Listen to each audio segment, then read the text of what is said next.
After being abandoned by her boyfriend and having her reputation tarnished, Zhonglai finds herself the target of malicious rumors at school, branded as a girl who takes on dubious side jobs. In her despair, she wishes for the world to end soon. However, as the Cherry Blossom Nation disregards global opposition and releases nuclear wastewater into the sea, the apocalypse truly descends. With loved ones murdered and zombies rampant, even the simplest acts of eating and drinking become unattainable luxuries. Regret washes over Zhonglai as she yearns to survive, having finally joined a vaccine research team, only to be besieged by zombies while escorting blood samples, triggering a grenade. In a twist of fate, she is reborn, vowing never to live in cowardice again. She aims to clear her name and take revenge on the scoundrels, even feeding her treacherous relatives to the zombies. Zhonglai is determined to protect her family and avoid repeating the mistakes of her past life. Yet, who can tell her that the terrifying undead king, who once instilled fear across the world, now lies in her bed, crying and seeking comfort? Chapter 1. The heat before the apocalypse envelopes Zhonglai like a wave, threatening to melt her bones. The air is searing, each breath feels like fire in her throat. With a sudden loud bang, she jolts awake, drenched in sweat, as a shadow looms closer at the door. Instinctively, she reaches for her dagger, only to find nothing. At that moment, the shadow speaks. "What time is it, Zhonglai? Why are you still sleeping?" Her roommate, Mixia, enters, noticing Zhonglai's sweaty and dazed expression, and checks her forehead. "You're burning up. Are you okay?" Another roommate interjects, her words laced with sarcasm. "You didn't come back all night, can you handle that?" "Shut up." Mixia shoots her a glare before turning back to Zhonglai. "Should we go to the hospital?" The playful banter of the girls in the dorm, the campus announcements outside, and the sound of cars honking as they speed by blend into a mundane symphony of life. It takes Zhonglai a while to grasp the reality. She has been reborn, back before the apocalypse. Her phone displays the date, July 24th, 2030, just 3 days before the outbreak of the zombie virus. "Slow down, no one is stealing your food," Mixia remarks, watching Zhonglai devour her soup dumplings. "If it were me, I'd be ready to give up." "Indeed, those who sell themselves are different," another girl chimes in. Listening to the crude remarks from the other two girls, Mixia prepares to retaliate but sees Zhonglai standing up and walking toward them. They feel emboldened to mock Zhonglai, knowing her gentle nature. She would typically shy away from confrontation, reduced to tears. Yet, facing them now, Zhonglai's calm gaze radiates an icy determination that unnerves them. "What do you want?" she asks after a moment of silence, raising an eyebrow. "You can't eat, can you? Then I shall enjoy it."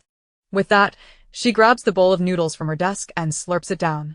Mixia is taken aback. "Anyone would think you haven't eaten in ages." Zhonglai chuckles, recalling the truth. It had been 7 long years since the apocalypse began. What started as a single infected individual gradually spread to families, towns, countries, and ultimately, the entire world. Zombies, multiplying due to the virus, began to overrun humanity's domain. Once beautiful living environments lay in ruins, grand buildings now mere remnants of their former glory. People scavenge among crumbling walls and collapsed pillars, praying to see the sun rise again. Prophecies foretold that by the 10th year, humanity would succumb entirely to the zombie scourge. In the dire late stages of the apocalypse, the starving survivors are driven to horrific acts, some resorting to consuming zombie flesh to quench their thirst. As a researcher in the vaccine team for the U-Nation, Zhonglai's circumstances are considered fortunate. She often relies on special nutrients to sustain her strength. Forget hot dumplings, even moldy crackers are a rare luxury. After finishing her last spoonful of noodle soup, Zhonglai gathers her belongings and heads for the door, only to hear Mixia call after her. "Where are you going?" "We have class this afternoon." "I'm going home." The word home feels strangely foreign to Zhonglai. As she exits the dorm, she glances back at Mixia, who is waving at her in the denim overalls Zhonglai gifted her on her birthday, prompting a sweet smile from Zhonglai. "Those shorts look great," she exclaims before walking away, without looking back. Zhonglai's parents, both esteemed scientists, often spent months in the lab, leaving her to be raised by her grandmother. In her past life, Zhonglai took on tutoring jobs to support herself, but one rainy day, while being driven back to school by a student's parent, she was spotted by classmates who posted the encounter online. Due to her striking looks and the luxurious car, rumors spread that Zhonglai, a second-year biomedical student, was being kept by a wealthy benefactor.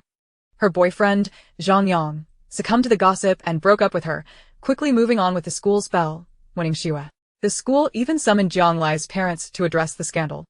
Overwhelmed by the chain of events, the naive Jiang Lai withdrew, unable to communicate with her parents or friends, running away to sit by the artificial lake all night, only to return to her dorm with a high fever. Yet, having lived through the trials of the apocalypse, she no longer regards such slander with any weight. Now, all that occupies her mind is returning home to see her beloved family. Sunlight filters through the leaves, casting dappled patterns on the campus paths and on the occasional passerby. Jiang Lai closes her eyes, welcoming the harsh sun rather than shielding herself from it. The warmth feels comforting, and the memories of the apocalypse seem like a distant nightmare. No matter how one might try to escape, the end will come as foretold. But in this life, she refuses to live in meekness. Just as she resolves this, a group of laughing young men and women approaches her. One tall girl blocks Jiang Lai's path. "Oh, if it isn't our campus flower, Jiang Lai, where are you rushing off to?" A short-haired girl beside her laughs exaggeratedly. "Don't tell me you're off to class," another quips.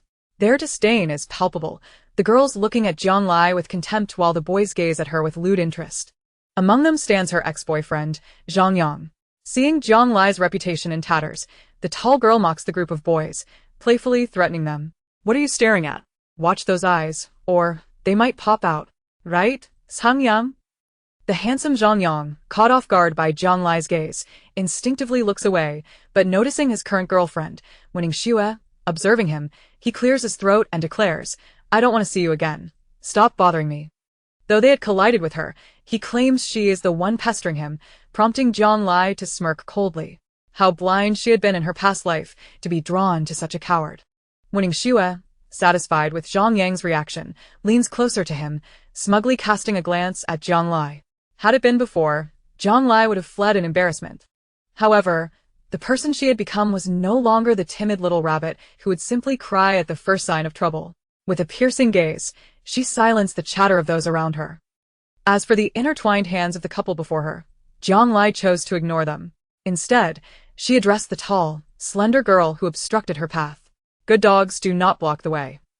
The girl, taken aback by the retort, responded with irritation, "Who are you calling a dog?" Jiang Lai replied coolly, a hint of amusement in her voice. "Naturally, whoever blocks the way is." In unison, those standing in her path instinctively took a step back, creating a narrow gap for Jiang Lai to pass through. She had no desire to linger, and quickly moved forward. The tall girl, unwilling to accept defeat, attempted to grab Jiang Lai's ponytail as she approached. Jiang Lai's agility and reflexes had been honed amidst the chaos of the apocalypse. Although her movements lacked the finesse of the guards, handling a mere college student was still an effortless task. She swiftly sidestepped, grasped the girl's wrist, and yanked her towards herself, swinging her backpack onto the girl's back.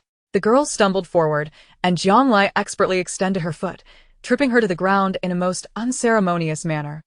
This all transpired in the blink of an eye, and by the time the crowd processed what had happened, Jiang Lai was already several meters away. Winning Xue, grinding her teeth in frustration, shouted, "Jiang Lai, give up. A Yang will never leave me." Jiang Lai recalled the man's past actions since the world had fallen into chaos and turned back to Winning Xue, saying, "I hope you won't regret this in 3 days." Jiang Lai's home lay in the west district of Pinghai City, a mere hour's travel from a school in the development area.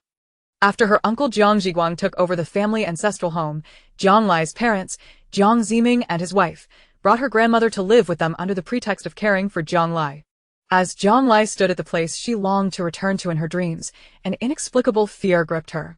She retrieved the key from the mailbox, her outstretched hand hovering just 2 centimeters from the door lock, yet she could not bring herself to move closer. After the outbreak of the zombie virus in her previous life, due to her parents' exceptional performances, the Jiang family secured 2 spots to enter the underground isolation zone. These spots were meant for Jiang Lai and her grandmother, but her uncle and his wife deceitfully claimed that Jiang Lai had gone missing on her way back from school, heartlessly pushing her grandmother out to feed the zombies. When Jiang Lai returned home, she found only blood-soaked walls and her grandmother, who had lost half her head yet still crawled towards her, drooling. That was the first zombie she had killed. The image of that colorless face now haunted her, the once rough yet gentle hands exposed to reveal skeletal fingers, still desperately reaching for her. "Lai Lai?"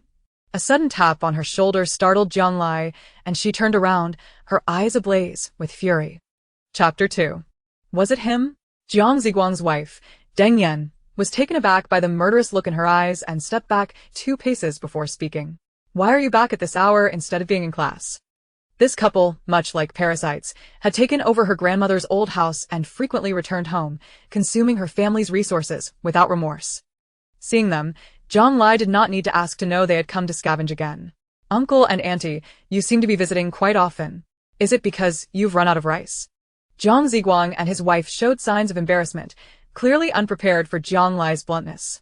Their audacity stemmed from their assumption that Jiang Ziming and his wife were often away, and that Zhang Lai, being younger, was more pliable than her straightforward uncle.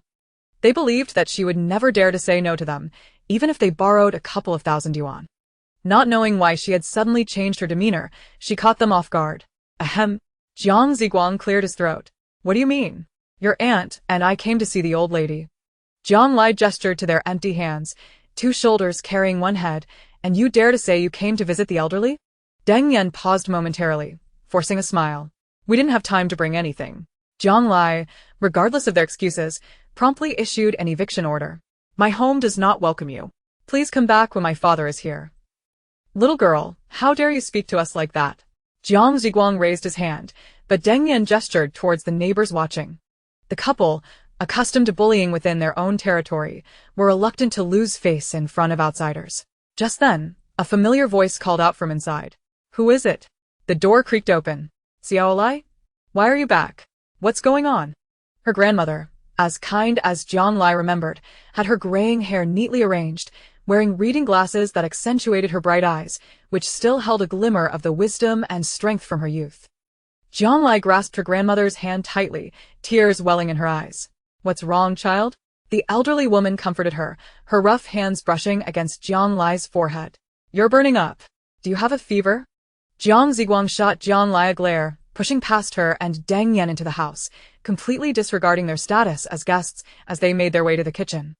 Noticing only leftover food, he complained, Mom, I'm hungry. Hurry up and make something. The old lady scolded, Your niece is sick and you two don't care? What kind of cooking can be done just past noon? Zhang Lai glanced at Jiang Ziguang, who sprawled on the sofa like a sloth, and took her grandmother's hand.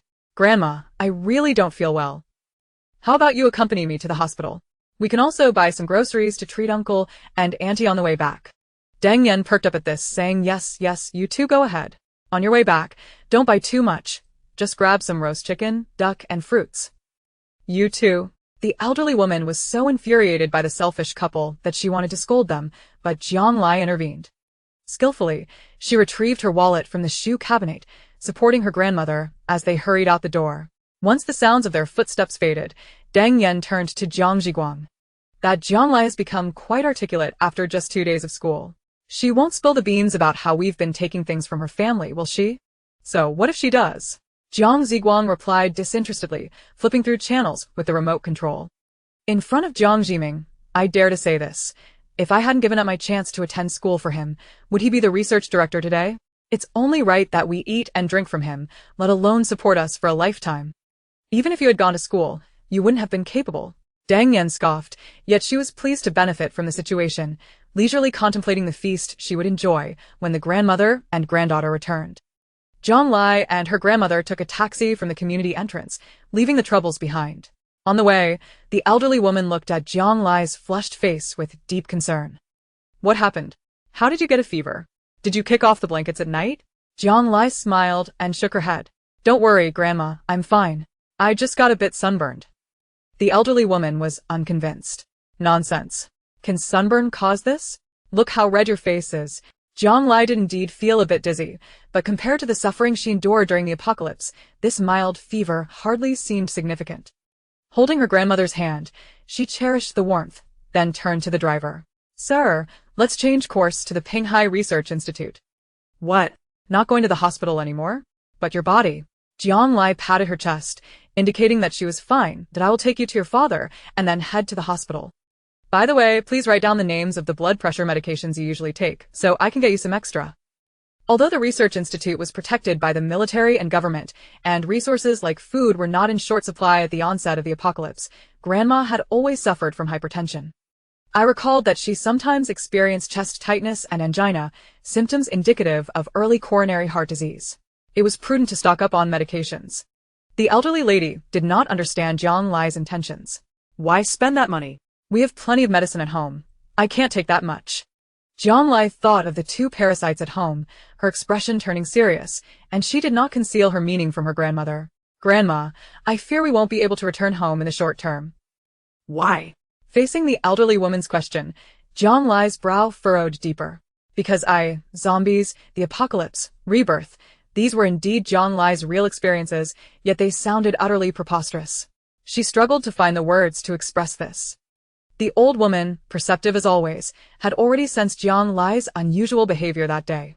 However, she did not press for details, merely tapping her granddaughter's forehead with her index finger. I have always known you to be a determined child.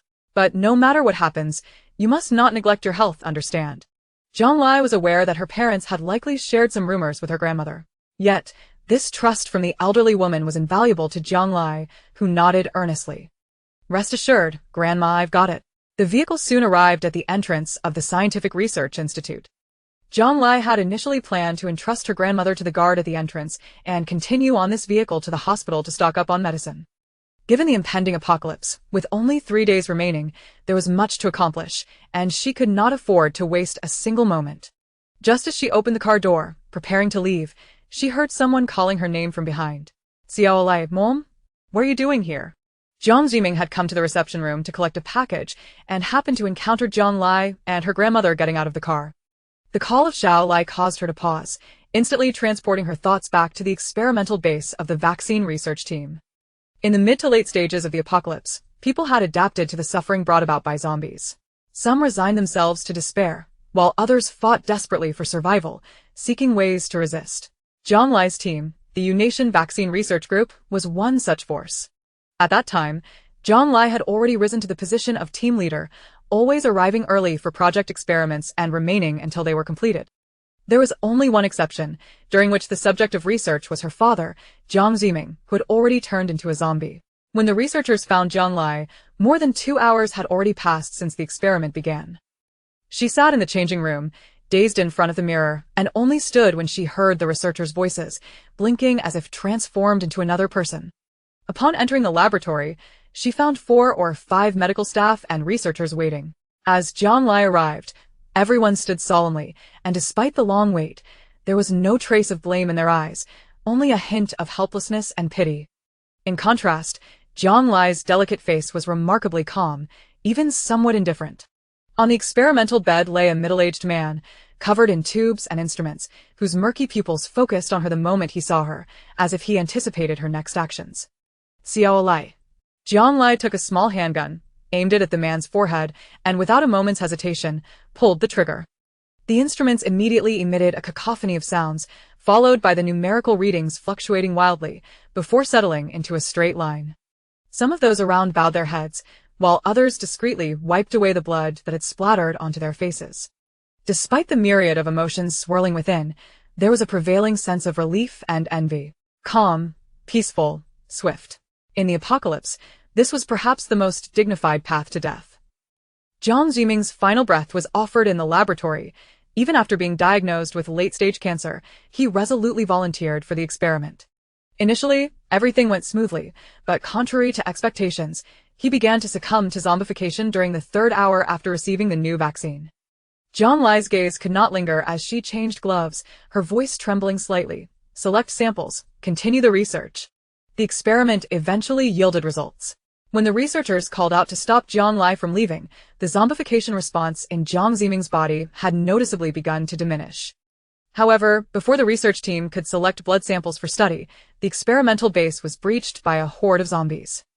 Jiang Lai, while escorting her father's blood samples to another base, was besieged by zombies and had no choice but to detonate a hand grenade. The vacant gaze of her father in his dying moments haunted Jiang Lai, and even now, recalling it brought her no peace. She forced herself to regain composure, quickly diving back into the taxi's rear seat, rolling down the window to greet the approaching Jiang Ziming and her grandmother with a bright smile. Dad, Grandma is waiting for me. I'll be back as soon as I finish my business. Wait. Concerned about Jiang Lai's state due to previous rumors, Jiang Ziming removed his work badge before getting into the car and tossed it through the window to her. Take this to find Uncle Duan. Jiang Lai nodded in response, suppressing the urge to look back, fearing that a single glance at her closest loved ones would make it hard to leave. The figures in the rearview mirror grew increasingly distant, and the young girl, with a somewhat juvenile face, gazed absently at the refined features on the work badge. Heaven had granted her a second chance, and this time, she vowed to protect her family and ensure they would not suffer harm again.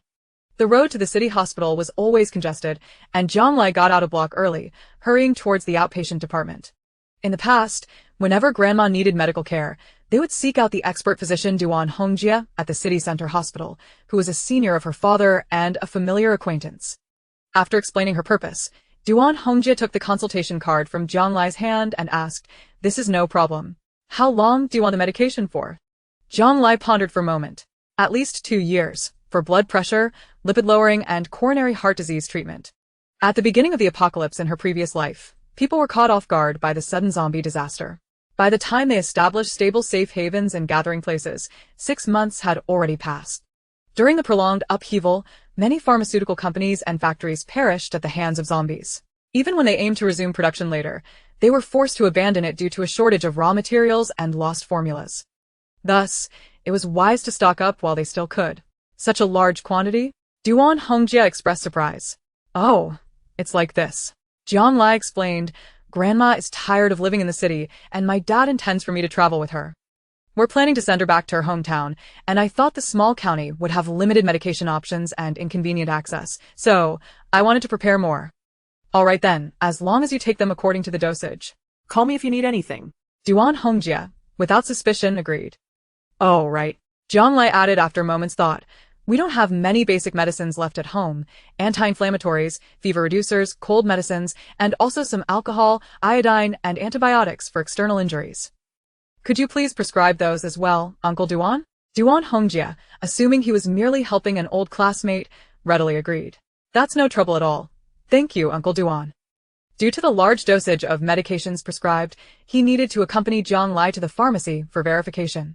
There were still many patients waiting to register, so he asked Zhang Lai to wait outside the department while he finished up.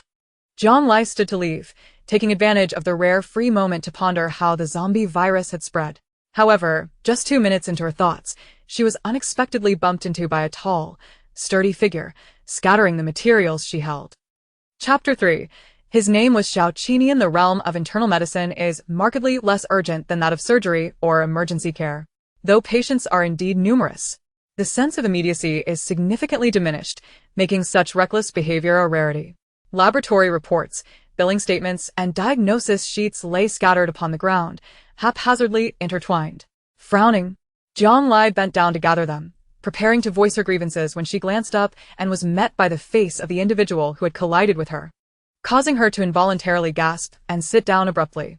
It was not the man's fierce countenance that startled her. On the contrary, he was strikingly handsome, rivaling the most popular young idols in the entertainment industry, if not surpassing them. However, in her former life, when Zhang Lai first encountered him, his once charming visage was marred. Half of his face had been stripped away, one eye hanging perilously from its socket, while dried blackened blood stained his once white teeth. He emitted a ghastly, rasping sound, as if he were poised to pounce and sever a person's neck. In truth, Zhang Lai had narrowly escaped death at his hands. It was the 3rd month following the apocalypse, and as a student of biomedical sciences with a modicum of medical knowledge, she had been tending to the wounded and administering injections at a secure base known as the High Walls. On one occasion, while bandaging a woman's wound, she heard the woman pleading with the base's administrator, lamenting that her daughter, driven by curiosity, had crawled through a dog hole to the outside world and had not returned. Lacking the authority to venture out or the means to confront the zombies, she implored the base to dispatch patrol members to search for her daughter, fearing that in her youth, the girl could not possibly survive in the outside world. The administrator found himself in a difficult position. The situation beyond the walls was perilous. Even a seasoned Special Forces soldier might struggle to return unscathed from a horde of zombies.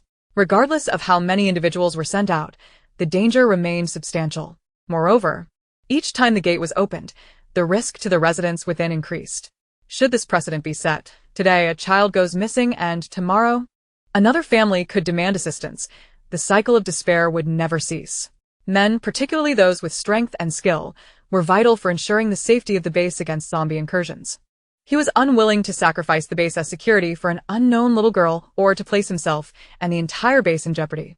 Consequently, he resolutely rejected the woman's pleas, remaining unmoved despite her cries. Jiang Lai had witnessed such scenes far too often in the apocalypse, and her own frailty rendered her helpless to assist. She believed the matter would fade into obscurity, yet that very night, as she stepped outside to catch her breath, she spotted the woman anxiously peering through the iron bars at the base. Before she could approach and inquire, a nimble figure vaulted over the barricade, presumably a member of the patrol team. He presented a cloth bag to the woman, who initially appeared bewildered. However, upon recognizing the contents, she erupted into inconsolable sobs. Jiang Lai then discerned, to her horror, that the bag contained a bloody severed arm, with a silver bracelet adorning the small wrist, the very bracelet worn by the woman's daughter. Overwhelmed by grief, the woman clutched the man's clothing, refusing to let go. The man, his eyes shimmering like stars yet filled with despair, merely allowed her to strike at him in her anguish. Jiang Lai understood the depths of such sorrow better than anyone. She hurried over, intending to escort the woman back to the infirmary and examine the patrol member for any injuries. Unbeknownst to them, the woman's cries had attracted the attention of the nearby wandering zombies. Initially, only a couple began to thump against the fence, but soon, more and more zombies piled up, creating a small mountain before them. The iron bars trembled ominously, prompting the man to call for reinforcements, while the woman, in a moment of desperation, lunged toward the ravenous horde. Her cries were quickly drowned out by piercing screams, and in mere moments, the woman, now a rigid figure, lunged toward Jiang Lai and the man. Jiang Lai narrowly avoided a fatal blow, propelled into the adjacent vehicle's driver's seat by the man's urgings. "You must flee, quickly. Seek help," he implored. The iron barrier showed signs of yielding, and Jiang Lai understood that if assistance did not arrive swiftly to reinforce the barricade, the zombie horde would breach the base, heralding the onset of a nightmare. She ignited the engine and sped toward the base's security office. Despite her efforts, the base was eventually compromised, yet thanks to Jiang Lai's early warning and the valiant defense of the patrol members, over half of the residents managed to escape. In the ambulance escorting the wounded, Jiang Lai once again encountered the man. His face, obscured by the helmet's visor, had turned ashen, his mouth agape in a thirst for blood, howling as he lunged toward the vehicle. His claw-like hands grasped Jiang Lai's ankle, and as pain seared through her, she was saved from being dragged away by the swift actions of her companions. The man-turned-zombie showed no signs of relinquishing his grip, and they were pulled along for several hundred meters. Her injured ankle was bloodied, the white of her bones just visible beneath the skin. Jiang Lai knew that this could not continue. If she were pulled from the vehicle, a brutal death awaited her. She retrieved a short knife from beneath the now unrecognizable creature's ribcage, closed her eyes, and plunged it into the top of his skull. "Forgive me. I hope I did not harm you." The ghastly visage from her memories clashed with the striking features before her, and the man's clear voice snapped Jiang Lai back to reality. "It's nothing." Her naturally gentle demeanor, slightly flushed from fever, made her appear almost bashful. Her gaze fell upon an identification card that had inadvertently slipped from his grasp, bearing a neatly cropped photograph and the man's identity. Special Operations Brigade, Xiao Qinian. In that fleeting moment of distraction, Xiao Qinian had already gathered the scattered documents and pressed them into Jiang Lai's hands. Seeing that she was unharmed, he hastily made his way down the corridor. Watching his retreating figure, clad in attire reminiscent of her previous life, an upper tactical vest adorned with multiple pockets and military green cargo pants, Jiang Lai noticed something familiar hanging just below his ribcage. She mused. No wonder she had not found her accompanying dagger upon waking. It had evidently remained with its original owner. Regaining her composure, Jiang Lai resumed organizing the disordered documents. However, as her eyes fell upon a laboratory report, they widened in disbelief. Jiang Lai had always possessed a keen intellect and an exceptional memory.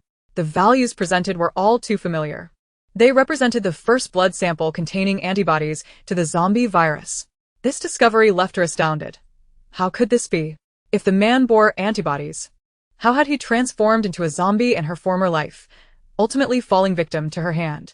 As her gaze traveled further up, she realized that the blood report did not belong to Xiao Qinian, but rather to a 19-year-old girl named Xiao Qishuan. At that moment, Dr. Duan wrapped up his duties and called Jiang Lai in to prescribe medication. Seizing the opportunity, Jiang Lai placed the report on Dr. Duan's desk. Uncle Duan, is this patient also hospitalized in your department? Dr. Duan recognized the name immediately.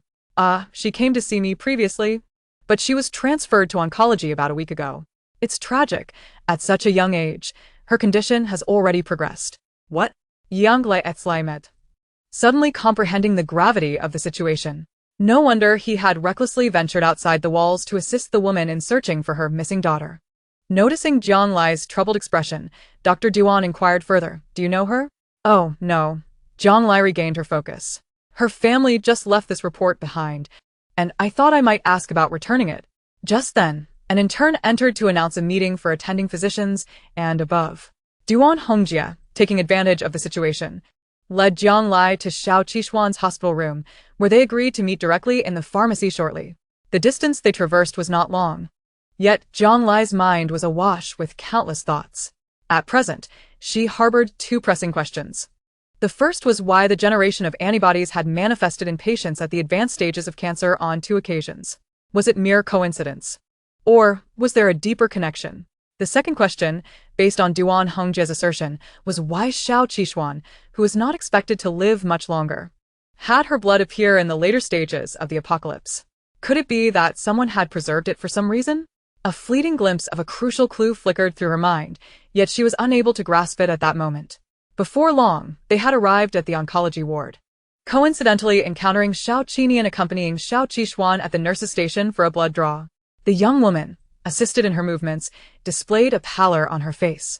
And even as the needle pierced her vein, she did not flinch, clearly desensitized to such pain. In that instant, Jiang Lai made a bold decision to obtain her blood sample.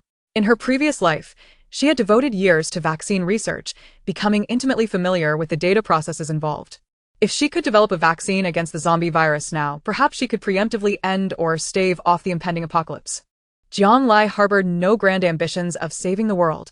At that moment, all she desired was to prevent her grandmother from suffering an untimely death and to spare her father a lifetime of toil ending in regret. In this life, she simply wished for her family to remain together in peace and safety.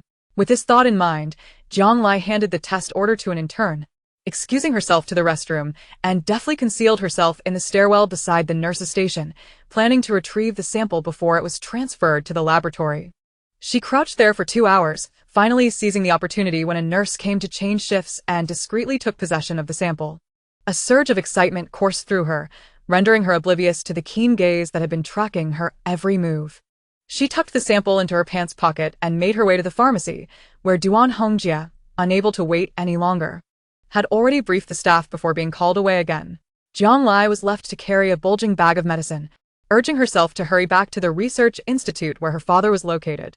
Upon exiting the hospital, she hailed a taxi, but just as she opened the back door, a pair of bony hands appeared, blocking her from entering. Who are you? What is your purpose in stealing my sister's blood? It was none other than Xiao Qinian. He had noticed her the moment she stepped into the oncology ward, not because of anything particular, but simply because she was strikingly attractive. With a round yet delicate face and large, clear eyes that sparkled like water, she exuded an aura of gentleness. Yet in their exchanged glances, he discerned a stubbornness and ambition that seemed inappropriate for her age. The memories of her past life were too vivid, preventing Jiang Lai from viewing Xiao Qinian with the indifference one might reserve for a handsome stranger. Particularly, as she found herself caught, she had no choice but to flee. However, Xiao Qinian was a seasoned Special Forces soldier, and the disparity in strength was insurmountable. Despite her attempts to push away, his arm remained steadfast against the car door. As time stretched on in their stalemate, the taxi driver grew impatient. Are you getting in or not? You young lovers should mind your manners. As you're wasting my time. I'm not. Jiang Lai began, but before she could finish, Xiao Qinian slammed the car door shut. Sorry, driver. My girlfriend is upset, and I can't let her walk alone. Jiang Lai couldn't help but admire the man's skill in being obstinate. Meanwhile, Xiao Qinian had swiftly reached around her thigh and retrieved the blood sample. You rogue! Jiang Lai exclaimed in indignation. I'm not so depraved as to harass you in public. Xiao Qinian replied nonchalantly. Realizing the sample was in his possession, Jiang Lai's alarm surged. Give it back. She leaped to reclaim it, but Xiao Qinian towered over her, a veritable mountain blocking her path. This sample is of utmost importance to me, he stated, unwavering. Xiao Qishuan is equally important to me, he countered. Yang Lai persisted. This matter is quite complex. Xiao Qinian's gaze was piercing. I am listening. Jiang Lai found herself frustrated by his impenetrable demeanor. The sample was crucial. And as she contemplated how to extricate herself from this troublesome situation, a piercing screech of brakes shattered the air, followed by the sickening sound of a middle-aged man being run over, unable to even scream. The driver, drenched in cold sweat, hastily exited the vehicle to assess the situation. Xiao Qinian, having secured the sample in his pocket, prepared to assist. Alarm bells rang in Jiang Lai's mind, an ominous premonition rising within her.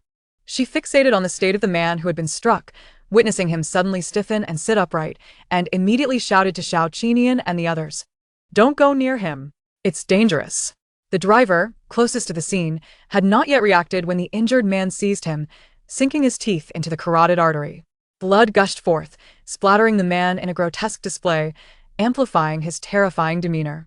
In the face of such violence, Xiao Qinian, as a soldier, could not stand idly by. He swiftly closed the distance, locking his arms around the assailant's head, and inquired of the injured driver, Hey, are you okay? Can you stand? The driver, slumped and unresponsive, bled profusely from the gaping wound in his neck. The middle-aged man struggled fiercely against Xiao Qinian's hold, reluctant to relent. Just as the driver began to move, Xiao Qinian sighed in relief, ready to speak, when that man emitted a guttural roar and lunged at him, eyes rolling back in his head.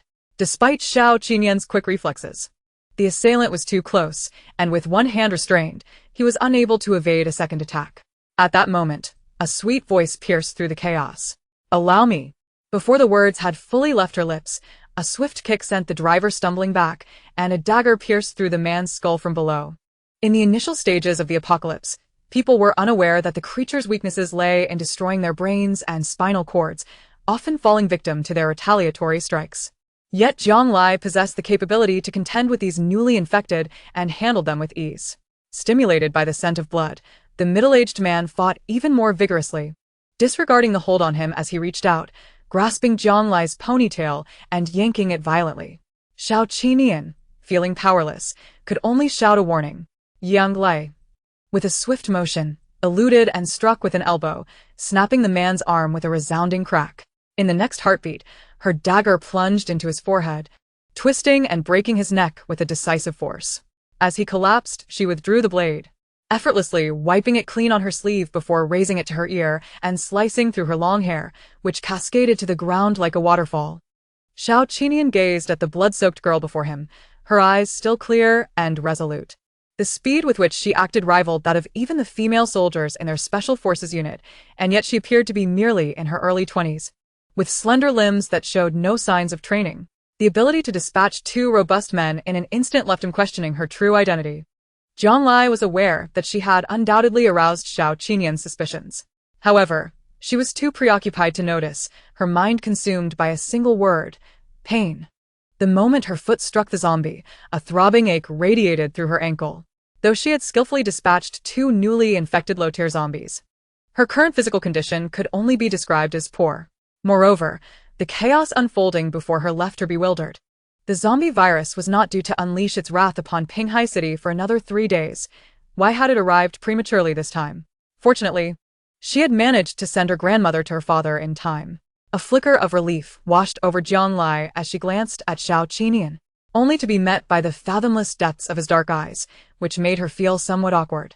She deftly returned the borrowed dagger to him, mimicking the manner in which she had taken it. Here you go. In a subtle motion, she brushed against the man, thinking to herself how remarkably well-built he was. This long-bladed dagger was a specially designed paratrooper knife, exceedingly sharp, capable of slicing through iron like mud. It featured a circular ring at the tip of the handle, allowing for a firm grip during close combat. Such a fine weapon was not available on the market. Xiao Qinian observed Jiang Lai's fluid handling of the dagger with a sense of astonishment. She seemed even more adept than he was. Thank you. Jiang Lai waved her hand dismissively. No need. I have other matters to attend to. Just as she attempted to slip away, he grasped her arm once more, his elegant hand reaching toward her. You cannot take the blood sample. It appeared he had already noticed her stealthy acquisition of the sample while she was preoccupied with the dagger. Jiang Lai frowned. This man was far too perceptive. The onlookers remained oblivious to the impending danger, continuing to point at the injured person beneath Jiang Lai's feet, yet calamity would not be halted. A piercing scream echoed from nearby, and the crowd surged toward them. Jiang Lai tried to pull her hand away, but Xiao Qinyan's grip was strong, making escape difficult. Just as he opened his mouth to speak, she gestured toward the growing crowd, preempting him. What do you want more, the blood sample or your sister? Understanding the weight of familial bonds that Jiang Lai shared, she knew this statement was far more potent than any physical threat. Indeed, Xiao Qinyan momentarily faltered, loosening his grip, allowing her to slip away like a fish evading capture. As the cacophony of chaos drew near, the delicate sensation of the girl's skin lingered on his fingertips. He clenched his palm, casting one final glance at her figure merging into the crowd as she sprinted toward the hospital building. As Jiang Lai ran, a thunderous crash reverberated through the air. Assuming it was the result of the zombie-induced commotion, she had no time to ponder the source and dashed toward a locked car. With practiced ease, she pried open the door and slipped inside, seizing the medicine she had prepared, racing in the direction of the research facility. The journey proceeded relatively smoothly, suggesting that the zombie virus had only begun to spread near the hospital. However, disaster had indeed struck, and it was only a matter of time before it engulfed the entire city. Jiang Lai remained perplexed by the distinct divergence of events in this life. Did her rebirth invoke a butterfly effect? Lost in thought, a figure plummeted from above, crashing onto the moving vehicle. Instantly, the windshield was splattered with a gruesome mixture of red, yellow, and white. Even for Jiang Lai, accustomed to such gruesome scenes, nausea surged within her. She swiftly pulled over, alighting from the vehicle to investigate. Meanwhile, curious shopkeepers and pedestrians gathered in small clusters. What happened? One asked. I don't know. It seems someone fell from the building and landed on her car, another replied. How tragic. Call for help. Jiang Lai cast a glance at the mangled remains on the hood, clearly devoid of life. Yet from deep within the throat, a gurgling sound erupted, and the limbs began to twitch unnaturally. Seeing signs of potential resurrection, Jiang Lai withdrew the windshield wiper, aiming to pierce the back of the individual skull, but was interrupted by bewildered onlookers. What are you doing? One shouted. There's no saving him, Jiang Lai replied coolly. She grasped the ankle and pulled the body from the hood, preparing to deliver a merciful end, only to be thwarted once more. You can't just leave after killing someone. Came the outcry. Yes, we outnumber her. Let us stop her together. Jiang Lai had never considered herself a saint. She understood all too well that these people were merely virtue signaling, taking the moral high ground only because disaster had yet to befall them. With a frigid gaze, she approached the loudest accuser, pointing at the lifeless form on the ground. Her voice, soft yet chilling, resonated like raindrops on glacial ice. Are you willing to die in its place? The man, clearly a coward, stammered, unable to articulate a coherent response. And you? Jiang Lai scanned the crowd, and silence enveloped them. She scoffed. See? Bystanders will never truly empathize. Madness, absolute madness. Why are you still standing there? Shouldn't we seize her before she kills us all? Speak your mind, but don't push me. Indeed, you all speak so rationally in public condemnation, yet when the critical moment arrives, you push others to their doom. What a disgrace. The tide of public opinion began to shift gradually. Feeling the blood sample in her pocket, Jiang Lai had no time to continue entangling with the crowd. She spotted a delivery truck at the supermarket entrance, loaded with food and beverages, and strode purposefully towards it, carrying a large bundle of medication.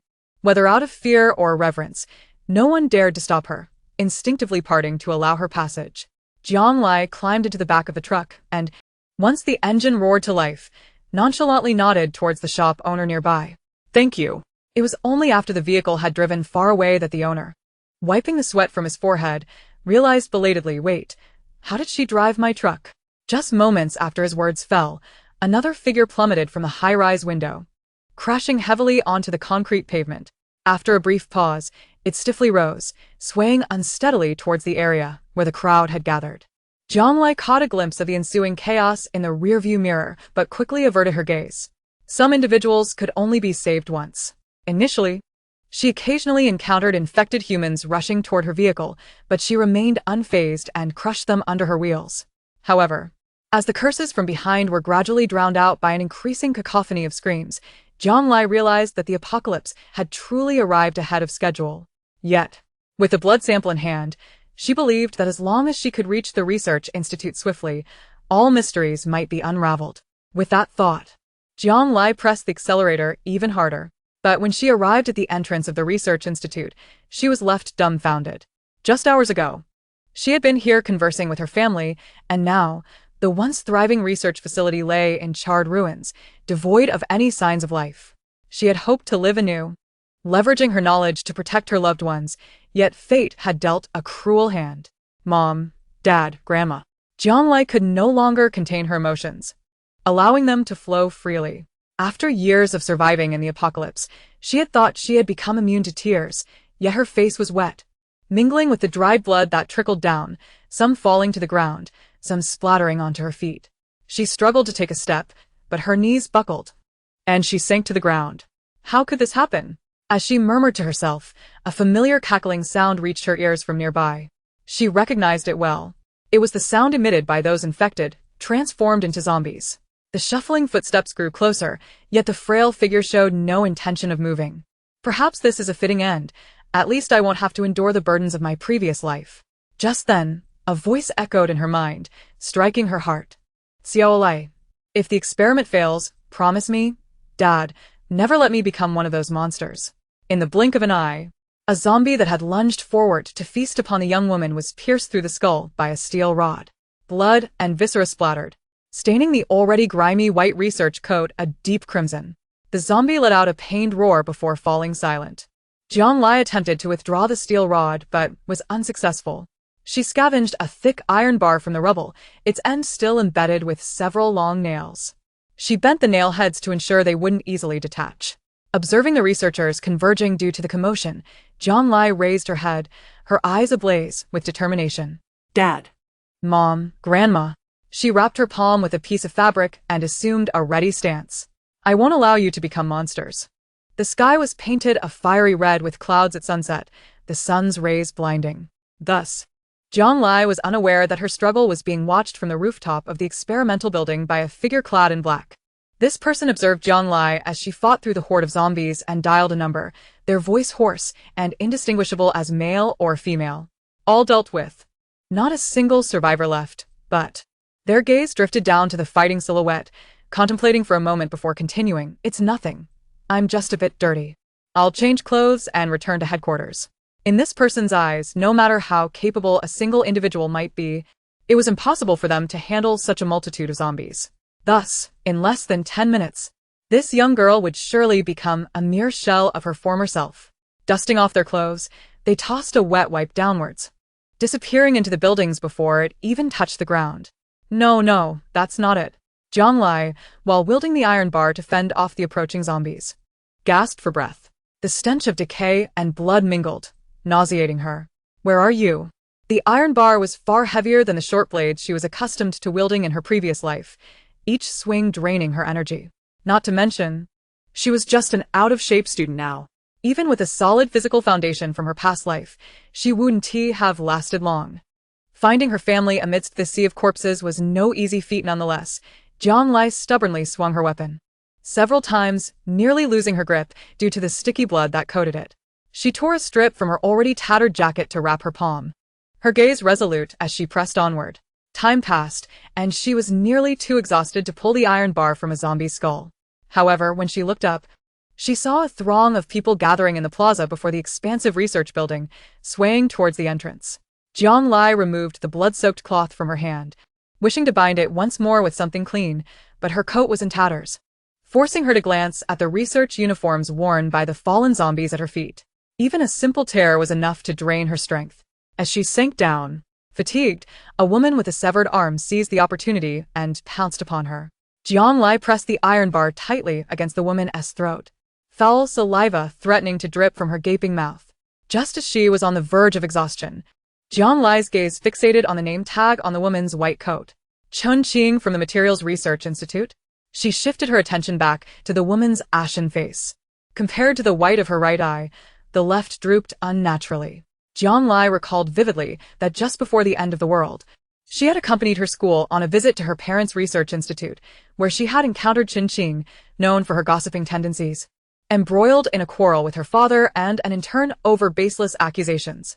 Jiang Ziming, always honest and earnest, could hardly contend with such a loud-mouthed woman. Ultimately, it was Jiang Lai's mother, Xia Jia, who arrived just in time, publicly exposing Qing's misdeeds, turning the tables on her. Realizing she had lost face, Qing had slunk away with her tail between her legs. The woman now transformed into a zombie was undoubtedly Qing. But how could she, a member of the Materials Research Institute, be here at the research center? Glimpsing around at the fallen figures, although many of their name tags had vanished, the embroidered emblem on their left chests clearly marked them as belonging to the Physics Research Institute of Pinghai City. These individuals were all from the Physics Research Institute. Having been momentarily overwhelmed by her emotions, Jiang Lai has now regained her composure. Summoning all her strength, she manages to flip the monstrous creature that has been restraining her onto its back, seizing the opportunity to scramble to her feet. However, having fought for an extended period, her limbs are sluggish and unresponsive, and she is swiftly recaptured by Qing, who grips her shoulder and slowly brings her gaping maw closer to Jiang Lai's neck. Aware that prolonging the standoff will inevitably lead to her own exhaustion, Jiang Lai's gaze falls on the iron angle left discarded on the ground. Resolutely, she leverages her weight to thrust Qing toward the longest iron nail. With a sickening squelch, the nail penetrates the back of Qing's head, continuing through her forehead and directly towards Jiang Lai's left eye. Jiang Lai watches in horror as the nail draws nearer, desperately extending her arms to maintain distance. Fortunately, she halts just 3 inches away from the nail. Breathing heavily, her heart racing from the near-death experience, Jiang Lai realizes she is still terrified of dying. She does not wish to become mere fodder for zombies before reuniting with her family or discovering their remains. With this thought in mind, she steels herself and rises from the ground. The cold, gray laboratory building obscures the last rays of the setting sun, and darkness soon envelopes the surroundings. Looking up, she observes that while numerous zombies roam the research institute, most are concentrated in the square and on the ground floor of the laboratory building. The upper floors appear relatively undamaged. A bold hypothesis emerges. Perhaps the researchers were secretly relocated for some purpose, and to obscure this fact, the staff from the adjacent Materials Research Institute were used as substitutes. After all, in the face of an apocalypse, survival takes precedence. And who has the time or energy to concern themselves with the identities or clothing of zombies? Just as this thought crosses her mind, she discovers an inconspicuous tire mark beneath a headless corpse. The mark, dark and slightly sticky, likely indicates an accidental encounter with asphalt, allowing it to remain in such a complex environment. Although the reason for the researchers' relocation remains unclear, this newfound conjecture fills Jiang Lai with a glimmer of hope. Her parents and grandmother may still be alive. Mom, Dad, Grandma, she vows internally, as long as they are alive, I will find them, no matter where they are. Exhausted from the prolonged conflict and emotionally drained, Jiang Lai decides to take a moment to rest within the laboratory while searching for any clues left behind by the researchers during their relocation. She retrieves her phone, opens the music player, and wraps it with a bloodied strip of cloth to divert the zombie's attention, allowing her to make her way into the laboratory. Fortunately, these zombies are merely low-level. Aside from their brute strength and ignorance of fatigue or pain, they are not particularly difficult to handle. In the days to come, when stronger, faster, and even more intelligent zombies emerge, humanity will truly face despair. As she progresses, memories of her past life surface. In the early days of the apocalypse, survivors devised ways to combat zombies. In addition to upgrading weapons and ammunition, they captured zombies for study and modification. Some modifications succeeded, proving crucial in protecting bases and safeguarding lives, while others ended in tragic failure. Many of the mutated zombies that later emerged likely evolved from these failed experiments. As humanity sought to create weapons for self-defense, they inadvertently bestowed upon the zombies the capacity for destruction. With this realization, Jiang Lai slaps her thigh in frustration.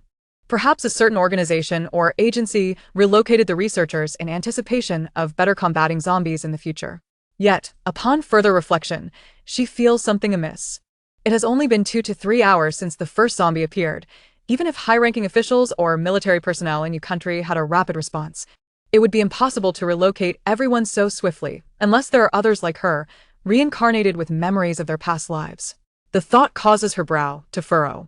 If such individuals exist, are they solitary or part of a larger group? What are their identities, friends or foes? She glances at the primitive zombies below, known in the future as corpse demons that claw and gnash in desperation. Those willing to sacrifice so many lives to conceal the truth of the researchers' relocation are unlikely to be benevolent. Who knows what they might do to the researchers? Accelerating her pace, Zhonglai recognizes the urgency of finding her family. In her past life, no matter how late it was, the laboratory building always had at least 1 or 2 lights burning through the night, but now, walking through it, she is met with an oppressive silence. Jiang Jiming's office is at the far end of the 4th floor. As she passes the laboratories, she notices they have been entirely emptied. Not even a desk or chair remaining. Her suspicions about the researchers' premeditated relocation are confirmed. Nevertheless, Zhonglai is unwilling to give up and ventures into her father's office, perhaps seeking one last glimpse of the place where he once worked.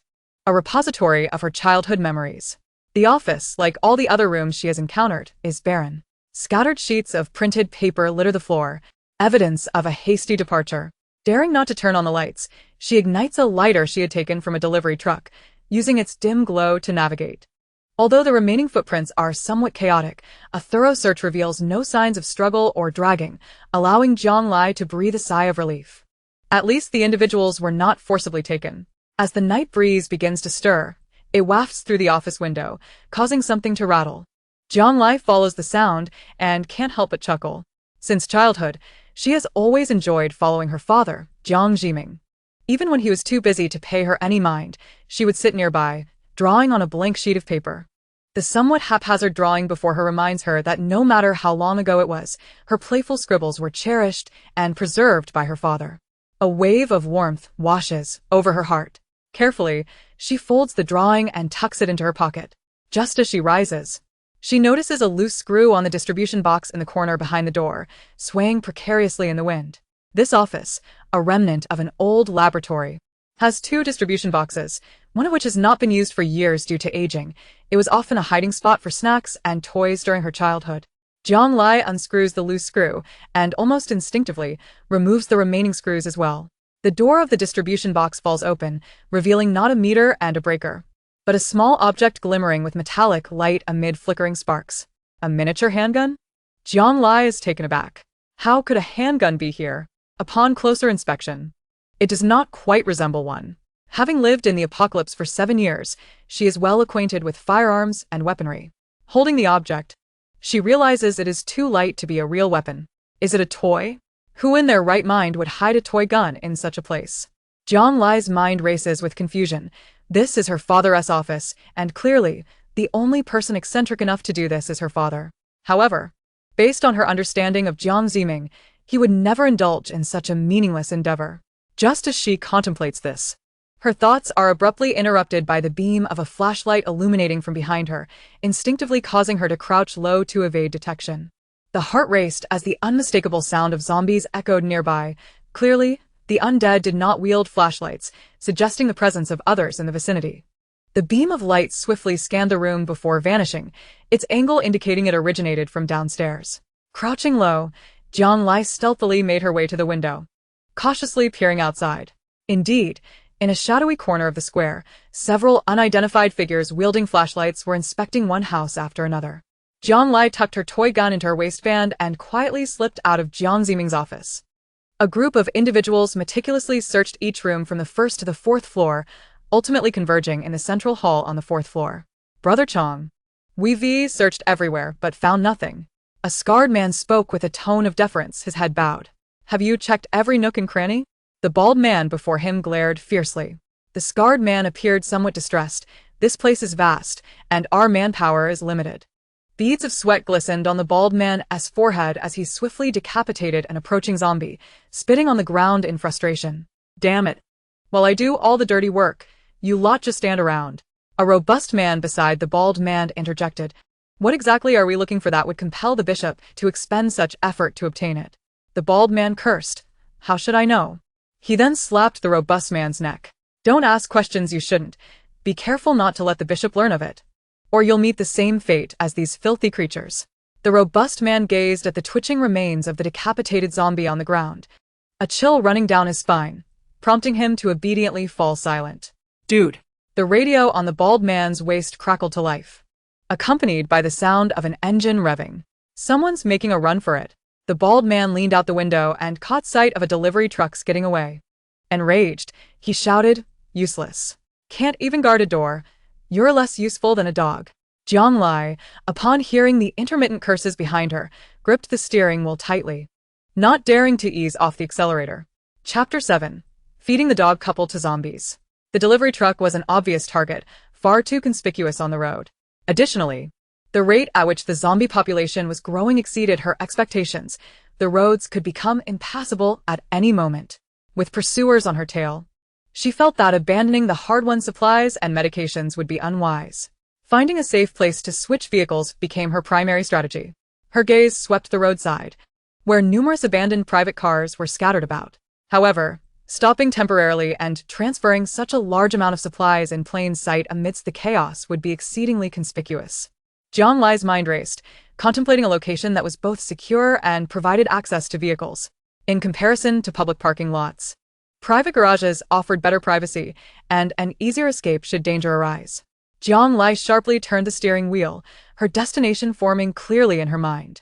The eastern district of Pinghai City, filled with office buildings and schools, was densely populated, especially given that the zombie outbreak coincided with a weekday.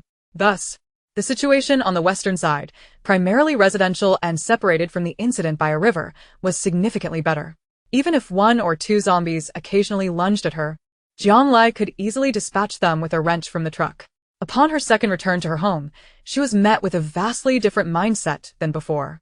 She held no particular attachment to the place. After 7 years of survival in a post-apocalyptic world, she had grown accustomed to upheaval. However, the fleeting reunion with her family after her rebirth and the inexplicable relocation of the research institute weighed heavily on her heart. Inputting the garage door code from memory, Jiang Lai deftly opened the trunk and began transferring supplies. Perhaps due to her inner turmoil, her movements lacked their usual fluidity, and a can tumbled to the ground with a loud clatter. In the stillness of the night, the sound echoed far and wide. If any zombies were nearby, they would surely be drawn in by the noise.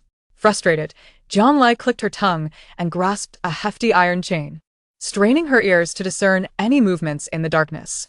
Calmly observing her surroundings, she soon heard the faint rustling of footsteps approaching from behind.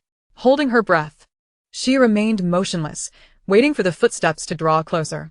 Suddenly, she spun around and swung the iron chain. The person behind her reacted quickly, ducking to avoid the blow. The chain struck a stone pillar in the garage, sending debris cascading down. As another chain swung towards him, the figure shielded his head and pleaded, "Stop. It's me, your uncle Jiang Zhiguang."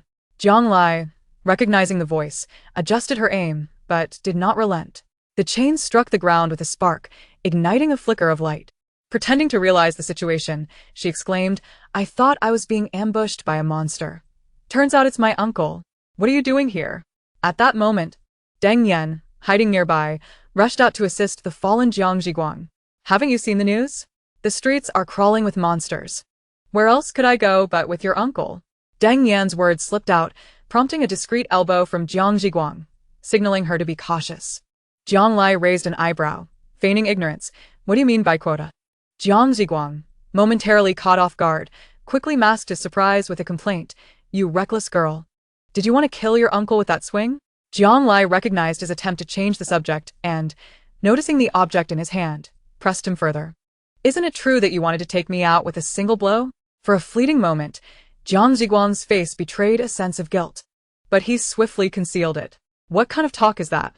With the chaos outside, I heard commotion in the garage and thought it might be a thief or a monster.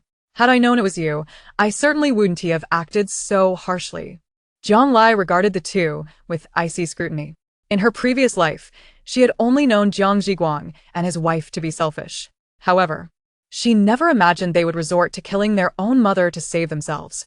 Having been granted a second chance, Jiang Lai had long seen through their malicious facades. She had used the code to open the garage door and had been openly transferring supplies under the streetlight. They must have known it was her inside and intended to eliminate her. Only with her demise could they secure their positions at the underground base for survival. Indeed, if they could betray their own mother, how could they care for their niece's fate? A chill coursed through Jiang Lai as she tightened her grip on the iron chain, slowly approaching Jiang Zhiguang. Just as he began to cower before her fierce demeanor, fearing a brutal strike from the chain, she suddenly patted her chest and laughed. "Oh, I see now. I was just being paranoid. Uncle and Auntie haven't eaten, have you? I brought back instant noodles, sausages, smoked chicken, and more. Shall we head inside and eat something?" Jiang Ziguang and Deng Yan, initially wary of Jiang Lai's sudden shift in demeanor, found their apprehension dissipating at the mention of food. After all, they had arrived on an empty stomach, having eaten nothing but a few leftovers from the kitchen all day. Deng Yan eagerly exclaimed, "You brought food? Where is it? I'll go get it." Jiang Lai pointed to the truck behind her. "It's all in the truck. Andy, take whatever you want. No need to be polite." Deng Yan, overjoyed, climbed into the cargo area, eagerly rummaging through the food Jiang Lai had brought back. Jiang Ziguang felt an intense hunger gnawing at him. Seeing Deng Yan ascend ahead, he feared that all the delectable food would vanish into her stomach, prompting an immediate desire to follow. However, Jiang Lai blocked his path. "Uncle, wait a moment. You received the call from the Research Institute regarding the escort for family members, didn't you?" A jolt of anxiety coursed through Jiang Zhiguang as he wondered how Jiang Lai had discovered this, though he feigned ignorance. "What call? What are you talking about?" Jiang Lai responded straightforwardly, "I have already sent Grandma to the safe base, so I am naturally aware of the allocation." Realizing he could not deceive Jiang Lai, he stammered, attempting to explain, "Oh, that allocation. Yes, someone called earlier about reserving a spot for Xiao Lai to enter some base. But I thought, since you and Mom had gone out earlier and I couldn't reach you, it slipped my mind."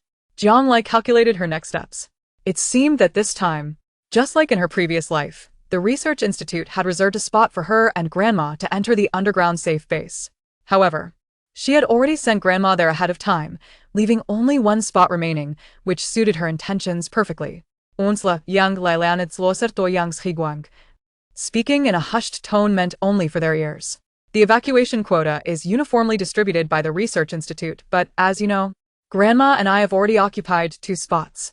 The additional one was fought for by my father, meant for me, to prevent Aunt from having any ulterior motives. Jiang Zhiguang, a man of quick wit, grasped her implication. "What do you mean?" Jiang Lai, with an expression of resignation, counseled, "I understand that you are a person of deep loyalty. But in these apocalyptic times, with monsters rampant, our Jiang family cannot even secure our own safety, and Aunt remains an outsider." To substantiate her point and prevent Jiang Zhiguang from doubting her, she produced Jiang Ziming's work ID. "This ID was personally handed to me by my father. With it, I can report to the underground base." Jiang Zhiguang had long coveted that remaining quota for himself. Had he not lost contact after the Research Institute's call, he would have abandoned Deng Yan to flee long ago. He had witnessed a passerby being torn to shreds by zombies. Although they were currently sheltered in a house, without food, death was inevitable. He yearned to leave for a safe place as soon as possible. The fates of others were inconsequential to him.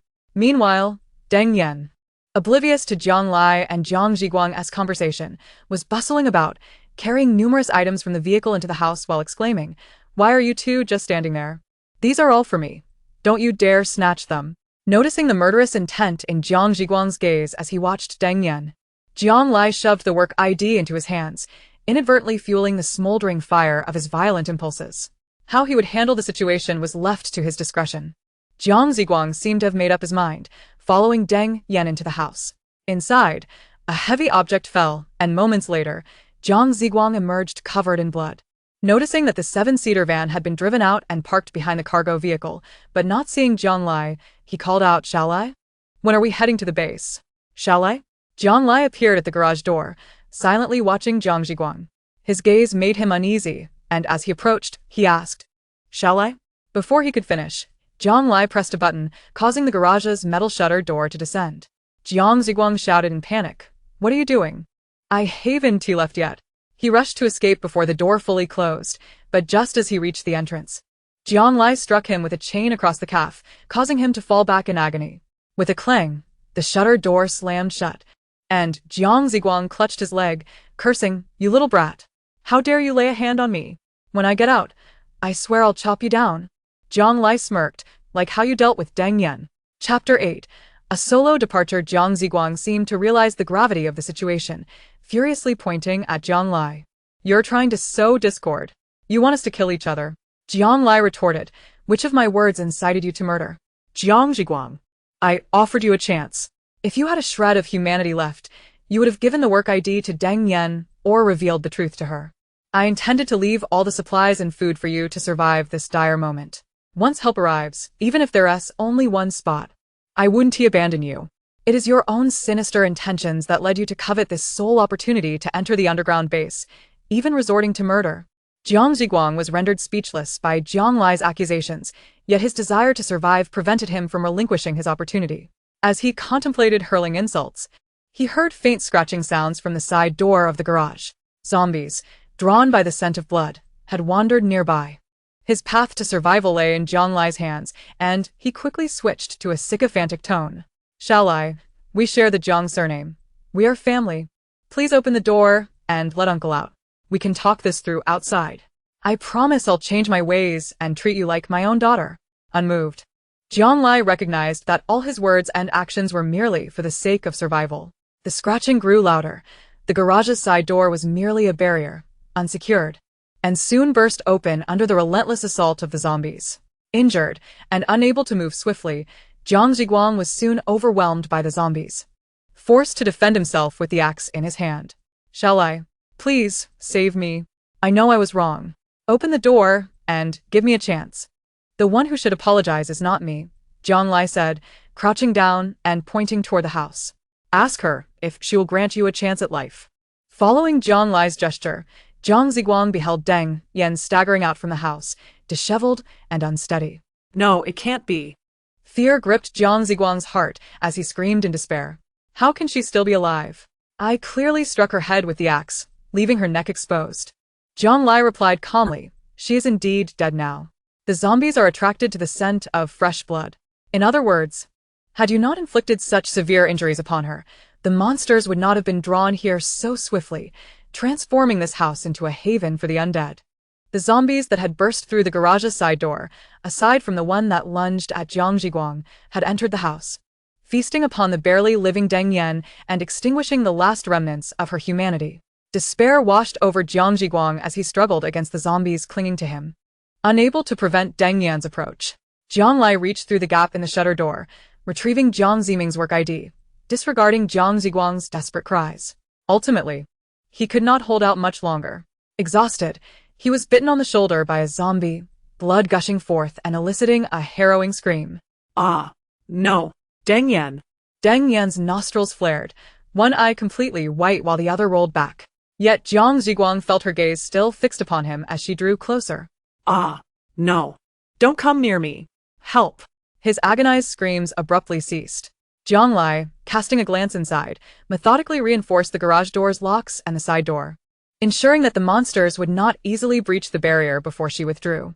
After transferring all the movable supplies into the 7-seater van, Jiang Lai did not hasten to depart but instead climbed into her house's second floor through the garage ceiling, jotting down the phone number Jiang Zhiguang had mentioned.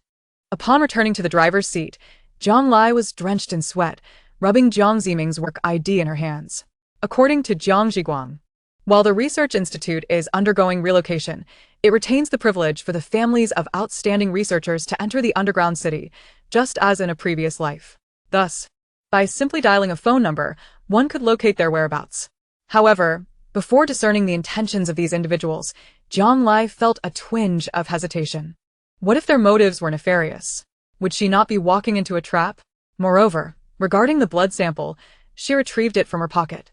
This item must not fall into the hands of those with ulterior motives prior to examination. Yet, all the instruments of the research institute had already been moved along with the personnel, and even if Jiang Lai wished to conduct an analysis, where could she find the necessary equipment? Suddenly, an idea struck her. Her university's laboratory. The technological university she attended is affiliated with the Uyghur Research Institute. Though its equipment may not match the professional sophistication of the Research Institute, performing a blood analysis should pose no problem. Additionally, with the rampant emergence of zombies, the university must be in chaos. Sneaking into the lab should not be particularly difficult. Without further ado, she resolved to go. Whether in her previous life or the present, Jiang Lai was determined to rid herself of lingering doubts. She was eager to uncover the secrets concealed within this blood sample. As the chaos instigated by the zombies gradually escalated within the city, her vehicle navigated through a series of obstacles until it neared the university. Jiang Lai was not foolish enough to expose her substantial cache of supplies. She concealed the seven-seater business vehicle a kilometer away from the technological university. After a long day, fatigue weighed heavily upon her. To ensure better mobility, she locked the car doors, shifted to the back seat, grasped a wrench, and closed her eyes to rest. In a hazy dream, Jiang Lai found herself immersed in a different world. The silvery moonlight bathed the tranquil streets, while the stars twinkled above. A cicada persistently chirped from the branches of a tall sycamore tree, and a small figure sat in the shadow beneath, engrossed in a colorful picture book. What could little Lai be studying so intently? A gentle voice approached, wiping the sweat from her brow with a tissue before sitting beside her. The book mentioned that many tiny dust particles and bacteria exist in life, invisible to the naked eye, which must be magnified using the mirror depicted in the illustrations. Yet, the small face bore an expression of intense concern. If bacteria, in their minuscule form, posed such significant threats to our bodies, wouldn't they be even more dangerous if enlarged? The man, as warm as jade, gently tousled the child's soft hair, smiling as he assured her that it was merely a microscope. It simply magnifies small objects through the principles of light, making them visible to the naked eye, while the actual objects remain unchanged in size. The child's eyes lit up in understanding as she pinched her thumb and forefinger together, exclaiming, "Oh, they are still that tiny." Her chubby little hand was enveloped in the warmth of the man's larger palm. Indeed, they could not escape from their grasp. A tall woman approached, observing the joyful interaction between the father and daughter. What if there existed something that could magnify small things? What did little Ai wish for? She presented a pink ice cream cone to the child, who squealed with delight, grasping the woman's hand and beginning to savor the treat. Between bites, she exclaimed, "Of course, I want an ice cream cone as tall as the building, to enjoy with mommy and daddy." The man, watching the woman settle beside the little girl, inquired softly, "So, has there been a breakthrough in your research?" The excitement in the woman's eyes mirrored that of her precious daughter. The experiment had yielded results, though they were not yet stable. The revolution was not yet complete, and while progress had been made, she still sought recognition for her contributions. The man's gaze softened. "You should transfer to the research institute soon. I can assist you." The woman smiled, her eyes crinkling. "Indeed, it's time to rid myself of that group of parasites." The little girl remained blissfully absorbed in her ice cream, oblivious to the fading voices and shadows of those around her. When she finally registered the shift, she found herself enveloped in a gray, misty void. The ice cream cone fell to the ground. "Daddy? Mommy? Where are you?" Suddenly, yang layolted avaka, murmuring the words Mom and Dad. Outside, the daylight had fully emerged. Glancing at her watch revealed it was already the afternoon of the following day. However, as she peered out from the vehicle, the world still appeared shrouded in a gray haze. The persistent buzzing in her ears lingered, and as she gathered her thoughts, she realized it had all been a dream. Yet, when she opened the car door, intending to stretch, she found her legs extending beyond the threshold. Yet they seemed to be obstructed by something beneath her. How peculiar. Jiang Lai withdrew her leg and changed her approach, using her hands to probe. The moment she reached out, a long beep sounded, and just as her fingertips lost contact, she suddenly lost her balance, tumbling headlong out of the vehicle. Ouch! She brushed the dirt from her clothes, bewildered as she stood. She had parked in a dry tunnel beneath the bridge. Peeking outside, she saw nothing amiss compared to her usual view. How strange! Jiang Lai scratched her head while retracing her steps. Unintentionally, her foot landed on something that emitted a short beep. Before she could halt, she collided with a gray wall, causing her to crouch down, cursing in pain. The buzzing in her ears resumed, but this time Jiang Lai sensed a clue. She cautiously approached and grasped what she had stepped on. It was the small handgun taken from Jiang Ziming's office. Memories surged, intertwining with reality. Chapter 9. The Space Unveiled. This was no ordinary handgun. It was a particle amplifier that had only emerged in the latter stages of the apocalypse in her previous life. Her mother, Xia Jia, had begun its development during Jiang Lai's childhood. She had once read in a science fiction novel that even the smallest particles in nature, such as atoms and protons, could be expanded and magnified through certain technological means. While many were merely captivated by the notion as a fanciful idea, Jiang Lai's mother, recognized as a once-in-a-century genius in the field, had gradually transformed the concept into reality. Jiang Lai, though not well-versed in technical terminology, had roughly listened to her mother explain how she could manipulate atoms and protons to unfold into three-dimensional, four-dimensional, or even higher-dimensional spaces. However, achieving higher dimensional expansion required significantly more energy, which was not readily available at the time. She delicately held this intriguing device, contemplating whether her mother had indeed managed to utilize this amplifier to expand particles all those years ago. A sudden thought struck her. Could this mean she possessed a portable space? Jiang Lai nearly leaped for joy at the realization. In the apocalypse, carrying a substantial amount of supplies would inevitably draw attention. Selfish, greedy individuals were far more dangerous than the not-so-threatening zombies. However, with this space, she could securely store food, drinking water, and essential medicines, items vital for survival, yet cumbersome to carry. By activating the particle amplifier, she could transport these resources as effortlessly as carrying a mere proton. Eagerly, Jiang Lai felt as though she had discovered a new continent, and she could hardly wait to experiment. She first picked up the particle amplifier, examining it closely. This device indeed resembled a compact handgun, complete with a barrel, grip, and magazine. It appeared that the trigger mechanism served as the switch for the particle amplifier. Jiang Lai deactivated the particle amplifier, and as expected, it emitted a prolonged beep. Once the sound faded completely, she adeptly disassembled the gun barrel and magazine, discovering that it contained only 3 small, differently colored pellets, 1 in the barrel and 2 in the magazine, reminiscent of the caps used in toy guns from her childhood. This likely represented a means of preserving particles. If 1 pellet equated to 1 space, she now possessed at least 3 dimensions to store supplies. Restoring the particle amplifier to its original state, Jiang Lai resolutely pulled the trigger toward the other end of the bridge tunnel, accompanied by a brief beep. A gray space of approximately 7 to 8 square meters materialized before her, its ceiling dome-shaped, while the familiar buzzing sound returned, causing an uncomfortable ringing in her ears. Covering her ears did little to alleviate the discomfort, yet she persevered, seeking a way to enter the space. After countless attempts to breach the barrier, she, in frustration, cast the particle amplifier aside.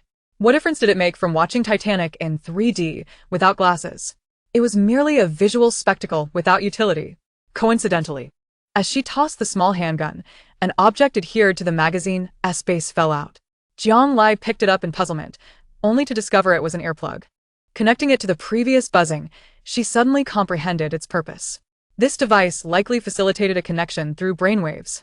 Indeed, once she donned the earplug, the buzzing ceased, and in its place, she could now discern a door materializing in the gray space, opening towards her. Without hesitation, Jiang Lai transferred all the supplies from her trunk into the space. Despite being a mere 10 square meters, it was soon brimming with provisions, occupying only about half of the area. However, keenly observant as she was, Jiang Lai noted some subtle changes upon entering and exiting the space. For instance, she noticed fleeting golden threads appearing intermittently within the space, and more conspicuously, the passage of time seemed to accelerate. Even though the process of moving and organizing the supplies should have taken merely an hour, upon her emergence from the space, dusk had already begun to descend. It was summer, and the nights were longer. Judging by the dimming light, at least 5 or 6 hours must have elapsed. Clearly, caution was warranted until she understood the dimensional expansion of these particles. Grabbing a backpack, she packed some essential food, water, and first aid supplies, then exited the space, securely stowing the particle amplifier, and set off toward the Technological University. The present-day Technological University was a far cry from its former self, ravaged by the onslaught of zombies.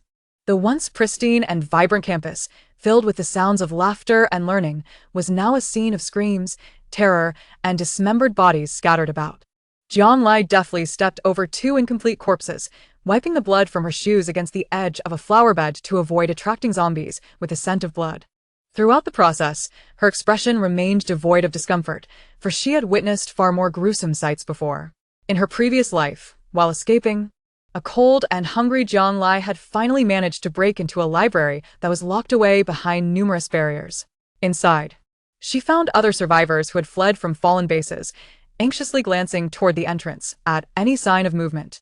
Upon seeing a frail girl, without visible injuries, they collectively relaxed, returning to their previous activities.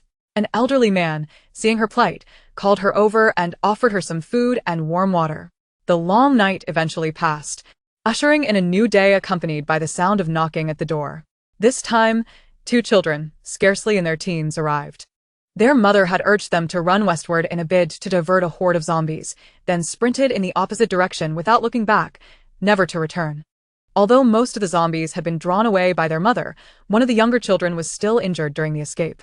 The two managed to reach this refuge, seeking assistance, but the others in the attic refused to let them in upon noticing their injuries. Don't let them in. Anyone bitten by a zombie will ultimately turn into one. They were right. One should not allow momentary compassion to endanger everyone. Stop knocking here. Go elsewhere. Just leave. Indeed. They should depart. It would be problematic if they attracted more zombies. Leave now.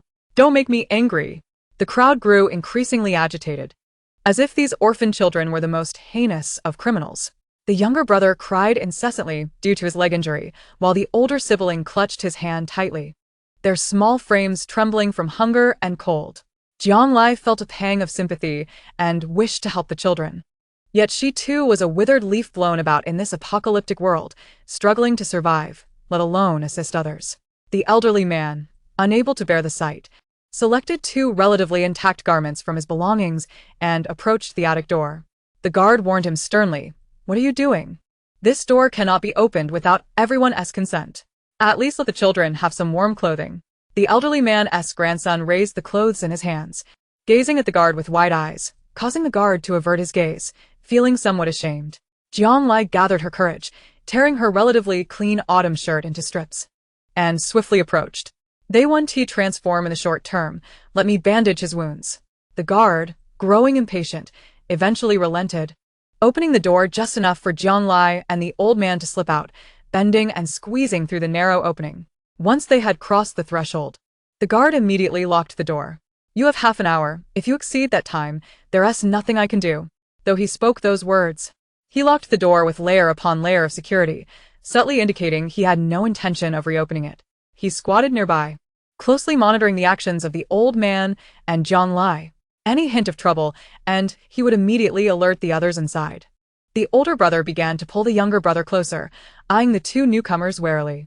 It was only when Jianglai approached to clean the younger brother's wound that the elderly man offered food and clothing, gradually easing their suspicions. The younger brother revealed his inflamed and festering ankle wound, oozing yellow pus and emitting a foul odor. "This may sting a bit. Don't be afraid." Initially, the younger brother cried at the sight of his injury, but Jianglai's calm and gentle demeanor, combined with her sweet voice, reassured him, and he gradually ceased his tears. As Jianglai excised the necrotic tissue surrounding the wound and bandaged it with cloth, a commotion erupted behind her, accompanied by the elderly man's shouts. "Where are you going? Put down my grandson."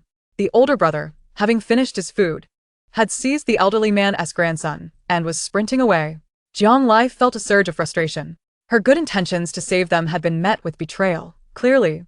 The older sibling had overheard the guard's words and sought to exploit their protection by deliberately delaying their return. Though the dawn was breaking, the light remained dim, and if he continued to run, they might encounter zombies.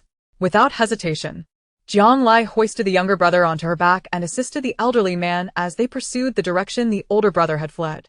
After nearly 2 miles, the older brother, still just a child, succumbed to fatigue and set down the elderly man's grandson, leaning against his leg, gasping for breath. Seizing the moment, Jianglai lunged at him, taking the child from his arms and handing him back to the elderly man, calculating the time. Even if they turned back immediately, they had already exceeded the agreed time frame with the guard. As anger surged within her, Jianglai contemplated delivering a couple of slaps to this selfish child. However, just as she raised her hand, he cried out, "Woo, there's a monster on the rooftop." I'm scared. Upon hearing the possibility of zombies lurking about, Jianglai promptly scanned the surroundings for the monster he spoke of. Yet, after a prolonged search, she found nothing but flat terrain. There wasn't even a building that could be deemed a tower. Could it be that the child meant the rooftop of the library? A chill ran down Jianglai's spine. Chapter 10. A scoundrel cannot change his ways. The library, being a square structure, had a central courtyard that only connected to the top floor. It was commonly believed that zombies would mechanically move in one direction, lacking the intelligence to ascend. Thus, the courtyard, with its single entrance, was regarded as a natural refuge. However, if zombies had indeed climbed to the rooftop, the fragile glass ceiling of the courtyard was a cause for concern Jiang Lai dared not contemplate further. She shared her thoughts with the elderly man, and they decided it prudent to return and investigate. As they hurried back, Jiang Lai realized her brother's intentions. He had long discerned the presence of zombies on the rooftop and sought to lead everyone to safety, unsure of how to articulate his fears. He had simply scooped up the child and fled, leaving Jiang Lai and the old man calling after him as he ran for his life.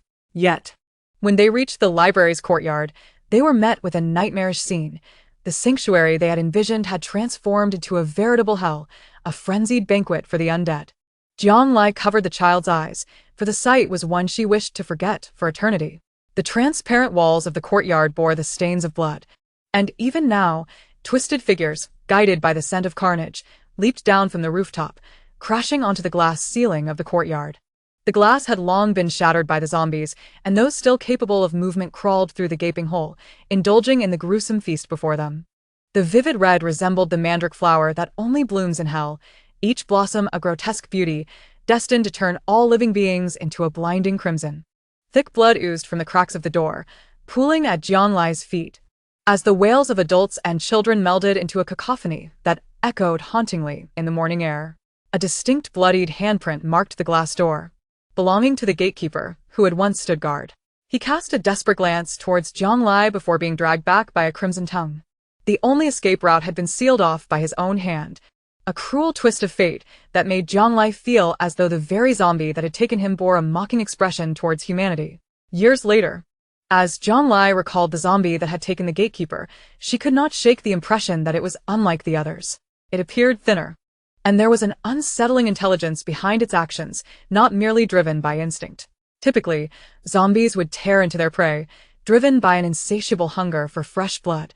But this one had swiftly dragged away the lifeless gatekeeper, its speed astonishing. It bore a resemblance to the later variants, known as tongue demons, a third-level mutation characterized by elongated, emaciated bodies, with skin stretched tightly over bones, and tongues that could extend over 10 meters, capable of ensnaring or piercing through human flesh. It seemed that the shattering of the courtyard's glass ceiling was no mere coincidence. It was likely breached by the tongue demon's advance. As Jiang Lai continued on, she murmured to herself, only to have her attention drawn to a few dark figures in a nearby classroom. Were they zombies? She shifted the wrench to her right hand, but as she drew closer, her initial suspicion was dispelled. They were men engaged in heinous acts against a woman. Even in such dire circumstances, they still found time for depravity. Jiang Lai pressed herself against the wall, intending to slip by unnoticed, but midway, she overheard one of the men speaking. "Winning Xue, weren't you pretending to be noble and pure? Are you hungry now? How does Big Brother taste?" The woman, muffled by something in her mouth, emitted only incoherent sounds. When no satisfactory reply was given, a man struck her across the face. "Speak up. Big Brother is asking you a question." Another, more brutish voice admonished Xue. "Keep it down, or you'll attract the zombies. Don't throw away your life for a woman." The lecherous man quickly conceded, Yes, I understand. I'm tired of this." As he zipped up his pants, he added, "Give her the leftover bread, and let her share it with that pretty boy." Since the emergence of zombies at the school, most students had perished within a day and night, and the few survivors had fled in panic. Clothing was manageable, as the summer heat rendered heavy garments unnecessary, but food and water became pressing concerns. Nearby shops and supermarkets were either overrun by towering male students or swarming with zombies. Zhang Yang, a coward, had attempted to plead for supplies but returned battered and soon turned his attention to Winning Xue. After a rustling of plastic bags, the same lecherous voice returned, "Here, come back to Big Brother when you're hungry again." Winning Xue's body was bruised, and she eyed the discarded half-loaf of bread, her stomach growling in conflict over whether to retrieve it, only to have another hand snatch it away. "Well, we'll be on our way," Zhang Yang said, not even bothering to help her up, his expression suggesting he found her presence repulsive. Winning Xue shouted after him, "Zhang Yang, you're not human." "How am I not human? If it weren't for me, you'd have been eaten by zombies already. I'm just doing my part for a little food." "Why the dramatics?" Zhang Yang spoke as if it were the most natural thing in the world. Winning Xue, feeling humiliated and enraged, flushed crimson, struggling to find her voice. Seeing that the men were watching him with amused expressions, Zhang Yang divided the remaining bread once more, gesturing. Here, have a bit more. Before he could finish, he caught sight of a petite figure outside the window. Jiang Lai stood under the moonlight, her slender form slightly hunched but her back straight, her dark eyes glimmering with a hint of anger, exuding an undeniable allure. In his past life, although Zhang Yang had parted ways with Jiang Lai when the zombie outbreak occurred, he fortuitously found her trembling in a restroom and led her to safety. Initially, Jiang Lai believed that despite his lack of affection, he at least had a good heart. But later she discovered that he had taken her along to exploit her body for resources. There was even a moment when, in a desperate bid to escape, he had shoved her toward a horde of frenzied zombies. Fortunately, a rescue team had arrived just in time. Otherwise, Jiang Lai would have met her demise at the hands of the undead. To her dismay, in this life, he demonstrated the same despicable behavior, utilizing Wen Xue as a pawn. While Jiang Lai was momentarily lost in thought, the brutish male student wiped his hand across his red t-shirt and exclaimed, "Oh, this cold beauty is also brought by you? Quite a catch. Worth an entire loaf." As he licked his lips, he approached Jiang Lai. "You look familiar. Which academy are you from? Have we met before?" Jiang Lai raised an eyebrow, her lips barely moving. The lecherous man leaned closer. "What did you say?"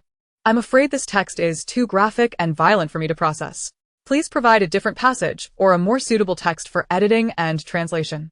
The air was instantly permeated with the scent of blood, and it wouldn't be long before more zombies were attracted, surrounding them in droves. Whether they lived or died depended entirely on their choices. Jiang Lai's voice was chilling, laced with an unmistakable threat. A boy was on the verge of tears. "I'll go. Is that all right?" He wore a brave expression, prepared for sacrifice. "I'm sorry, brother. But we're all just trying to survive." Zhang Yang thought of resisting, but upon seeing the zombies feasting, he reluctantly closed his mouth. Yet in that moment of hesitation, his body was already compromised. Jiang Lai paid them no heed, merely gesturing for the boy in the red t-shirt to join them. The boy in the red vest, looking forlorn, pointed at himself. "But I just got hit by you." Jiang Lai showed no sign of letting him off, instead pointing at Zhang Yang, implying he should find a way out. The men understood her implication immediately, assessing the situation with the deranged beauty before them and the zombies outside. They deemed it better to deal with the man slumped over the desk. Reluctantly, they moved in front of Zhang Yang, silencing his incessant ramblings. Satisfied, Jiang Lai called out to Wen Xue, who was cowering against the wall, covering her mouth in terror. "Hey, why aren't you filming?" Only then did Wen Xue remember her phone, trembling as she opened the camera and awkwardly began to record. She had lost all sense of direction. She would do whatever Jiang Lai instructed. But as she filmed, it suddenly dawned on her that Jiang Lai was standing up for her. Stealing a glance, she noticed that beneath the moonlight, the girl's face was remarkably serene, her gaze fixed intently outside, vigilant yet devoid of the madness spoken of by Zhang Yang. She was merely returning the treatment she had received. "Apply some pressure," Jiang Lai suddenly instructed, startling Wen Xue, who hurriedly adjusted her phone to capture the moment properly. Jiang Lai then quipped without missing a beat, "At this rate, you won't fetch a good price later." Wen Xue assumed Jiang Lai was avenging her, unaware that Jiang Lai's words echoed those Zhang Yang had spoken to her after selling her to those desperate men. As time passed, Jiang Lai seized the opportunity, pulling a sausage from her backpack and tossing it towards a distant mouse hole in the corner. The mouse, lured by the food, poked its head out, its rustling attracting the zombies' attention as they lunged forward, greedily consuming the fresh blood. Jiang Lai instructed Wen Xue to tuck her phone away, grabbing her to leave. She wasn't being particularly kind. Leaving Wen Xue behind would only lead her to danger. Better to find a temporary safe haven and then leave her there, Jiang Lai thought. However, just as they reached the classroom door, preparing to evade the feasting zombies by escaping through the other side, a series of footsteps echoed in the corridor. "Oh no, have we drawn in more zombies?" But she quickly dismissed that thought. The footsteps were uniform. Unlike the disorganized shuffle of the undead, perhaps it was humans.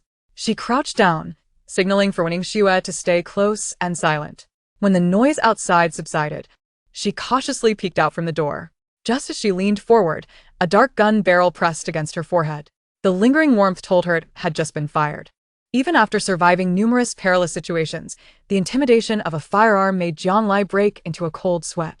Just as she was about to clarify that she was not a zombie, a clear voice rang out. "Captain, don't shoot.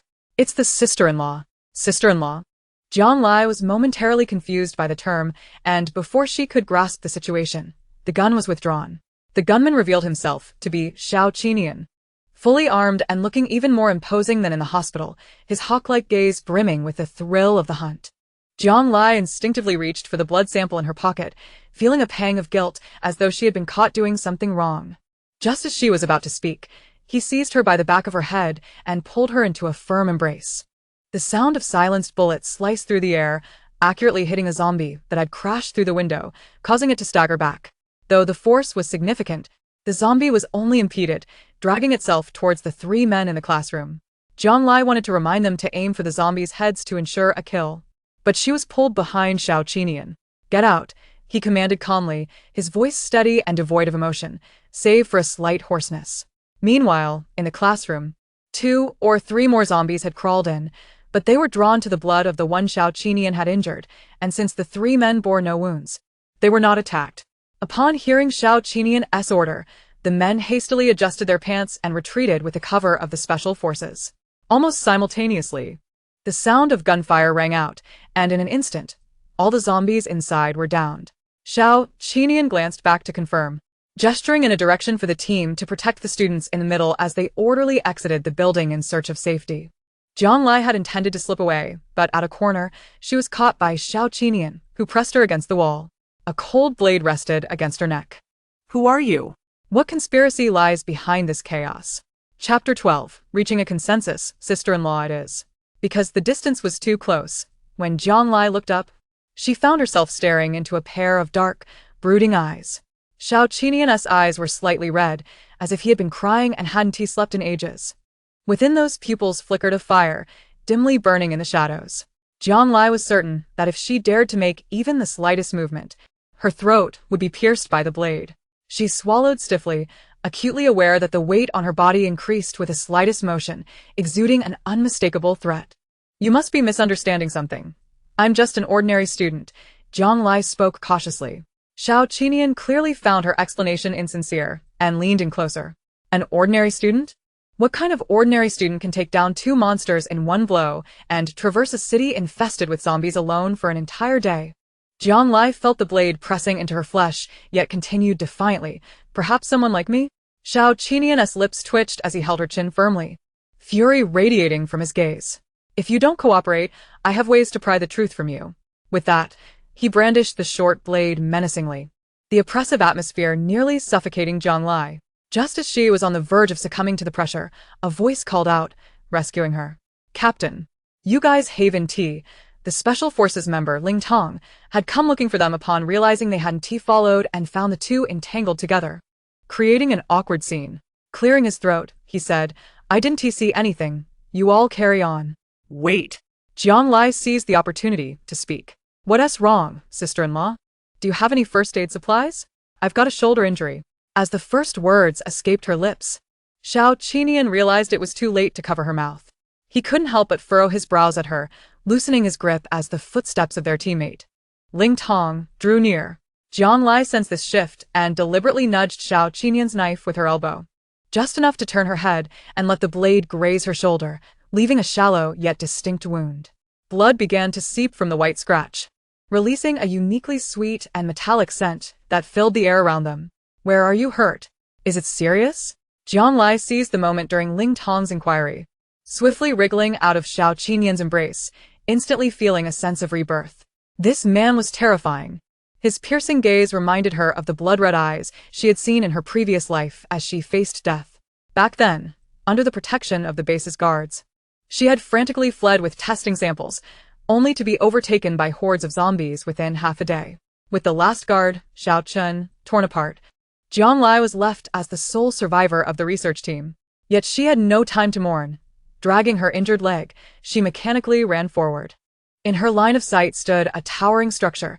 If she could reach it, there might still be a glimmer of hope. Xiao Chun was instantly devoured, and the zombies set their sights on Jianlai. A putrid stench wafted from behind her. Bold and astute, she had developed some fighting skills compared to her former self at the apocalypse's onset. She waited until the zombies nearly grasped her shoulder before gritting her teeth and leaping, using her injured leg to propel herself towards the opposite side. As her foot connected with the rocky wall, a sharp pain shot through her ankle. It was only by the force of the dagger embedded in the rock that she avoided plummeting into the abyss below. Behind her, the zombies fell into the pit like dumplings being boiled. Jiang Lai scrambled up the rock face, pausing only briefly before reaching the foot of the building. She pressed her palm against the weathered door and pushed with all her might. The door trembled, rust cascading down like a shower. Expecting at least a moment to catch her breath, despair washed over her as she beheld the scene inside. A mass of heads crowded in a darkened space. There were not fewer than 800, their states so mangled that one could hardly associate them with the living. They surrounded a towering figure that moved stiffly, seemingly engaged in some kind of ritual. At the sound of Jiang Lai's entrance, the figure turned its head at an impossible angle, peering towards her. Low-level zombies, tongue demons, giants, seekers, rippers, self-healers. Jiang Lai could no longer recall the names of more zombies. Clutching the experimental samples her father had sacrificed his life for, her body trembled uncontrollably. The most terrifying among them was the towering figure at the center. Unlike the others with vacant eyes, its crimson gaze gleamed with malevolence, captivating her in the dim surroundings. The instant it fixed its stare on her, fear coiled around Jiang Lai's throat like a slick serpent, suffocating her from all sides. The figure emitted a muffled grunt, and the nearest ripper lunged at Jiang Lai as if commanded. She instinctively dodged, but her injured leg betrayed her, and she was immediately torn away. Ah! A torrent of blood and a scream erupted, invigorating the zombies, who began to converge upon her. Jiang Lai bit her lip until it bled, her face pale as she reached for the lone grenade strapped to her waist. At least she could choose how to meet her end. This thought flickered in her mind just before the explosion. Sister-in-law? Sister-in-law. Ling Tong's voice broke through Jiang Lai's reverie. She instinctively replied, "Huh? What? I'm asking how you got hurt, where it hurts. Do you need me to help bandage it?" Ling Tong, with his fair and youthful appearance, looked more like a student than the university students present. He held medicine in one hand and water in the other, his gaze sincere, making it hard to refuse. Ah! Jiang Lai found herself at a loss for words when Xiao Qinian strode over, snatching the external injury medication from Ling Tong's hand. "You're not in a position to help." "Oh." Ling Tong instantly shot Xiao Qinian an understanding look before turning to catch up with the larger group. After their previous encounters, Jiang Lai knew Xiao Qinian was not one to use lethal force against women. Logically, given the pressure of the knife against her neck moments ago, her collision would have surely sent her to the underworld had he not intentionally held back, not truly wishing to kill her. However, after that experience, Jiang Lai had no desire to remain alone with him any longer. She immediately attempted to follow Ling Tong. "I know you're not afraid of death, but what about this? Is it okay if I destroy it?" Xiao Qinian's calm voice grew colder as he shook the blood sample in his hand, poised to crush it at any moment. Don't. Damn it. He knew just how to manipulate her. I'll tell you. Jiang Lai, clearly flustered, raked her fingers through her hair. "I don't know where to start." Xiao Qinian raised an eyebrow, suggesting, "Why not begin with why you're more anxious about my sister's blood sample than your own life?" Jiang Lai understood the moment had come to reveal some truth. She briefly explained that she was researching a vaccine to cure zombies, claiming that internal sources indicated her sister's blood might contain antibodies, hoping to take it back for testing, that was all. As for her rebirth in this apocalypse, she chose to conceal that detail to avoid suspicion. Sighing, Jiang Lai continued, "I harbor no ill will towards you or your sister. Nor am I the mastermind behind this chaos. Analyzing her blood sample is solely for the purpose of finding a life-saving antidote quickly. If you misunderstood my intentions, I apologize." Xiao Qinian remained silent after hearing her, scrutinizing Jiang Lai's micro-expressions to gauge the credibility of her words. "Where did you get this information?" After a long pause, he inquired again. What? Xiao Qinian clarified, "Where did the information about my sister's blood sample containing antibodies originate?" It was evident he was particularly adept at seizing key phrases from others' words. Jiang Lai mentally cursed his entire family. "I'm sorry, but I have my principles, and I can't disclose that." How could she tell him that she had studied this blood sample's parameters in her previous life and had brought the knowledge with her? She felt it was better to remain silent than to lie and risk exposure. However, Xiao Qinian's question reminded Jiang Lai of how this blood sample had initially arrived at the research team's laboratory. Given Xiao Qishuan's condition at that time, she doubted it would have lasted long enough to see the apocalypse's later stages. Otherwise, she wouldn't have only seen Xiao Qinian at the high-walled base. Unaware of Jiang Lai's inner turmoil, Xiao Qinian kept his gaze fixed on her before glancing at the blood sample reagent in his hand. Jiang Lai thought perhaps her demeanor had been too rigid. Just as she was about to ease the tension, Xiao Qinian spoke again. You may take the blood sample. But I have a condition. What condition? There's a breakthrough. Take me to your research team. Xiao Qinian's tone was more declarative than negotiative. I want to confirm with my own ears whether what you said is true. Jiang Lai was rendered speechless. She had nothing to hide and wasn't afraid of being exposed by Xiao Qinian. Yet it was still the early days of the apocalypse. Where could she find the vaccine development team? Even the suddenly relocated research personnel had vanished without a trace. Seeing her silence, Xiao Qinian offered no alternative. He tucked the blood sample securely, ensuring she wouldn't casually abscond with it again, and advanced towards her with his knife drawn. Jiang Lai, a valiant hero, refrained from succumbing to immediate losses. All right, you're the boss, you call the shots. Yet, before she could finish her words, she was met with a fierce glare from Xiao Qinian, causing her to obediently silence herself. Meanwhile, a rustling sound of footsteps gradually emerged from behind, as zombies, drawn by the scent of blood on Jiang Lai, closed in. Chapter 13. Thoroughly disgraced without hesitation, Xiao Qinian positioned himself protectively behind Jiang Lai, using his radio to summon reinforcements. The corridor of the complex was long and narrow, and 3 special operations team members arrived in a formation, with Xiao Qinian at the forefront. Under his calm and methodical shooting, the wave of zombies was swiftly eradicated. Just as the fabric of his shoulder was unexpectedly sliced by a paratrooper's knife, Jiang Lai reacted with a startled exclamation.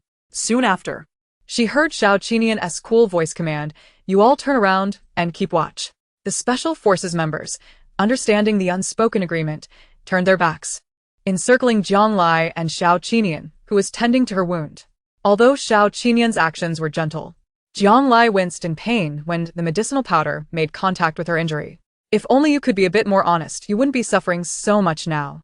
To Jiang Lai, his words sounded like a threat, while to the other team members, it resembled playful banter.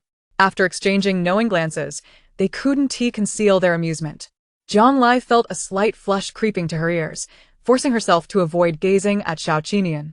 Setting aside everything else, this man was exceedingly handsome, particularly as he lowered his head, meticulously applying the medicine to her wound. His jade-like fingers, barely covered by gloves, deftly applied the ointment to her cut, providing a cooling sensation that alleviated the irritation from the powder. His wrapping of the wound was swift, as though he wished to spare her from excessive pain. Noticing Jiang Lai's furrowed brows, Xiao Qinian withdrew his hand. I thought you were tough. Why are you so afraid of pain? Jiang Lai rolled her eyes, retorting, It's not fear of pain, but fear of you slaughtering me. Once the treatment was completed, Xiao Qinian turned to lead the others onward, confident that Jiang Lai would follow. Taking a deep breath, she resolved to catch up with them. The Special Forces mission was to conduct a search and rescue operation in the surrounding area, and together with Jiang Lai, they had located a total of 13 surviving students. Xiao Qinian arranged for them to rest in an open area of the basketball court, while he meticulously studied the school's map and coordinated the rescue routes via radio. Seizing the opportunity, Jiang Lai inquired about the current situation in Pinghai City from the affable Ling Tong. It turned out that the city hospital was not the first site of the zombie outbreak. Just 2 nights prior, a large-scale riot had erupted at the Pinghai City labor camp on the outskirts, resulting in all prisoners and guards turning into mindless flesh-eaters within a matter of hours. To contain the situation and prevent leaks, local armed forces were dispatched to eliminate the threats, locking the gates and incinerating the interior with flamethrowers. Unfortunately, some individuals were still injured by zombies during the chaos. Those injured believed their wounds to be minor and failed to report them. And by the time they realized something was amiss, it was too late. A vehicle filled with zombies surged into Pinghai City, causing the virus to spread uncontrollably.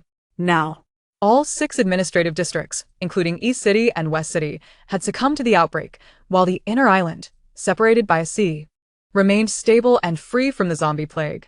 Jiang Lai recalled hearing that the source of the zombies was from outside the city, but she had not anticipated that it originated from the labor camp. The inner island had managed to remain unscathed primarily because the initial level of zombies was too low to cross water, and they had acted quickly to sever access routes into Pinghai City, demolishing bridges, thus providing a temporary refuge in the early days of the apocalypse. However, This very isolation later led to severe resource shortages on the island, leaving people to perish from prolonged waiting or fierce competition for dwindling supplies. Suddenly, an idea struck Zhang Lai. A relatively safe and temporarily isolated location would be ideal for hiding people. Could it be that the researchers had been secretly relocated to the inner island? The more she pondered, the more plausible it seemed. She immediately devised a plan to explore the island, but first, she needed to find a way to retrieve a blood sample from Xiao Qinian. Lost in thought, Ling Tong handed her a bottle of water and a pack of compressed biscuits. Initially, she intended to decline, but considering the uncertainty of how long she would be alone in this apocalyptic world, she accepted them, stuffing them into her backpack. You don't need to be so cautious. Just eat. We still have plenty of food for now, Ling Tong reassured her, mistakenly believing she was reluctant to eat. May I ask when you two became a couple? I've never heard Xiao Ti mention it before. The curious Special Forces member, Zuanan, chimed in. Jiang Lai thought to herself that it wasn't surprising. She hadn't heard of it either. Zhang Yang, seated nearby, let out a derisive snort. I wondered why you showed no sign of sorrow after the breakup. Turns out you were secretly with someone else, you two-timer. Before Jiang Lai could respond, Wen Xue swiftly delivered a slap to Zhang Yang. Covering his face in shock, he stammered, You. How can you say that? Wen Xue's voice quivered slightly. 3 months ago at the bar, you told me you were single. When we got together, my friend informed me you had a girlfriend. You claimed it was your ex-girlfriend pestering you. Now that we are all here, do you dare clarify when you broke up with Jiang Lai? This left Zhang Yang momentarily speechless. He had never anticipated that one day these two girls would unite against him. Even the few lecherous students who traded food for favors looked down upon him. Bro, your game is dirty. At least we exchanged needs. You played both sides, they jeered, inching closer. Seeing the small rogues approaching made Zhang Yang's heart race, and he retreated repeatedly. Don't listen to these two slanderers. Just as he contemplated how to defend himself, there were plenty of onlookers eager for drama. But it's a fact that the woman was kept, one chimed in, referencing a photo from a forum that clearly captured the evidence. The man has been cuckolded. It's understandable to have other thoughts. Seeing someone speak up for him, Zhang Yang straightened his back. Exactly. Who would want such a shameless woman as a girlfriend? She wronged me first. Jiang Lai inwardly lamented her own blindness, failing to see that he had two faces. If you felt I was so disgraceful when you needed money, why didn't you voice your concerns then? If it weren't for your lavish spending, I wouldn't have had to tutor others for extra cash. Not wanting to remain silent, Zhang Yang seized on this as an opportunity to turn the tables. We're all students. If you weren't being kept, where would you get so much money? Jiang Lai laughed in anger. Unfazed, she pulled out her phone and opened an app, displaying a recording of her tutoring sessions. Among those videos was one where she forgot to turn off the camera after a lesson, showing her being driven home by a wealthy parent, the license plate matching that of the car in the forum photo. If it weren't for the parent's habit of remote monitoring during lessons, she might have struggled to explain herself. Jiang Lai's gaze turned disdainful upon Zhang Yang, forcing herself to suppress the urge to vomit before continuing. Moreover, the driver is always using a spare grocery car. Should I claim there's more than one person funding me? Zhang Yang felt a twinge of guilt. But it wasn't due to any misunderstanding regarding Jiang Lai being a mistress. He feared that his actions extended beyond what had already been revealed. As Zhang Yang contemplated ceasing the discussion, Xiao Qinian, having concluded his report, stood beside Jiang Lai, holding Zhang Yang's phone, the very device previously used by Wen Xue to record action videos.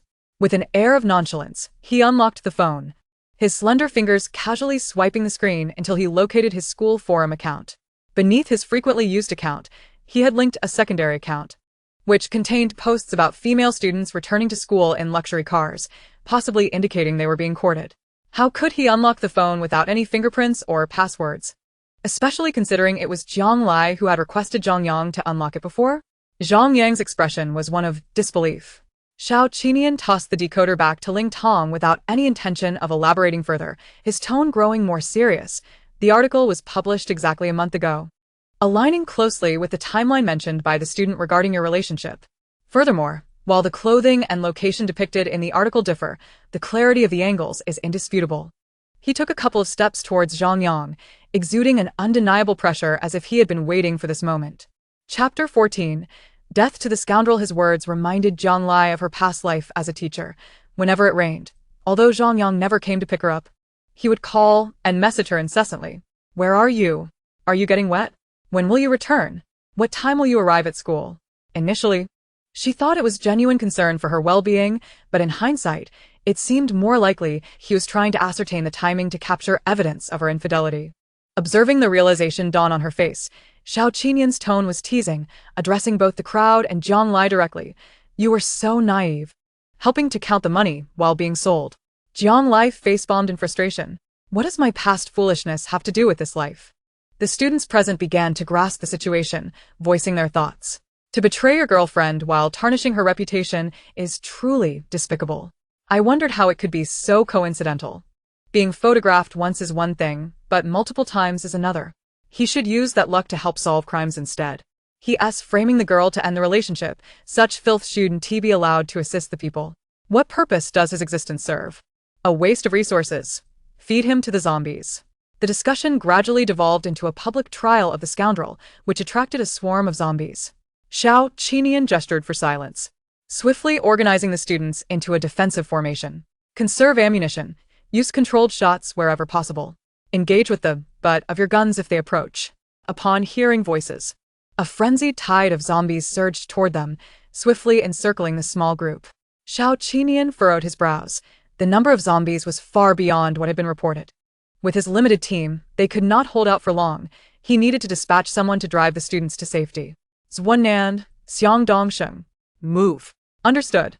The two Special Forces members responded rapidly, vanishing into the throng of zombies under the cover of their teammates. In such a perilous environment, leaving their weapons behind meant they would have to resort to close combat if danger arose.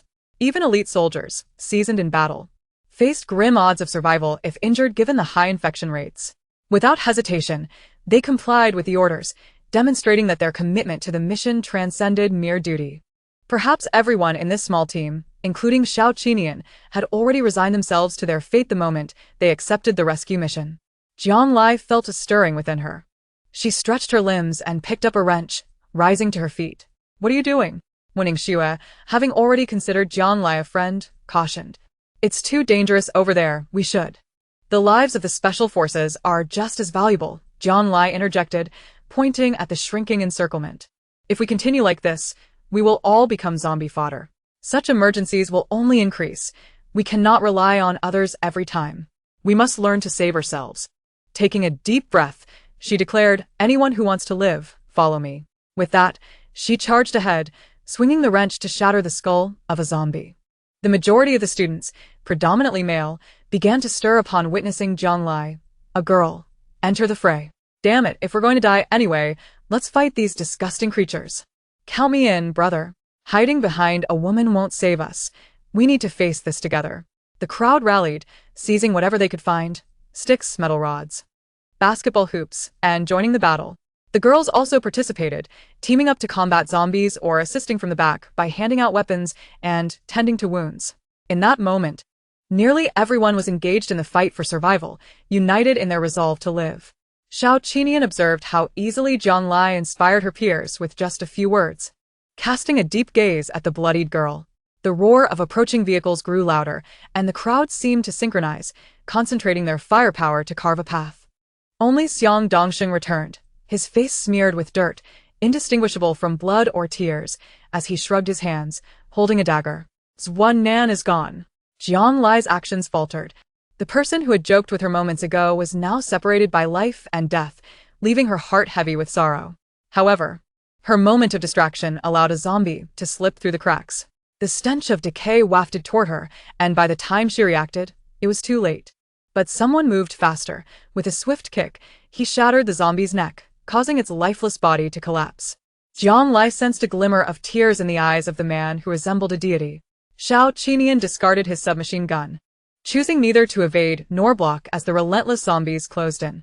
Just as one reached for his throat, he instinctively shrank back, causing the zombie to miss, only to be met by the paratrooper knife already gripped in his hand, piercing through its temple. In a seamless motion, he delivered a powerful kick, dislodging another zombie with a brutal elbow strike, dispatching two in an instant. Within a minute, he had eliminated all zombies that had encroached upon them. Jiang Lai swallowed hard, witnessing a masterful display of combat. Had such prowess been directed at her in the past, she doubted she would have survived a single encounter. In the heat of battle, Xiao Qinian, despite his bloodlust, did not forget to instruct his team to usher the students to safety. Having fought together, the students had forged a bond akin to comrades in arms, forming a protective formation at the vehicle's entrance to ensure the injured and girls boarded first. Yet one individual stood apart. Zhang Yang, forcefully supporting an injured girl, attempted to blend into the crowd but was swiftly pulled back by Ling Tong. "You go last." Zhang Yang opened his mouth to protest, but the expressions of those around him silenced him. Xiao Qinian caught sight of most of the students boarding the vehicle and gradually approached Jiang Lai. "Leave the rest to me, you go first." Jiang Lai nodded in agreement and turned back, not wishing to delay. As soon as she turned around and took a few steps, a basketball hoop was toppled by the zombies, threatening to crush her head. In a swift motion, Jiang Lai executed a roll to the side. Although she narrowly escaped a fatal blow, her path to the vehicle was obstructed. Her stamina was waning, and the wrench she swung grew lighter with each strike, eventually requiring a kick to fend off the encroaching zombies. Xiao Qinian had long sensed the urgency of the situation and was the first to leap onto the hoop's frame, unleashing a barrage of shots below before extending his hand toward Jiang Lai. "Come here." She grasped his hand and climbed to the apex of the structure. He pointed to the opposite side, succinctly asking, "Can you jump over?" Jiang Lai assessed the distance. Beneath them lay a temporary pile of incapacitated zombies, with a solid 2 meters separating them from a safe landing. Had she had a running start, it might have been feasible, but her legs felt weak, and the prospect of misstepping was dire. "It's a stretch." She shook her head at Xiao Qinian. Undeterred, he leapt across without a second glance. Both Jiang Lai and the individuals in the vehicle were taken aback by his audacity. When Xiao Qinian landed firmly and turned back to shout, "You have to jump." Come on. "I'll catch you," Jiang Lai thought to herself. "Do you think I'm a world champion?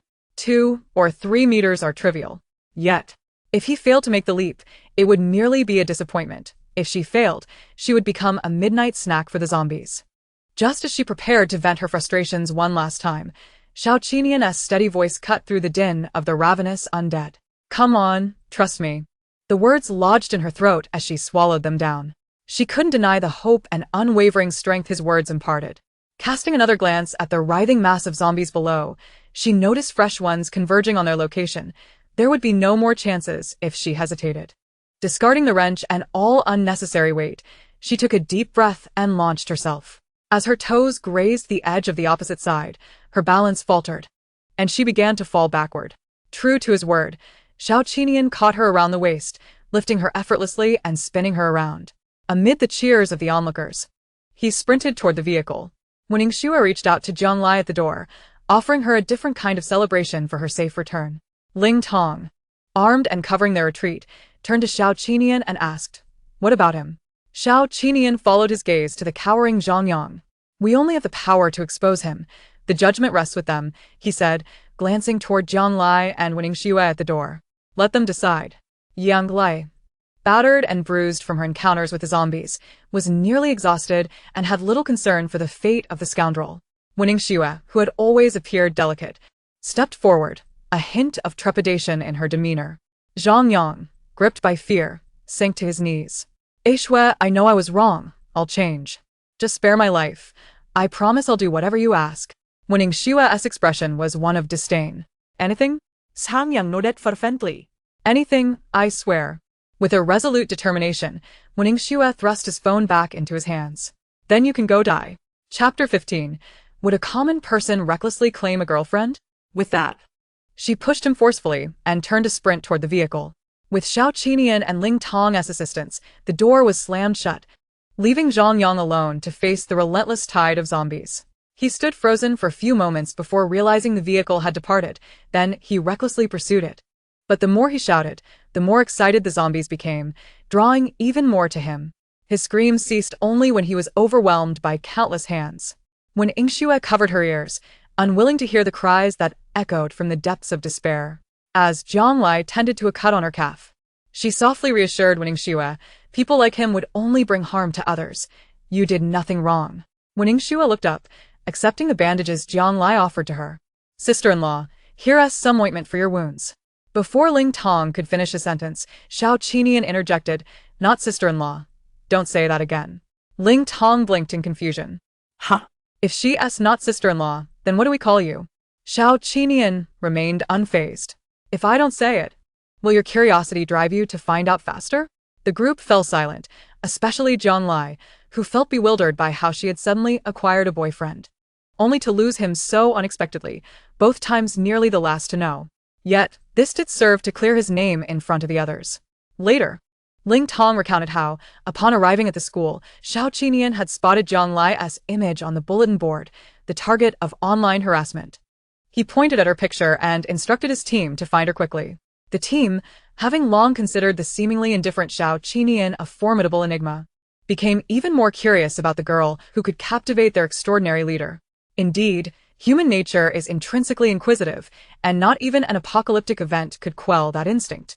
Jiang Lai shook her head, concluding that this person would stop at nothing to achieve his goals. He was one to avoid provoking. The campus of Pinghai University was expansive, and the group, maneuvering to evade the zombies, finally exited the school grounds after half an hour. Just as they were about to breathe a sigh of relief, Xiao Qinian's radio crackled with a new mission. A distress signal had been emitted from the girls' dormitory, and the special operations team was to proceed with immediate rescue efforts. The mention of the girls' dormitory instantly reminded Jiang Lai of her close friends, Mi Xia and Su Xiaoyan, and she wondered if they were still alive. When she left the dorm, her intention had been to secure her home before returning to school to bring her dear friends along. Little did she know that the apocalypse would strike prematurely, leaving her without the chance to warn them.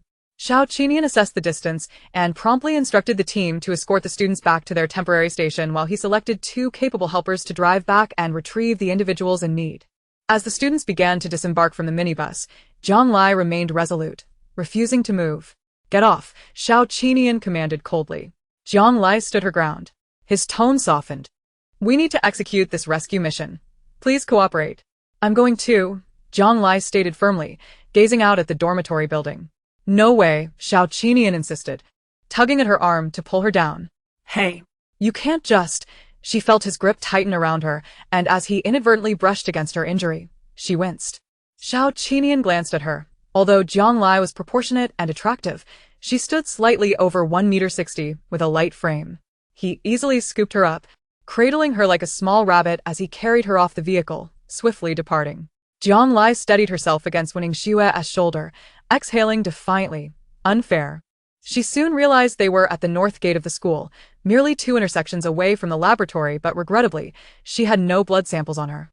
She cursed Xiao Qinian's authoritarian demeanor. Ning Xue noticed her moment of distraction and patted her shoulder. I still owe you an apology. Yang Lai vavid dismissively. It's not your fault, I never took him seriously. Ning Xue sighed in relief, smiling. True, Captain Xiao is handsome and provides a sense of security. He is certainly leagues above that scoundrel Zhang Yang. Jiang Lai looked at her in confusion.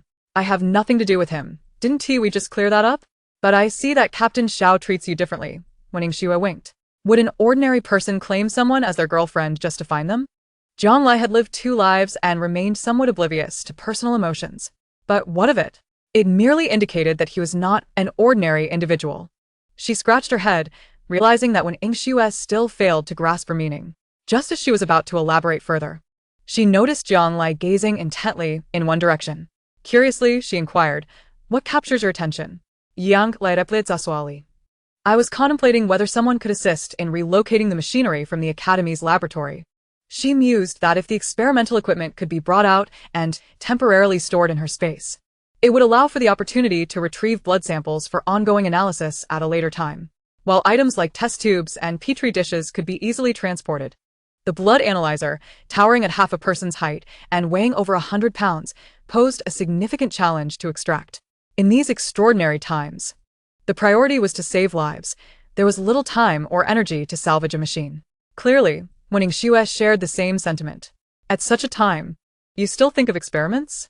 Even if the paper is approved, the degree certificate cannot be issued now. Jiang Lai's expression turned serious. No. I must go in and take a look. Given the constraints of space, she would simply select the most important items to bring out, filling it to capacity.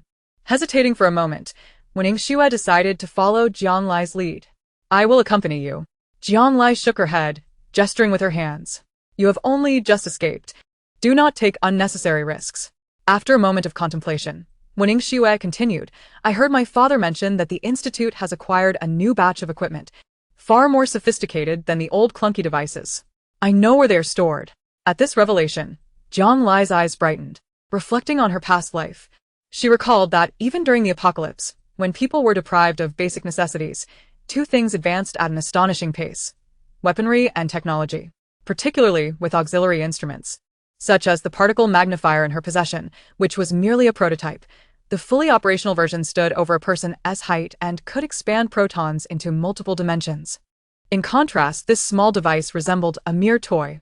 Moreover, many instruments had been compacted, like gas chromatographs, blood analyzers, and magnetic resonance imaging devices, all designed to be smaller and more portable for ease of use and movement. Wen Xue's father, being the director, naturally had a hand in the acquisition of these new instruments. Then tell me where they are, and I will go myself. Zhang Lai expressed her reluctance for Wen Xue to accompany her on such a perilous venture, as well as her desire to keep her particle magnifying space a secret. However, Wen Xue seemed determined to stick by Zhang Lai's side. I do not wish to remain at the temporary camp, nor do I want to encounter those ruffians. Accompanying you is also a way to show that I can be of assistance. What assistance? Yang Lai insuited. Help me find my father, if he is still alive. Wen Xue's eyes glistened with tears. Wouldn't it be better to ask the Special Operations team instead? Zhang Lai hesitated to agree, knowing she had better options. The Special Operations team had their own missions and would not prioritize her request, especially with so many others in need of rescue. When Xue endeavored to maintain her resolve, you said it yourself. During such times, the best course of action is self-rescue. I want to contribute to my family. Family was Zhang Lai's soft spot, and she could not bear to see others suffer similarly. Noticing Wen Xue's wavering, she pressed on. I know you will not stay at the camp, so let me accompany you. It will be perilous. There is a possibility. I am not afraid. Wen Dingthue interrupted Yang Lai. It is better than living without dignity. Zhang Lai gazed at Wen Xue's increasingly resolute expression, recalling her past self. She had always been solitary, and even when companions occasionally joined her, they would eventually part ways, including her father, Jiang Jiming, who had only reunited with Zhang Lai a month before stepping onto the experimental platform. Her mother, Xiajia, had succumbed to a plague long before, never having been seen again. Perhaps having a teammate wouldn't be so bad, Zhang Lai mused. I cannot promise I will find her father, but if you wish to come, then keep close. Wen Xue was overjoyed, retrieving her prepared spiked bat and following closely behind. The journey remained relatively uneventful. The occasional zombie approached, but both Zhang Lai and Wen Xue quickly dispatched them. The two girls soon arrived at the director's office. Wen Xue skillfully retrieved the spare key hidden in the corner of the carpet, and as the lock clicked open, Zhang Lai took cover on the other side. Should any zombies emerge from behind the door, she would not hesitate to eliminate them. Taking a deep breath, Wen Xue exchanged a prepared glance with Zhang Lai before forcefully opening the door. A wave of bloodiness assaulted their senses, yet after searching the room, they found neither corpses nor zombies. The absence of bodies suggested that perhaps they had fled, and there was still hope. While reassuring Wen Xue, Zhang Lai's gaze fell upon the experimental equipment piled in the adjacent conference room. The variety was extensive, and the reagents remarkably complete. Most instruments could be lifted with one hand, with the MRI being slightly heavier, but manageable for two girls. Wen Xue retrieved a bag from the cabinet and handed it to Zhang Lai. I will guard outside. With that, she stepped out with her spiked bat. Zhang Lai packed some commonly used supplies into the bag, and while Wen Xue stood watch at the door, she discreetly took out the particle magnifier and transported all the experimental equipment into her space. With these items, it was equivalent to possessing a mobile laboratory, offering far greater convenience than in her previous life. Just as she contemplated this, a piercing scream from outside startled her. Chapter 16. Please, give me your hand.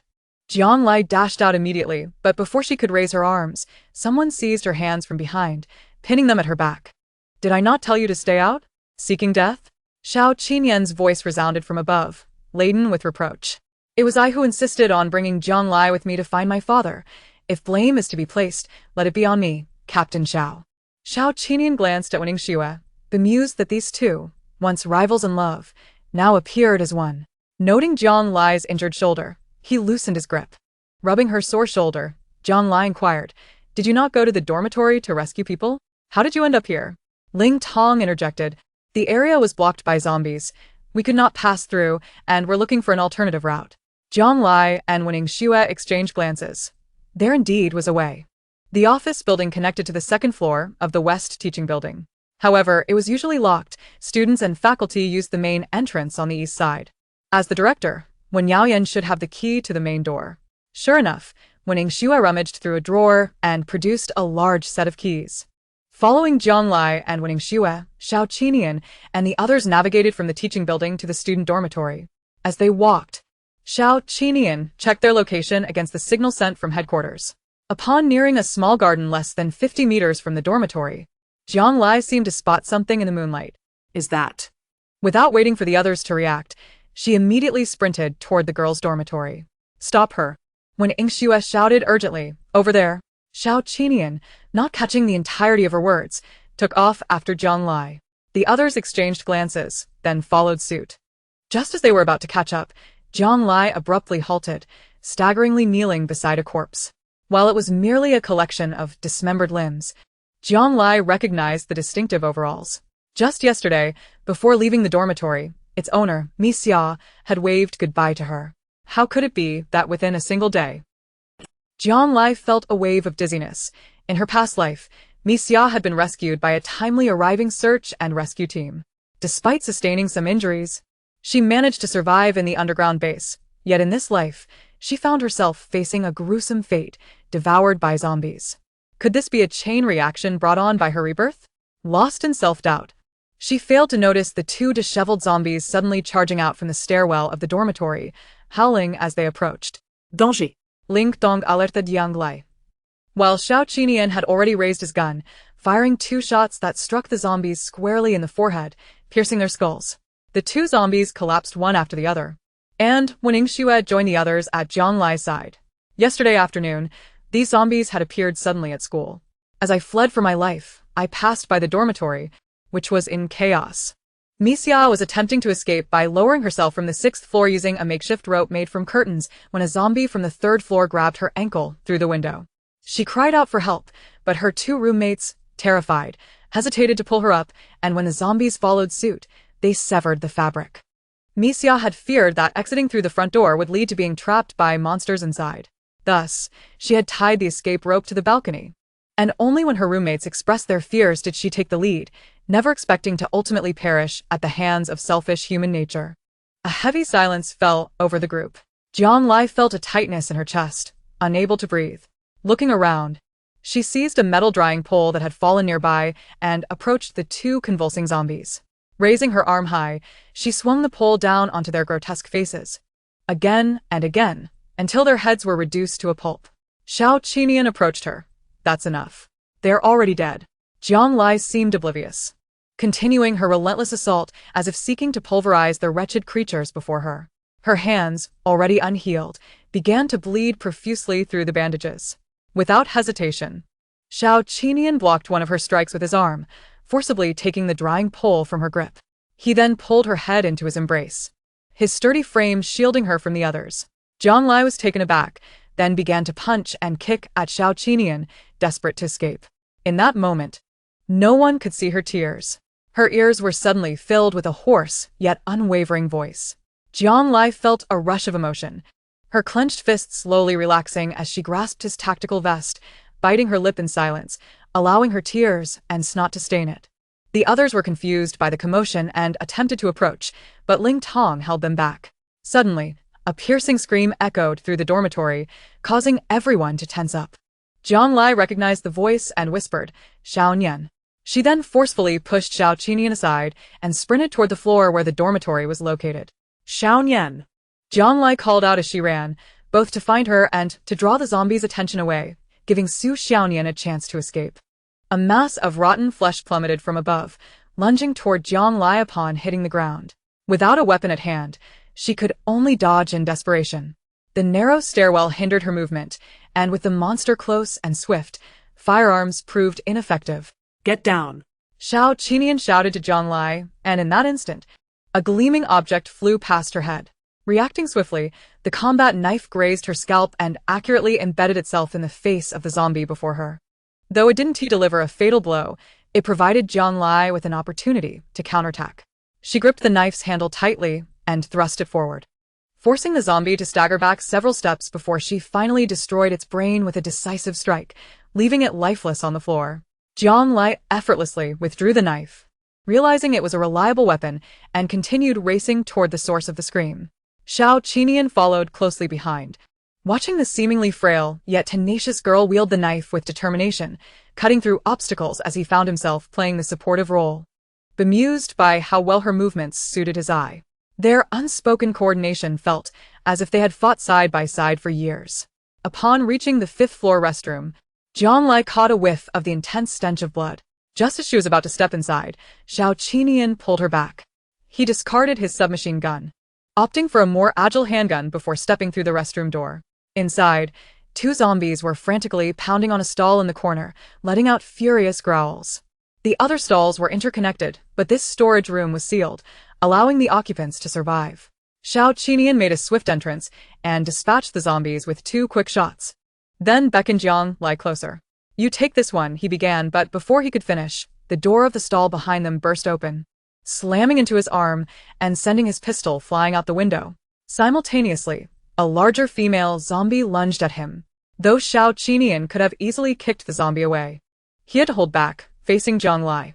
The sudden turn of events happened in an instant, and before he could think of a way out, the glass of the restroom window shattered, sending both him and the zombie tumbling down.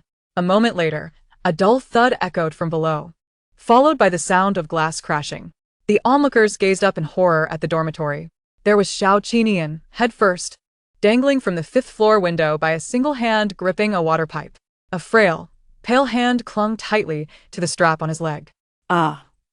Xiao Qinian felt the pull on his leg and looked at Jiang Lai, whose face was pale with pain. "Let go of my hand, I can," he began. But Jiang Lai cut him off fiercely. "Shut up. Give me your hand." Her palm, already injured, throbbed painfully as the strap tightened around it, yet she persisted. If only someone had held onto me Xia with such determination, perhaps she would not have died. No matter what, she could not allow the same tragedy to unfold before her again. "Please give me your hand. Hurry." Xiao Qinian, for the first time, complied, extending his hand. Jiang Lai grasped his pant strap with one hand while firmly clutching his hand with the other. Only when Xiao Qinian could brace himself against the window frame did she pull him inside. His chest heaved violently, and Xiao Qinian could even hear her heart racing faster than his own. Somehow, he found himself reluctant to release her, savoring the softness of her touch. "Jiang Lai? Is that you?" A voice emerged from a slightly ajar storage room, causing both to jump apart as if shocked. A familiar face appeared, and Jiang Lai's tears flowed uncontrollably. "Xiaonian, it's me." Su Xiaonian emerged from the stall, collapsing into Jiang Lai's embrace.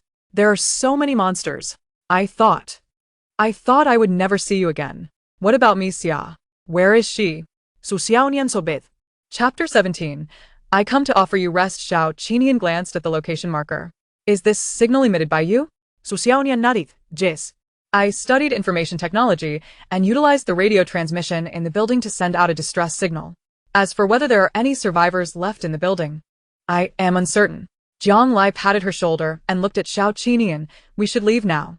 Xiao Qinian nodded and handed his handgun to Jiang Lai. "Be cautious. I will ensure there are no survivors before rejoining you." With that, he turned to leave.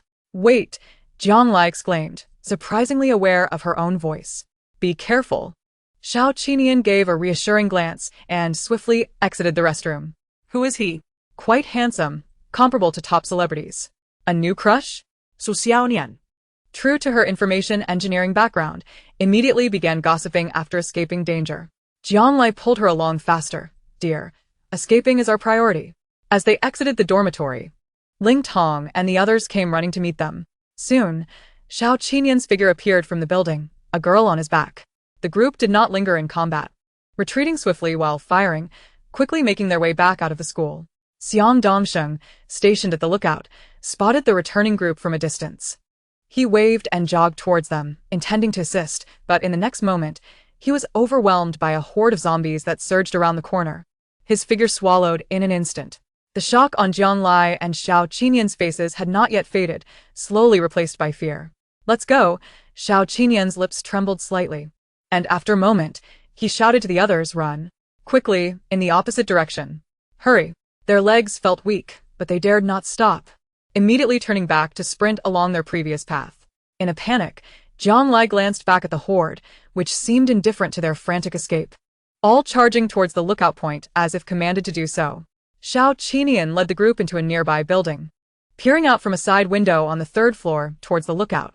Ling Tong's fists clenched visibly as he extended his submachine gun out the window, ready to fire at the zombies, only to be seized by Xiao Qinian, who gripped the suppressor. Captain. Ling Tong watched his former comrade struggle in agony while he could do nothing but hide, crying out in anguish, "Are we just going to watch and do nothing?" Mid-sentence, he realized his words were too much, slamming a fist against the wall, tears streaming down his face. Jiang Lai locked eyes with one of the Special Forces members, suddenly reminded of Jiang Ziming's desperate gaze on the operating table. It was one filled with despair, striving to convey a final glimmer of hope. Xiao Qinian's eyes were also bloodshot, yet in the next moment, he resolutely raised his firearm, not towards the enemy, but towards his comrades. 2 gunshots echoed, striking 2 teammates who had only half a body left squarely in the forehead. The struck individuals momentarily looked stunned, but soon closed their eyes peacefully. "My comrades, if the world is beyond repair, then I shall personally grant you rest." "Captain?" Ling Tong's voice trembled as he observed Xiao Qinian's furrowed brow deepening with each shot fired. He wiped his tears and mimicked Xiao Qinian's stance, aiming his gun at what had once been his closest brothers. This was their final farewell to their former comrades. Before long, the Special Forces squad, except for Xiao Qinian and Ling Tong on the upper floor, was entirely wiped out. Jiang Lai watched the 2 hardened soldiers weep openly, instinctively looking at her own hands, feeling a pang of sorrow. She too had once ended the life of her closest kin. The lookout point has been destroyed, and the area is swarming with zombies. "What do we do now?" Ling Tong asked. "What about the command center?" Xiao Qinian inquired. Ling Tong shook his head, no contact. "What about the other lookout points?" Xiao Qinian pressed. Ling Tong replied, "No news from them either." In this manner, they found themselves at a loss for the next course of action. As Jiang Lai hesitated to voice her suspicions about heading to the island, the rescued girl raised her hand first. I know a place where we might find refuge." With that, she handed over a small piece of paper, bearing a hastily scrawled address. Wind Elegance Road, number 76, Municipal Government's Air Raid Shelter. Ling Tong, known as the living map of Pinghai City, instantly recognized it. As he voiced his inquiry, everyone turned to the girl who had produced the address. "You are." The girl flashed a hint of pride. "My name is Sun Qian, and Sun's the vice mayor is my father. He instructed me to find him here, if I managed to escape." Vice Mayor Sun was quite an able official.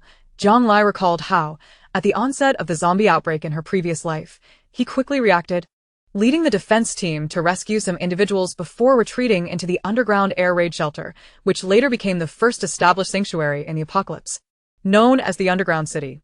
To her surprise, the girl they had rescued was his daughter. Xiao Qinian and Ling Tong exchanged glances. "For now, we can only take her there and then figure out how to contact the command center." Though Wind Elegance Road was not far from the city center, the varying stamina of the group meant they would inevitably encounter danger on foot. Jiang Lai retrieved the 7 business vehicles she had hidden nearby, distributing supplies to everyone to replenish their strength.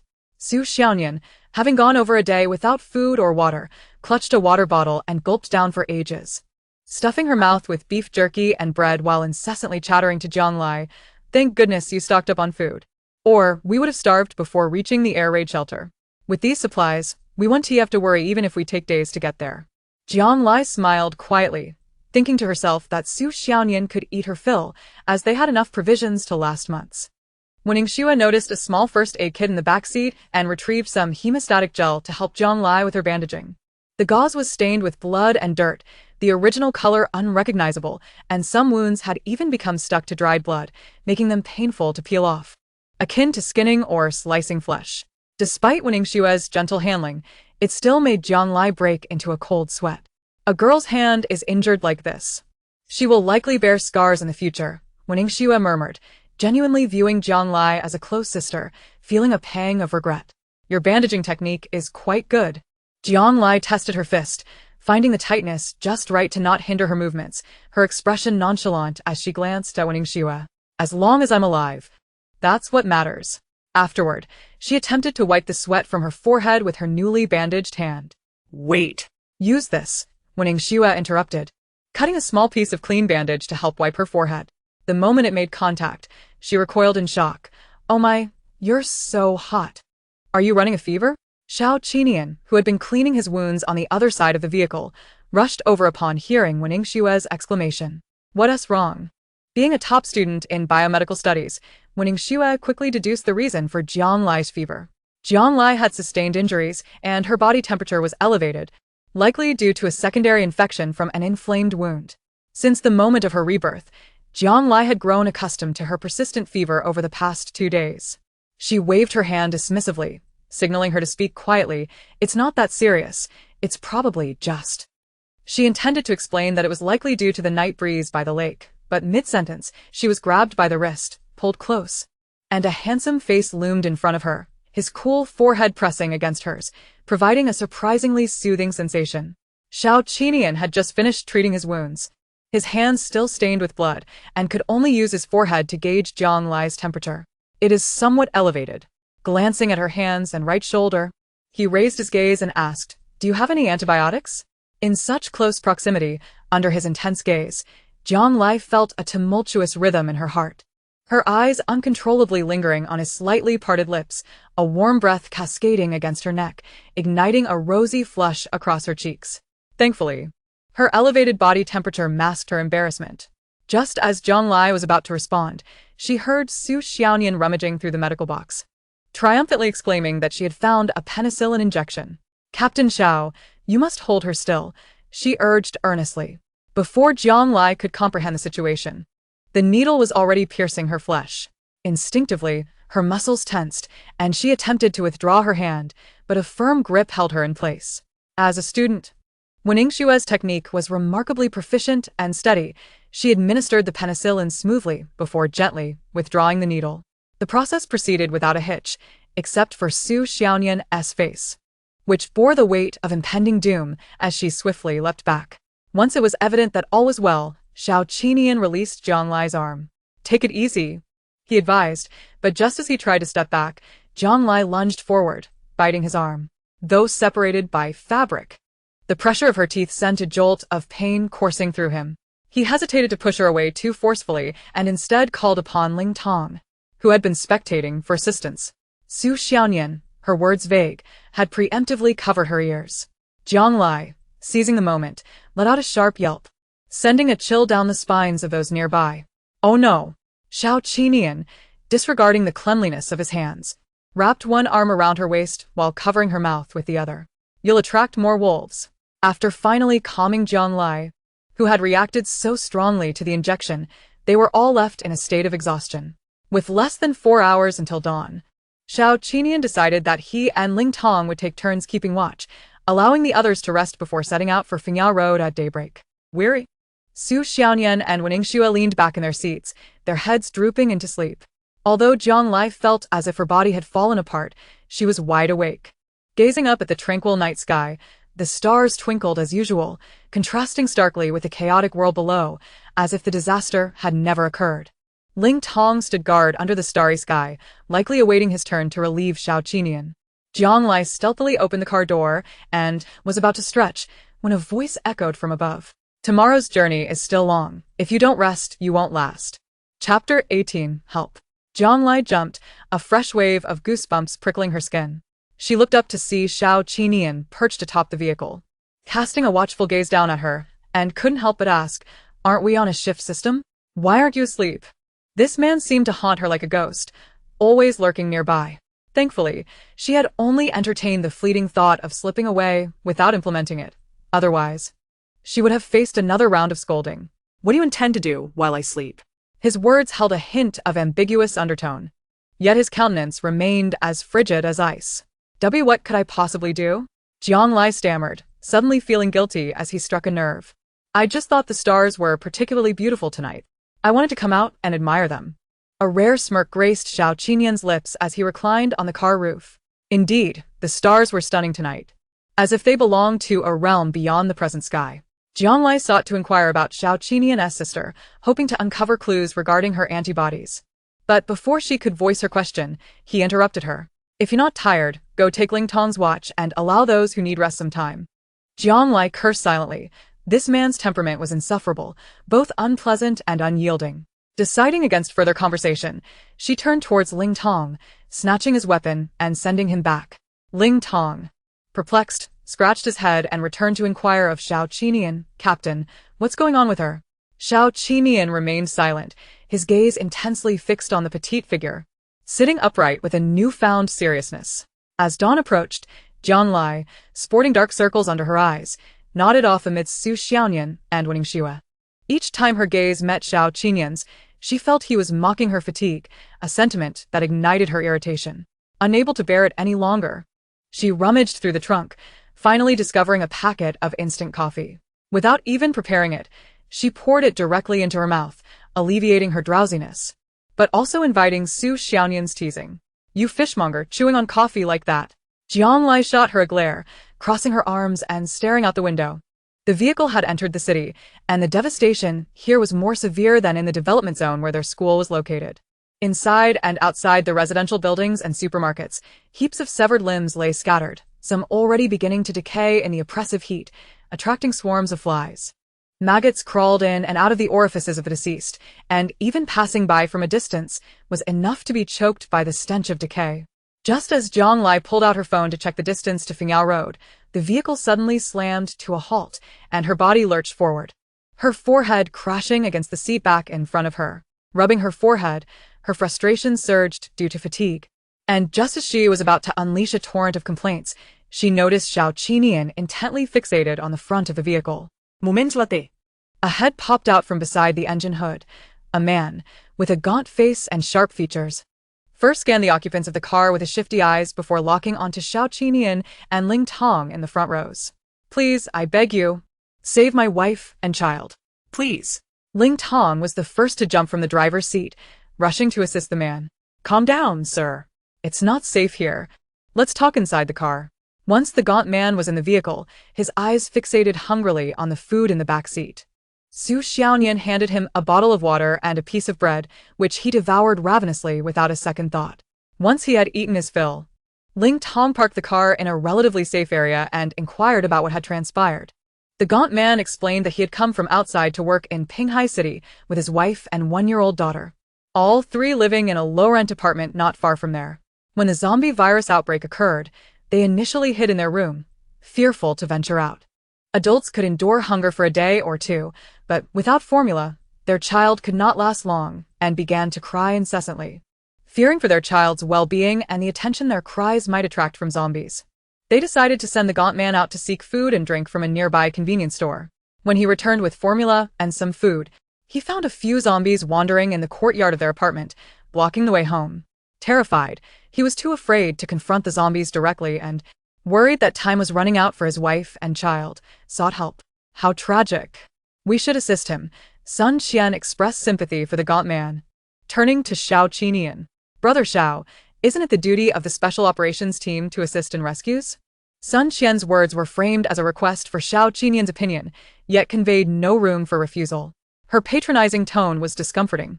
Jiang Lai, seated at the back, could clearly hear her ulterior motives. If they managed to rescue the family, the credit would undoubtedly go to her, the mayor's daughter. If they failed, the ones risking their lives would be others, leaving her with nothing to lose. Su Xiaoyan, aware of the underlying dynamics, also felt the tension. Being forthright, she didn't care whether one was the mayor's daughter or the prime minister's child. If something was amiss, she would speak up. Aren't the lives of the Special Operations Team members valuable too? Don't forget, it's because of their efforts that you were saved. So, do we just stand by and do nothing? Sun Qian retorted, engaging in a heated dispute. Ling Tong positioned himself between the two agitated classmates, urging them to cease their quarrel. "Since we are aware that someone is trapped, we certainly cannot stand idly by." Su Xiaoyan tugged at his arm, exclaiming, "You know nothing. If we are to save someone, it is the special forces who risk their lives, selflessly putting others before themselves. The success or failure of the rescue has nothing to do with the mayor's daughter. Do not presume to claim their bravery as your own." Sun Qian's concealed intentions were exposed by Su Xiaoyan's words, leaving her momentarily speechless. When the thin monkey realized he was faced with the special forces assisting in the rescue, He felt no exhilaration at encountering a savior. Instead, a fleeting look of trepidation crossed his face. None of this escaped Jiang Lai's keen observation.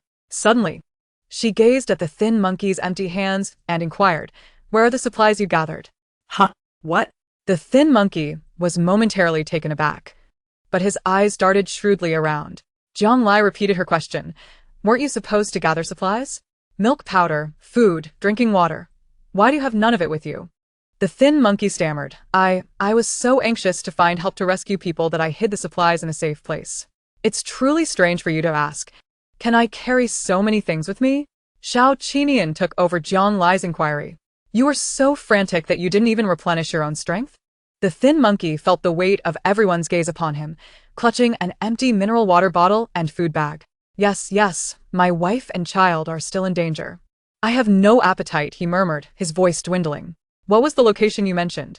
Xiao Qinian diverted the conversation, opening a nearly depleted tablet to display a map before the thin monkey. The thin monkey, sensing the man's imposing presence, gulped and pointed to a specific area, stating, "Right here." Jiang Lai leaned in, observing the area he indicated, and mocked. "You ran this far? Quite the effort, isn't it?" Xiao Qinian disregarded the thin monkey's evasiveness and instructed Ling Tong to drive towards the indicated location. Jiang Lai initially believed that her warning had registered with Xiao Qinian, as she instinctively recoiled, only to spring back up. "You're not seriously going there, are you? Knowing it could be a trap, you still choose to take the risk. No wonder this man turned into a zombie so early in his past life." Xiao Qinian cast a glance at Jiang Lai in the back seat. "We must go." Despite sensing something amiss with the man before him, he knew that as long as there were those in need of rescue, he could not turn a blind eye. It was his duty as a soldier. Jiang Lai raised her hands in exasperation. "If you wish to court death, do not involve me. Stop the car." As she attempted to push past to reach the door lock, Xiao Qinian gently raised his hand, and a rope knot appeared around her wrist. He whispered in her ear, "We have a pact." With that, Jiang Lai was unceremoniously thrust back into her seat. "You won't leave until I perish." The onlookers were oblivious to the nature of their agreement, but noted Jiang Lai's reddening eyes, her expression a mix of indignation and frustration, reminiscent of a wronged little rabbit. When Ingxue patted Jiang Lai's back in comfort, the vehicle continued its journey, heading toward the low-rent housing district in the southern city. The density of buildings gradually increased, and following the thin monkey's guidance, the van halted at the entrance of a narrow alley. "It's in there," the thin monkey pointed deeper into the alley. The morning sun had risen, though it still failed to penetrate the depths of the narrow path. "Captain, let me go." Ling Tong unbuckled his seatbelt, preparing to disembark. Xiao Qinian grasped his arm, turning to the thin monkey. "Can you lead the way?" The thin monkey shook his head vigorously. "I dare not." Jiang Lai flung open the car door, kicking him out, and shot a glance at Xiao Qinian. "No need to thank me." Sun Qian's self-righteous compassion resurfaced. "Isn't that a bit excessive? Forcing him to lead us when there are zombies inside?" Yang Lai Tsutskled. "Is it excessive to ask someone to rescue you when there are zombies present?" Sun Qian, realizing she could not argue with Jiang Lai, pouted and returned to her seat. The thin monkey appeared increasingly anxious. "Brother, Xiao Qinian stepped out of the passenger seat. "If you can clearly explain the location, you need not accompany me into the courtyard." The thin monkey, as if granted a reprieve, dropped to his knees and began drawing in the dirt with a stone. "Go into the courtyard, turn right up to the second floor. The innermost room is my home." Chapter 19. The same fate. Xiao Qinian scrutinized the thin monkey's sketch, memorizing the location before preparing to depart. "Captain," Ling Tong positioned himself to block Xiao Qinian's path. "Perhaps I should go. If something unexpected arises, you need to be able to lead everyone onward to Fingyao Road." Xiao Qinian lowered his eyelashes, patting Ling Tong's shoulder, and slipped past him. "Captain." Ling Tong watched Xiao Qinian's retreating figure, sensing that his departure might prevent his return. Dealing with just 2 or 3 zombies posed no real threat to someone of Xiao Qinian's caliber. After a lengthy pause, a voice pulled Ling Tong back to reality. And he turned to see Jiang Lai pouting, allowing Wen Xue and Su Xiaonian to fumble with the knots on her wrists. It was unclear how Xiao Qinian had tied them, but the two had spent half an hour attempting to figure it out, ultimately resorting to a knife to resolve the issue. Ling Tong chuckled awkwardly. "This is our captain's unique skill. He taught us during training. Yet, while we could master basic knots like the butterfly knot, tent knot, and slip knot, this quick and sturdy method always eluded us." Jiang Lai finally freed her hands, flexing her stiff wrists as she casually inquired about Xiao Qinian to Ling Tong. Your Captain Xiao appears young yet holds a significant rank. He must have some background. Since they were inevitably to travel together, it was prudent to learn more about one another to prevent future conflict. Upon mentioning Xiao Qinian, Ling Tong became more talkative. His family is not originally from Pinghai. They hail from the Xingamling Mountains, genuine hunters of the Evenki tribe, living off hunting and foraging precious herbs for trade. When it came to his grandfather's generation, he enlisted during the conscription, emerging from the forests to bear arms. Over decades, he participated in numerous battles, and, upon retirement, his medals nearly overwhelmed his chest. Xiao Qinian's father, influenced by this legacy, joined the military at a young age. Despite his valor, he lost a leg to a suicide bomber during a counteroffensive and became incapacitated, truncating his promising future. The family initially intended for Xiao Qinian to pursue a safer profession. But like his father, he harbored an inexplicable passion for military life and enrolled in a military academy after his college entrance exams. Xiao Qishuan took great pride in having such a dashing and capable brother. Thinking they lived in peaceful times and would not routinely face life-threatening situations, their parents supported his decision.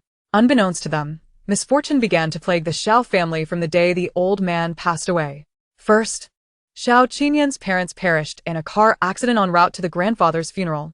Upon hearing the news, his sister Xiao Qishuan fainted. By the time Xiao Qinian arrived at the hospital, he was informed that she had developed a rare malignant glioma, which would endanger her life if it ruptured. In the span of a single day, he lost loved ones, and the weight of all responsibilities fell upon the shoulders of the barely 20-year-old Xiao Qinian. He single-handedly organized the funerals for his family members and, subsequently, to care for his sister, left the military and transferred to the Pinghai Special Forces, where he remained for 3 years, assisting in rescue and firefighting, undertaking numerous perilous missions. Eventually, upon his predecessor's retirement, Xiao Qinian was selected to take over the title, becoming the youngest captain in the history of the Special Forces. Although there are indeed military connections at home, the captain's current position is undoubtedly a result of his own strength and efforts. It is evident that Ling Tong holds a deep admiration for Xiao Qinian. Not only him, even Jiang Lai, who has known him for a relatively short time, can discern from his skills, his reactions to unexpected situations, and his attitude towards saving others that he is exceptionally outstanding. With a resolute yet gentle character, he appears to be a man of near perfection. Yet, why does he constantly seem to be at odds with her? Jiang Lai pondered, rubbing her forehead. Could it merely be because he had taken a sample of her sister's blood? With this thought, she murmured to herself. The city hospital had fallen first. Certainly, Xiao Qishuan must have been relocated to a relatively safe place. Otherwise, Xiao Qinian would not have so swiftly engaged in rescue operations. Ling Tong appeared somewhat at a loss for words, unsure of how to respond to her. Just then, Su Xiaonian and Wen Yingxue emerged from around the corner, each tugging at the arm of the thin monkey. Come quickly. This scoundrel is up to something. As she spoke, she pushed forcefully, causing the thin monkey to stumble right in front of Jiang Lai. I didn't. Among them, aside from Xiao Qinian, the thin monkey dreaded facing Jiang Lai the most. He felt that although this young girl appeared fragile, her piercing gaze could easily see through one's heart. You didn't. Su Xiaonian pointed at the spot where the three had just come from. What were you sneaking around doing? If you had nothing to hide, why did you run when Ah Shui called you? The thin monkey could keenly feel Jiang Lai's scrutinizing gaze burning into him. I was urinating, he stammered defiantly. People have their needs. Being a man, I can't just ease myself anywhere, can I? You girls would understand. Jiang Lai glanced at his poorly fitted trousers and thoughtfully turned behind him. Where is this place? Take me to see. Jiang Lai's sudden voice startled the thin monkey, who rubbed his hands nervously, avoiding her gaze. He complied verbally, but his feet were pointed in the opposite direction.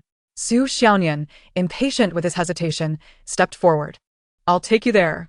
They arrived at the earlier corner. As they approached, Jiang Lai was met with a strong odor of urine. The beam of the flashlight revealed a pile of broken bricks and rubble in the corner. Seeing that there was indeed nothing unusual, Su Xiaonian pinched her nose and complained. What a filthy creature, relieving itself everywhere. However, Jiang Lai sensed that the situation was not as simple as it seemed. She found a long stick and began to poke through the pile of debris. Before long, she felt the stick poke something soft beneath the dirt. Upon pulling it out, She discovered a cloth bag, which, when shaken, spilled its contents, a small piece of something dark and foul, releasing an overwhelming stench. What is this? Such a terrible smell. Jiang Lai's eyes hadn't yet comprehended what it was, but her experience had already made the judgment. It was human entrails. In her past life, she had opened countless abdominal cavities for experiments and vaccines, including those that were highly decomposed. It was not unusual to see fallen human entrails on the streets during a zombie apocalypse. However, the fact that they were hidden in a cloth bag and buried raised serious questions. Clearly, this was the doing of the thin monkey. How long has Xiao Qinian been gone? Why is there still no news? Jiang Lai suddenly asked. Su Xiaonian paused, hesitating before replying. About 40 minutes, I suppose. According to the thin monkey, this alley was only about 10 meters deep.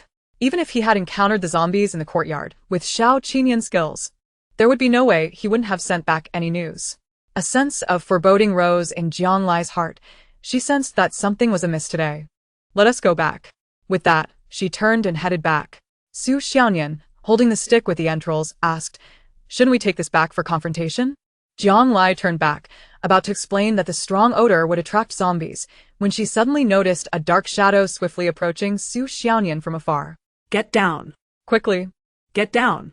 Jiang Lai shouted, her voice hoarse, and without a moment to think, she threw herself toward her roommate. Even though she reacted instantly, she hadn't anticipated the speed of the shadow. It had already leaped onto the wall closest to Su Xiaonian.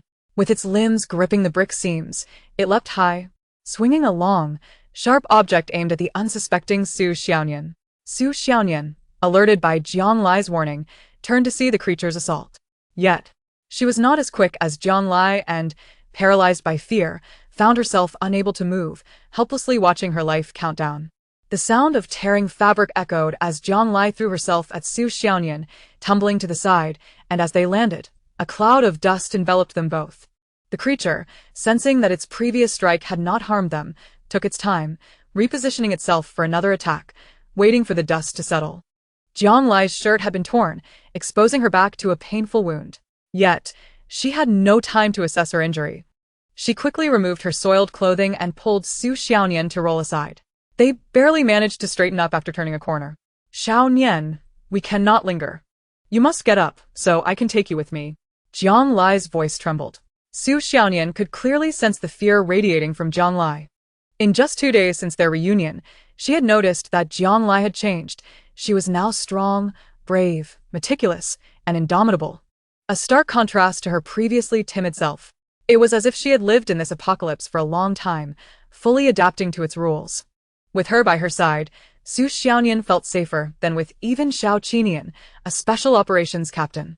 Yet, despite Jiang Lai's strength, the fear she could not hide seeped through, leaving Su Xiaonian anxious about what kind of creature had just attacked them, one that could instill such terror in Jiang Lai. Jiang Lai's heart raced. She was undeniably afraid. The creature that had attacked them from the shadows was not an ordinary zombie, but a first-order ripper. It appeared no different from regular zombies at first glance, yet its hands had transformed into claws, impervious to bullets, capable of tearing through human flesh in an instant. In her past life, she had been torn apart by one, having to detonate a grenade in a desperate attempt to escape. The excruciating pain was still fresh in her memory, causing her body to instinctively react before her mind could process it. Yet, she could not fathom why a ripper, a high-level monster, was appearing so soon in the apocalypse. Time did not afford her the luxury of contemplation, as the dust that concealed them began to settle. The moment of truth approached. With no weapons at hand, they would be completely defenseless against the Ripper, destined to offer their living entrails to this merciless executioner. The Ripper, eager for its prey, began to part the dust, eagerly searching for the two unsuspecting treats. Xiaonian. Jiang Lai exerted all her strength to pull Su Xiaonian off the ground, throwing her toward the other side of the wall. Get to the van. Tell everyone to leave first. With one hand gripping a fire extinguisher and the other ready to spray, she positioned herself between the Ripper and Su Xiaonian. Yang Lai. Su Xiaonian, seeing the girl before her, slightly shorter than herself, stood with a straight back, resolutely acting as a wall against the monster. She knew that even if she stayed, she could do little to help. She had to return to inform Ling Tong. So as she ran, she shouted, Jiang Lai. Hold on. I will definitely find someone to rescue you. She did not expect Su Xiaonian to bring back help. For even with Xiao Qinian and a van full of people, they would not stand a chance against the Ripper. The Ripper, amused that its prey was still alive and moving, began to toy with them, testing from side to side. Jiang Lai could only remain on high alert, playing a cat-and-mouse game with this malevolent creature. Targeted by the Ripper, her fate seemed sealed. Even if she could buy a little more time for others to escape, it would be worthwhile. The Ripper, seeing Su Xiaonian fleeing, greedily aimed to capture both. It pressed its foreclaws against the ground, slightly arching its body, its hind legs coiling with power, ready to leap at any moment. Jiang Lai observed the monster's every move, determined to strike as soon as it began its forward motion. Even armed with only a fire extinguisher, Jiang Lai was not one to sit idly by. She was prepared to risk her life, knowing that even if she couldn't deliver a fatal blow to the Ripper, she must at least draw some blood. The Ripper, aware of its dominance in the food chain, dismissed Jiang Lai entirely. With a howl, it lunged after Su Xiaonian. However, just as it leapt into the air, it was engulfed by a cloud of white foam, losing its sight and crashing down. Seizing the opportunity while the Ripper was momentarily grounded, Jiang Lai raised the fire extinguisher high and struck its head. The Ripper, a variant of a zombie, might possess claws and hind limbs as hard as metal, but surely its head was not similarly fortified. Thus, even if her strike did not end its life, it should still inflict some injury. To Jiang Lai's astonishment, although the Ripper's eyes were obscured by the foam, its claws flailed with alarming speed, slicing through the fire extinguisher's body.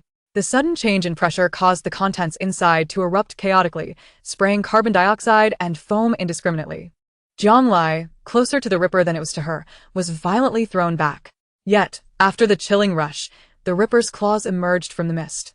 With a speed and force that suggested it could shred her before she even hit the ground, Jiang Lai found herself suspended in midair, with no avenue for escape. This was it. To think she would meet her end at the hands of the same monster in 2 lifetimes, it was utterly humiliating. Chapter 20. The cunning schemer. Just as Jiang Lai was lost to her thoughts, weighing which demise, being torn apart or disemboweled, would be more tragic, she was suddenly propelled sideways by a force. The Ripper's hardened claws clashed with metal, producing a clang. Jiang Lai tumbled to the ground, feeling her insides shift with the impact, clutching her chest and struggling to rise. In her backpack was a propane spray canister. Xiao Qinian had withstood the Ripper's claw assault with all his strength. Get it out and use it against it. At the sound of Xiao Qinian's voice, Jiang Lai felt a rush of surprise. He had returned. However, upon lifting her gaze to witness the clash, she could not help but furrow her brow. She could only wonder what Xiao Qinian had endured while rescuing others at the small courtyard. His left sleeve was soaked in blood, and his left arm hung limply, relying solely on his right arm to fend off the Ripper. A sound reminiscent of shattering joints echoed as the Ripper's claws tightened inward, sharp tips piercing Xiao Qinian's right shoulder. Even though she knew that the Ripper's attack was not infectious and would not turn him into a zombie, seeing Xiao Qinian's already pale face grow even more ghostly from blood loss was unbearable. Nevertheless, he still used his collarbone and scapula to pin down the Ripper's claws, restricting its movements to buy himself time. Jiang Lai, momentarily forgetting her own pain, rolled over toward the backpack Xiao Qinian had mentioned. She retrieved the propane spray canister and crawled rapidly in Xiao Qinian's direction. Yet, as she drew closer, uncertainty gripped her. The proximity between the Ripper and Xiao Qinian was perilously close. Even if the flames from the propane canister could severely injure the Ripper, Xiao Qinian would be gravely burned in the process. In her past life, when ending her father's life, she had acted without hesitation, facing hordes of corpses. She had shown no mercy, but now, she could not bring herself to act. Don't be afraid, Xiao Qinian's voice remained calm amidst the chaos. Jiang Lai bit her lip. It wasn't fear of the monster that held her back, but fear of injuring him. Sensing her hesitation, Xiao Qinian looked at her, striving to maintain a light-hearted tone. Come here. Jiang Lai instinctively obeyed, positioning herself beside him, facing the Ripper's gaping maw. He shifted his right shoulder, which the Ripper had pierced, grimacing in pain. On the count of 3, we kick it back together while pressing the propane canister. He coughed uncontrollably, but when he turned to Jiang Lai, his gaze was filled with serious trust. Can we do it? No. Jiang Lai immediately objected. Your hand will be even if they could successfully kick the Ripper back. Xiao Qinian's right hand would be rendered useless. In a world fraught with danger, losing one's hands was unimaginable to Jiang Lai. Xiao Qinian paused for a moment, quickly realizing her concern. Not knowing if we can safely get through this, and worrying about what will happen to my hands later. You're such a silly girl.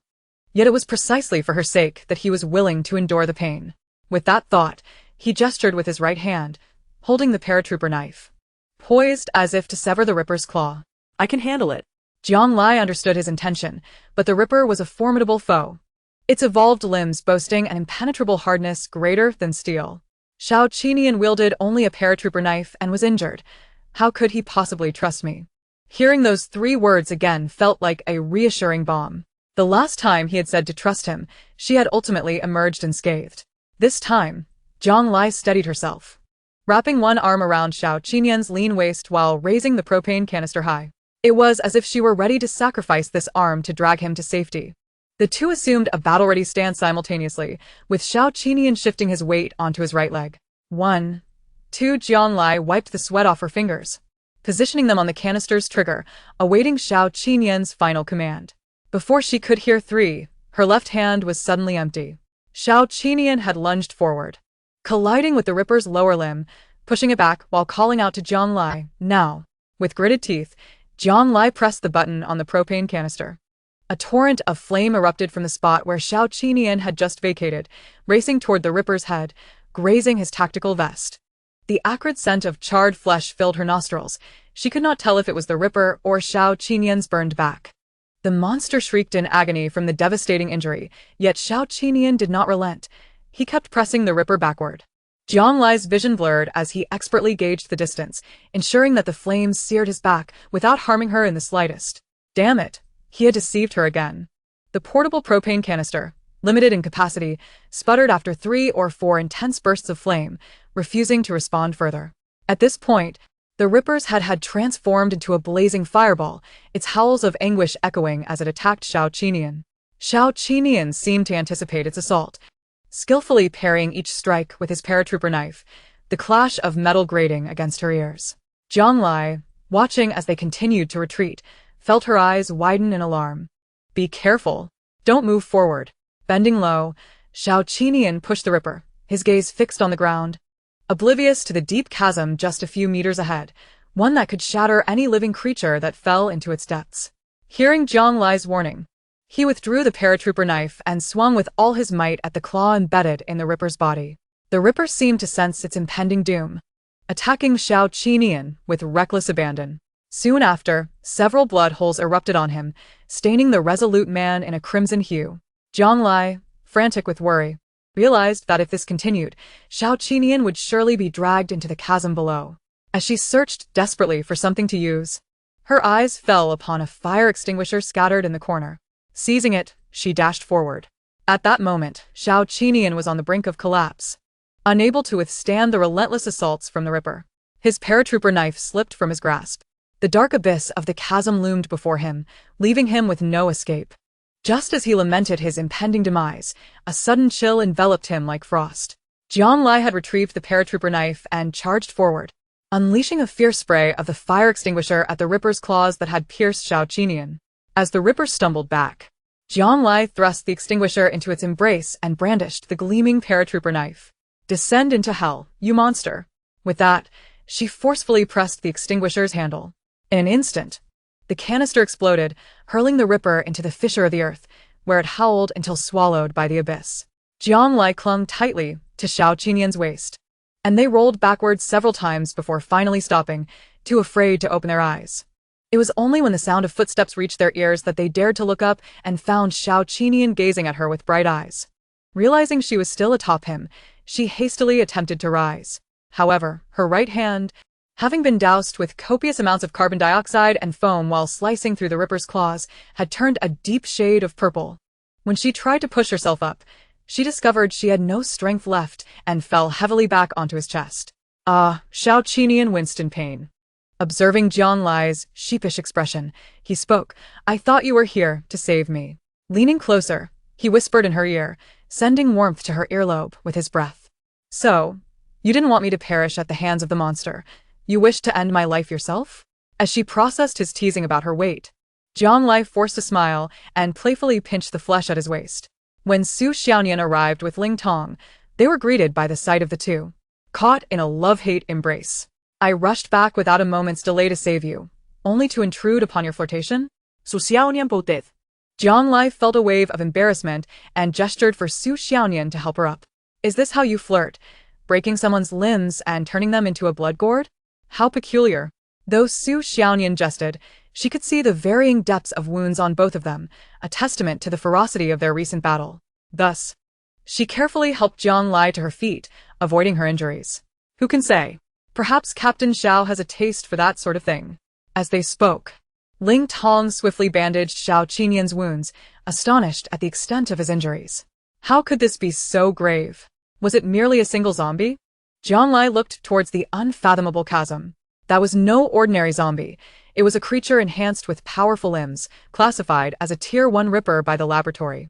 Xiao Qinian recalled the Ripper's sharp and formidable claws, knowing full well they could shred a person to pieces in an instant, aptly earning its title. Had it not been for Jiang Lai's quick thinking to cool the creature with carbon dioxide from the extinguisher after it was scorched by flames, they might have perished alongside the beast today. There would be no chance to pursue the truth they sought. He turned his gaze back to Jiang Lai, aware she must know more about this catastrophe. Noticing only Su Xiaonian and Ling Tong by her side, she inquired, "Where is a Shui?" Su Xiaonian replied. Still over by the car, keeping an eye on the thin monkey. A sense of foreboding crept into Jiang Lai's heart. We must return. That person is not simple. And I fear Shui cannot handle him. Su Xiaonian helped Jiang Lai up, while Ling Tong carried Xiao Qinian on his back, and the group hastened back. Along the way, Jiang Lai shared her suspicions about the thin monkey hiding rotten entrails while urinating, which attracted the Ripper. Xiao Qinian furrowed his brow and recounted his experience in attempting to rescue people. He swiftly entered the rental apartment, where a young mother, one hand covering her mouth and the other nursing her infant, showed no signs of a zombie breach. According to the thin monkey, all it took was to deal with the zombies outside and avoid injury, then rescue the mother and child. However, as he turned to open the door, the young mother suddenly lunged at him with a terrifying scream. Her eyes were bloodshot, and 2 fingers had been gruesomely bitten off. Had Xiao Qinian not reacted swiftly, using his paratrooper knife to fend off her sharp teeth, he might have become a zombie himself. With no other choice, he had to deliver a fatal blow to the young mother and meticulously checked the infant for injuries before wrapping the child in a small blanket and carrying them out. After transforming into a zombie, she would rather bite off her own fingers than harm her child, still determined to nurse. Such is the power of motherhood, Su Xiaonian marveled. However, Jiang Lai felt perplexed.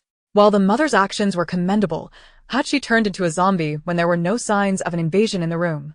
Before she could seek an answer, they returned to their previous location, only to find the area marked by tire tracks with no sign of the business vehicle. Yang Lai, Captain Xiao. As they cursed their misfortune, Wen Xue appeared, dirty and holding the infant, peering out from a nearby building. You finally returned. She was relieved to see them alive, but, upon noticing their injuries, couldn't help but shed tears. A Shui, don't cry just yet, Su Xiaonian urged. What happened after we left? Where's the car? What about the thin monkey?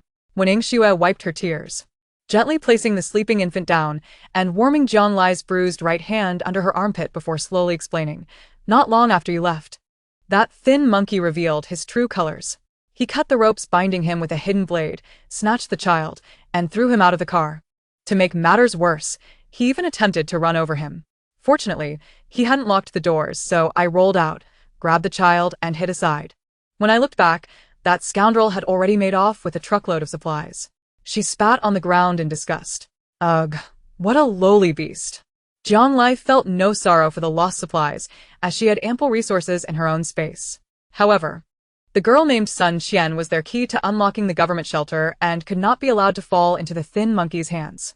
Amidst the rush of the 7-seater business vehicle, the thin monkey's laughter echoed. I thought these people were formidable. Turns out they were all just pawns in my game. He spoke while recklessly pouring liquor into his mouth. Where are you taking me? The thin monkey, noticing Sun Qian trembling in the rear-view mirror, licked his lips with a lascivious grin. To Fengyao Road, of course. As he spoke, he turned down a little-known path. Hearing that he merely wanted to borrow her for shelter, Sun Qian felt somewhat relieved. Fine, take me there, and I'll ensure my father properly thanks you, allowing you to stay in the shelter as well. Suddenly, the vehicle screeched to a halt. The thin monkey, smirking, crawled over from the driver's seat. But just talking won't do. To prevent you from pulling the rug out from under me, I need a little insurance before we reach our destination. With that, he unbuckled his belt and lunged toward Sun Qian. Chapter 21. Those who are pitiable must also be detestable. As the thin monkey unleashed his desires upon Sun Qian, he uttered lewd remarks. The pampered young lady truly possesses an undeniable vigor. Sun Qian bit her lip, striking at the thin monkey. You ugly freak, you pervert. How dare you touch me? I will kill you. Though the thin monkey's stature was diminutive compared to the likes of Xiao Qinian and his fellow soldiers, subduing a girl was still well within his capabilities. Stop pretending to be a chaste maiden. Aren't you enjoying this too? If you are, just let it out. The soundproofing in this vehicle is excellent. It won't attract any zombies. Let us consider this our special moment. Sun Qian spat at his face. Humph. You think you deserve my hand in marriage? Dream on. The thin monkey's smirk widened, as if he had heard something amusing, while he intensified his grip, eliciting a series of sharp screams from Sun Qian. Not worthy? Heh, I suggest you cooperate. Once we find your father, the mayor, you'll need to speak as I instruct you, otherwise you shall suffer. What do you want? Sun Qian asked. What do I want? The thin monkey pondered before continuing. For instance, when I've had my fill of playing with you, I could leave you gasping for breath, barely able to speak. Imagine how the mayor would thank me for rescuing his daughter from the heaps of corpses. His tone was devoid of jest. After all, this was the same individual who had callously run over children with his car. Please don't. Sun Qian's expression shifted from indignation to sheer terror. The thin monkey reveled in his malicious thoughts. Upon reflection, this seemed much more convenient. Wouldn't you agree, my lady? She began to tremble with fear, her demeanor transforming entirely. Please don't harm me. I can arrange for my father to give you a fortune, whatever you desire. Seeing Sun Qian capitulate only fueled the thin monkey's arrogance. To further amuse himself, he tightened his grip around her neck while roughly squeezing her body. He took pleasure in watching her struggle to scream, her face reddening with frustration. You're quite foolish, aren't you? The thin monkey continued to exert pressure, though he was clearly beginning to tire, panting as he spoke. In this apocalypse, money is just a worthless piece of paper. What is truly valuable? Power. With power comes the ability to command, and with it, ample resources to squander. With these two in hand, there is nothing I cannot achieve. As a lowly worker with no education or connections, climbing the social ladder in the old world had been a mere fantasy. Yet, fate had dealt a cruel hand, transforming a once orderly society into chaos overnight. The thin monkey, who had only dared engage in petty theft, experienced the exhilaration of killing for the first time while stealing water from an elderly neighbor's home. Gazing at his blood-stained hands, he felt no fear. Instead, an unprecedented thrill surged within him. For ordinary individuals, the apocalypse was indeed a hellish nightmare. However, for one unbound by moral constraints, it was a veritable paradise of indulgence. He was determined to make those who once looked down on him kneel and beg for forgiveness. He longed for his family, who had subjected him to disdain and unfair treatment, to regard him with newfound respect, to rely on him. Having savored the taste of power, the thin monkey's gaze shifted towards the innermost part of the vehicle, where a recently delivered single mother resided. Though a woman who had given birth may not possess the same firmness, she held her own unique charm. The thin monkey shamelessly bragged to Sun Qian about his sordid deeds. Nonetheless, it mattered little. Once he became the mayor's son-in-law, what kind of woman could he not possess?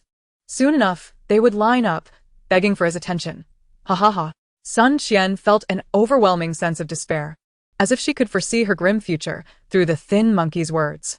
Observing the woman beneath him surrendering to her fate, the thin monkey understood that he could treat her as he pleased.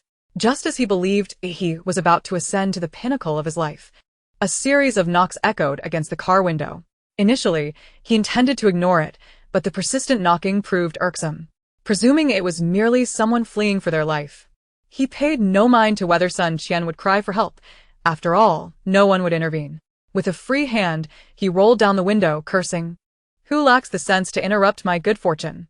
Before him was a playful face, blinking as it inquired, Geijai, considering my beauty, where do you think I would rank? Still lost in his daydream, the thin monkey was caught off guard by the question and momentarily lost his composure. Su Xiaonian and Ling Tong showed him no mercy. each seizing an arm and forcibly pulling him from the car window. Did you really think about your rank? You ought to take a good look at yourself. The thin monkey, unable to even put on his trousers, fell face first to the ground in a disgraceful heap. Attempting to raise his head, he found himself pressed down by a foot on the back of his neck. In a moment of desperation, he blurted out, "Please spare me. I don't know what I did to offend you. You are magnanimous, so please let me go this once." I'll dare you. Susiaonian, infuriati. Delivered a swift kick to the back of his head. Open your eyes wide and recognize who stands before you. The thin monkey winced in pain, finally lifting his head. Upon recognizing Zhang Lai and Xiao Qinian, his expression transformed into one of sheer horror. What is happening? Before he could finish his sentence, Ling Tong seized his jaw with such force that the sound of cracking bones echoed in the air. The thin monkey winced in agony. Yet his throat was also ensnared in Ling Tong's grip, rendering him unable to vocalize his suffering. In his distress, he attempted to pry Ling Tong's hand away, but as he lifted his arms, he was met with a brutal kick that sent his limbs into disarray. With a sickening crack, one arm bent awkwardly at the elbow, while the other dislocated entirely from the shoulder. Just like before, as he attempted to scream in pain, Ling Tong tightened his grip on his throat, causing his face to flush red, reminiscent of Sun Qian moments earlier.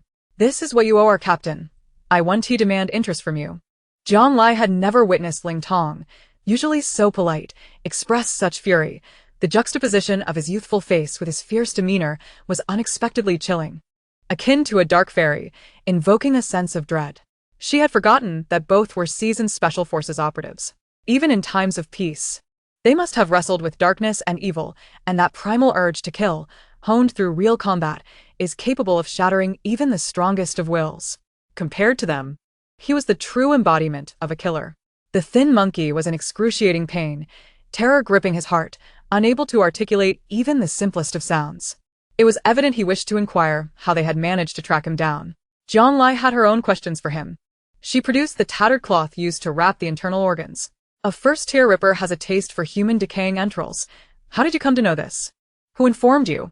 If the thin monkey's expression had been one of mere agony before, it now morphed into one of sheer terror upon hearing Zhang Lai's words. I don't know. No one told me. I haven't seen anyone." Seeing him still uncooperative, Ling Tong was about to unleash his wrath, but Zhang Lai intervened. "Even without your confession, I have my suspicions. If I cannot obtain a credible testimony from you, I will have no choice but to bring you before that person for confrontation." Zhang Lai intended only to intimidate him, yet to her surprise, the thin monkey began to thrash wildly, attempting to support his battered body, repeatedly bowing his head before Zhang Lai. "Please, miss." No. "Ancestor." His jaw had been dislocated by Ling Tong, leaving him only able to partially open his mouth. Whenever he spoke, saliva uncontrollably dribbled from the corners of his lips, cascading down to his cheeks, creating a muddy visage that he seemed oblivious to. "You can do whatever you want with me, just don't hand me over to them." Zhang Lai furrowed her brow. It was them, not him. It was a group that had unleashed the formidable terrors at the onset of the apocalypse. "Where did you see them? What did they say to you?" Zhang Lai continued to inquire. The thin monkey appeared genuinely reluctant to confront them again, fearing that any hesitation would lead to his being turned over to that group. That would be a true hell on earth. I'll tell you. It was a hospital, but I don't know where. I was blindfolded the entire time, only remembering that before entering, I crossed a suspension bridge amidst the sound of water and a foul, acrid stench."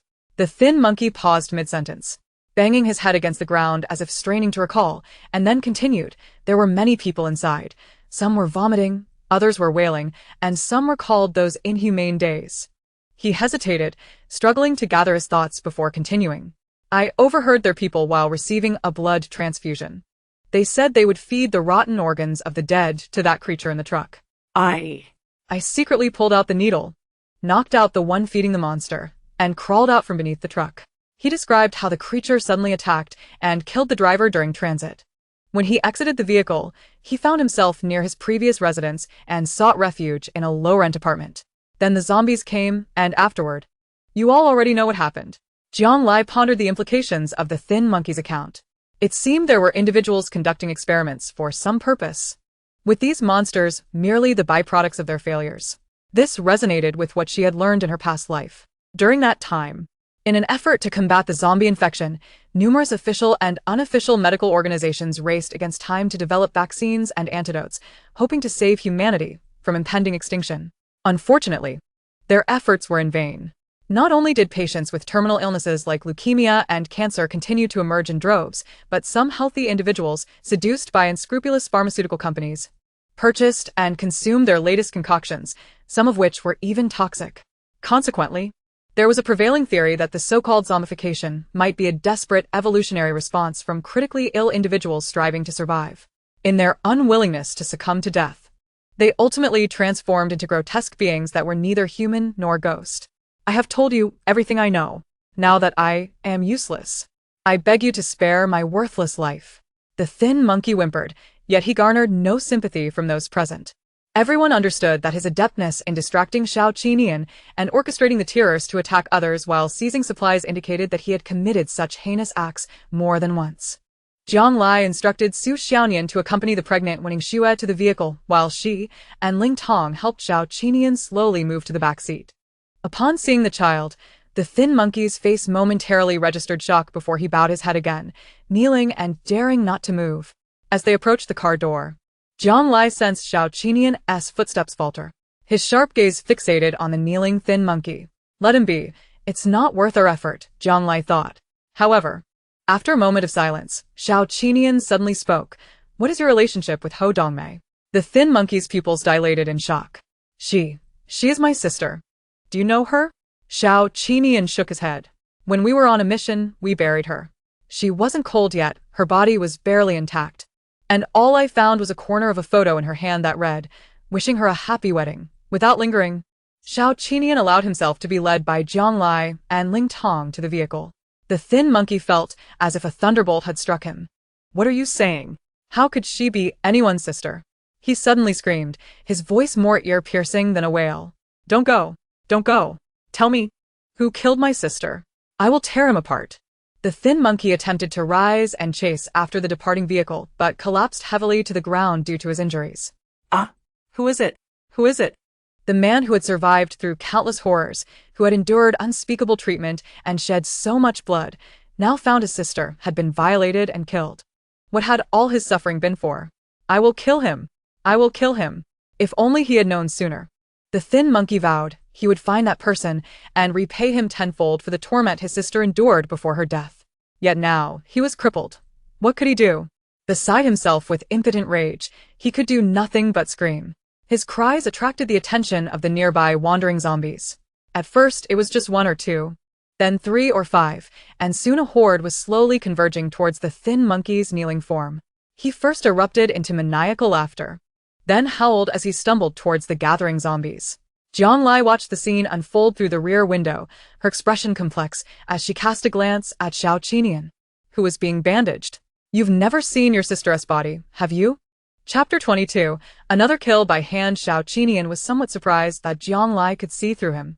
His gaze flickered slightly. He merely cast a sidelong glance before lowering his eyelids, neither confirming nor denying. Su Xiaonian, witnessing Xiao Inian ese grave demeanor. Now doubted the truth of his earlier claims and asked, how do you know he has a sister named Ho something Mei? When we retreated from the lower-end apartment, I passed by his room. Under the glass on his desk was a photo with their names written on the back. Xiao Qinian replied coldly. Su Xiaonian blinked in realization. That photo was in his room. You deceived him into thinking it was something his sister held before she died. The thin monkey, taken aback by Xiao Qinian's survival amid the zombie attack, was overwhelmed with sorrow upon learning of his sister's demise. In his emotional turmoil, he failed to discern the truth in Xiao Qinian's words, ultimately succumbing to despair. Noticing Su Xiaonian staring at him with her hand over her mouth, Xiao Qinian raised an eyebrow. Is there something wrong? And no, Su Xiaonian stammered, exchanging glances with Jiang Lai. With just a few words, one could kill without a trace. He truly is ruthless. Through years of unspoken understanding, Jiang Lai inferred what Su Xiaonian intended to convey and shrugged in response, implying, what do you think? However, Jiang Lai believed the thin monkey had met his deserved fate. After all, he chose to abandon his dignity in a world where life and money were at stake. Winning Xue tidied up Xiao Qinian's bloodied bandages, tying a stone to them and throwing it towards the opposite building. The sound of shattering glass and the scent of blood immediately attracted a horde of zombies, temporarily alleviating some pressure on their group while disposing of their waste. Faint sobs emanated from the back seat. Although Jiang Lai felt a twinge of distaste, she nonetheless requested a sheet from Ashu to separate the two men in the front seat from the driver's area, then said to Sun Qian, "During these trying times, you should clean yourself up." Having just endured humiliation from the thin monkey, Sun Qian felt utterly wronged. Under normal circumstances, any hint of distress would have drawn a crowd to come for her, but now no one cared, and she was expected to clean herself. Frustrated, she retorted, "How can I clean myself? You come and do it." Due to her injuries, Zhang Lai was slow to respond, and Su Xiaoyan stepped in as a mouthpiece. She has always looked down upon Sun Qian's spoiled temperament. Among all the people in this vehicle, who has not suffered more than you? Does she truly believe herself to be a precious heiress? With that, she directly pulled Zhang Lai around, saying, "Don't pay her any mind. If she wants to carry those filthy things all the way to the air raid shelter, let her do so. If a little monkey happens to be born tomorrow, don't say we didn't warn you." Seemingly unsatisfied, she muttered under her breath, "Isn't it always said that in the apocalypse, one should first eliminate the holier-than-thou types? All they do is create trouble for others." The mere thought of the thin monkey's face and the things he had done to her made Sun Qian feel nauseated, sending chills down her spine. Now thoroughly incensed, she pointed an accusing finger at Su Xiaoyan. "You only know how to criticize others. What are you really? At least I can help everyone escape to the shelter. What can you do? Just so you know, my dad doesn't accept useless people." Su Xiaoyan placed her hands on her hips and scoffed. "Ha! If it weren't for my so-called uselessness sending out a distress signal, you'd still be stuck in the dormitory." Sun Qian's complexion darkened further, and just as she searched for words, when Yingxue suddenly interjected, "Look at this child. Doesn't he something seem off?" Jiang Lai recalled the child that Xiao Qinian had risked everything to rescue from the zombie mother in the low-rent apartment. She cast her gaze toward Wen Yingshue's arms, where the soft little being was sucking its fingers, blissfully unaware of what was amiss. Wen Yingxue seemed to ponder her words carefully. How to say it? "Yes, a bit too quiet." Su Xiaoyan scratched her head. "Quiet isn't a bad thing, is it? If the child kept crying, it would inevitably attract zombies, causing unnecessary trouble for everyone. But it was just a bit too quiet." Wen Yingxue, who had relatives in pediatrics, noticed that the others did not fully grasp her concern and continued explaining. "Typically, a child of this age needs to be fed every 2 hours or so. However, since Captain Xiao handed him to me, it's been 3 or 4 hours, and with everything that has happened, he hasn't cried at all, not even opened his eyes." After hearing Wen Yingxue, even Zhang Lai, who was not particularly familiar with children, sensed that something was amiss. She carefully took the child from Wen Yingshue's arms, confirming that he was breathing and had a heartbeat, then inquired of Xiao Qinian in the front seat. "Captain Xiao, was he like this when you found him?" Xiao Qinian, lost in thought, eventually pulled aside the sheet that obscured his view. I haven't heard him make any sounds. Just then, the infant in Jiang Lai's arms stirred slightly, moving its little mouth and emitting sounds reminiscent of grunts. Su Xiaoyan let out a sigh of relief. "See? He's moving. He's just sleeping soundly. Look at you all getting anxious. Come here, Auntie will hold him." Just as she reached out to take the child from Jiang Lai, she suddenly halted mid-motion. "By the way, how long does it take for a baby to start teething after birth?" Wen Yingxue was unperturbed. "Some babies get their teeth early, at around 2 to 3 months, while others may be delayed, possibly not getting teeth until 9 to 10 months. This child is already 3 months old. It's not a big deal if he has baby teeth." However, Su Xiaoyan's anxiety only heightened her words. "Are the baby teeth those sharp, little shapes like tiny files?" Jiang Lai leaned down to look into the child's mouth. To her horror, she saw that the infant's rosy lips were lined with 3 rows of sharp teeth, all curved like hooks. If he bit down, he could tear away a large chunk of flesh. Moreover, behind those jagged teeth, there was no tongue, but rather a conical appendage resembling an insect's mouthpart that opened and closed, revealing something it had been sucking on, an adult severed finger. Jiang Lai's scalp went numb instantly. This was no longer a human child. It was more akin to a human-shaped insect.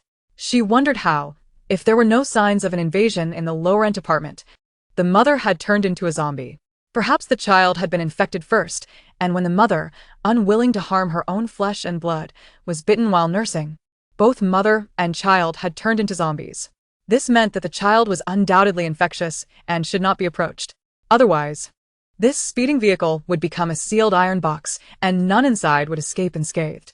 Fortunately, the child seemed to still be in a deep sleep. And upon noticing the infant's abnormality, everyone fell into an unspoken silence, especially Jiang Lai and Xiao Qinian, who quickly considered how to extricate everyone without disturbing it. Just then, Sun Qian caught sight of the child in Jiang Lai's arms, its mouth filled with sharp teeth, and screamed, "Ah, what kind of monster is that? Get away from me."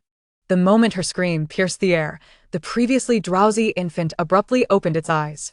Those eyes, devoid of pupils and filled with black tendrils, fixated on Jiang Lai, who was closest.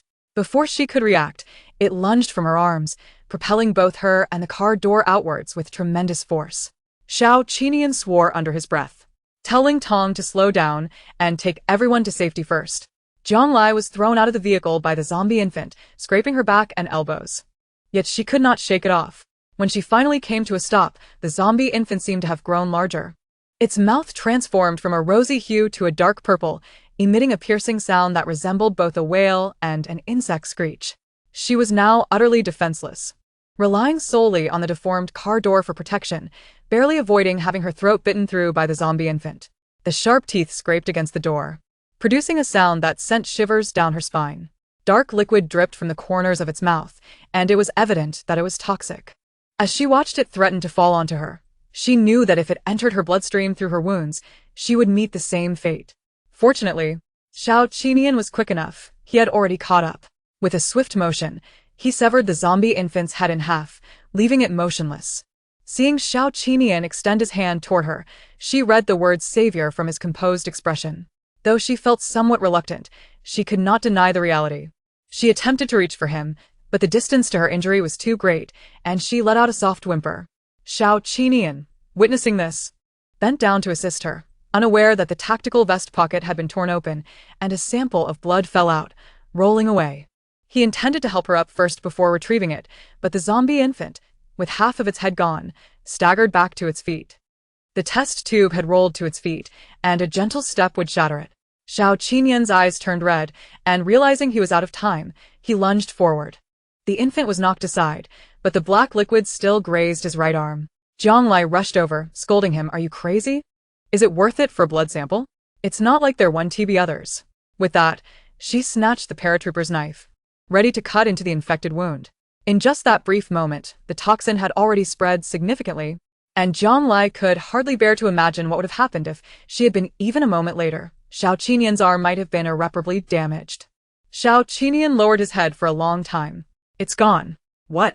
Jiang Lai was so focused on her actions that she did not immediately comprehend his words. Just then, she felt a rush of foul air at her back, and before she could turn around, someone had embraced her waist and changed her direction. A sickening sound pierced the air as something sank into her flesh.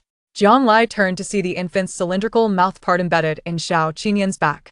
Blood continuously flowed outward, darkening as it seeped. She found herself at a loss for words, unable to fathom the drastic turn of events that had unfolded in such a brief moment. The blood sample was gone, and Xiao Qinian could not help but spit out a mouthful of blood. "My sister is no longer with us." "What?" A series of shocks struck Jiang Lai. Her mind went blank as she listened to Xiao Qinian continue, "We must leave." With that, he thrust the blood sample into her arms, forcefully pushing her toward the direction of the departing vehicle. Jiang Lai understood that Xiao Qinian was beyond saving. Regaining her senses, she took off running. Soon, she caught up with the business vehicle that was waiting for assistance. "Captain, he." Ling Tong dared not inquire further, fearing the answer would align with his worst expectations. Jiang Lai, having gathered her wits, recounted the events that had just transpired while seeking the opinions of those around her. A typical human transformed into a zombie possessed enough power to obliterate a small team of 3 or 4, let alone someone like Xiao Qinian, a member of the Special Forces. The man's ferocity had already been witnessed by a few. However, back then, he was a hero protecting them. Now he had become the greatest threat.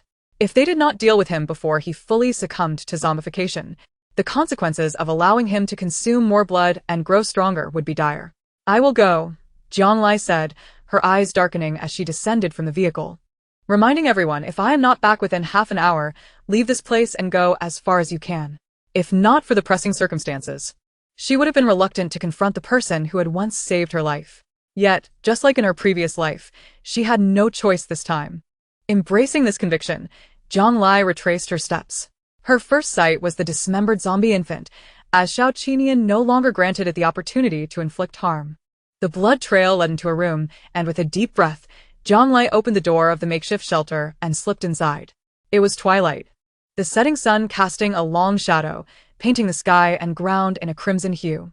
The interior was dimly lit, and there sat Xiao Qinian, back to the window, the sunset casting a golden halo around him, appearing as a deity. Yet the bite marks on his shoulder foretold that soon he would transform into a terrifying demon. Zhang Lai stood before him, the tip of her paratrooper knife poised against the crown of his head. Though it was not her first time in her past life, she had slain a guard she barely knew. Now, she was faced with a comrade who had fought alongside her, entrusting their lives to each other. Observing his blood-stained visage, the knife hesitated, rising and falling as she contemplated the wounds he bore from countless battles against zombies, a mingling of his blood and that of the undead, but devoid of the blood of a companion. Zhang Lai was uncertain how long she hesitated until the gurgling sounds emanating from Xiao Qinian's throat reminded her that time was of the essence. Once more, she raised the paratrooper knife, closed her eyes, and aimed for his head. Chapter 23. Xiao Qinian, you scoundrel. The sensation of the blade penetrating flesh felt amiss. When Zhang Lai opened her eyes, she found Xiao Qinian had raised his hand to block the fatal strike, the knife now embedded in his forearm. Though blood poured forth, to a being devoid of sensation like a zombie, it seemed trivial. In contrast, she realized the knife was firmly stuck in his arm. Losing her only weapon left her with no chance of victory. Cut! Zhang Lai cursed under her breath, hoping to strike again, while Xiao Qinian was still reeling, even if it meant withdrawing the knife. Just as she moved, Xiao Qinian was quicker. His pale, somewhat rigid hand grasped her slender ankle, yanking her to the ground, where he pinned her down, rendering her unable to escape. It's over, Zhang Lai thought as she watched him open his mouth, ready to bite. The expected sharp pain surged through her left neck, and she could even hear her blood rushing from her body. Initially concerned that Ling Tong, burdened by years of camaraderie, would hesitate to act against Xiao Qinian, she never anticipated that she would face a similar fate. She had overestimated her own indifference. Forget it. Let this be his last reprieve, she thought, regretting that she had not yet located her parents and grandmother, that the secret of the blood sample remained unsolved, and that she would not witness the end of this calamity. Zhang Lai stared blankly at the ceiling, awaiting the final moment to arrive. After a moment, the fiery pain in her neck subsided somewhat, the gnawing sensation transforming into soft licks of his tongue. The once cold hand now radiated an astonishing warmth, igniting her delicate form. Zhang Lai, unable to support herself with one hand, released her grip on the paratrooper knife, placing both hands against his chest to stave off his next assault. Yet her feeble resistance was no match for the battle-hardened Xiao Qinian. Instead of retreating, he bore down on her until she struggled to breathe. Xiao Qinian. You, a firm grip around her waist interrupted her words. Clearly displeased by her resistance, he seized her troublesome hands, lifting them above her head while his heated lips greedily lingered on her neck and ear. Since her rebirth, Zhang Lai had been intermittently plagued by high fevers. However, compared to the harsher conditions of survival, such discomfort had become second nature. Though her temperature soared, Xiao Qinian's warmth was even more intense, feeling as though a fireball was drilling into her embrace. Even if she were made of iron, she feared she would be melted away. Let me go, Xiao Qinian. Whether her desperate shout had any effect or not, the weight on her suddenly vanished. Zhang Lai seized the opportunity to roll over, but before she could stabilize herself, she was swiftly pulled back against him. His heated chest pressed against her back, his iron-like arms encircling her waist. A sudden chill enveloped her, and before she could catch her breath, she was invaded by a wave of heat. By the time Zhang Lai comprehended what had transpired, she was left speechless. Stop, stop. At that moment, Xiao Qinian's eyes were neither the vacant white of a zombie nor the deep waters of normalcy. Instead, they gleamed blood-red. Just a glance sent her spiraling back to the profound fear she had felt at the brink of death in her previous life. In the dark hall, an army of zombies loomed, and the towering, blood-eyed zombie king. Something spread within Zhang Lai's heart. She reached out, but her faltering body could not grasp anything. Please stop. Xiao Qinian could no longer hear her pleas, moving mechanically, performing actions to cool himself. A wave of heat surged, and Jiang Lai felt a mix of pain, humiliation, and anger. Once the tide receded, she hoarsely shouted with the last of her strength, "Xiao Qinian, you're a scoundrel." Not far away, the others in the business vehicle did not heed Jiang Lai's words. Time passed and they did not leave. Ling Tong gripped his entrenching tool tightly, fixated on the commotion near the makeshift shelter. Meanwhile, Wen Yingxue and Su Xiaonian calculated the time, one with her head bowed, the other discreetly wiping away tears. Upon hearing what seemed to be Jiang Lai's scream, the two girls grasped each other's hands, sharing a look filled with concern. It's over, it's all over. Even Sun Xian, despite her ignorance, understood that neither of the two might return. Perhaps we should leave quickly. We shouldn't wait any longer. Given the combat prowess of those two individuals, should they simultaneously transform into zombies, it would not only endanger the lives of everyone in their vehicle, but likely render the surrounding area a desolate wasteland. Silence. Su Xiaonian glared fiercely. If it weren't for your incessant shouting awakening the zombies, would Captain Xiao have sacrificed himself to protect us? Now, even Jiang Lai. Tears welled in her eyes, and she could not continue. Sun Qian, aware of her fault, recognized that few could maintain their composure in the face of zombies. She did not wish to remain and accompany Jiang Lai and Xiao Qinian to their doom. She had to seek help from Ling Tong. Hey, don't just stand there. If we don't leave now. Before she could finish, a door suddenly flew off, embedding itself into a nearby tree with a resounding crash. The group turned their attention back to the makeshift shelter, where a tall figure slowly emerged. You, look, that is. Wen Yingxue could hardly contain the tremor in her voice. Everyone recognized Jiang Lai's physique. It was unmistakably a broad-shouldered man. It was Xiao Qinian. Jiang Lai had failed to eliminate him before his transformation into a zombie. Damn it! Ling Tong cursed as he slammed the car door shut. Get out of here. I can hold him off for a while. Su Xiaonian cried from the window. You staying behind is tantamount to suicide. Get in the car. We still have a chance to shake him off. Ling Tong stood tall, his tone resolute. No, we cannot allow the captain to leave here. Even if it costs us our lives, we must stop him. They were soldiers. They could not become the very monsters that harmed others. Su Xiaonian closed her eyes, scrambling to the driver's seat to start the engine. Yet, as her foot pressed down on the accelerator, it felt as though she had collided with something. Coming to a sudden halt, Xiao Qinian, carrying Jiang Lai in one arm, had slammed the hood down with his other hand, towering over everyone in the vehicle. He had been dozens of meters away just moments ago. How could he have moved to the front of the car so swiftly? It was utterly astonishing. Was he even human now? Everything transpired too rapidly. Ling Tong had no time to return to the car, trembling as he raised his gun towards the man he once idolized. Don't shoot. Jiang Lai, resting on Xiao Qinian's back, finally stirred. Her voice was hoarse, laced with profound fatigue. Yang Lai. She was still alive. Wen Yingxue felt a surge of hope and immediately attempted to exit the vehicle. However, her actions drew Xiao Qinian's attention. He strode over, gripping Wen Yingxue by the throat and dragging her from the car. Ah! Wen Yingxue's face reddened as she struggled to breathe, her feet barely touching the ground. She could only cast a desperate glance at Jiang Lai, pleading for help. Yang Lai, momentarily stunned by the scene, quickly regained her composure. She propped herself against Xiao Qinian's shoulder, struggling to sit upright. Her eyes slightly reddened as she began to strike his arm. Let her go. Strangely, Xiao Qinian paused, loosening his grip just enough for Wen Yingxue to collapse to the ground, where she began to cough violently. Ling Tong wished to assess her injuries, but, given Xiao Qinian's unpredictable state, he dared not approach beyond the rear of the vehicle. Jiang Lai was surprised he had responded to her words, but remained wary of his potential aggression, cautiously asking Wen Yingxue, "Can you move?" It took Wen Yingxue a moment to catch her breath, unable to articulate her thoughts, yet she managed a weak nod. Let us return to the car. As Jiang Lai spoke, she gently patted Xiao Qinian's shoulder, urging him to step back. Xiao Qinian remained still, eyes fixed on Wen Yingxue as a low growl emanated from his throat. The group felt a tightening in their chests. That was a sound only zombies made. Particularly, Sun Qian, seated in the back, could not suppress a scream, only to be silenced by Ling Tong's swift hand over her mouth. Perhaps the earlier commotion had attracted attention, Or perhaps the scent of blood from Jiang Lai, who had been injured, was too enticing, for the surrounding zombies began to converge towards them with low growls. Among the group, only Ling Tong possessed any combat capability. If they lingered here, entangled with the zombies, escape would become increasingly difficult. Thus, Jiang Lai, disregarding Xiao Qinian's potential reaction, urged Wen Ningxue loudly, "There's no time. Get in the car."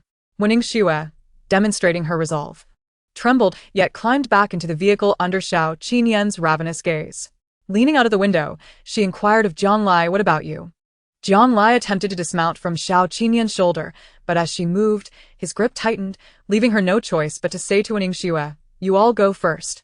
I will catch up shortly." "No." The group protested in unison. During their days together, they had come to understand the implications of such words. Except for Sun Qian, who yearned to escape swiftly, the others were unwilling to let their companions sacrifice herself for them. "If we leave together." Su Xiaoyan clutched the steering wheel tightly, her palms slick with sweat as she fixated on the staggering figures ahead, ready to accelerate. Jiang Lai knew she could not overpower him alone, and turned to Xiao Qinian once more.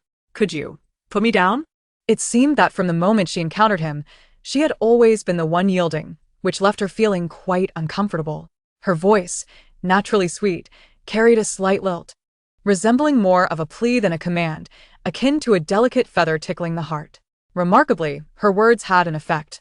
As Xiao Qinian loosened his hold around her waist, suddenly, Jiang Lai found herself flipped over, cradled in his arms. When her feet touched the ground, it felt surreal. After placing her down, Xiao Qinian ceased all movement, his iron grip still clutching her wrist, his gaze unwavering. Su Xiaoyan, observing Jiang Lai's immobility as the zombies drew nearer, quickly warned, "Don't freeze. Watch out behind you." Jiang Lai snapped back to reality, evading the zombie's grasp, but unexpectedly, her raised hand slipped free from Xiao Qinian's grip, causing her to lose her balance and fall backward. Wen Ningxue acted swiftly, disregarding her own throat's pain, reaching out to catch Jiang Lai under her arm, preventing her from falling too harshly and potentially injuring herself. As the zombies lunged again, Wen Ningxue pulled Jiang Lai towards the car. Jiang Lai's lower back pressed against the vehicle door, pain coursing through her as she could not muster the strength to resist. Meanwhile, a zombie had seized one of her feet, attempting to drag her out. The rear seat was limited in space, and despite Ling Tong's intentions to assist, he was blocked by Wen Ningxue, growing increasingly anxious. In that struggle, a tearing sensation shot through Jiang Lai's ankle, making her feel as though she might be torn apart. Just then, Xiao Qinian suddenly grasped the zombie's head, wrenching it with force, the neck snapping audibly, sending the creature sprawling aside. The moment the pressure on Jiang Lai disappeared, she and Wen Ningxue tumbled into the car. As she glanced out the window again, the scene had shifted dramatically. Xiao Qinian was now engaged in a brutal fight with the approaching zombies, his method of attack no longer clean and precise but rather savage, akin to the zombies themselves. With tremendous strength, he effortlessly tore off a zombie's arm and impaled another with it, yanking it back, spilling guts and entrails across the ground. Some of the viscera splattered against the car window, obstructing the group's view. The zombies' roar lasted less than 5 minutes.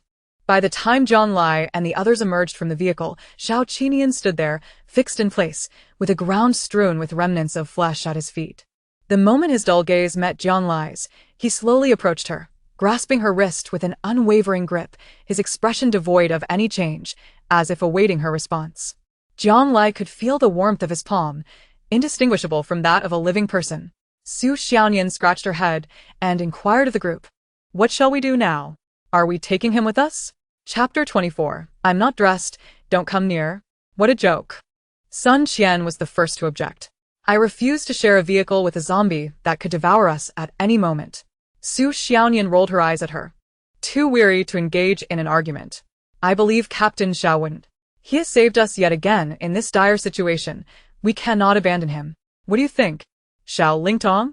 I concur, but Ling Tong was unwilling to forsake any comrade, especially not Xiao Qinian.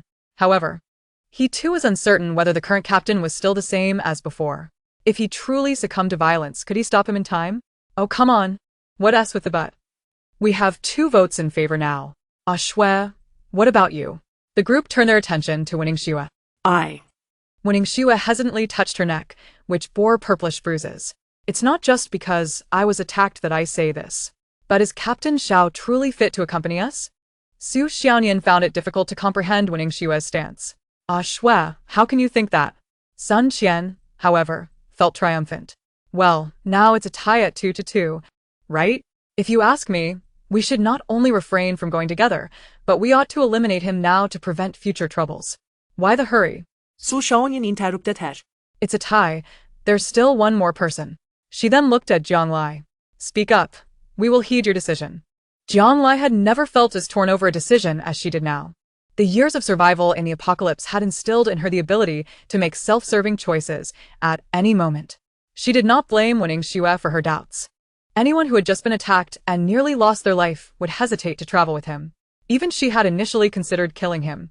If someone had told her that she could rid herself of Xiao Qinian earlier, she would have turned on her heel without a second thought.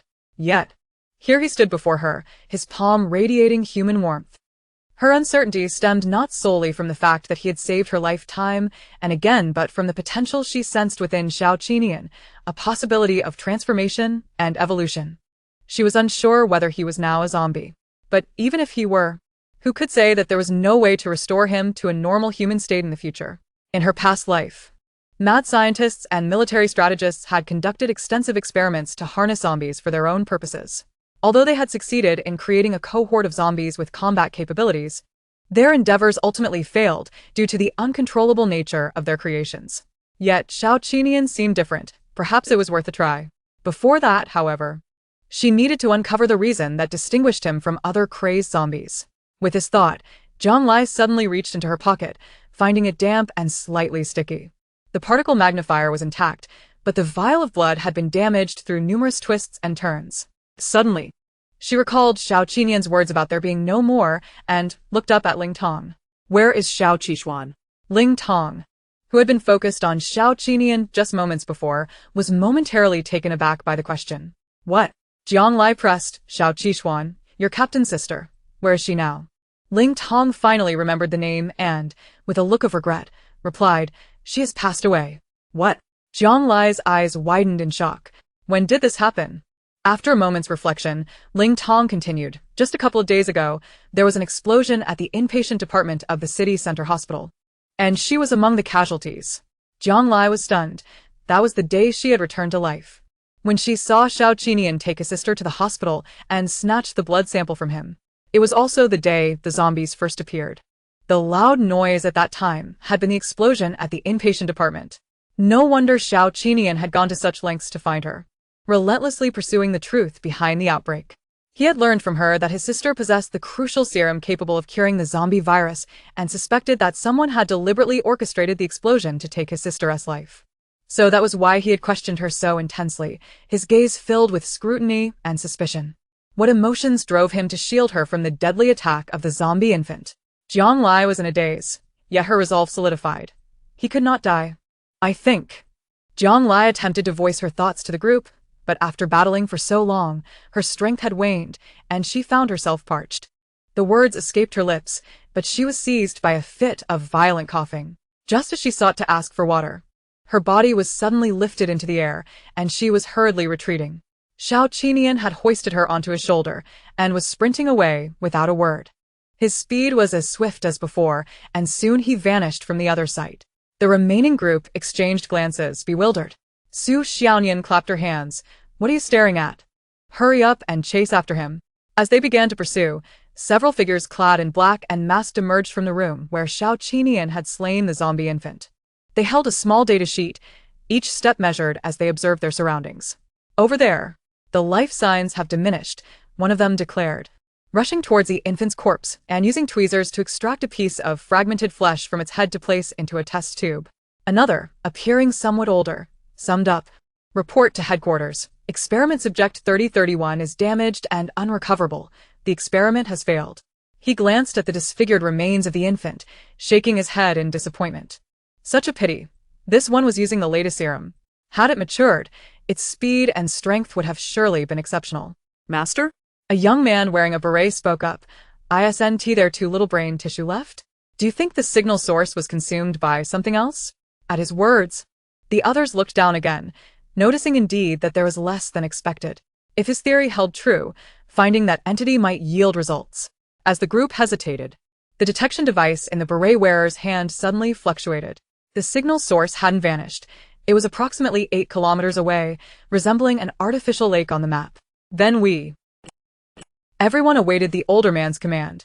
Unexpectedly, before he could finish a sentence, the door to the room slammed shut. Immediately after, a half-decayed zombie, clutching a severed head, crashed through the wall. The setting sun cast a blood-red hue but failed to penetrate the small room. Jiang Lai, already injured, was further disoriented by Xiao Qinyan's abrupt movements. When she was finally set down, she felt a wave of dizziness wash over her. As she rubbed her head and straightened her posture, Jiang Lai realized Xiao Qinyan had brought her to a lakeside within a forest park. Observing the vacant yet focused expression on his face, she couldn't help but chuckle. Surely, he wouldn't expect her to drink from the lake. With no one around, Jiang Lai took out the particle magnifier and entered the space to quench her thirst. However, after drinking, she felt extremely uncomfortable. Regardless of the battles fought against the zombies or the previous confrontation with Xiao Qinyan, her body had become a sticky mess, a mingling of blood and sweat obscuring the original hue of her clothing. Fortunately, a lake lay before her, presenting an opportunity for a refreshing bath. She glanced at Xiao Qinyan, who had remained within 3 steps of her since their arrival, his gaze often unfocused. At that moment, he stood quietly by the spatial gate, obedient and docile like a small dog. However, as she moved toward the lakeshore, he too rose slowly, maintaining a careful distance behind her. Jiang Lai felt a bit awkward. Although she was not a modest person, Xiao Qinyan was a man, and she found it difficult to undress and bathe under his watchful gaze. "Could you possibly turn around?" she ventured, recalling that he had been receptive to her words before. To her surprise, Xiao Qinyan's throat stirred, and he indeed turned his face away with a deliberate slowness. Jiang Lai thought that would suffice, as long as he wasn't staring directly at her. She then shed her soiled garments and stepped onto the smooth pebbles by the lake, making her way to the deeper waters. The lake, still warmed by the lingering sunlight of late afternoon, washed away the heat and fatigue of her body on this midsummer night. It was then that she noticed, after just a few days, her body bore numerous wounds, each one a testament to the fierce battles she had endured. Yet, despite the scars, her current situation was infinitely better than in her past life. At least now she was independent and free, no longer the pitiful woman who had relied on the scoundrel Zhang Yang for mere scraps of food and water. The past, present, and future intertwined in her mind as she pondered the most practical issue at hand: how to contact Ling Tong and Su Xiaoyan. Lost in thought, she failed to notice the gentle ripples forming on the surface of the moonlit lake, beckoning her closer until a sudden splash interrupted her musings.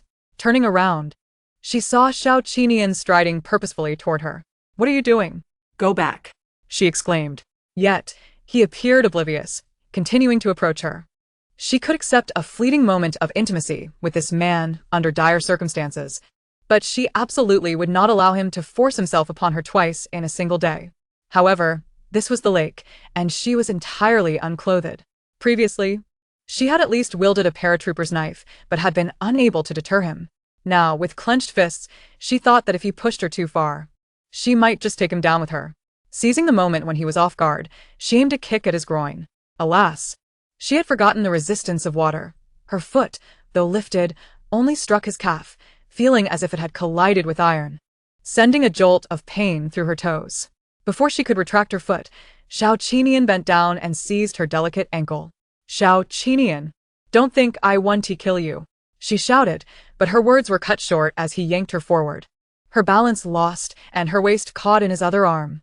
Water rushed into her mouth, choking her, and she instinctively grasped his waist to steady herself.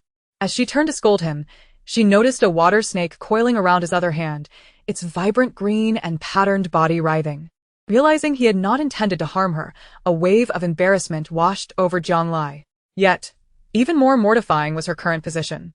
"That," she began, as Xiao Qinyan tilted his head to examine the snake, before swiftly dispatching it with a flick of his wrist, separating its head from its body. He then raised the remaining portion to his mouth, greedily sucking the blood from it. Jiang Lai felt a rush of exasperation, thinking that as long as he didn't bite her, he could indulge in his grotesque feast. This thought brought her back to the time when he had bitten her in his frenzy. Logically, she too was at risk of becoming a zombie now. She instinctively touched her neck, feeling the bite marks still present, yet she felt no ill effects.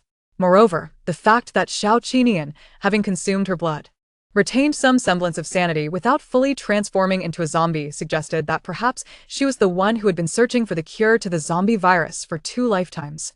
Startled by her own revelation, she quickly reconsidered. After joining the vaccine research group in her past life, everyone had undergone blood tests, and at that time, her body had shown no abnormalities. Regardless of the cause, the exhilarating thought of this discovery spurred her to want to begin sampling immediately. Yet, the iron grip around her waist showed no signs of releasing her. Xiao Qinian, it's fine now, let me down, Zhang Lai urged, attempting to guide him as before. Once he confirmed their surroundings were safe, his expression shifted from fierce to dazed, and he gently loosened his hold. Zhang Lai steadied herself against him, utilizing the moonlight to observe the multitude of injuries on his body. Notably, his right shoulder bore a wound that had been torn through, exposing bone, while his back showed signs of burns from a propane canister. A pang of sorrow struck her heart, and she placed a jacket around his shoulders before leading him back to the shore. Compared to Ning Xue, Zhang Lai's skills in nursing and bandaging were quite rudimentary. As she removed Xiao Qinian's upper garment, she discovered it had become stuck to his skin, necessitating the use of her paratrooper's knife to sever it before discarding it. Fortunately, she reasoned that he likely felt little pain at present, alleviating some of her mental burden. Ultimately, seeing the myriad of scars on his torso, she retrieved a roll of bandages from her space and wrapped him tightly, as if mummifying him. As she tied the final knot at the front of his chest, she noticed his Adam's apple so close before her. Memories of sweat trickling down his body and onto her own made her cheeks flush, and she instinctively reached out to touch him. Suddenly, a loud voice called out, startling Zhang Lai and nearly causing her to choke on her own saliva, forcing her to cast aside her inappropriate thoughts. The now silent Xiao Qinian also sprang to attention, his muscles tense and alert. Once Zhang Lai confirmed that the voice emanated from the tactical vest nearby, she exhaled deeply and retrieved the walkie-talkie from within. Is that you, Xiaonian? She asked. As Su Xiaonian and others on the other end finally breathed a sigh of relief, no longer aimlessly floundering. Where have you all gone? Zhang Lai surveyed the lake, uncertain how to respond. The area was a forest park with several wetlands, and with the outbreak of zombies, many recognizable structures had been damaged. Thus, she could not pinpoint her exact location. Su Xiaonian, however, had a plan. She instructed Ling Tong to pull up a satellite map of the area. Look for any municipal facilities nearby, distribution boxes, fire hydrants, transformers, electrical meter boxes, telephone poles, streetlights, anything. Zhang Lai glanced around and spotted a tilted streetlight a few steps away, flickering erratically due to unstable voltage. There's a streetlight, she reported.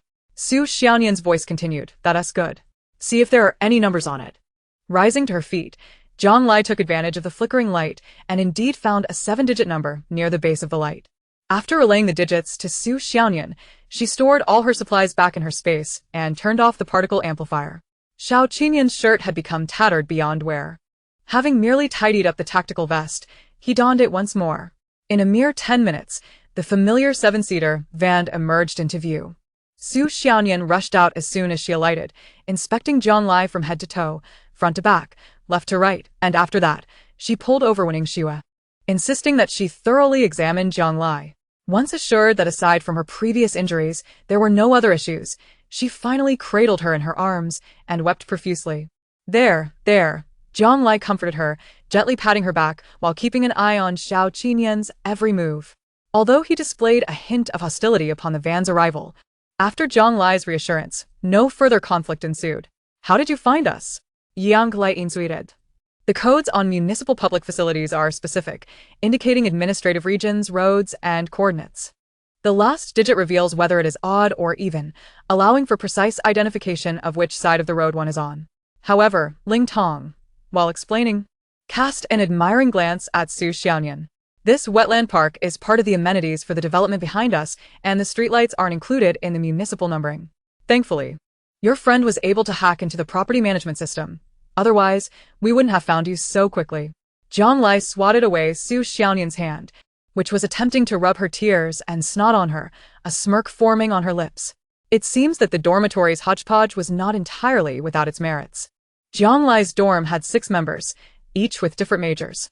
Zhang Lai and Mi Xia studied biomedical sciences, Su Xiaonian was in information engineering. while the other two who had turned into zombies were in early childhood education, and one was a journalism major, who had remained holed up in the dorm and had since gone silent post-apocalypse. Once Winning Xue had treated Jiang Lai's wounds, she glanced nervously at Xiao Qinian and asked, "Captain Xiao, how is he?" "I have treated his injuries," Jiang Lai reassured her. "For future dressing changes, just leave it to me or Ling Tong, okay?" Jiang Lai took Winning Xue's hand. "You've done enough already." Winning Xue's eyes glistened with tears. "I thought you would be angry after I said that about Captain Xiao." She was not one to merely bask in the protection of others. She had always strived to provide logistical and medical support for everyone. Even after narrowly escaping being choked to death by Xiao Qinian, her thoughts remained with his injuries. Before the apocalypse, Winning Xue was the cherished daughter of the dean, incapable of carrying heavy burdens or lifting anything. Now, seeing her accomplish these tasks, Jiang Lai could not bear to reproach her. "It's all right. I'll be careful and should be able to keep him under control. Shall we go together?" "Of course." Winning Xue wiped her tears, her expression one of unprecedented determination. Jiang Lai counted heads and glanced in the direction of the vehicle. "Where's Sun Qian?" Su Xiaonian's expression fell at the mention of her. "Her? She's probably sleeping in the car. What a spoiled princess. We should take this opportunity to leave her behind and go on our own. After all, we don't intend to enter her father's so-called bomb shelter. With her attitude, how can we expect to rely on her in the future? Is that what you all are planning?" Jiang Lai was taken aback by this sentiment. She herself was eager to find her missing relatives and would not linger in one place. However, for Su Xiaonian and Winning Xue, having a safe haven in this apocalypse seemed more prudent. "Is that true, Shui?" she added. "It's highly likely your father is in that bomb shelter base." Winning Xue shook her head. "If my father were there, I would urge him to leave with us. Su Xiaonian is right. There might not be room for us inside." Ling Tong, seeing that everyone was expressing their opinions about the next steps, voiced a stance as well. "I won't be staying either. Our small team has only 2 survivors left, and given the captain's condition, I must find the team and reassemble the Falcon squad." Su Xiaonian sa troket her chin tov. "The continuous calls are going unanswered, likely because your command center is in the process of relocating and hasn't established a base station, interrupting the previous frequencies. Once we reach the bomb shelter, if we can use their signal transmitter for comprehensive communication, perhaps I can help you locate your team." Ling Tong was overjoyed and turned to Su Xiaonian. "If that's the case, I can't thank you enough. Then let's not delay. We should take turns driving and resting to get this esteemed being to their destination as soon as possible, so we can attend to our own matters." Su Xiaonian and Winning Xue supported Jiang Lai on either side, and the group returned to the vehicle. From a distance, Sun Qian spotted Xiao Qinian following them and wanted to say something, but her words faltered. Jiang Lai instructed everyone to sit in the front half of the vehicle while she and Xiao Qinian took a seat in the back. After replenishing their energy with the supplies in the car, they decided not to wait for dawn, fearing that the night might bring unforeseen troubles, and sped toward Fengyao Road. Although they encountered a few wandering zombies along the way, fortunately, their numbers were few and no advanced monsters appeared, allowing them to pass through smoothly. During this time, Jiang Lai educated the group about the types of zombies they had encountered.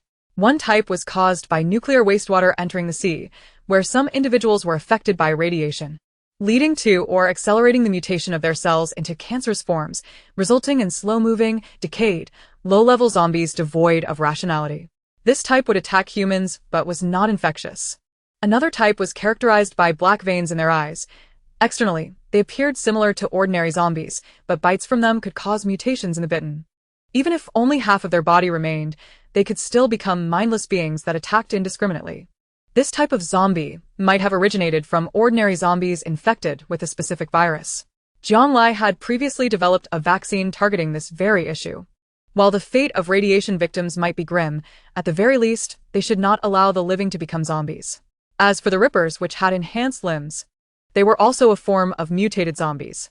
Having undergone human experimentation and modification, one of their abilities was augmented, and they were often utilized as weapons to assist humans against zombie attacks. In her past life, such zombies with special abilities only emerged in the mid-stages of the apocalypse. Yet they had encountered them much earlier this time.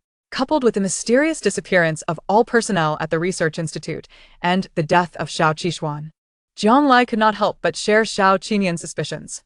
Someone was orchestrating all of this from behind the scenes.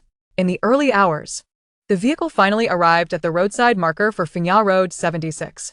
Ling Tong rolled down the window, searching for the entrance to the bomb shelter. This area had once been a bustling fountain square, a lively place where people would gather to sing and dance before the catastrophe struck. Even Jiang Lai, in her childhood, had run barefoot, joyfully playing in the fountain, dancing to the music. Now, with the apocalypse upon them, the square was desolate. Occasionally, distorted figures could be seen moving with inhuman motions. "Are you sure this is the place?" Su Xiaoyan asked Ling Tong. He nodded and then shook his head. "I'm just a soldier. I only know the general direction. As for the exact location, I don't have the clearance to know according to protocol." The group's gaze then turned to Sun Qian. Jiang Lai asked, "Did your father tell you to come here, without mentioning where the entrance is?" Sun Qian, perhaps feeling that she was now in her domain, spoke with less restraint, her tone sharp. "Did you not hear the communicator say that those with insufficient rank cannot know? Why are you prying?" Su Xiaoyan, unfazed by the distinction of venue, could not tolerate Sun Qian's arrogant demeanor. "If you don't know where the entrance is, how do you expect to get in? Just wait here for zombies to come and feast on you? I advise you to watch your words." Sun Qian, no longer fearing abandonment, straightened her back. "If you irritate me, none of you will remain in the base." Su Xiaoyan scoffed, "Who cares?" Ling Tong, wishing to avoid complications at this critical moment, stepped in as a mediator. "Please, let's keep the peace, Miss Sunday. If possible, could you inform us how to contact the direction of the bomb shelter, so we can ensure your safe passage?" Sun Qian listened to Ling Tong's words with a degree of attentiveness and casually pointed towards the direction behind the statue in the square, where the entrance to the underground mall was situated. "It should be over there, but I need to check with my father first." As she spoke, she extended her hand, requesting a satellite phone. Ling Tong rummaged through the pockets of his tactical vest and produced the last remaining battery, affixing it to the phone and handing it to her. Sun Qian dialed a number, exchanged a few words, surveyed the group with a glance, then nodded and hung up the phone. "Follow me. You should know that ordinary people cannot enter here." With that, she instructed Ling Tong to lead the way, and the group huddled together as they made their way to the underground mall. They traversed the open corridor, and Sun Qian guided them to the entrance of a restaurant's back kitchen. After directing Ling Tong to clear away some kitchen waste, a deep gray fire door appeared before them. Sun Qian approached and rang the doorbell. The sharp sound echoed in the empty underground space for a prolonged moment. Soon, the sound of a lock being undone reached their ears. A middle-aged man, slightly balding and flanked by a group of bodyguards, emerged as the door opened. Sun Qian hurried towards him. "Father, I finally found you." However, the balding man did not share her enthusiasm. He merely patted Sun Qian on the shoulder, instructed the bodyguards to drape a coat over her, and scrutinized Jiang Lai and the others with a piercing gaze. "Thank you for bringing Qian back." He then performed a deep bow towards the group in a rather formal manner. Ling Tong promptly stated that it was his duty, and that the mayor need not be concerned. He requested permission to excuse himself and the captain, as they had pressing tasks to attend to. When the mayor lifted his head, his expression was noticeably less amicable than before. "I only expressed gratitude, but I did not say you could leave." No sooner had he spoken than a multitude of fully armed individuals in dark gray camouflage emerged from the shadows. Jiang Lai instinctively grasped Xiao Qinian's hand, concerned that he might react violently to the sudden turn of events, while remaining vigilant towards the middle-aged man. "What does this mean, Mr. Mayor?" "That is a question I should pose to you," the middle-aged man replied, clasping his hands behind his back. "The base has received word that the squad whose designation you reported has been entirely wiped out by a zombie attack. How did the two of you survive?"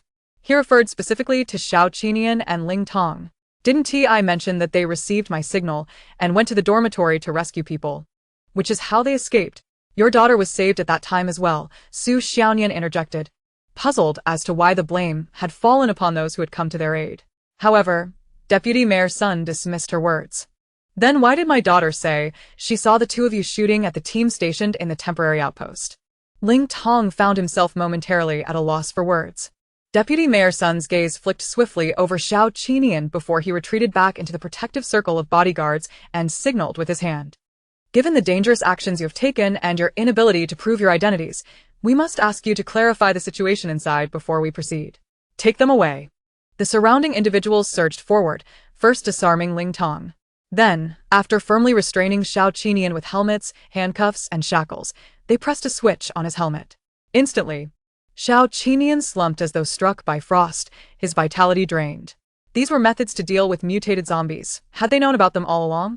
Perhaps it was not the mutated zombies that had appeared prematurely, but rather the government and relevant agencies had begun researching such matters long before the apocalypse. In her past life, Jiang Lai had encountered this misunderstanding due to her delayed involvement.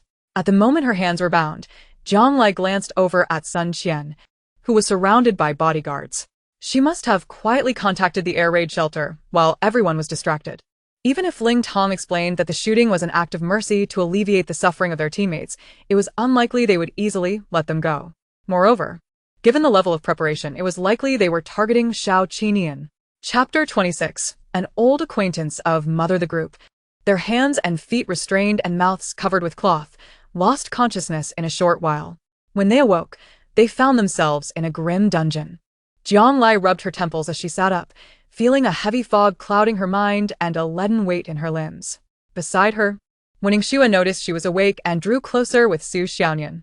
"This is what I managed to hide in my clothes before being captured," she said, producing half a bottle of water, while shielding it from the view of others in the dungeon. "It's not much, but you can rinse your mouth." Jiang Lai could still detect a sweet scent in the air, recognizing that the captors had used ether. Typically, those who succumbed to ether experienced dizziness and fatigue upon waking, and excessive inhalation could result in copious, white foamy secretions from the mouth and nose. Rinsing her mouth would indeed alleviate her symptoms significantly. However, she nudged the water bottle back towards Ningxue. "Let Xiaoyan have it first. I'm fine."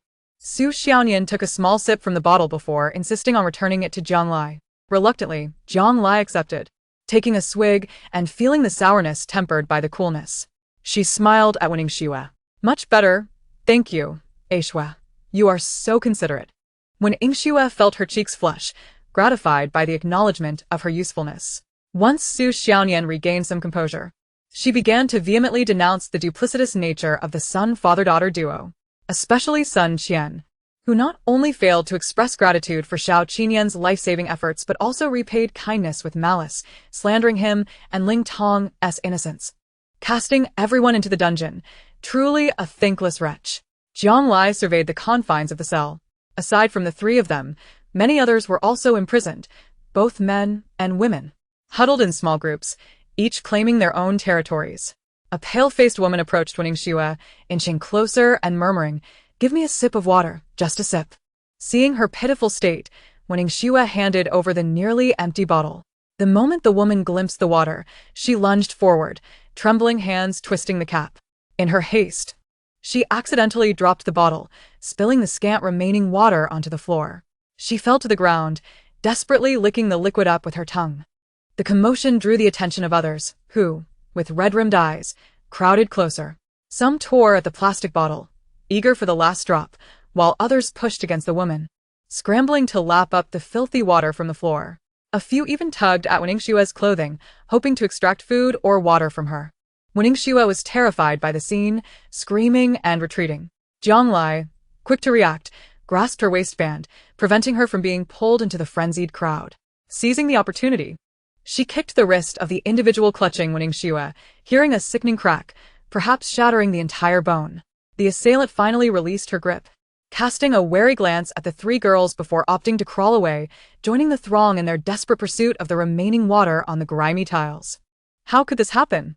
Ningxue trembled, shrinking behind Jiang Lai, who comforted her with gentle pats on the back. "It's all right. They just want water. They want to come after us." "Not necessarily." A raspy voice emerged from the corner. Ningxue, who had managed to hold back her tears, gasped, clinging to Jiang Lai's waist. Jiang Lai squeezed her hand and turned towards the voice, only to see a blurred silhouette, as if a person lay sideways in the shadows. In this place, only two dim lights the size of soybeans illuminated the corridor beyond the bars, leaving the figure in the darkness beyond the reach of light, rendering their appearance indecipherable. Su Xiaoyan retrieved her keychain, which bore a small LED light barely capable of illuminating the surroundings. The beam pierced the shadows, causing the figure before them to squint in discomfort. It was only then that they discerned the identity of the speaker. Wrapped in a moldy blanket, its original color long obscured, the person revealed only a scruffy face. As his eyes adjusted to the light, they sparkled with keen intelligence. "What did you mean by what you just said?" Jiang Lai inquired cautiously, unable to see the movements concealed beneath the blanket. The man nodded towards the light source in Su Xiaonian's hand. You just entered, so naturally you possess the most supplies, enough to last for today or tomorrow. But as time wears on, he chuckled, soon, you will be stripped bare, leaving you with naught but your undergarments. Ignore him, you rogue. Su Xiaonian retorted, Rolling her eyes at his lewd remarks. Yet Zhang Lai sensed that this man was not as simple as he appeared, despite his mocking words. His gaze did not linger on them, starkly contrasting the greedy stares from those around. How long have you been here? Zhang Lai probed, taking a step closer. The man tapped his head against the wall rhythmically, producing a dull thud. At first, I kept track of the days, but later, I simply chuckled. Indeed. Even before the apocalypse, certain forces had begun to stir in the shadows. Zhang Lai, intent on uncovering his identity, engaged him in conversation, inching closer. Are all the people here criminals? The man scoffed, criminals? If merely surviving is a crime, then perhaps. He resumed tapping his head against the wall. They are all test subjects, aren't they? Zhang Lai suddenly declared. How did you deduce that? The man didn't seem surprised by her insight, his expression betraying no shock. Though phrased as a question, his tone affirmed her assertion. Age. Zhang Lai replied, her gaze sweeping over the nearby individuals. Though diverse in height and weight, they all appeared to be in their 40s to 50s. If she was correct, similar individuals of other age groups must also reside in the other rooms of the dungeon. And what else? The man seemed eager to test Zhang Lai further. Region, she raised an eyebrow, unfazed. From their accents, they are likely from the same place. Correct. He chuckled. Anything more? Diseases, Wen Xue interjected, having been quietly listening to Zhang Lai's exchange with the man. They all exhibit rashes, blisters, and skin ulcers. They must be patients suffering from radiation sickness. Haha, very well. The man appeared delighted. Now, can you guess the nature of the experiments? The answer was already on the tip of her tongue. Testing the efficacy of new drugs on those afflicted with radiation sickness? Wen Xue ventured. Not only that, Zhang Lai added before the man could speak, but also creating new patients using radiation sources. The man nodded in satisfaction at her words. Establishing control groups, strictly regulating variables, conducting parallel or repeated experiments, and with the audacity to hypothesize, perhaps you two would make excellent researchers. He was so engrossed in his own discourse that he failed to notice Zhang Lai had closed the distance between them to less than 2 steps. Is that so? Compared to a legitimate researcher like you, I still have a long way to go. With that, she yanked the blanket away from him. The man had not anticipated her swift action. By the time he attempted to cover himself, it was already too late. Though his lab coat was tattered. The bold red letters embroidered on the left side, Binghai City Research Institute, stood out prominently. Zhang Lai's heart raced at the sight, and she reached forward to grasp his collar. You are from the Research Institute? The man had spent far too long in this lightless dungeon. Although he appeared gaunt, he lacked the strength to resist Zhang Lai, who easily restrained him. He scrutinized her exquisite features, as if trying to place her. You know about the Research Institute? What is your relation to Xiajia? Upon hearing her mother's name, Zhang Lai felt a stirring of emotions. At that moment, she was overwhelmed with countless questions awaiting answers, leaving her no inclination to respond to his inquiries. Is the Research Institute involved in these experiments? Where are they now? Where is Xiajia? However, the man gleaned the answer from her reaction, a bittersweet smile creeping onto his face as he sank into memories. No wonder, your eyes, your tone, and this sharp wit, they all mirror hers. I believe you are Zhang Lai, am I correct? Indeed, I am Zhang Lai. who are you? Her patience wore thin as the conversation devolved into a series of evasions. Straightening his posture, the man slicked back his disheveled hair and extended his hand, akin to a courteous scholar. I am Kong Yubin, a colleague and mentor of your mother, Xiajia. Zhang Lai paused, recalling her mother's mention of Kong Yubin. He had been her advisor during her graduate studies, and they had once clashed over research topics. Kong Yubin had deemed Xiajia, a student with a rather unconventional thought process, unsuited for experimental work in applied physics, lacking the rigor necessary to control objective facts. Yet Xiajia, with her outstanding academic performance, had ascended to the Research Institute and the Research Academy, contributing to crucial experiments and developments. Since Kong Yubin remained at the university as a mentor, their age difference was not significant. He had disdained Xiajia's entry into the Research Institute through her husband Jiang Ziming's connections, seeking any faults in her published papers and results, nitpicking at her words.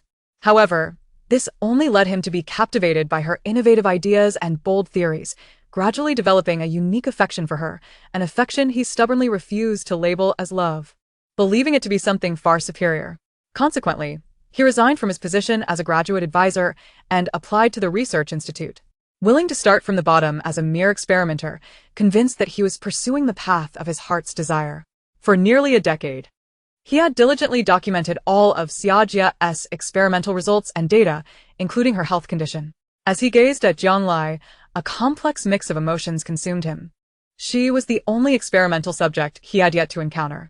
I discovered that your mother might have developed radiation sickness and urged her to seek medical attention more than once, yet she insisted that no one, neither Binghai nor Yugua, nor perhaps the world, could save her. Kang Yubin's eyes reflected sorrow. I refuse to believe that.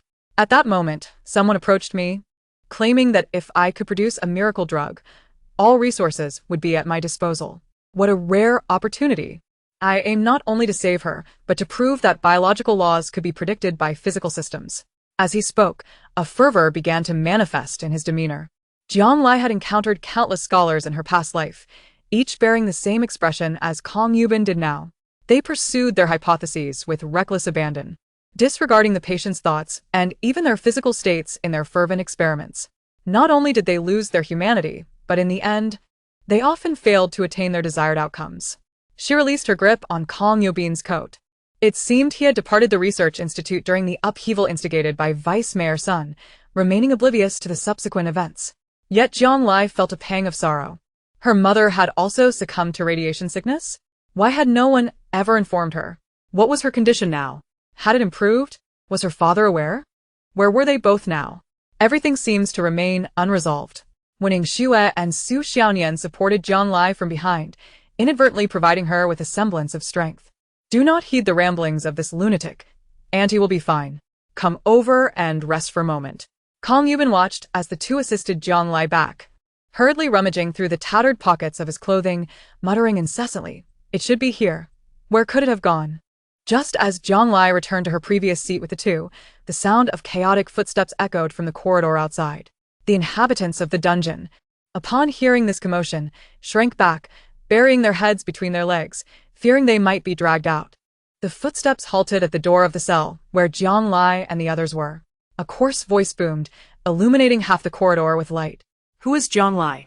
Jiang Lai lifted her head, her gaze colliding with that of a tall man clad in gray camouflage.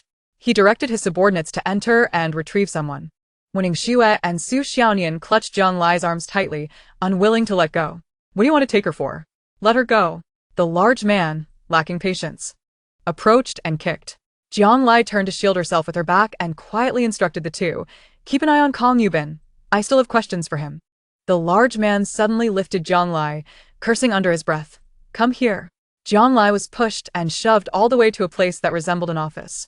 Upon entering, she saw Vice Mayor Sun seated in the center, wearing a Zhongshan suit. He glanced at Jiang Lai, gesturing towards a nearby sofa. "You're here?" Seek. However, Jiang Lai cut straight to the chase. "No need for pleasantries. If you have something to say, Vice Mayor, just say it. You cannot control Shao Qinian. So you have come to find me, correct?" Chapter 27. Immediate retribution. Vice Mayor Sun was taken aback by Jiang Lai's incisive observation. Indeed, he nodded in acknowledgement. This level of capability must have required considerable effort on your part. As he spoke, he took out paper and pen, approaching Jiang Lai to place them on the coffee table. "If you would be willing to disclose the contents of the potion, I would be immensely grateful." Jiang Lai had not seated herself earlier, but upon hearing Vice Mayor Sun's request, she sat on the sofa, her gaze fixed ahead, not even glancing at the blank paper. Understanding her stance, Vice Mayor Sun took a seat on the opposite side, adopting a negotiating demeanor. "I understand that information is wealth. As long as you provide the formula for the potion, we can negotiate for anything you desire." He paused briefly before adding, "Even if you wish to remain in the bunker, I can guarantee you a position of authority." Yang Lai softened. He was well aware that survival was paramount in this apocalyptic world, and she understood that her strongest bargaining chip was the bunker, which held the absolute resources of Pinghai City. Keeping someone meant relinquishing only trivial resources, while gaining the fruits of an experiment that had consumed immense human, material, and financial resources, which had not been achieved even after the world descended into chaos. The mayor's behavior resembled that of a merchant far too much. Contemplating how people entrusted their lives and assets to such individuals, Zhang Lai felt a sense of despair for them. There is no need for you to probe into my background. I believe your daughter has informed you on the way here. I am merely a student, not the other party you refer to, and I am unaware of any potion formula, so you shall be disappointed. Upon hearing Zhang Lai's words, Vice Mayor Sun retracted his previously amiable demeanor. Xianqian said you are the smartest one among them, but I beg to differ. Vice Mayor Sun lit a cigar, and a sweet aroma began to permeate the room. Have you considered how to exit this room while presenting yourself as such a liability? Just as he finished speaking, a secretary-like figure approached and whispered something in Vice Mayor Sun's ear. A look of impatience instantly crossed his face, and he gestured toward the door, indicating for the secretary to leave. Understanding his reaction, the secretary walked to the door and made a slashing motion across his throat to the guards outside. The mayor's demeanor fluctuated between that of a profit-driven businessman and a ruthless warlord, yet he bore little resemblance to a people's leader. Presumably believing Zhang Lai was intimidated by the scene, Vice Mayor Sun took a satisfying puff from his cigar. Perhaps the mayor is relieved that I do not belong to any faction. It seems that this has become my disadvantage, Zhang Lai remarked casually, as if she had not been affected by the earlier incident. Vice Mayor Sun held the smoke in his mouth until the cigar extinguished due to the dampness of the underground, before finally exhaling a ring of smoke. Oh? What do you mean? You mentioned that someone is disrupting the balance of the city. They are deliberately attacking temporary encampments and sabotaging communication towers. It is highly likely that their next move is to seize the lifeblood of the city's resources. Zhang Lai spoke while glancing at the scattered red-headed documents on Vice Mayor Sun's table. If someone infiltrates the base and collaborates from within, the painstaking efforts of the mayor could be handed over to others without a fight. After saying this, Zhang Lai stood up, and guards immediately moved to restrain her shoulders. Vice Mayor Sun waved his hand, signaling them not to restrict her movements. Zhang Lai shrugged off their hands, picked up a match from the table, struck it to create a small flame, and held it out to Vice Mayor Sunday. The cigar was reignited, and the flickering light illuminated the sparkling glint in her eyes. Vice Mayor Sun took a puff from the cigar, leaning slightly back to avoid Zhang Lai's face before releasing a sufficiently large smoke ring. His demeanor towards her was noticeably less dismissive than before. You allowed us entry here, which means you must have conducted thorough background checks on everyone. If I am not mistaken, your target has always been Xiaoqinian. Had current methods not failed to compel him to follow orders, I would have likely lost my head by now, wouldn't I? Zhang Lai extinguished the match decisively. Vice Mayor Sun appeared intrigued. The base is filled with countless researchers. I could slowly explore methods on my own. Why must I keep you? Zhang Lai pondered for a moment and replied, perhaps it is because the mayor desires something urgently that ordinary armed forces cannot accomplish. I heard from Sun Qian that there is a highly capable zombie that can be controlled. If so, it could save a considerable number of lives. Vice Mayor Sun burst into hearty laughter. Aha! Indeed, you are exceptionally clever. Zhang Lai thought to herself, laugh all you want. Soon enough, the ash will burn your fingers. Since I've guessed correctly, Vice Mayor, please articulate what you wish for me to do. Vice Mayor Sun raised a hand, and the secretary handed him a folder. Another one was placed on the coffee table and pushed toward Zhang Lai. This is the city's largest oil refinery. Half of the oil fuel originates from here. After the chaos erupted, it was surrounded by hordes of zombies. To avoid direct confrontation, I once dispatched a team through the subway routes and discovered that a monster has occupied the only passage. This creature is unlike ordinary zombies. It is pitch black and moves extremely quickly. As the underground is filled with pipes and the ground is covered in fuel, using hot weapons would lead to catastrophic consequences, while close combat would expose one to its corrosive acidic liquid, rendering it impossible to make progress. Vice Mayor Sun smiled. Fuel resources are as vital to life as water. But I cannot recklessly expend the lives of my soldiers. Zhang Lai found it amusing. Did Xiaoqinian and her own life not matter? If lives could be exchanged, the surname Sun would not hesitate for a moment. As he spoke, he opened the cigar box again and pushed it toward Zhang Lai. As I said before, if you can achieve this, the terms are yours to dictate. If you cannot, Zhang Lai had long anticipated his intentions. It seems unlikely that I would return alive. Speaking with intelligent individuals is indeed refreshing. Vice Mayor Sun rose again, expressing a certain reluctance to see her go. Afterward, He instructed for food and water to be served, placing it before Jiang Lai and indicating that she could indulge freely. Jiang Lai, unconcerned with her image, devoured the offerings with great haste, even conversing between bites. And my companions.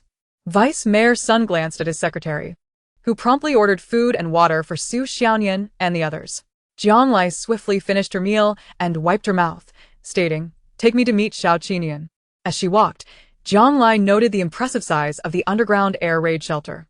It not only accommodated tens of thousands, but also boasted a hospital, a plaza, and even a supermarket. It was as if the life above had been entirely relocated underground, with a simulation of the sun created in the Joint Power Generation Laboratory. No wonder it had become the first and largest survivor base in the apocalypse of her past life. However, Jiang Lai was unaware at that time that the leader of this community was a cunning, profit-driven mayor. Reflecting on this, she found the surrounding environment less appealing. Although signs of life were evident, women strolling with children, the elderly playing chess in the sun, and middle-aged individuals chatting in cafes, the attire worn by most was either opulent or affluent. Where had all the impoverished individuals disappeared to? Lost in thought, Jiang Lai arrived at the entrance of a large experimental building. The entire structure was pristine white, with a rounded top, resembling an opera house more than a facility for scientific experimentation. Indeed, technology lacking results was merely a performance for the leaders. In one instant, Jiang Lai had been mockingly detached. In the next, her blood pressure surged as she beheld Ling Tong bound to an electric chair in an outer laboratory. His hands and feet restrained. Bruises adorned his body, clearly the result of torture. Xiao Ling Tong. Jiang Lai rushed towards him, disregarding whether the chair was electrified, eager to assess his injuries. Thankfully, he only bore superficial wounds. As a special forces soldier, his physical condition was typically exceptional, if he could not withstand their methods. It revealed the severity of their brutality. Ling Tong, Xiao Ling Tong, wake up. Water. Jiang Lai's tone left no room for refusal. The secretary exchanged glances with those nearby. Give it to her. A guard prepared to splash water on Ling Tong's face, but Jiang Lai intervened just in time. Get away. She glared at the man, pouring a bit of water into her hand and moistening Ling Tong's lips. The cool sensation roused him, and he opened his eyes to see Jiang Lai. Trembling as he stammered, "Hurry, Captain, Jiang Lai gently stroked his head. I will handle it. You've worked hard. Let them take you to a shui and Xiaonian to rest." A nearby individual clad in a lab coat appeared displeased, holding a bloodied pair of pliers. Clearly the source of Ling Tong's injuries. Who are you to make decisions? Jiang Lai suppressed her urge to retaliate. She turned to the secretary.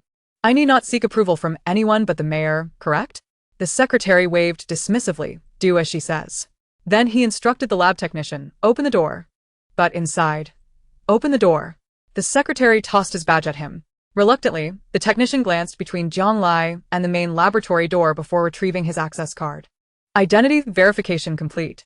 A mechanical voice announced as the main laboratory door slowly opened. As Jiang Lai approached, a white mist obscured her vision.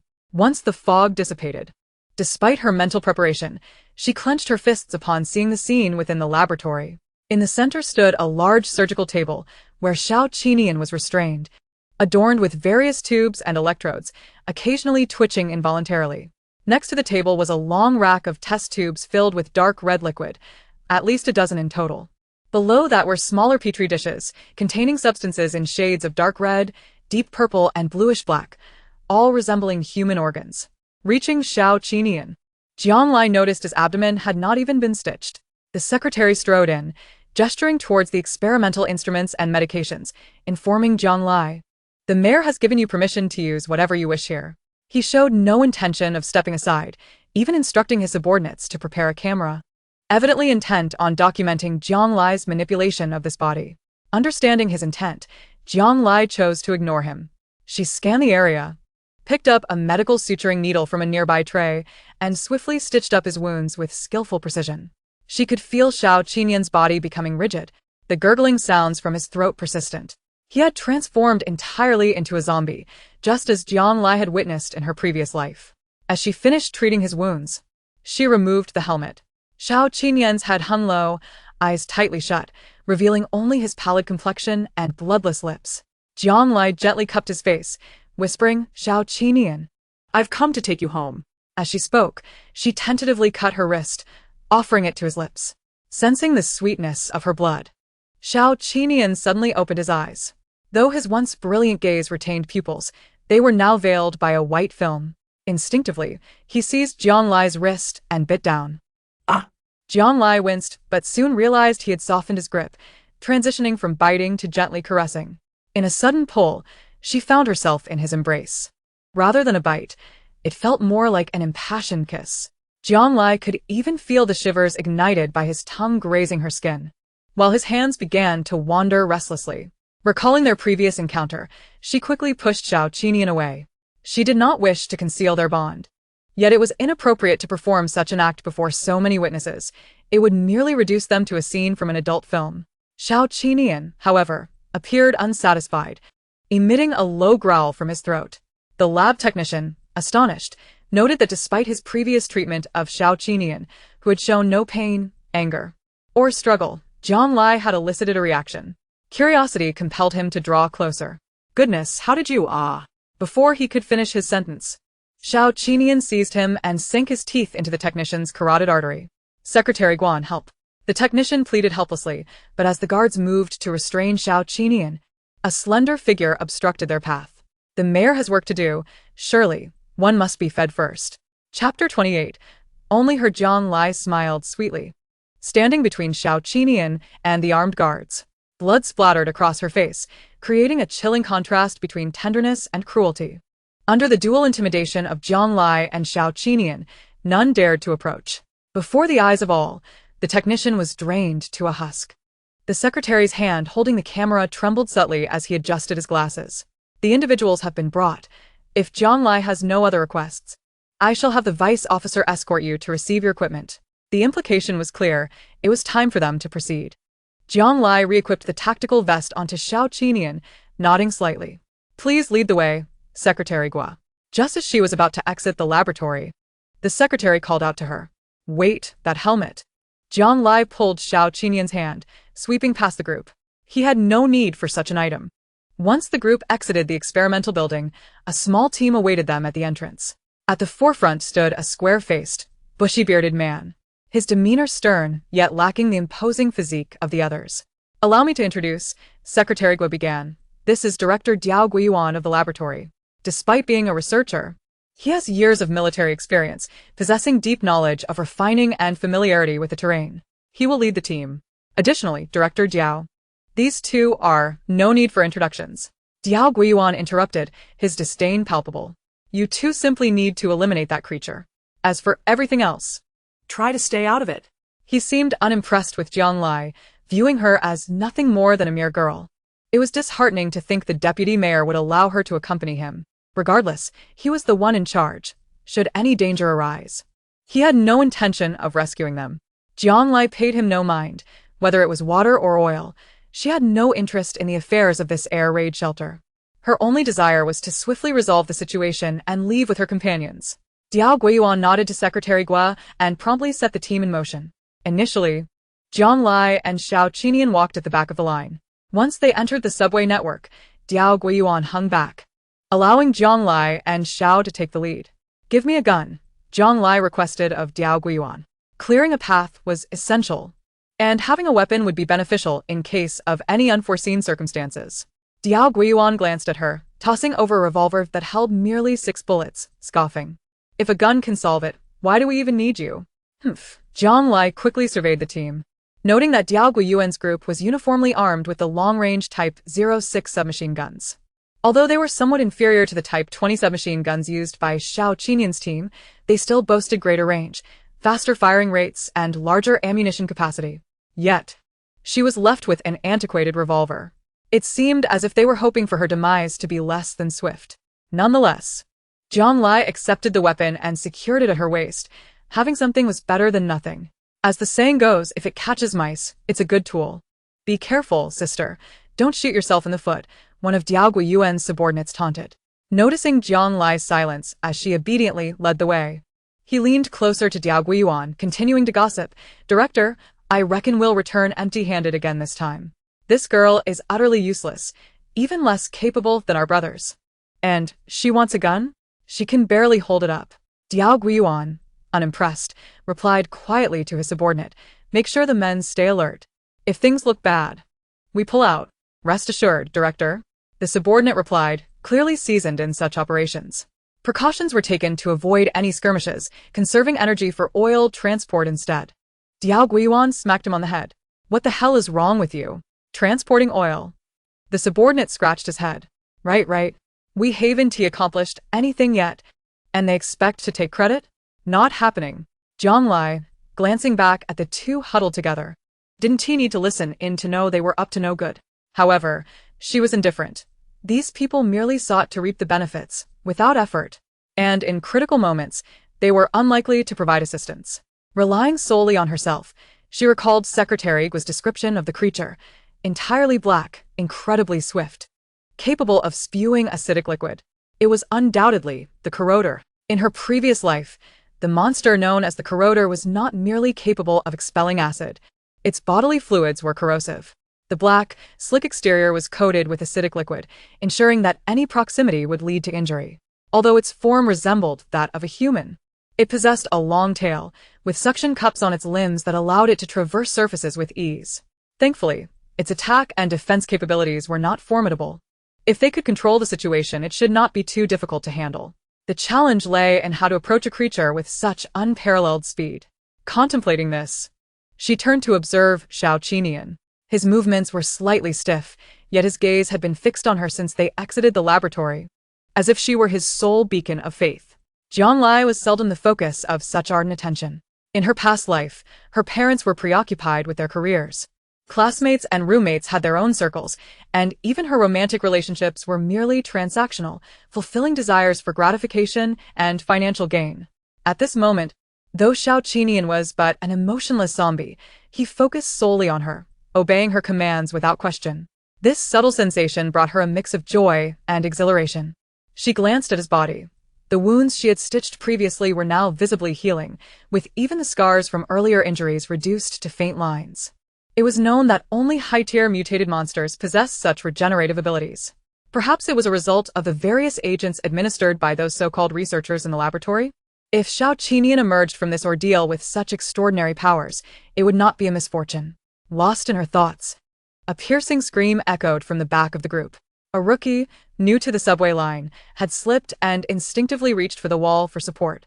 Instantly, a searing sensation radiated from his palm, creeping up to his forearm. When he shone his flashlight down, he discovered that from his elbow to his hand, only bare bones remained, eliciting a wretched cry. Zhang Lai observed that the walls around them were now nearly coated in a dark, viscous fluid. It appeared they had entered the corroder's territory.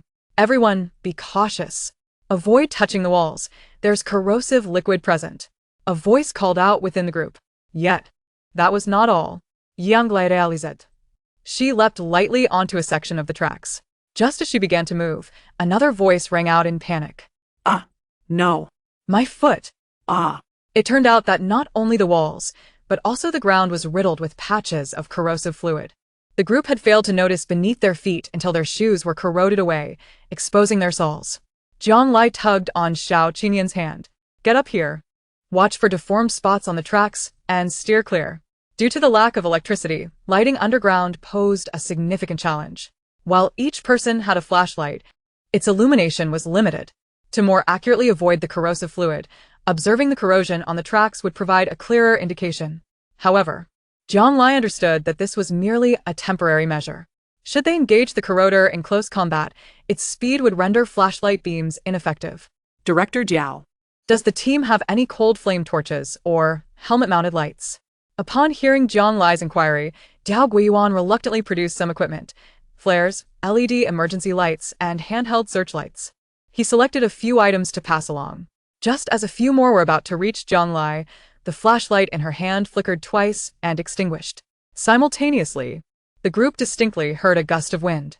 In the underground railway network, where no trains operated, where could the wind possibly come from?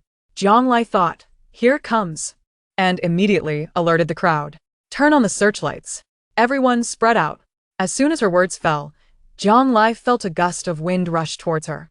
Acting on instinct, she quickly stepped back, colliding against a solid chest. Just as she intended to retreat together with him, The owner of that chest immediately wrapped his arm around her waist and leaped sideways, the sound of crumbling plaster echoing in her ears. The moment the lights illuminated the scene, several screams erupted from the crowd. A dark figure lunged at Jiang Lai, but failed to bite her and instead turned to attack two burly men. One of them had a large gaping hole in his chest, smoke billowing from it, while the other was thrown from the air, landing directly in a pool of corrosive liquid, his head dissolving instantaneously. Xiao Qinian had one arm around Jiang Lai while the other was deeply embedded in the wall, hanging precariously from the side of the hole. When Jiang Lai glanced over, she saw his fingers embedded in the wall, continuously emitting a white vapor, evidently tainted by the corrosive liquid.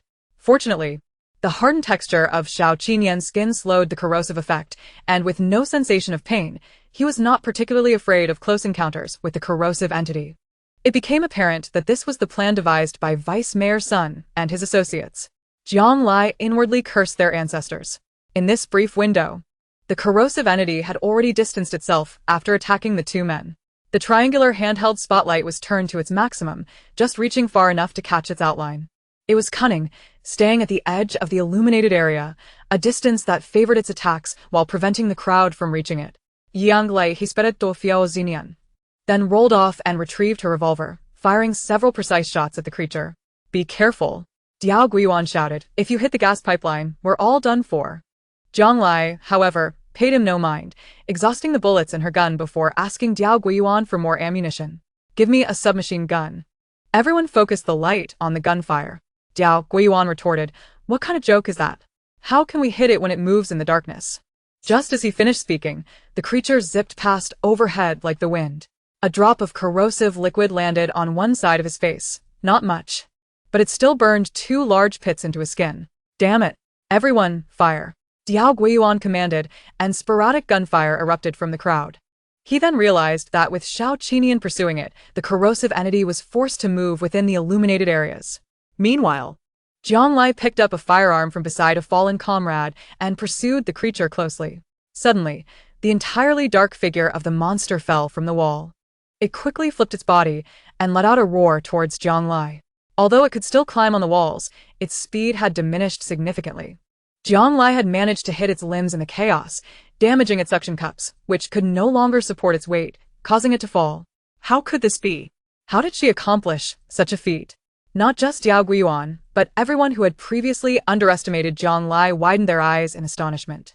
The calm girl before them, with exquisite features, fair skin, and slender limbs showing no signs of training, appeared merely as a student, yet she surpassed these men with military backgrounds. At the edge of the light, she aimed at the retreat path behind the monster, coordinating with Xiao Qinian to prevent the creature from concealing itself in the darkness. Within the illuminated area, she predicted the monster's movement trajectory, targeting its suction-cupped limbs. Her steady technique and clear thought process were nothing short of breathtaking. Who is she? Before Diao Guiyuan could seek an answer, the sound of gunfire erupted around Jiang Lai. A few bullets, to varying degrees, struck the creature. They had managed to contain it. The corrosive entity realized that fleeing was futile and spotted Jiang Lai at the front of the crowd. It was her, she was the one who had rendered it vulnerable. "Kill her! Kill her!" With a furious roar, the creature charged at Jiang Lai, propelled by a foul wind. As Jiang Lai's submachine gun fired its last few rounds, she swiftly reloaded the magazine and raised her weapon once more, only to find herself face to face with the creature's dark head, tongue lolling. Her heart raced to her throat. But in the next moment, she sensed something was amiss. It was right in front of her, but was not attacking. Her gaze shifted downward, and she noticed that beside the creature's shoulders, there was nothing. Its arms had vanished, and corrosive liquid dripped onto the ground, hissing ominously. What was happening? The creature likely had no idea that in an instant, its outstretched arms had been severed, disappearing without a trace. Jiang Lai's eyes widened as she glanced behind the creature.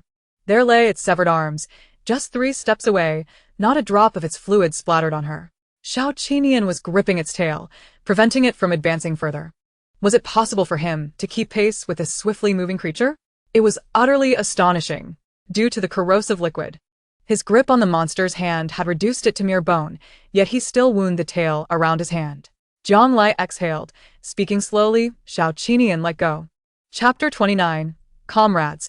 But more than just comrades, seeing Xiao Qinian's expressionless face tilt in contemplation. Jiang Lai pressed the muzzle of her submachine gun against the creature's chin and reiterated, "Xiao Qinian, let go." With that, she fired. The bullet penetrated the monster's jaw and exited through the back of its skull, most of the corrosive liquid trapped within its head. With only a minor splatter that posed no threat to them. Almost simultaneously with the gunshot, Xiao Qinian released his grip. However, due to their close proximity, he was still burned by the dripping fluid from the creature's head. As the monster weakened and began to topple backward, Xiao Qinian remained rooted in place. Jiang Lai sighed and leaped towards him, landing perfectly in the familiar embrace, his bony hand scraping her skin painfully.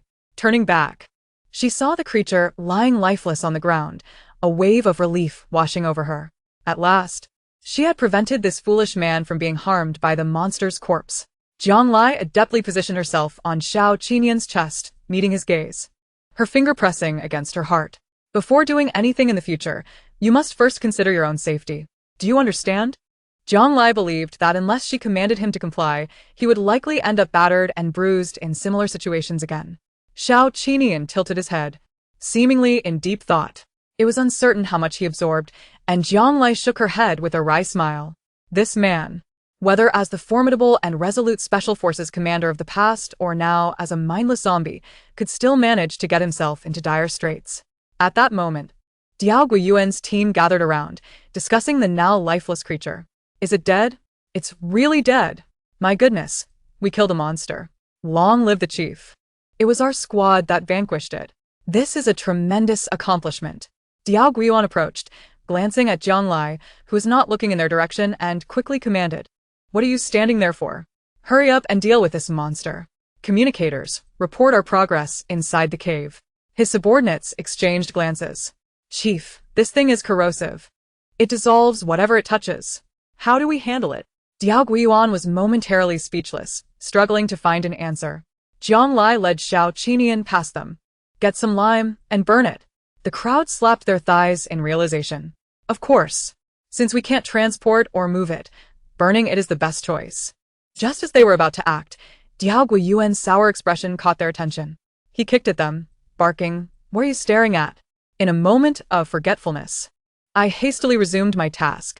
The entrance to the oil factory was now within sight. All that remained was to lead these individuals in repairing the oil pipeline, thus completing our mission successfully. Jiang Lai had no desire to vie for recognition amidst the chaos surrounding her. Instead, she grasped Xiao Qinian and steered him towards a less crowded area.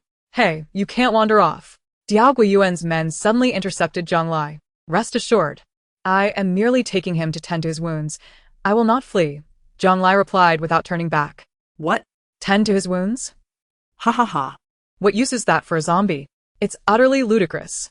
Indeed, what a lunatic. Does he really regard him as human? Miss, I advise you to not waste your efforts. He is merely a tool, discarded when broken. Before the man could finish his sentence, a bullet whizzed past his ear and embedded itself into the wall behind him. Jiang Lai, still not turning around, spoke with a chilling voice. "Next time, I will aim for your tongue." As the atmosphere gradually quieted, Jiang Lai set down a triangular handheld spotlight on the ground, directing its beam towards the crowd. As the saying goes, there is darkness under the lamp. This would at least obscure some of the prying eyes from the other side. Upon removing Xiao Qinian's tactical vest, she was dismayed to discover that most of his chest bore corrosive marks, some even emitting wisps of smoke. This was proof of his unwavering confrontation with the monsters. Jiang Lai felt a pang of concern as she raised her weapon, the gunfire echoing through the air. The fire sprinkler system in the subway line was struck, unleashing torrents of water that cascaded down like a torrential rain. Without a second thought for her own drenched state, Jiang Lai pushed Xiao Qinian beneath the deluge, allowing the water to wash over his wounds. After thoroughly cleaning him with a cloth, she approached someone nearby and, without asking, snatched iodine and sterile gauze from his hands. "Why so much? The medicine can't keep up." Jiang Lai worked feverishly, yet the multitude of wounds on Xiao Qinian was overwhelming. Small cuts melded into larger ones, each layer more severe than the last. Her hands, which remained steady in the face of the corroded, trembled uncontrollably now, her lips bleeding from the pressure. Xiao Qinian appeared unfazed, allowing her to direct his actions. When she gazed into his unfocused eyes, Jiang Lai felt an inexplicable anger surge within her, and she struck him with her fist. "Are you made of wood?" Can't you dodge when danger approaches? By acting like this, you merely validate their claims, behaving like a tool that obeys my every command without exercising your own will. These injuries are all because of me. Though she had just threatened the man who spoke, her words struck a chord within Jiang Lai. In her instinctive strategy against the corroded, she had unconsciously treated Xiao Qinian as a mere pawn to control the enemy. Yet, how could she forget that he was her steadfast companion? With a tremor, her gauze fell to the ground. Perhaps from that moment on, he had become more than just a companion in her heart. The water continued to drench both of them, especially Jiang Lai, resembling a shorn rabbit as she bowed her head, droplets disrupting her dark hair and obscuring her striking eyes. After a prolonged silence, Xiao Qinian suddenly stirred. In the next instant, Jiang Lai felt his hand clasp hers, a chilling sensation brushing against her lips. It was Xiao Qinian, licking the blood from his own lips. The initial coolness of his mouth soon turned fervent and forceful, lacking finesse, pressing against her with a raw intensity. Seemingly unsatisfied with their exploration, Jiang Lai felt her jaw tighten, involuntarily parting her lips. The rough collision exacerbated her previous wounds, warm blood flowing into his mouth. It was like an unquenchable fire amidst a downpour, burning and rising, ultimately enveloping them in a misty embrace. Xiao Qinian's grip intensified, his desires yearning for more, to the point where even through layers of clothing, Jiang Lai could feel the cravings emanating from his hands. His uninjured hand bore calluses, and the sensation against her waist was far from pleasant, yet it incited a deeper tremor within her. Stop. Not here. Jiang Lai urgently grasped his hand, only to discover that both of their palms bore similar injuries. She instinctively pushed Xiao Qinian away to inspect. To her astonishment, the hand he had used to grasp the corroded tail, which had been corroded by strong acid, was miraculously healing, showing visible signs of regeneration. Upon closer observation, she could even see new skin and texture forming at a remarkable rate. But he had not healed this quickly moments ago. Could it be that? Jiang Lai licked her lip, tasting blood. Her own blood could accelerate his recovery. Without hesitation, she reached for the paratrooper knife at Xiao Qinian's side, thinking to let him drink his fill. Suddenly, she felt a sticky substance coat her body. The grotesque sounds from a zombie's throat echoed nearby. But it was not Xiao Qinian who emitted them. Jiang Lai's face blanched in an instant, her gaze dropping to Xiao Qinian, whose chest bore a gaping wound. A ripper lurking behind him, observing them with keen interest. Director, another monster has appeared. Diao Guiyuan was drenched in sweat, realizing he had been unaware of the lurking danger. How could this be? The mayor clearly stated that one was placed here to guard the resources. Should we engage? Someone inquired. Diao Guiyuan grit his teeth. Yes. The message has been sent back. If we return empty-handed now, our heads will roll. Move. Yes. Everyone follow me. As Diao Guiyuan watched his subordinates rush past him, he discreetly pulled his officer aside. When the time comes to shoot, you. The ensuing conversation was drowned out by the chaos of battle. What do we do? I've never encountered this. Can we even shoot it? Among Diao Guiyuan's men, the quickest had already approached Jiang Lai and Xiao Qinian. Faced with the Ripper, distinctly different from the corroded, they hesitated on how to proceed. You? Jiang Lai stared at Xiao Qinian for some time, momentarily stunned by the sudden scene, before noticing him gripping the Ripper's claws that pierced through its chest. Why aren't you moving? Kill it. The Ripper was characterized by its hardened limbs and sheer power. Since Xiao Qinian could effortlessly control its forelimbs, it meant he possessed the strength to defeat it. So why? Jiang Lai observed Xiao Qinian's stubborn grip on the Ripper. His gaze locked onto her. Suddenly, clarity washed over her as she looked at the paratrooper knife in her hand. Perhaps he intended to leave this opportunity for her. Or perhaps.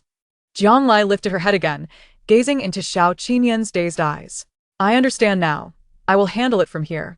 The blinding light from the triangular spotlight was overwhelming, dazzling everyone. Although her team members approached with their weapons raised, none dared to make the first move. What's next?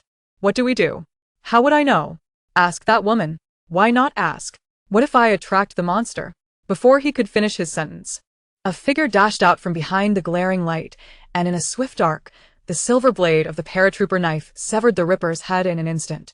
With Xiao Qinian's control, Jiang Lai had swiftly ended the monster's life. Diao Guiyuan, witnessing this from a distance, felt a jolt of shock. Immediately calling out to his officer beside him. Fire. Quickly, fire.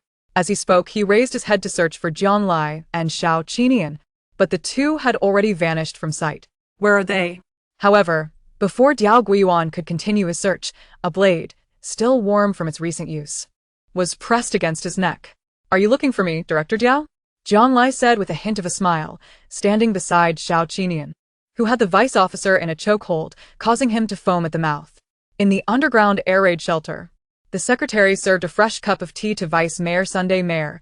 The young lady was here again, still concerning that matter. Vice Mayor Sun lowered his head to sip the tea before setting it down again. Let her be. Killing is not her prerogative. Those two female students and the soldier still have their uses. You go speak to her in person. The secretary nodded. Shall we continue to hold that Jiang girl as a hostage? Her? Huh. Vice Mayor Sun chuckled. Do you think I assigned this task to old Diao because he knows the oil route best? The secretary frowned in contemplation. Isn't it because his jealousy is the strongest among you? Vice Mayor Sun corrected him. The secretary was somewhat perplexed.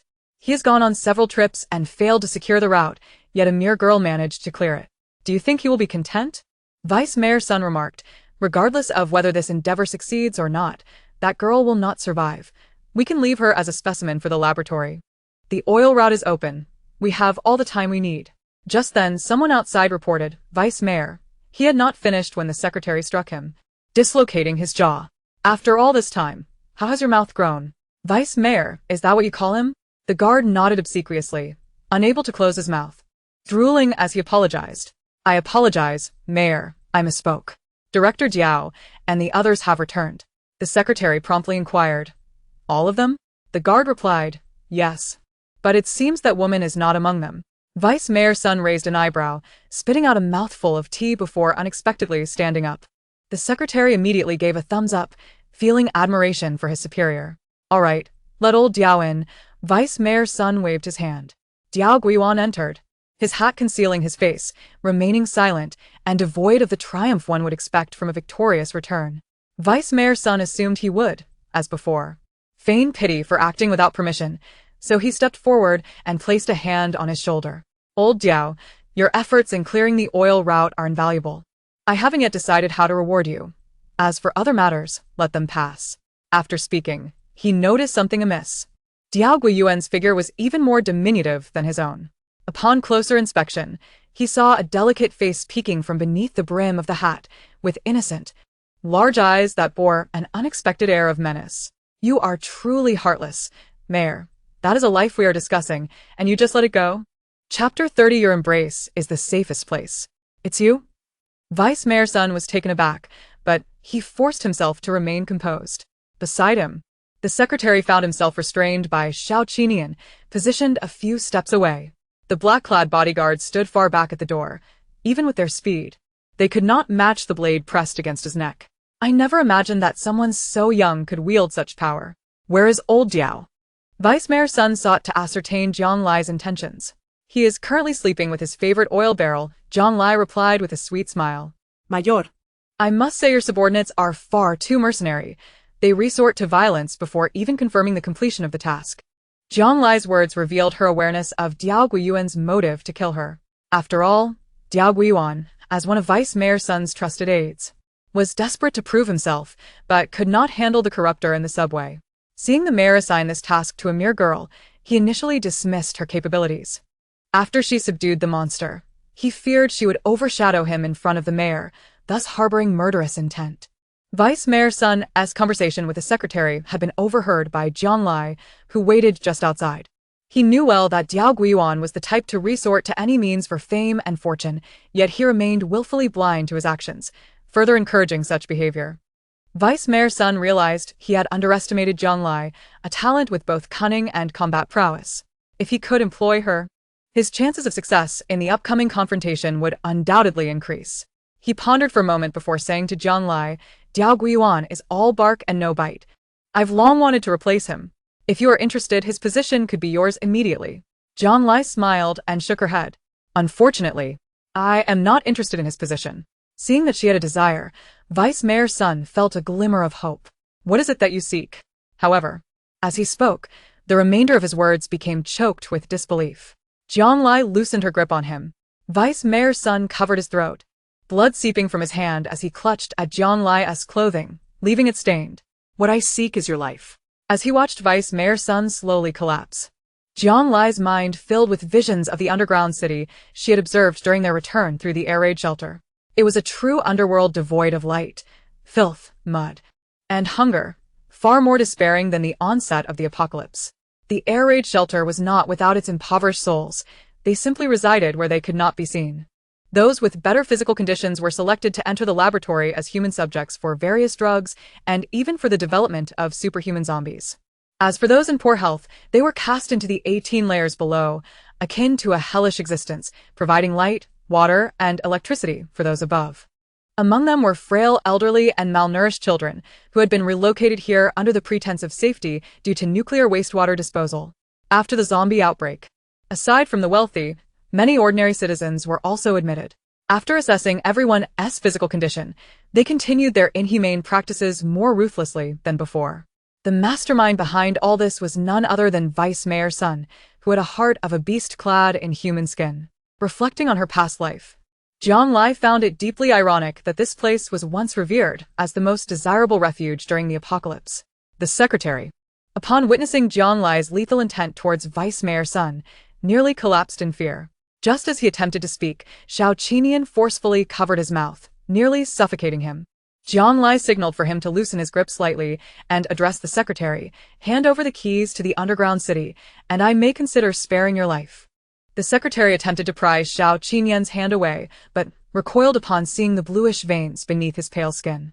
He stammered, "Aren't we already in the underground city?" "I mean the true underground city," Jiang Lai replied, advancing with her paratrooper knife.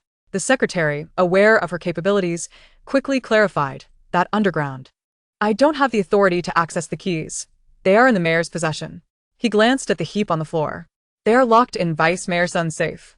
Jiang Lai took control from Xiao Qinian and commanded, "Take us there." The trio arrived at a steel safe in the inner room of the office. The secretary said, "Only Vice Mayor Sun can open this." But Jiang Lai dismissed his words with a glance at Xiao Qinian. The latter struck the safe with a punch, piercing through 2 layers of steel, causing a cascade of keys and gold to spill out. Under the fluorescent lights, the gleaming gold dazzled the eyes. Even Jiang Lai could not help but glance at it, while Xiao Qinian merely took the target keys and handed them to his master. That wretched Sun Jiamin. The secretary's eyes were momentarily transfixed on the gleaming gold bars and leaves, his mouth spewing curses. "He deceived me, claiming that the gold bars buried beneath had been traded away, insisting that I send my family into that abyss." He hesitated to speak further. Both the laboratory and the underground city were no places for an ordinary person. Yet, for his own selfish gain, he ascended to a high position, unhesitatingly sacrificing his own kin. "Release the laborers and the experimental subjects, and the entire cave will belong to you," he had said. Jiang Lai understood that liberating those laborers and test subjects would not save them. However, her and Xiao Qinian's powers were limited. Each individual's path ultimately must be traversed by themselves. Moreover, the death of Vice Mayor Sun would undoubtedly incite turmoil within the air raid shelter. Their time was finite. They had to escape swiftly.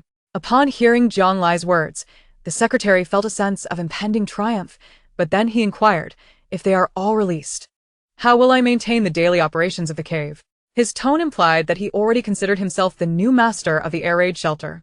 Jiang Lai placed a comforting hand on his shoulder. "You are the leader. Managing your subordinates is something you need not be taught by me." The secretary, though somewhat bewildered, resolved to seize power for himself first. Thus, he wielded the mayor's official seal to assign tasks, as Jiang Lai suggested, while he personally accompanied Jiang Lai and Xiao Qinian to free her companions. Su Xiaonian and others were brought to a private room, furnished with food and drink, a promise the Vice Mayor Sun had kept. Upon seeing Jiang Lai return, accompanied by the now more relaxed Xiao Qinian, they were moved to tears. All right, Jiang Lai said, caught in an embrace with both Su Xiaonian and Wening Xue, gently urging them, "We can catch up later. Let's leave first." Kong Yubin was also present, and seeing Xiao Qinian closely following Jiang Lai, he adjusted his glasses to get a better look. Fortunately, Jiang Lai was quick to intervene. "What are you doing?" Kong Yuba. Incredulous, exclaimed, "It's astonishing. A creature like a zombie, which has lost its bioelectricity, can still resonate with humans. You might surpass your mother's accomplishments in the future." Jiang Lai replied, Speaking of my mother, I have some matters to consult with you. However, Kong Yubin waved his hand and produced a folded stack of perforated continuous print paper, dense with numbers and formulas. This may be all I can provide. Deciding not to waste any more time with the obstinate old man, Zhang Lai tucked away the enigmatic material and led her group outside. As they approached the laboratory's outer chamber, Kong Yubin halted, mumbling about bioelectromagnetic induction as he immersed himself in the equipment. Hey, one person has fallen behind? Zhang Lai turned at Su Xiaonian's words, but did not stop her steps. The experiments had become an integral part of his life, so she let him be. She cast a lingering glance at the experimental apparatus, allowing her companions to follow the secretary outside. She then summoned Xiao Qinian, and they ventured into a laboratory together. Upon entering, she swiftly disabled the surveillance camera, ensuring the vicinity was deserted before retrieving a particle amplifier. This, and this, can we move them? Xiao Qinian looked perplexed, yet his hands instinctively began to act. With a mere gesture, he lifted several hundred pounds, turning to gaze at Zhang Lai with a look of wonder. Zhang Lai was surprised that she could still feel exhilaration in such dire circumstances. Unable to contain her excitement, she pointed to a nearby storage area. Put everything in that smaller space. She was on the verge of acquiring a fully equipped portable laboratory. Without pausing, she gathered all the reserve medicines from the laboratory, throwing as much as she could into the space. It wasn't until she felt a noticeable tremor beneath her feet that she restrained her urge to empty the entire lab.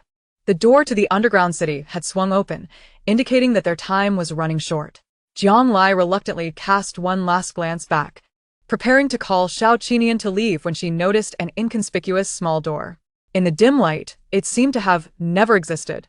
Had she not accidentally disabled the indoor circuit breaker while taking out the camera, she might have never discovered it, even though she understood it wasn't the right moment. Curiosity compelled her to push the small door open. The temperature difference between inside and outside was striking. The moment she opened the door, a cold gust sent shivers down her spine. Within the neatly arranged cabinets lay an abundance of vials, each marked with incomprehensible labels. These must be the agents developed for zombification, Zhang Lai mused. Before she could examine the compositions closely, a violent tremor struck, causing her to lose her balance. The cabinets filled with bottles and jars began to topple towards her. If they all fell, she would either be crushed or drowned by them. Yet time offered no alternative choices. She could only raise her arms in defense and leave her fate to chance. The cacophony of shattering glass resounded around her. When the tremor subsided, Zhang Lai opened her eyes to find that aside from the glass shards that had cut her feet, she had suffered no further injuries. The familiar figure stood before her. Xiao Qinian had pressed his back against the cabinet door, creating a protective barrier against all dangers, enveloping her in a secure embrace. Zhang Lai attempted to speak, but a peculiar, acrid scent invaded her nostrils, nearly suffocating her. Trouble, she thought, pushing against Xiao Qinian's chest, signaling him to move outside quickly. But in that fleeting moment, a crimson haze began to envelop her, piercing like a knife, followed by a sudden inability to breathe, leading her to lose consciousness entirely. Time passed, and a loud explosion echoed from the entrance of the air raid shelter. A group clad in white combat gear burst in, followed by masked researchers, including the bald thug Zhang Lai had encountered at the research institute. They directed their forces to storm through the air raid shelter. Some laborers recently freed from the underground city were caught in the chaos, either hit by stray bullets or recaptured for experiments, losing their hard-won freedom. However, in this apocalyptic world, what true freedom could there be? Once the chaos within the shelter had settled, the bald thug respectfully ushered in a suited man wearing a helmet. Has everything been resolved so swiftly? The suited man's tone suggested a hint of ennui. The bald thug handed him a handkerchief and led him to where Sun Jiamin's body lay. It seems that before our arrival, chaos had already erupted in the shelter. Sun was found with his throat slit, and the lower-tier individuals were freed by an unknown party. Oh. The suited man's voice was low. Who is in charge now? As soon as he finished speaking, the secretary was shoved forward, his glasses broken, rendering him unable to discern the identity of the figure before him. Bring him closer. The bald thug complied, forcing the secretary's head down to the suited man's feet. The secretary did not even lift his gaze. He recognized the type of shoes and knew the visitor's identity. That. Mr. Wang. Upon hearing the secretary speak, the suited man became irritated, raising his foot to kick him squarely in the face, knocking out 2 of his front teeth. Take him away, he is not fit for this. The secretary was immediately silenced, unable to utter a sound as he was led away. The bald thug retrieved the gold bars and leaves from the inner chamber. But the suited man waved his hand dismissively. This is nothing of significance. With that, he stood up to leave, but the bald thug interjected. This is something you must find intriguing. With that, he produced a video, evidently captured from the surveillance footage. The man in the suit paused, his attention caught, then turned to pick up the bald man's phone, scrutinizing the content with keen interest. This is indeed noteworthy. Gather this individual's information along with the item you misplaced previously and bring it to me. The bald man complied, then inquired, what about this air raid shelter? Without a moment's hesitation, the man in the suit replied, burn it. It is a waste to manage people there. That night, no one emerged from the inferno of the air raid shelter. In a daze, Jiang Lai felt as though she was being pulled apart. After considerable effort, she managed to open her eyes, only to find Xiao Qinian supporting her with one arm while grasping Su Xiaonian's neck with the other, standing over Ling Tong. The two locked in a tense standoff. What are you doing? Jiang Lai's head hung down, disoriented from Xiao Qinian's shaking. Upon noticing Jiang Lai had regained consciousness, Su Xiaonian attempted to speak, but no sound escaped her lips, her complexion shifting from red to pale. Wen Yingxue rushed back, stumbling, and shouted at Jiang Lai, quick! Make him let go. Xiaonian is about to be suffocated. Seeing Ling Tong's expression, Jiang Lai understood Su Xiaonian was in grave danger, and she urgently patted Xiao Qinian's back. Release them both. Xiao Qinian emitted a low, guttural sound, showing no intention of relenting. Instead, he gazed at Su Xiaonian, revealing the marks on her neck, where she had been harmed. Initially, Su Xiaonian had attempted to beat against Xiao Qinian's arm, but as her strength waned, her hands gradually fell limp. Suddenly, he dropped Jiang Lai, one hand still clutching Su Xiaonian, the other pulling her arm towards his mouth. Xiao Qinian, stop! Jiang Lai cried out, pain coursing through her as she tried to intervene before he could sever Su Xiaonian's throat. However, her shout was too loud. She felt a sudden constriction in her chest, a sweet taste in her throat, and she coughed up a mouthful of dark blood, realizing her limbs were trembling uncontrollably. Devoid of strength, when Yingxue warned her, you've been poisoned. You mustn't move recklessly. The image of Xiao Qinian draining the life from the lab workers was still vivid in her mind. She could not allow Su Xiaonian to endure such torment. Struggling against her weakened body, Jiang Lai picked up a broken branch from the ground, slicing her palm.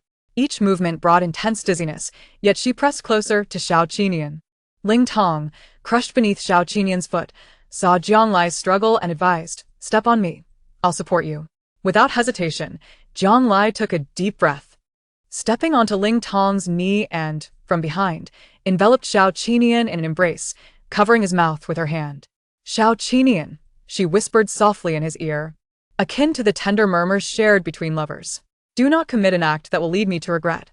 I implore you.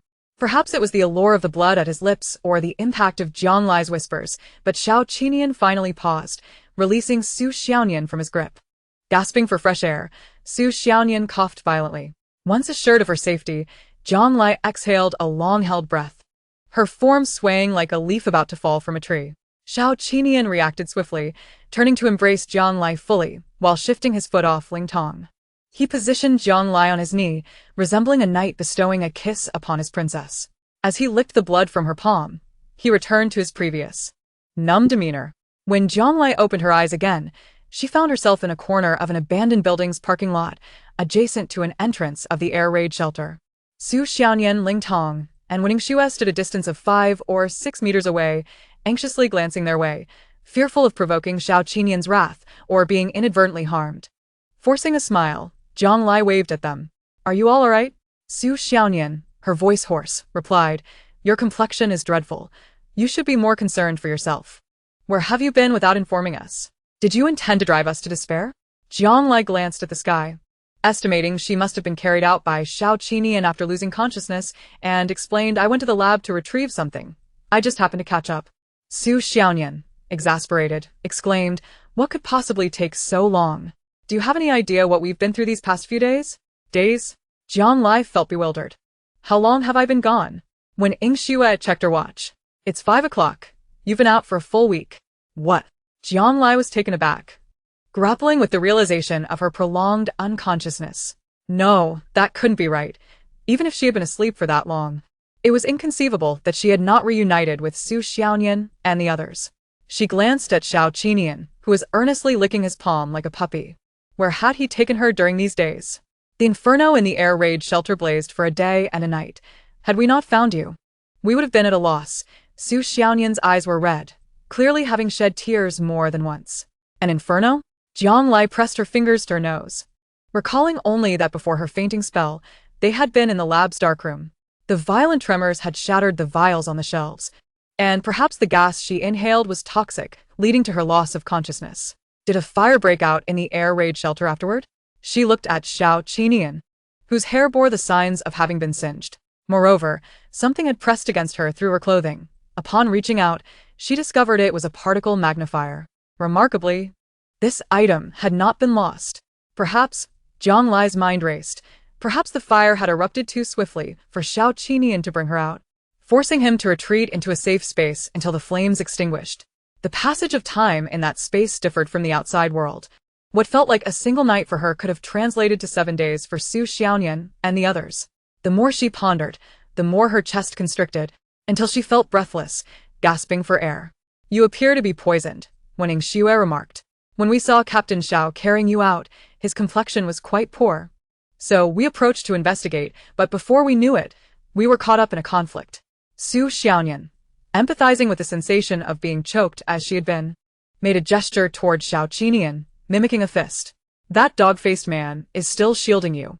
The others fell silent. Please don't say that, Ling Tong interjected, uneasily breaking the tension. After all, he's my captain. Su Xiaonian shot him a disparaging glance. Ask your captain what our next move is. Where do we take refuge? Let us see if he can provide an answer. Jiang Lai felt a sharp pain in her palm. It seemed Xiao Qinian had bitten himself in frustration. After drawing attention to himself, he continued to tilt his head, observing her reaction. Jiang Lai thought to herself how he truly resembled a puppy. However, she had contemplated Su Xiaonian's question before leaving the air raid shelter and replied, "It is only a day's journey to the inner island. Perhaps we could go there to replenish our resources and gather information." In her past life, she had heard that a pharmaceutical factory, a joint venture between Yugua and Japan, was located there. Jiang Lai had long suspected that the research institute had been secretly relocated there and yearned to investigate. Moreover, given Xiao Qinian's unique condition, she doubted her limited knowledge would suffice to restore him to his former self. With no way to contact the command center Ling Tong mentioned, it remained unclear whether they had been branded as deserters or rebels. If that were indeed the case, matters would become complicated. Su Xiaonian gestured with her hands. Do you see? This is the kind of thing a captain should do. As she approached, however, the moment her gaze met Xiao Qinian's, she instinctively took a step back. Well, she steadied herself and continued, Captain Jiang, please give your orders. Ling Tong and Wen Xue also turned their attention to Jiang Lai. Although they understood her jest regarding the title of captain, they could not ignore the fact that the three of them looked pallid and famished. Jiang Lai cleared her throat and spoke with clarity. Firstly, let us seek some sustenance. Upon the mention of food, Su Xiaonian instinctively licked her parched lips. Jiang Lai quickened her pace, continuing, moreover, we can no longer linger in the city. We must venture outside, find a vehicle, and head to the island. With their next course of action determined, the group dispersed. Some sought food while others searched for transportation. In merely a few days, Pinghai City had nearly transformed into a desolate wasteland. At every turn, they encountered groups of wandering zombies. The buildings and plazas lay in ruins, the streets bearing the scars of devastation. By the time Ling Tong returned in a pickup truck, the others had hastily filled their stomachs and were taking turns in the driver's seat, steering towards the outskirts of the city. Jiang Lai, utterly fatigued, remained vigilant, fixated on Xiao Qinian, fearing that if she closed her eyes, the previous harm to her companions might recur. Wen Xue sat beside Jiang Lai, acutely aware of her feverish warmth, yet her lips bore no color. With a futile attempt to assess her pulse using rudimentary traditional Chinese medicine knowledge, she could only shake her head in despair. Your condition is grave. What transpired in the laboratory? Upon sharing her discovery of the modified zombie serum, Wen Xue gasped in astonishment, covering her mouth. She glanced at Xiao Qinian, incredulous at the extent of human depravity. Su Xiaonian potez. Some individuals in Japan still insist that nuclear wastewater is harmless, claiming that it poses no threat when discharged into the ocean. Do they truly consider us fools? If it's so safe, why don't they drink it themselves? That would at least be a form of self-sustaining. Jiang Lai shook her head in resignation. It was too late to discuss such matters now, yet it offered a glimmer of hope that perhaps Xiao Qinian could revert to humanity. Really? Ling Tong was the most exhilarated captain. Is there still a chance for him? Jiang Lai nodded, then uncertainly shook her head. In the laboratory, I witnessed his organs. They appeared far too vibrant to belong to a mere corpse. Thus, it is quite possible that he, like those modified creatures, has not completely lost his sanity, for some reason. That reason was well understood among them after their reunion today, Jiang Lai's blood. However, to ascertain what was so special about her blood, further testing was required. Yet the most pressing concern was her physical condition. If the serum truly possessed the potency she described then. Wen Yingxue felt a chill run down her spine. Unable to fathom the consequences, should Jiang Lai also succumb to zombification. There is a small river ahead. Su Xiaonian interrupted her thoughts, turning back to Jiang Lai. It's been days since we last bathed. Should we not cleanse ourselves before continuing? The group unanimously agreed, and drove towards the riverbank. Pinghai, a city that balanced tourism and trade, was not as desolate as one might imagine. Instead, it boasted lush green mountains and babbling brooks. Had they not been fleeing for their lives, the scenery would have been enchanting. Due to the sparse population in the area, only a few wandering zombies roamed. And with the vehicle lacking supplies, there was no need for vigilance. After Ling Tong swiftly dealt with them, everyone eagerly leaped into the river. The water washed away their fatigue, and Jiang Lai felt her surroundings become clearer and brighter. She glanced at Xiao Qinian on the shore, assuming he, like the ordinary zombies, was reluctant to enter the water, and approached to take his hand. She had engaged in such gestures frequently of late, gradually growing accustomed to the contact. Jiang Lai sensed a deepening bond between them, even if it was merely due to their mingled blood. As she led him into the water, it seemed that wherever she was, he felt no fear. Gently splashing water onto his waist, chest, and shoulders, Jiang Lai soon found herself too weary to lift more. Ling Tong plunged into the river, having thoroughly enjoyed himself, and surfaced, exclaiming, "There's a small waterfall over there. We can go wash off." Jiang Lai followed the direction of his finger, but had not yet comprehended the situation when she was suddenly swept off her feet and carried towards it. The drenched clothing clung tightly to her body, and she could even hear her heart pounding like a drum. "Are you uncomfortable? Would you like my assistance?" Just as Ling Tong spoke, Su Xiaonian yanked him by the neck, dragging him back to the shore. "What are you doing here? If you want to be choked, I can take care of that." Her voice faded, overtaken by the thundering sound of the waterfall. Xiao Qinian set Jiang Lai down on a small stone beneath the cascade, but the stone was too slippery, and Jiang Lai, too exhausted, fell backward into the water upon contact with its smooth surface. She had no time to hold her breath as the river surged around her, filling her mouth and nose. Instinctively, she flailed her arms, grasping something and exhausting her last ounce of strength to pull herself upwards. Yet, in that moment, her lips collided with Xiao Qinian, who had bent down to rescue her. The water's surface immediately blossomed, with a crimson hue. Xiao Qinian, momentarily taken aback, lowered his gaze to capture that fleeting, sweet taste. A tempest enveloped Jiang Lai. The sounds of their bodies colliding, the thud of a falling knife against the stone, and countless intertwining noises all drowned beneath the waterfall, leaving only the deafening roar of desire. Jiang Lai felt the warmth of his body surrounding her, reminiscent of the scorching sunlit days. A sudden light flickered before her, penetrating her being. It radiated from his hands, his eyes, his heart, and spread to encompass her. Their fingers entwined, refusing to allow even the slightest retreat. He was like a fire in the water, fervently evaporating the moisture, leaving behind only the instinct of a mind thoroughly scorched. Jiang Lai felt as if she were on the verge of suffocation, her arms tightly encircling Xiao Qinian's neck, pressing against him, waiting for the storm to pass. In a daze, her consciousness was jolted back to reality by Su Xiaonian's voice.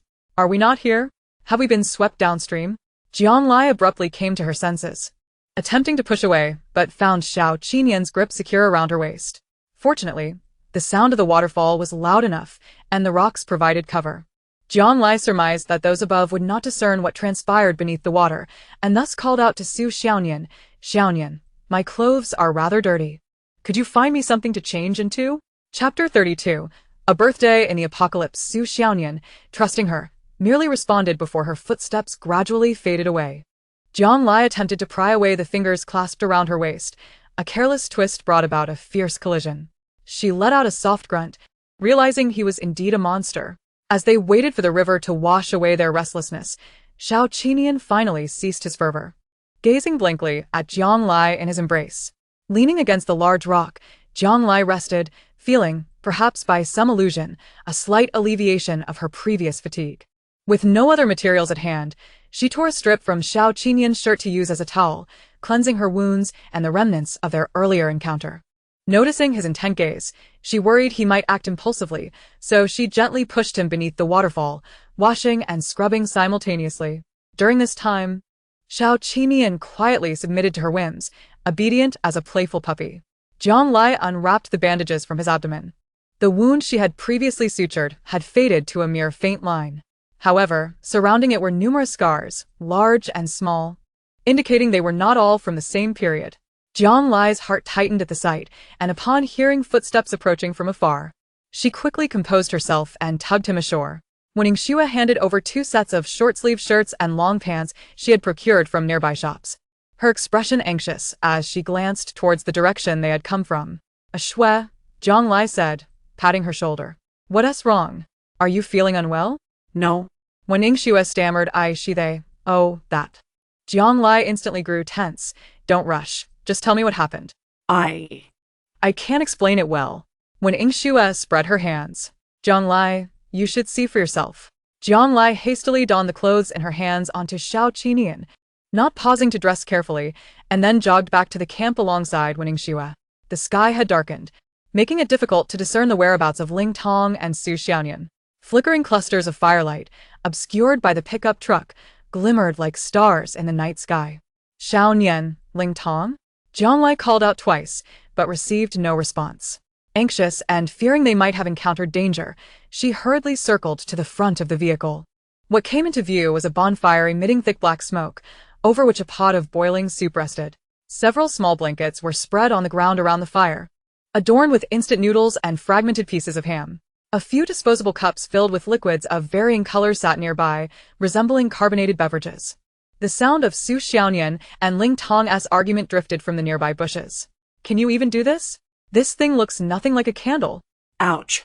"You burned my hand. Stop moving. It's just a little wax, I spilled some. I told you this wouldn't work. The wick is going to collapse." "Why are you so foolish?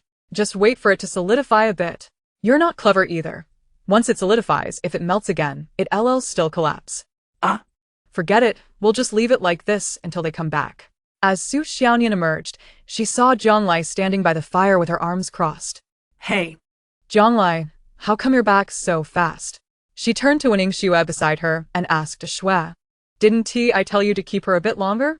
Ningxue wore an apologetic expression. "I'm sorry, I really didn't know what reason to use." Jiang Lai waved her hand dismissively. "Don't pick on Shui, just come clean about what you've been hiding." "On my honor, I only have good intentions," Su Xiaonian exclaimed, pulling Ling Tong from the bushes. She reignited the wax in the teacup, her eyes sparkling with excitement. "Today is your birthday. Did you forget?" Jiang Lai paused, and Ling Tong tore open a small bag of bread, presenting it to her. "We originally planned to surprise you with food, fruits, and cake while you were taking a shower. But aside from that fishing gear rental shop nearby, everything else has been raided clean. We searched everywhere, and this is all we could find." Su Xiaonian straightened her expression and cleared her throat. Since the zombie outbreak engulfed the campus, that night hiding in the restroom felt like it lasted a century. "If it weren't for you and Captain Xiao rescuing me from the dormitory building, I might not even be here today." Though the journey had been arduous, they had all survived, thanks to them, and I have long owed you a thank you. Jiang Lai observed Su Xiaonian's eyes glistening with tears, holding that flicker of light close to herself. The once boisterous girl now radiated sincerity. "Thank you for shielding me in times of peril, for doing everything in your power to rescue me from my cage, and for all the efforts you made for our survival. Jiang Lai, happy birthday." As Su Xiaonian finished her words, Ningxue led them in singing the birthday song. The stars twinkled above, and the bonfire flickered by the riverside. Jiang Lai had lost track of the last time she celebrated her birthday since her past life. She had always been alone, searching for food, battling zombies, striving to survive, and yearning to find her missing family. As she beheld the flickering candlelight reflecting on the hopeful and smiling faces of her companions, a part of her heart was touched, leaving her momentarily speechless. The wax gradually melted in the firelight, and as the wick threatened to collapse, Su Xiaonian nudged it closer to Jiang Lai. "Make a wish and blow out the candles." Jiang Lai clasped her hands together, her thoughts overflowing as she silently made a wish. Upon reopening her eyes, she extinguished the light before her in one breath. Turning, she picked up a disposable cup from the ground, ensuring to hand one to Xiao Qinian as well. In the days to come, let us continue living together and cherish each moment. They all raised their cups in unison. To living on together. Though the night lacked gourmet food and melodious songs, Jiang Lai would remember it for a long time. It was a rare moment of relaxation and contentment amidst the apocalypse. After devouring the food they had gathered, they insisted on letting the birthday girl rest, playfully pushing Jiang Lai towards the vehicle for some sleep. Once Wening Xue, who was tending to her own wounds, departed, only Xiao Qinian remained standing guard around the vehicle. Jiang Lai lay down, unable to find sleep, her thoughts swirling as she fiddled with the particle amplifier in her hand. Since they had exited the bomb shelter, it seemed that the space had become unusable due to the amplifier's damage. The plan to conduct blood tests had to be postponed indefinitely. She recalled her mother once asking her to input a paper for her, which was related to the expansion of protons. While reminiscing, she took out paper and pen, jotting down the formulas she remembered, and began calculations based on certain principles. However, Jiang Lai was not a physics major. Despite her impressive memory, deducing highly technical and specialized concepts proved to be quite challenging. When she reached an impasse, she could only scratch her head in frustration, staring blankly at her draft like a student unable to solve a problem. Suddenly, she felt as if she had seen these formulas, numbers, and models somewhere before, and not from distant memories but from recent events. Students, data, papers. Yes, Kong Yubin. Jiang Lai hurriedly rummaged through the stack of documents Kong Yubin had given her, and within just a few pages, she found the formulas and derivations that matched her memory. Kong Yubin had mentioned that he had kept a close eye on her mother Xiajia's experiments and research projects, even going so far as to retain entire sets of experimental data to a pathological degree. Jiang Lai's excitement grew as she compared the results of her calculations with those formulas. This was undoubtedly her mother's data and methods for improving the particle amplification research project. With this invaluable information, she could upgrade the particle amplifier in her possession, effectively enhancing the space. Perhaps, when the space unfolded again, she would have a sanctuary of her own amidst the apocalypse. Without delay, Jiang Lai was not one to procrastinate. So when dawn broke, the last on duty, Su Xiaonian, knocked on the car window and saw the back seat piled high with blueprints, nearly engulfing Jiang Lai. She tilted her head in disbelief. "You wished, but you didn't have to write every detail down, did you? You might just tire out the gods." Jiang Lai rubbed her eyes, feeling the strain. "Where are the others?" Su Xiaonian stretched widely and pointed towards the dock. Ling Tong said the waterways here connect to the inland sea. "We might get to the island faster if we take a boat from here." The bright sunlight was somewhat blinding. As Jiang Lai stepped out of the car, she spotted Wening Xue returning with some wild fruits cradled in her clothing, beads of excitement glistening on her face. Su Xiaonian unceremoniously grabbed one, wiped off the dirt, and tossed it into her mouth. Soft, sweet, delicious. "What is this?" "It's a ground fruit," Jiang Lai replied, "also known as ground loquat. It's a vine-like plant, evergreen, growing on hillsides, in ditches, or at the edges of forests." Su Xiaonian took Wening Xue's bounty, and the three girls made their way towards the water. Along the way, she expressed her disbelief. "Yang Lai, sometimes I find it strange. As fellow university students living in the city, how come you know so much? Is this the dimensional wall between fields of study?" Wening Xue chuckled. "I'm in the same major as Jiang Lai, yet I don't know as much as she does." Yang Lai smiled silently, thinking to herself that if they had lived in the apocalypse for 7 or 8 years, they would understand that these skills were mere basics for survival. Ling Tong skillfully cleaned 2 fish he had caught from the river. Upon noticing Jiang Lai and the others approaching, he waved them over, exclaiming that they had arrived just in time to light a fire for roasting the fish. The prospect of a meal excited the group, and they eagerly rubbed their hands in anticipation. After satisfying their hunger, Ling Tong retrieved a flood rescue rubber boat he had found at a fishing gear rental shop. The group gathered useful supplies such as ropes, knives, flashlights, and batteries. Jiang Lai carefully packed all her calculation papers into a waterproof bag, and they boarded the rubber boat. Embarking down the river, Jiang Lai and Xiao Qinian sat at the front, while Su Xiaonian and Wening Xue occupied the middle, with Ling Tong at the back. Steering the boat, due to the typical aversion of ordinary zombies to water, they encountered no obstacles and smoothly reached the ferry terminal leading to the island. The rubber boat was specifically designed for flood rescue, possessing a degree of airtightness and durability, yet it was still perilous to rely on it for crossing the sea. Unlike in the past, the vessels at the terminal were either too dilapidated to use or infested with zombies. The thought of clearing a usable boat with just a few people was daunting. After expressing their concerns, Jiang Lai listened as Ling Tong presented a corresponding plan. He revealed that their Special Forces team had previously assisted in rescue operations near a water cave by the cliff of the inner sea, where an expedition boat had run aground. When rescuers arrived, all crew members had perished, leaving no survivors. The rescue team had estimated the workload, removed the bodies, but the boat remained. This secluded spot, although it might attract a few stray zombies, seemed manageable. Perhaps they could use that boat to reach the island. Upon hearing that the crew on board had mysteriously died, Su Xiaonian felt a twinge of fear. A boat with a history of death. Could it be cursed? Jiang Lai, however, remained unfazed, noting that their supply of food and drinking water was scarce, barely enough for a day. With no way to access their storage space, delay would only lead to a slow demise. She understood the ocean's merciless nature. Without a suitable vessel, it would be better to forage for wild fruits and vegetables along the shore than to risk a makeshift journey. If danger arose at sea, a proper boat would be their only lifeline. After careful consideration, she decided it would be best to first investigate the cave Ling Tong mentioned before making any decisions. The ferry terminal and cliff formed a serpentine shape extending towards the coastline. As Ling Tong maneuvered the rubber boat around a bend, the cliff above unexpectedly split open. And the further they ventured, the sky became a mere sliver of light. In the shadow where light could not reach, a tall silhouette lay anchored in the depths. Unlike modern speedboats, this vessel's design was unfamiliar even to Ling Tong, a seaman by trade.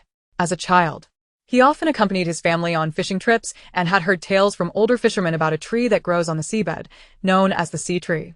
This tree, impervious to moisture or heat, was exceptionally lightweight yet remarkably sturdy, making it ideal for boat construction that could withstand fierce storms without capsizing. However, such trees were exceedingly rare and had long been on the brink of extinction, even in his grandfather's time. Legends along the coast spoke of vessels made from sea trees being blessed by the water deity while sailing. The primary material of the boat before them was said to be this very tree. Jiang Lai reached out to touch the hull, despite being abandoned. It showed no signs of dampness, proving it to be a fine vessel. If they could indeed set it afloat, it would surely facilitate their journey to the island. Yet, as she scrutinized the ship, an inexplicable unease washed over her. Chapter 33. The ghost ship. The ship's design was evidently not of contemporary origin, according to Ling Tong. It could very well be an antique with several centuries of history. Circumnavigating the vessel, Jiang Lai observed numerous modifications. While it appeared lightweight, its hull was reinforced with copper plating, and the body was outfitted with heavy artillery. It was neither a fishing boat nor a speedboat, but rather an odd amalgamation of both. Furthermore, it was stranded in such a dead-end location, with the entire crew having died under mysterious circumstances. No matter how one considered it, it did not bode well. Although typically carefree, Su Xiaonian was particularly wary of supernatural tales. Must we board this ship? I think this rubber boat is quite sufficient. The island isn't far off. Perhaps we should refrain from switching vessels. Ling Tong shook his head. You may not have been out to sea in a while, but in recent years, earthquakes and volcanic eruptions have drastically altered the terrain surrounding the island. Areas that were once flat have suddenly opened into deep marine trenches, where hot springs can easily evaporate the sea creatures. Natural disasters are unavoidable. But when it comes to man-made calamities, he clenched his fists. The impact of nuclear wastewater discharge had already caused mutations among marine life, resulting in either grotesque growth or aggressive behavior. Taking this rubber boat out to sea would be akin to courting death. Jiang Lai concurred with Ling Tong's assessment. Without a proper vessel to tackle the dangers of the ocean, it would be wiser not to venture forth. Moreover, she recalled hearing that after the apocalypse, the waters surrounding the island had become a treacherous reef sea. While it effectively isolated the zombie threat, it also rendered the small locale devoid of resources, leading to a slow decline. Though the sea tree boat was peculiar, they had already faced zombies and monsters. What was there to fear from ghosts? To alleviate Su Xiaonian's apprehensions, Zhang Lai was the first to climb aboard, leaning against the ship's edge to peer inside. I believe this ship's eclectic style is due to its having changed hands multiple times. During the heyday of piracy, there may be treasure hidden here. What? What did you see? Su Xiaonian, a treasure seeker at heart, perked up at the mention of riches. Let me see. Don't touch anything. I'll handle it. She swiftly climbed the ladder onto the ship. Zhang Lai exchanged knowing glances with Ling Tong and Wening Xue, and together they began transferring their belongings from the rubber boat onto the ship. Despite its prolonged exposure to a damp environment, the deck and cabin of the ship surprisingly bore no musty odor. Instead, a faint scent of wood lingered. The interior was clean and orderly, requiring only a cursory tidying up before it could serve as a resting place.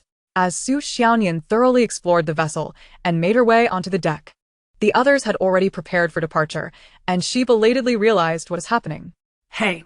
Zhang Lai, you tricked me. Su Xiaonian glared at her. Did you see anything? No ghosts, right? Leaning against the ship's railing, Zhang Lai savored the sea breeze blowing in from the narrow opening above, her hair dancing in the wind, feeling refreshingly invigorated. She encouraged Su Xiaonian to explore the ship, not only to ease her mind but also to conduct an overall inspection.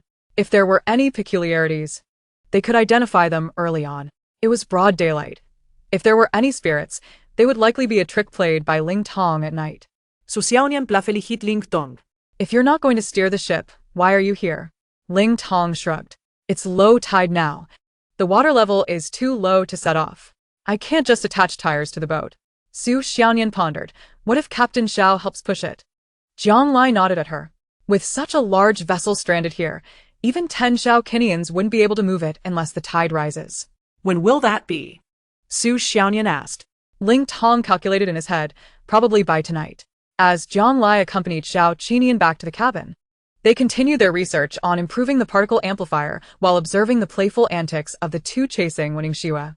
After a long wait, the sun dipped below the horizon, and the sound of waves crashing against the cliffs roused the others from their slumber. Zhang Lai glanced at the water beneath the ship, estimating it was time. Shortly thereafter, Ling Tong entered the cabin, announcing that they could set sail. Su Xiaonian suggested that to commemorate this voyage, they name the ship Qingfeng, symbolizing their journey through the waves towards their destination.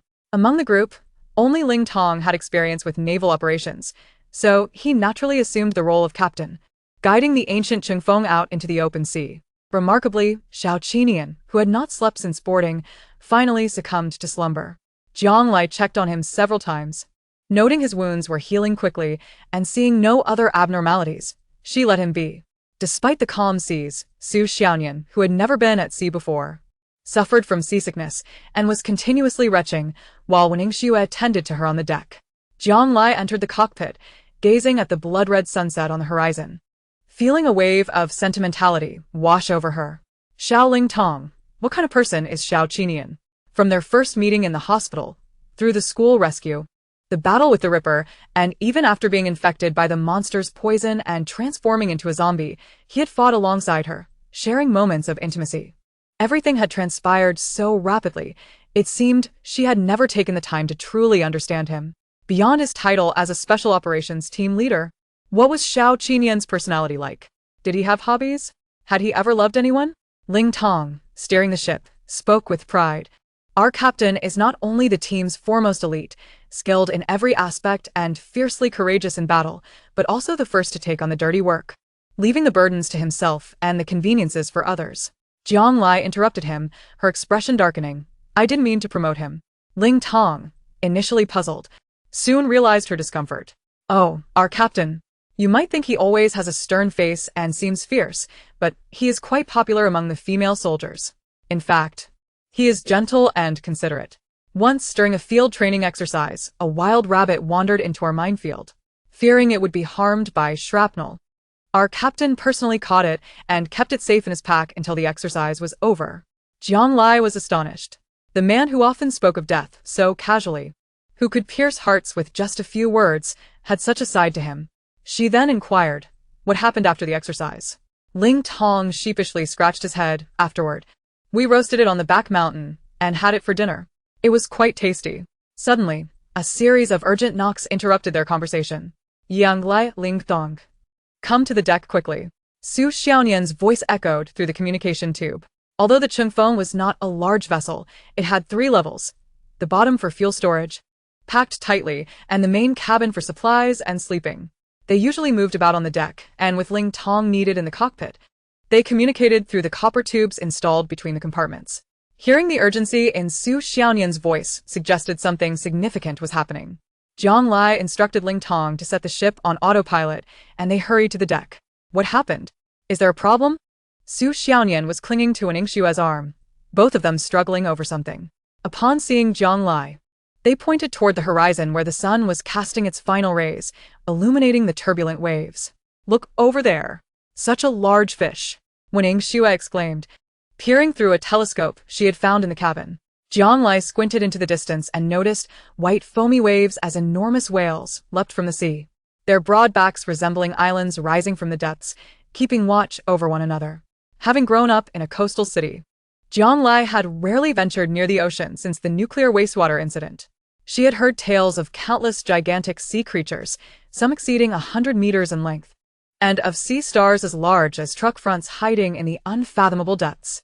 Initially, she thought these were exaggerations, yet witnessing it firsthand exceeded all her expectations. However, the sea before her was not the vibrant blue she remembered, and contemplating this rare marine spectacle, she found herself echoing Ling Tong's thoughts, wishing to erase Japan from the map for its role in this environmental devastation.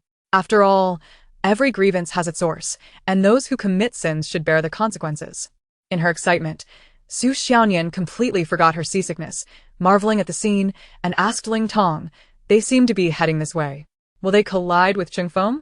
Ling Tong waved his hand dismissively. No need to worry. These old cannons and harpoons aren't meant for pirates. They're for dealing with massive fish that might capsize the boat. The whales we see now aren't even the largest. The truly fearsome deep-sea monsters are lurking in the trenches below. They won't surface unless there's a good reason. Su Xiaonian sighed in relief, listening to their banter. A sense of foreboding crept over Zhang Lai. Like a small boat adrift on the vast, tumultuous sea, they felt utterly insignificant. Although they were calm now, the blood-red sun hung low on the horizon, casting its glow upon the leaping fish. One moment, they danced like fiery serpents, only to be shrouded in mist the next. It seemed to validate Zhang Lai's apprehension. As the Chengfeng pressed onward, it appeared to plunge into a thick fog, visibility diminishing with each passing moment. She quickly asked Ling Tong, is this sudden fog a concern? Ling Tong explained, this is likely common advection fog, caused by temperature differences. The water is warmer than the air, causing moisture to evaporate and condense into fog. If we were near shore, it could lead to collisions. But we are far out at sea, where the expanse is wide enough to not worry. Once the wind picks up or dawn breaks, the fog will dissipate. Zhang Lai peered into the last rays of sun, observing the fog resting heavily on the water, distinctly separating from the sky. The rising vapor was not merely gray. It bore the unique green-black hue of pollution, reaching toward the heavens like a monstrous claw. She ordered all the ship's searchlights turned on, reducing speed to a crawl for cautious navigation. Yet, still uneasy, she instructed the 3 to hang all available lanterns from the bow to the stern, ensuring they could signal any passing vessels to avoid collisions. Su Xiaonian jokingly remarked on Zhang Lai's earlier admission of fear, you were just saying how timid you are. Yet now look at you. Zhang Lai had no time for banter, her focus sharpened as the Chengfeng slowly entered the thick fog, vigilantly observing the surroundings. The sea was eerily silent, with only the sound of the ship slicing through the water. All around them, a dense fog loomed, as if something unknown was brewing in the invisible distance, heralding potential calamity. As Zhang Lai contemplated returning to the cabin to awaken Xiao Qinian, aiming to avert any unforeseen circumstances, he heard Wen Yingxua point into the distance, exclaiming, look over there. Is there something? Zhang Lai and Ling Tong immediately widened their eyes to observe. Indeed, amidst the thick fog, a dim light flickered, reminiscent of a ship's masthead lamp. Ling Tong was the first to ascertain its presence, yet after a moment of contemplation, he hesitated. At this juncture, the visibility over the sea was merely a few dozen meters. The mere sight of the light suggested that the vessel was alarmingly close. However, apart from the eerie green mass light, they discerned no other lights aboard the ship. The sudden emergence of a vessel from the vast, silent ocean was inherently peculiar, especially considering that the ship was devoid of any crew, its hatches tightly sealed, evoking a chilling term: ghost ship. Su Xiaonian, terrified of such things, shrank back behind Jiang Lai, trembling as she asked, "Is what you're thinking the same as mine?" "Is this the legendary?" Before Jiang Lai could respond, the ship seemed to accelerate towards them. "Turn the helm. Quickly." Yang Lai's halted. Ling Tong, sensing something amiss, dashed back into the cabin, swiftly steering to the left. Despite the Fengfengao being designed for rapid navigation with robust maneuverability, during Ling Tong's precise operation, the ghost ship collided with the lifeboat hanging on the starboard side. As the ship rocked violently, the two vessels narrowly passed each other. Due to their proximity, the gruesome stains of blood on the ghost ship's deck and hatches stung Jiang Lai's eyes. Chapter 34. If she doesn't wake up soon, she'll be lost. In the fleeting moment when the two ships crossed paths, Jiang Lai was uncertain whether Su Xiaonian and Wen Xue had seen the bloodstains aboard the ghost ship. Realizing the danger at the railing, he urged the two women back toward the cabin. "What is happening? Did we collide with it? The ship won't sink, will it?" Su Xiaonian was evidently terrified, unable to dare open her eyes. Gripping Jiang Lai's clothing tightly, a sudden jolt threw them off balance, propelling them toward the broken side of the ship caused by the ghost ship's impact. Luckily, Wen Xue acted swiftly, grabbing hold of Jiang Lai's belt, preventing them from plummeting into the inky depths below. The bloodied ghost ship did not linger after the scrape. It vanished into the fog, as though it had never existed. The once tumultuous sea returned to an eerie stillness. The abruptness of the recent events raised goosebumps on everyone's skin, a chill spreading from their feet throughout their bodies. Jiang Lai wiped the cold sweat from his brow, noticing Wen Xue's pale complexion, and quickened his pace, dragging Su Xiaonian back to the cockpit. Ling Tong had remained at the helm, oblivious to the ghost ship's scene. Seeing their distressed expressions, he attempted to reassure them. "The Fengfengao has a steel plate structure for protection. A mere scrape won't cause any harm. I'll find a plank to patch the damage shortly, but until then, stay away from the edge." He headed towards a cluttered corner of the cabin, rummaging through the toolbox while continuing, "Anything can happen at sea. Perhaps it was another survivor's vessel that collided with us, due to the thick fog." Jiang Lai and the others remained silent. However, before Ling Tong could open the hatch to retrieve a plank, he looked up and saw the eerie green mass light eerily reappear beside the Fengfengao. The group sensed Ling Tong's unease and followed his gaze, rendered speechless by fear. This truly is a ghost ship? If the previous appearance of the vessel had seemed coincidental, its re-emergence from the fog in such a short span left them with no other explanation than that of a phantom capable of traversing the ocean at will. Jiang Lai felt an overwhelming sense of dread. He had faced numerous zombies and monsters, yet an invisible specter was beyond his understanding. He had heard tales that ghosts were merely a form of plasma, existing only in unique environments, recording moments in time, and potentially retaining their characteristics. However, such notions remained unproven. The only certainty for Jiang Lai was that the ghost ship's return heralded a fate far less fortunate than their previous encounter. In a moment of distraction, the ghost ship, shrouded in wind and fog, surged once more toward the Fengfengao.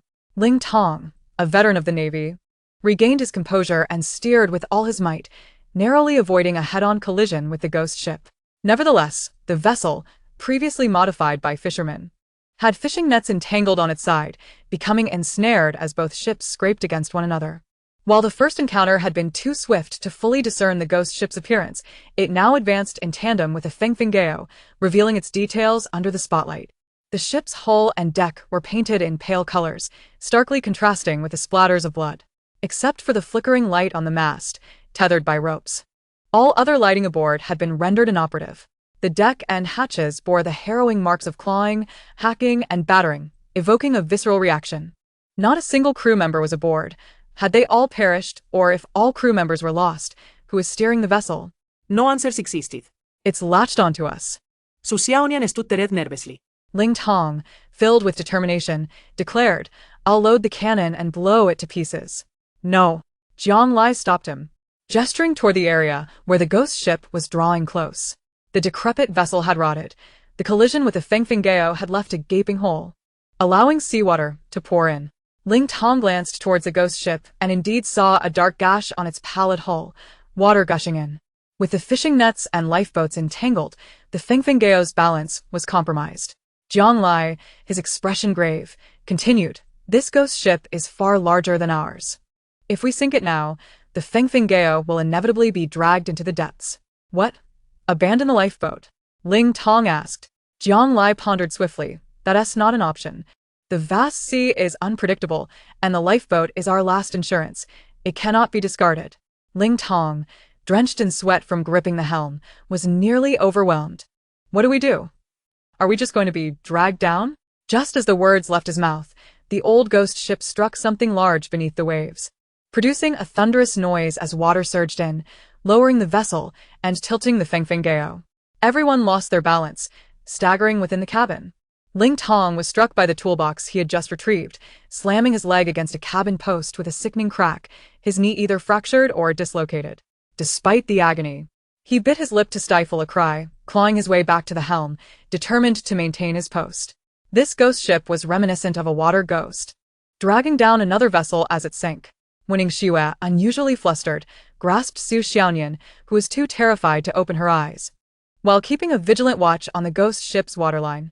Jiang Lai pondered deeply, determined to devise a strategy rather than succumb to despair. She assessed the distance between the Feng and the ghost ship, suddenly recalling Ling Tong's earlier mention of retrieving planks from the ship's stern. And an idea took shape in her mind. "Xiao Ling Tong, where are the planks you spoke of?" Yang Lai insuited. Ling Tong, unaware of her intentions, thought it unwise to repair the ship at this critical juncture. "Under the waterproof tarp on the deck," he replied. Jiang Lai, recognizing the opportunity, seized an axe and pulled open the cabin door. "Jiang Lai, what are you doing?" Ning Xue called out, attempting to halt her. Jiang Lai steadied herself and gestured for her to look after herself and Su Xiaonian. "I'm cutting the fishing net." "The fishing net?" Ling Tong exclaimed, astonished. "But the fishing net is connected to the lifeboat. Didn't you just say?" Before he could finish, Jiang Lai had securely locked the cabin door, her silhouette vanishing into the night. "What did you just say?" Ning Xue felt an ominous premonition, sensing that Jiang Lai was about to embark on a perilous venture. As Jiang Lai's figure passed outside, Ling Tong caught sight of the planks she cradled, confirming his suspicions. She tightened her grip on the helm and prepared to leap onto the ghost ship to sever the fishing net. "What?" Both Ning Xue and Su Xiaonian gasped in disbelief. "On the ghost ship? Has she lost her mind? That vessel is not only strange, but is destined to sink into the vast sea, blood and signs of struggle notwithstanding. Should Jiang Lai proceed, even if she manages to sever the net and free the Feng, one misstep could lead her to join the ghost ship at the ocean's depths." "Xiaonian, keep your eyes on me," Ning Xue insisted, unwilling to let Jiang Lai face danger alone.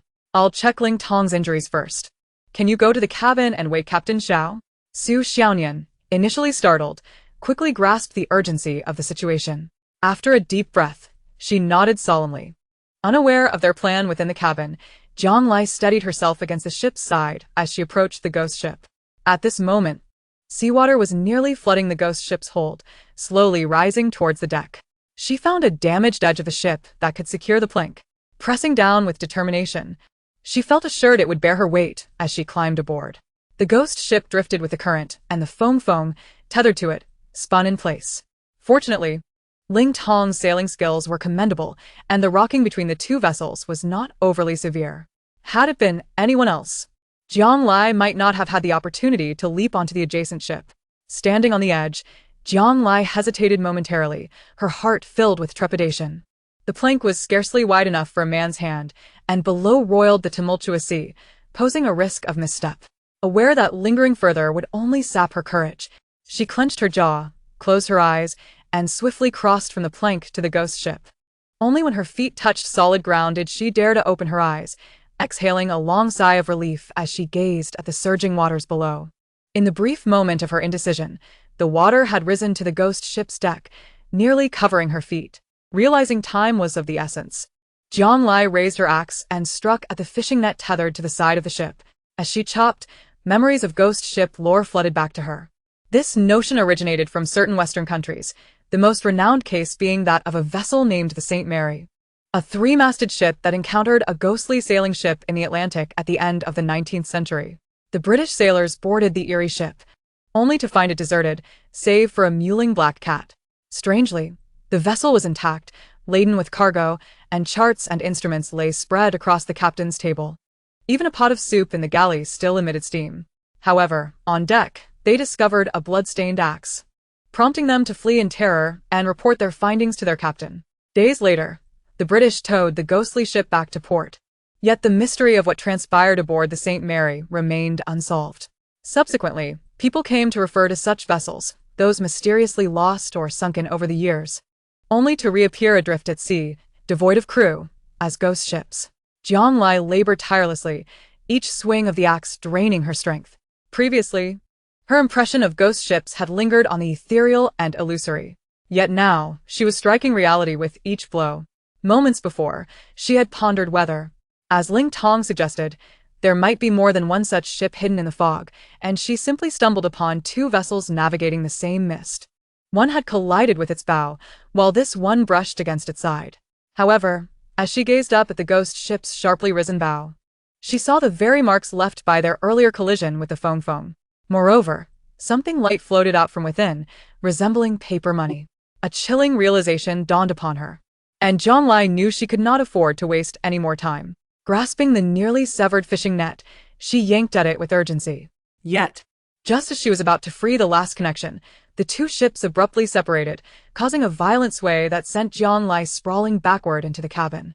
Yang Lai, Wen Xue, having completed a rudimentary bandaging of Ling Tong's injuries, leaned out of the cabin window, anxiously watching the unfolding scene. Seeing Jiang Lai fall, she called out her name in concern. The foam had ceased its tethered spin to the ghost ship, gradually regaining balance. However, this also meant that the distance and height difference between the two vessels had increased.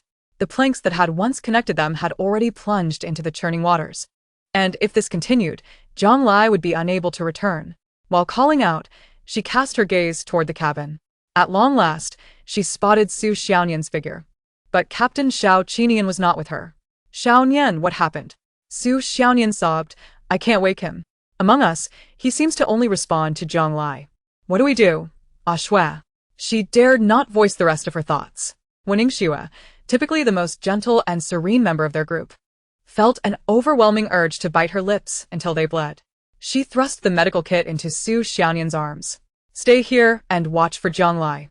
Be prepared to assist her. With that, she staggered to her feet. Where are you going? Su Xiaonian asked, clutching the medical box. To the cabin. Wen Xue's face displayed an unwavering resolve. Even if it meant carrying Captain Xiao back, she could not let him remain unconscious. Otherwise, she would lose her partner. Jiang Lai rubbed the back of her head, feeling dizzy. She had expected that such a forceful impact would leave her bloodied and injured. Yet she found herself merely tumbling into the cabin, feeling surprisingly well. This only served to confirm her suspicions. She pushed herself up, discovering a deep dent in the cabin floor. Pressing down produced a sharp sound, reminiscent of cardboard. Damn it! Jiang Lai couldn't help but curse.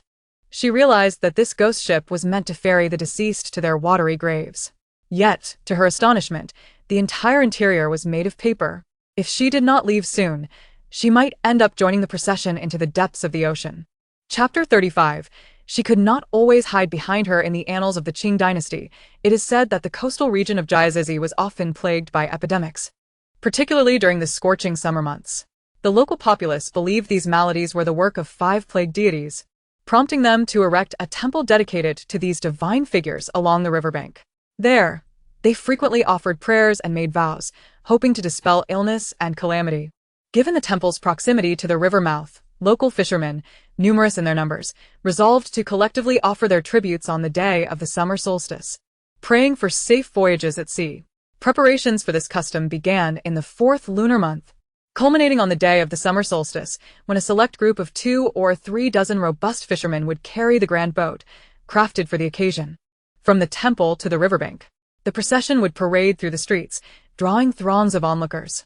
The celebrants bore colorful palanquins housing the images of the 5 deities and local gods, performing traditional folk shows along the way, including dragon and lion dances, candy vendors, and watercraft games.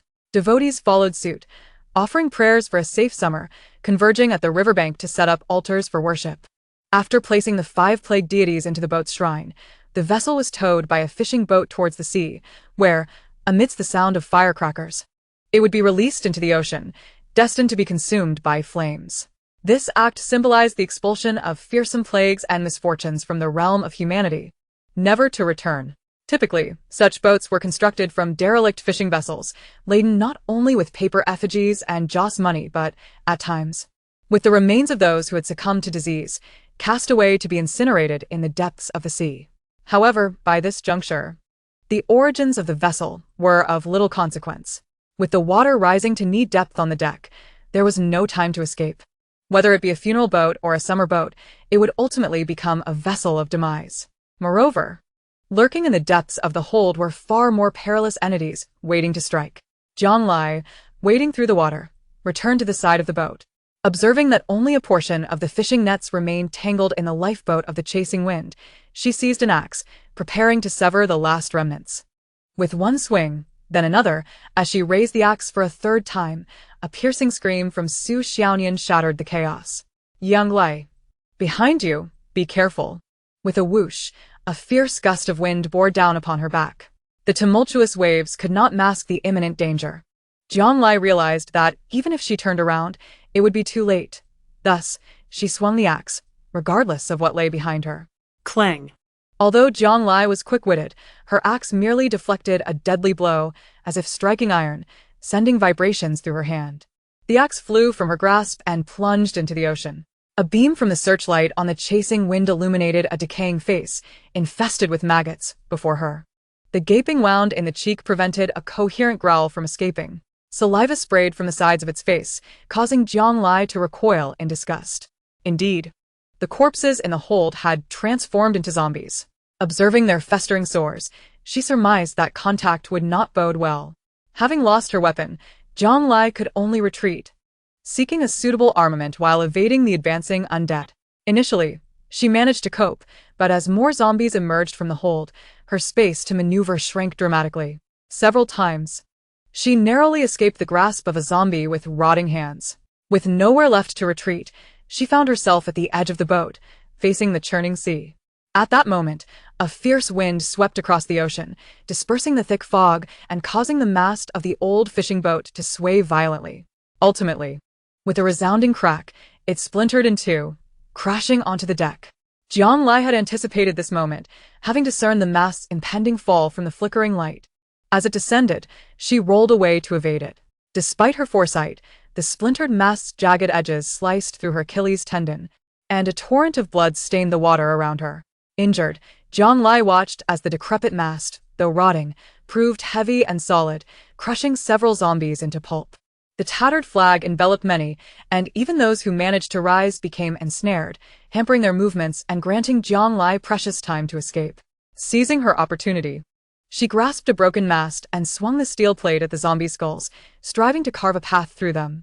The first two fell easily, but upon striking the fifth, an overwhelming pressure filled her chest, and she doubled over, retching black blood, followed by a wave of dizziness. Crouched, leaning on the mast to catch her breath, Jiang Lai realized that the poisoning was indeed true. However, this affliction seemed subtle until exhaustion struck, leaving her gasping as if punched in the chest, rendering her unable to continue. Understanding she could not linger, she diverted her attention while dragging her injured leg forward. How had she managed to improve last time? It seemed to have been near the waterfall, where Xiao Qinian, like a ravenous beast, had demanded from her. Shaking her head, she chastised herself for such thoughts at this moment. Peering into the hold of the chasing wind, she wondered about Xiao Qinian's condition. Just then, a zombie broke free from the flag's restraints and lunged at her. Jiang Lai steadied her breathing, thinking that the notion of her being unable to wield a knife was absurd. She lay in wait, allowing the zombie to approach until its waterlogged claws were nearly upon her face. With a swift crouch, she dodged and drove the pointed end of the mast through its chin and into its skull. As the creature collapsed, she flung it aside. However, from behind the fallen zombie emerged a lithe and agile figure, moving swiftly and unlike a corpse. In a split second, it pounced on Jiang Lai, murmuring the words "die." Die while wielding a steel pipe that pressed tightly against her throat. "No, please, no. Yang Lai zried." From her vantage point atop the other vessel, Su Xiaonian observed everything unfold, including Jiang Lai's desperate struggle, teetering on the brink of unconsciousness. She glanced back towards the hold. Has a shui not returned yet? Jiang Lai might. She hesitated to utter the words of despair. Since the apocalypse began, witnessing Jiang Lai transform from a fragile girl into a resolute warrior had been a source of strength. Following her meant never having to fear hunger, danger, or betrayal. Over time, this sense of security faded, a feeling not typically bestowed by a young woman in her prime. Yet, Jiang Lai had achieved this, exhibiting not only decisiveness in the face of monsters and villains, but also unwavering loyalty towards her companions. Every action she took was a reminder to Su Xiaonian that as long as Jiang Lai was present, she would never have to confront danger alone. But now, Jiang Lai, who had once instilled hope and despair, found herself in peril, and Su Xiaonian could do nothing but watch. What to do? What could she do? Oh, Deities of the Four Corners, I do not dare to hope for your descent into this desolate world. I only implore you to open your eyes and offer a sign, so I may save my friend. A devoted plea from a scholar of modern information technology echoed through the chaos. Here they come, Ling Tong urged her. A shui has brought the captain out. Su Xiaonian opened her eyes wide, spotting Winning Xue, staggering as she struggled to move towards the hold. One painstaking step at a time. Xiao Qinyan's towering figure loomed like a mountain, suffocating her. Yet, even under such immense pressure, she was determined to bring her companion back. A shui. Su Xiaonian's legs were numb from kneeling, yet she stumbled forward. Captain Xiao remained still, and as they gazed upon Xiao Qinyan's serene and tranquil sleeping face, he appeared eerily akin to a long-dead corpse, devoid of breath. Douse him with water. Winning Xue, clearly exhausted, struggled to rise and search for a basin. Failing to find one, she simply uncapped the water bottles of her companions and splashed the liquid onto Xiao Qinyan's face. It's no use. Su Xiaonian exclaimed anxiously. He's unresponsive. What on earth is happening? Why has he suddenly become like this? Winning Xue was equally baffled, although Xiao Qinyan had not transformed into a bloodthirsty zombie. He should have been no different from one. They had witnessed this firsthand over time. He neither needed food nor sleep, seemingly only consuming Jiang Lai's blood in moments of madness to temporarily suppress his frenzy, becoming numb and dazed. If he could not experience fatigue, why then could he not awaken from slumber? Was there something aboard this ship that had ensnared him in this deep sleep? Questions piled upon one another. But time was insufficient for Winning Xue to seek answers. What would Jiang Lai do in this situation? Winning Xue had never dealt with such a tricky dilemma alone. Yet beneath her gentle exterior lay a resilient heart, a fact evidenced by her decisive handling of the deceitful Zhang Yang. After a moment's contemplation, she steeled herself and discarded the water bottle. Retrieving a sharp scalpel from the medical kit, she approached Xiao Qinyan. Ah Shui, what are you doing? Both Su Xiaonian and Ling Tong inquired simultaneously. But Winning Xue's expression remained resolute. If he is indeed a zombie, then I shall use the method to awaken one. With that, the silver blade gleamed, and the crimson liquid slithered up her pale wrist, releasing a sweet, metallic scent. Ah Shui, you Su Xiaonian and Ling Tong gaped, taken aback that the delicate, gentle Winning Xue possessed such a fierce side. Though this method was perilous, it undoubtedly offered the swiftest resolution to their predicament. She slowly lifted her hand towards Xiao Qinyan's nose, hoping he would awaken quickly, guided by the scent of blood. The three watched intently as Xiao Qinyan's nose twitched, seemingly indicating signs of awakening. All right. He is finally waking up. Ah Shui. Su Xiaonian rejoiced at the efficacy of Winning Xue's method. Yet, in the next moment, Xiao Qinyan, eyes still closed, accurately seized Winning Xue's throat. Ugh. The sudden attack left Winning Xue breathless, her body rendered powerless in that instant. The hand that had been poised between his mouth and nose fell limply, though she stubbornly clutched the scalpel. Su Xiaonian rushed forward, pounding Xiao Qinyan's arm. Axu. Don't be afraid. I'm here to save you. She recalled the last time Winning Xue had been choked by Xiao Qinyan, and how the trauma had seemingly triggered a fight-or-flight response. This repetition would undoubtedly amplify her suffering. No, don't. Winning Xue managed to utter, her words fragmented and incomplete. Don't mind me. Although Xiao Qinyan had not fully awakened, his grip held enough strength to easily crush an adult's neck. Quickly, save Jiang Lai. Su Xiaonian froze momentarily. Yang Lai. Yes, She too was in imminent danger. If Ah Shue's method could work, perhaps there was still hope for Jiang Lai if Xiao Qinian could awaken swiftly. With that thought consuming her, she disregarded everything else, snatched the scalpel from Wen Xue, and dragged it across her own wrist. Unlike Wen Xue, she lacked the finesse, and the first cut merely left a white mark on her skin, necessitating a readjustment before she plunged the blade down again, eyes shut tight. Ah! The scalpel sank deep into her flesh, and blood finally flowed forth. Almost simultaneously, Xiao Qinian, drawn by the scent of blood, opened his eyes wide, seizing Su Xiaonian's throat with his hand. This is too dangerous. Ling Tong's voice trembled with a hint of despair. He vividly recalled how Xiao Qinian had drained the life from a researcher in the laboratory. Yet, at that moment, he gripped the helm of the ship. Unable to advance and assist, releasing his hold would surely lead to their demise amid the crashing waves. You will all die. Su Xiaonian found herself teetering on the brink of death, yet strangely, fear eluded her. As her breath dwindled, it felt as though a divine whisper encouraged her to persevere. Drawing upon an inexplicable strength, she once again raised the scalpel. Even if it meant her own demise at the hands of Xiao Qinian, she was determined to save Jiang Lai. With that, she forcefully drew the blade across her neck. Jiang Lai, gasping for air as the iron pipe constricted her throat, felt her vision darken with blood pooling in her eyes. Her nails dug deeply into the assailant's arm, leaving trails of crimson. He was no zombie. He was undeniably human. Who are you? The assailant suddenly laughed. Want to know who I am? Ha! Asked the king of hell.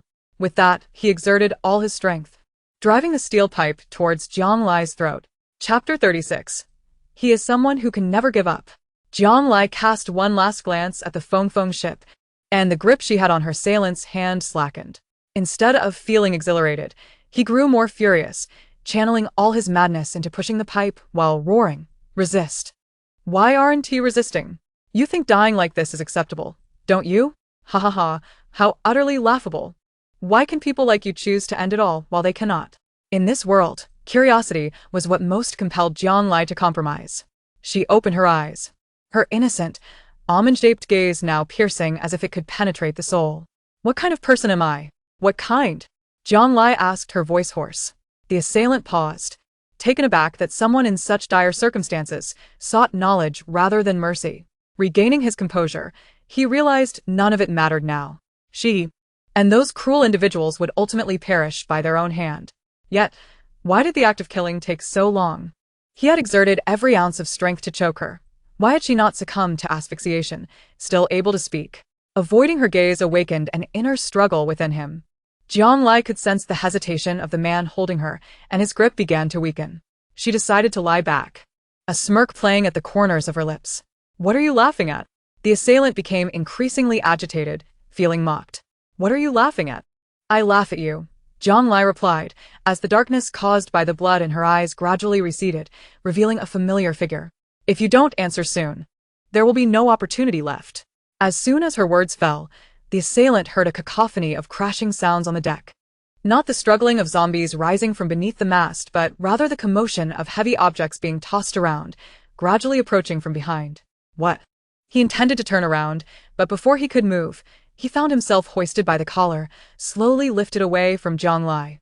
Not only that, but he was raised higher until he surpassed the ship's railing, allowing him to see the Fengfeng's cabin and the fish swimming in the sea below with clarity.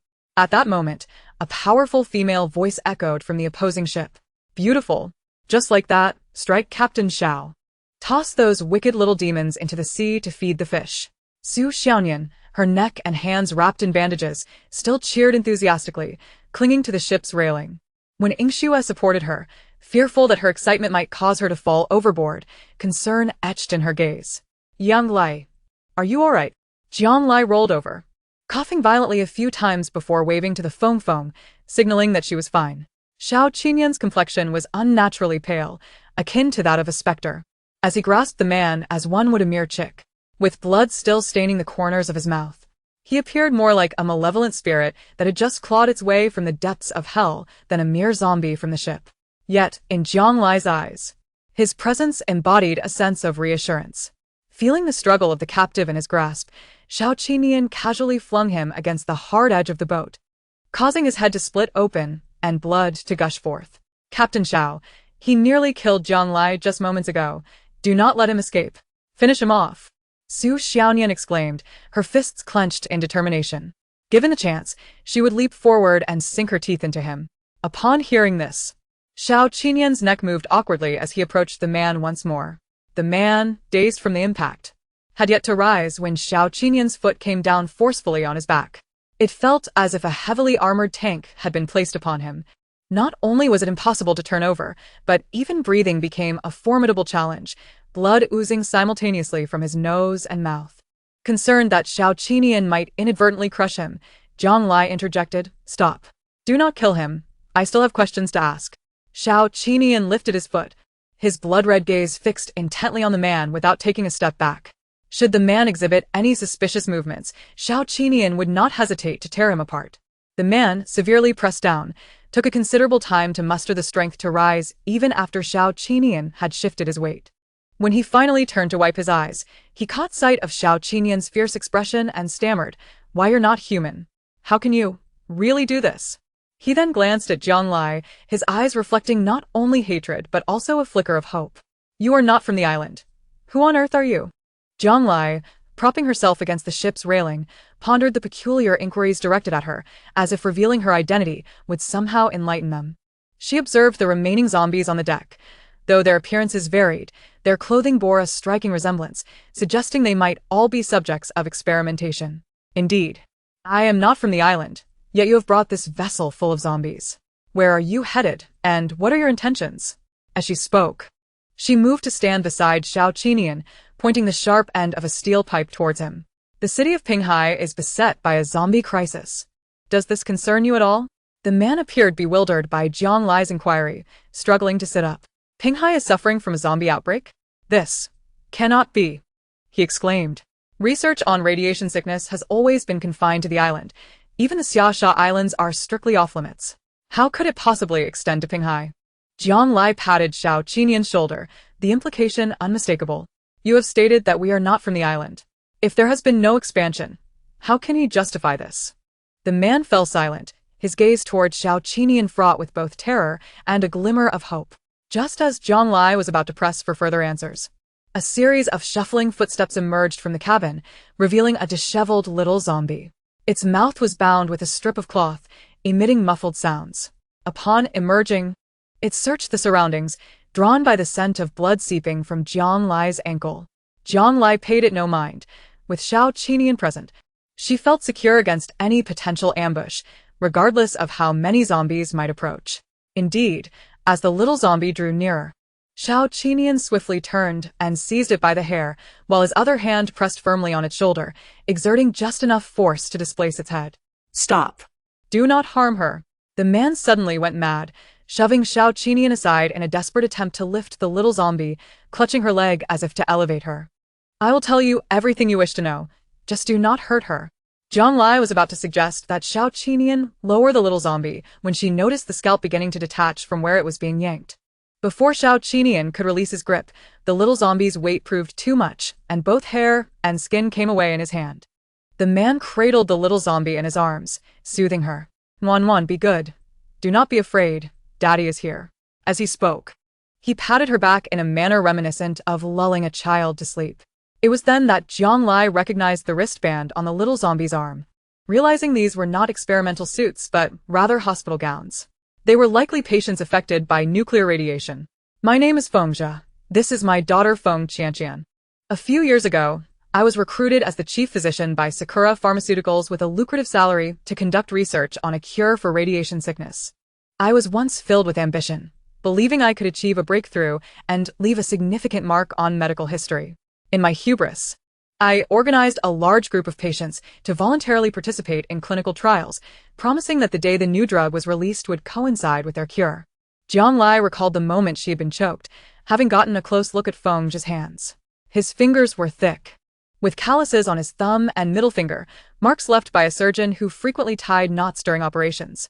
"However, I gradually realized that the situation was far more complex than I had anticipated," Feng Zhi continued, his demeanor resembling that of a remorseful child. "The power of nuclear radiation is beyond imagination. It can shatter a person's chromosomes in an instant. The drugs designed to slow the process of decay rendered the skin hardened, yet they could not prevent those with severe conditions from succumbing to death as their internal organs melted away. Even my daughter, who frequently visited me at the hospital, was not spared from radiation sickness.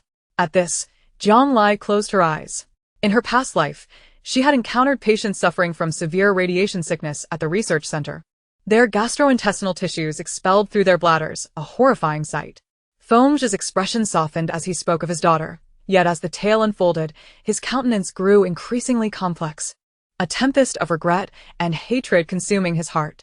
I began to fervently research a cure for Nguyen recovery.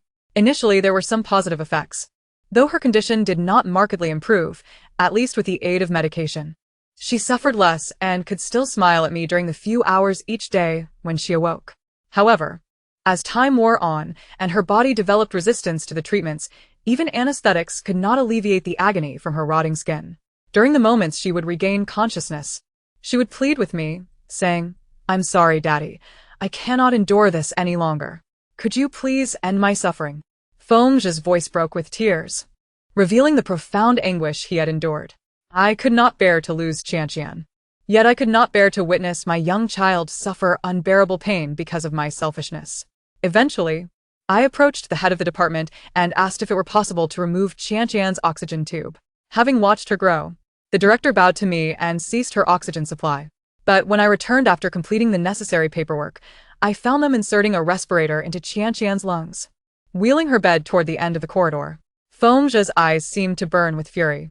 I rushed over frantically, discovering that Qianqian's heart had already ceased beating before she left. Yet, her chest was slowly rising and falling. It was they, Sakura Pharmaceuticals, who deemed Qianqian a particularly unique case of radiation exposure with immense research value. Thus, the hospital and research center decided to intervene, intending to save her and subsequently send her to Sakura's experimental base for further drug development and treatment of radiation sickness. Listening to Feng's account, several individuals exchanged sympathetic glances towards the little girl. She could have succumbed to death without a chance for recovery. Yet some deranged individuals chose to exploit her as a specimen in their research on the effects of nuclear radiation on humanity, torturing her until her demise. Feng wept inconsolably as he held Qianqian close. Later, I was dismissed from both the hospital and Sakura. Subsequently, a drug they developed was administered to radiation patients without the consent of their families, claiming it would allow them to exist eternally. In truth, it was a transformation into thoughtless beings, devoid of reason, only knowing to consume human flesh and blood, akin to zombies. He pointed to the cloth mentioned by Feng Qianqian. One night, I secretly subdued the guard and brought Qianqian out, tying this cloth around her. Even as a zombie, my dear Qianqian has never harmed anyone. I swear she is innocent. Su Xiaonian clung to the edge of the boat, clearly unimpressed by Feng's narrative. Bah. So you are the root of all this. If it weren't for Captain Zhao's timely arrival, Jiang Lai would have been torn apart by zombies. Moreover, bringing a horde of zombies out to sea at night, surely there is a conspiracy behind it, or is it merely a moonlit stroll? At that moment, a piece of white paper landed on Su Xiaonian's forehead. She took it down to discover it was paper money and promptly discarded it. What a nuisance. However, Jiang Lai reached out and grasped a handful of the fluttering paper money, speaking slowly. He intended to take his daughter down with this ship into the depths of the ocean. Feng nodded in agreement. Indeed, he gently brushed his daughter's disheveled hair. If it weren't for me, these patients would not have become what they are now. They were all like Qianqian, innocent of any wrongdoing. Since I cannot offer them hope for life, they at least deserve a dignified death. Nonsense. Su Xiaonian clearly remained skeptical of this man. If you truly wish to end your life, why ram the boat into us? Is that not harming others? Feng explained. I saw a ship through the fog and thought it was coming from Yingxing. After saying this, Feng looked at Jiang Lai. I saw you come aboard alone and thought you were searching for the information I had taken. Information? Yang Leitzueriad Perplexed. Feng nodded before setting sail. I destroyed all the data on the agents from Yingxing. I copied a portion to keep with me. Perhaps these materials should never have existed in this world, but... His gaze shifted toward Xiao Qinian. May I have a closer look at him? Feng asked Jiang Lai, who nodded. Feng carefully set Feng Qianqian down, and in that simple motion, a large piece of his daughter's flesh adhered to his hand, the stench of festering wounds covering him. Yet he seemed unbothered, holding Feng Qianqian's hand and slowly approaching Xiao Qinian. He circled around Xiao Qinian, then reached out to touch his skin, finally checking his pulse. Unable to suppress a sigh of admiration. It is astonishing how, in this hardened state, the skin and internal organs retain moisture, with a hint of reason still lingering. What a perfect specimen. How marvelous. Perhaps. He glanced at his daughter's face, now grotesquely disfigured. I do not know whose hand crafted this. But had I met you sooner, perhaps Qianqian and these patients would not have. He is not a specimen, nor an experimental subject. Zhang Lai stepped forward, his eyes sparkling. He is someone I will never abandon no matter what. Chapter 37. Evolution. Someone you will never abandon, you say? Fengzhe reflected, recalling how others had once uttered similar sentiments to him. A figure suddenly materialized in his mind. He turned his gaze back to Zhang Lai, examining him from head to toe, his expression shifting from surprise to a sense of understanding. With such skill in hand, he could maintain emotional stability even in dire circumstances, complemented by an innate confidence and resilience. He resembled that person remarkably. He fished a small USB drive from his pocket and offered it to Zhang Lai. I destroyed it earlier because I saw no hope but seeing you. Fengzhe hesitated, still not willing to fully confide in Zhang Lai. Seeing you all has made me reconsider. This is valuable experimental data. I now present it to you, along with a piece of advice. What? Yang Lai insuited. Fengzhe shook his head. No. Go to the island. With that, he cradled his daughter and fell backward into the rolling waves. Hey, wait. Zhang Lai reached out but grasped only air. Although Fengzhe claimed that everyone aboard was under his care, it was clear he had been expelled from both Yingxing and the hospital. To lead so many out, someone within must have assisted him. Identifying this person could prove beneficial for their journey to the island. She tucked the USB drive into her pocket and glanced at Xiao Qinian. Fengzhe's reluctance to let her go to the island likely related to Xiao Qinian. If what he said was true, that the Yingxing Pharmaceutical Company, a joint venture between Yugua and Japan, was unscrupulously conducting research on the island, then Xiao Qinian, a unique case, would be in grave danger once he caught their attention. Lost in thought, she heard Su Xiaonian and Wen Xue urgently calling from the ship. Zhang Lai, what are you waiting for? The ship is sinking. Hurry back. Ling Tong. Bring the ship closer. Ling Tong gripped the helm tightly, his hands numb. No, we can't. If we get any closer, the Chuangfeng will be caught by the waves. And that will be perilous. The rope. Throw the rope. With no flag on the Chuangfeng, all the ropes were piled beneath the mast. Hearing this, Wen Xue immediately rushed to grab a bundle of ropes, but despite her efforts, it wouldn't budge. Instead, she slipped and nearly fell backward. These ropes, made of nylon twisted with steel, could weigh over 400 pounds for just 100 meters. One person could not manage them, let alone throw them. Ling Tong pointed to the winch on the deck. Use that. Wen Xue hurried to the winch, finally managing to pull out a length of rope. Under Ling Tong's direction, they secured 2 life rings and, along with Su Xiaonian, threw them toward Zhang Lai's vessel. With the deck already half submerged, Zhang Lai had no choice but to climb up the mast, intending to swing over the sea like a pendulum. Wen Xue aimed the searchlight beam toward Zhang Lai, hoping to help her find her way better. However, due to her inexperience, she miscalculated, and the beam illuminated something in the water. Upon closer inspection, Wen Xue felt a chill run down her spine. Sharks, there were sharks. The group looked over to see at least a dozen shark fins circling in the water, drawn by the scent of blood, rapidly moving closer. They were attracted by the scent of blood, converging from all directions, tearing apart the zombie remains on the deck. Before long, nothing was left to feast upon, and they began to gather toward the mast. Zhang Lai's heart sank. Looking down, she saw blood flowing down the mast from her injured Achilles tendon. After finishing the zombies, the sharks turned their attention toward the 2 on the mast. If she slipped into the water now, she would be torn apart in an instant. The fog cleared, and the previously calm waters began to churn with waves. The 2 boats rose and fell with the sea, the distance between them stretching once more. The cabin had taken on a deluge of seawater, causing the old ship to tilt precariously. Even the mast they were on was at risk of toppling at any moment. The further apart they were, the greater the danger of falling into the water while trying to swing across. Yet time left no room for Zhang Lai to prepare mentally. She grasped the rope with one hand and shouted across, Are you ready? I'm coming over. Su Xiaonian replied anxiously, We've been ready. Hurry up. And don't look down when you swing over. You'll end up as shark bait. Jianglai thought to herself that she didn't wish to become a snack for sharks either. Looking down at Xiao Qinian, she spoke gently but firmly, "You mimic my movements. Swing over using this rope, understand?" To her surprise, Xiao Qinian seemed to nod faintly, then reached out to support Jianglai's foot, pushing her higher. Jianglai was both astonished and elated. It seemed she was gradually emerging from a state of stupor, showing signs of responsiveness. Given time, and with the information in Fengzhi's possession, it was indeed possible for her to regain normalcy. However, that was a matter for the future. For now, it was imperative to leave this place swiftly. With this thought, she signaled and, leveraging the upward thrust provided by Xiao Qinian, embraced the life buoy and glided gracefully across the water, propelled by the ropes. As soon as her hands and feet made contact with the side of the wind chaser, she grasped the railing, and Su Xiaoyan and Wenxue caught her, successfully pulling her aboard. No sooner had she set foot on the deck of the wind chaser than a cacophony of creaking metal echoed from the opposite side. The old vessel, burdened beyond its capacity, was nearly capsizing at a 90-degree angle, its mast swaying perilously in the sea breeze. Jianglai promptly threw the swimming ring back toward Xiao Qinian.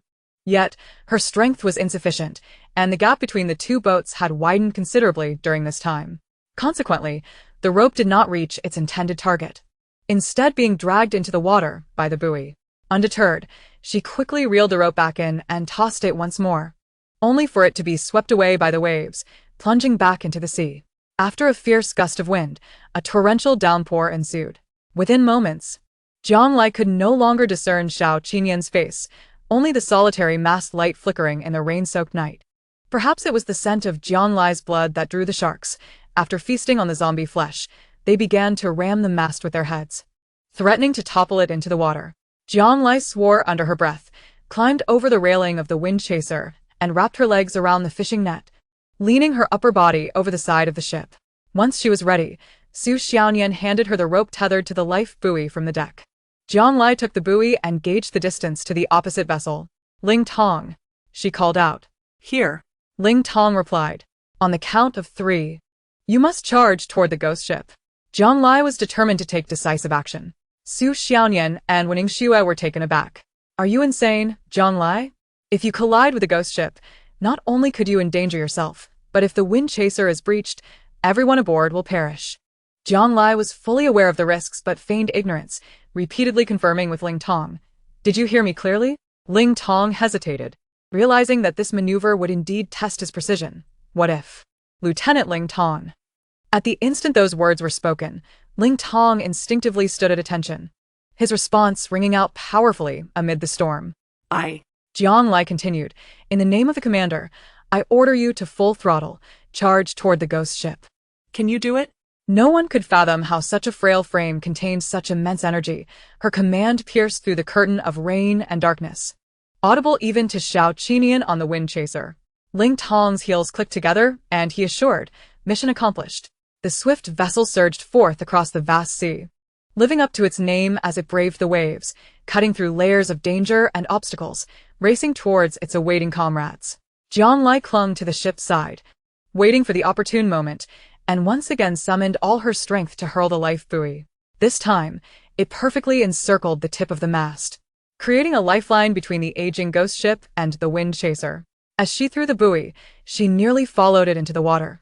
Fortunately, Su Xiaoyan and Wenxue firmly grasped her legs, preventing her from plunging into the depths.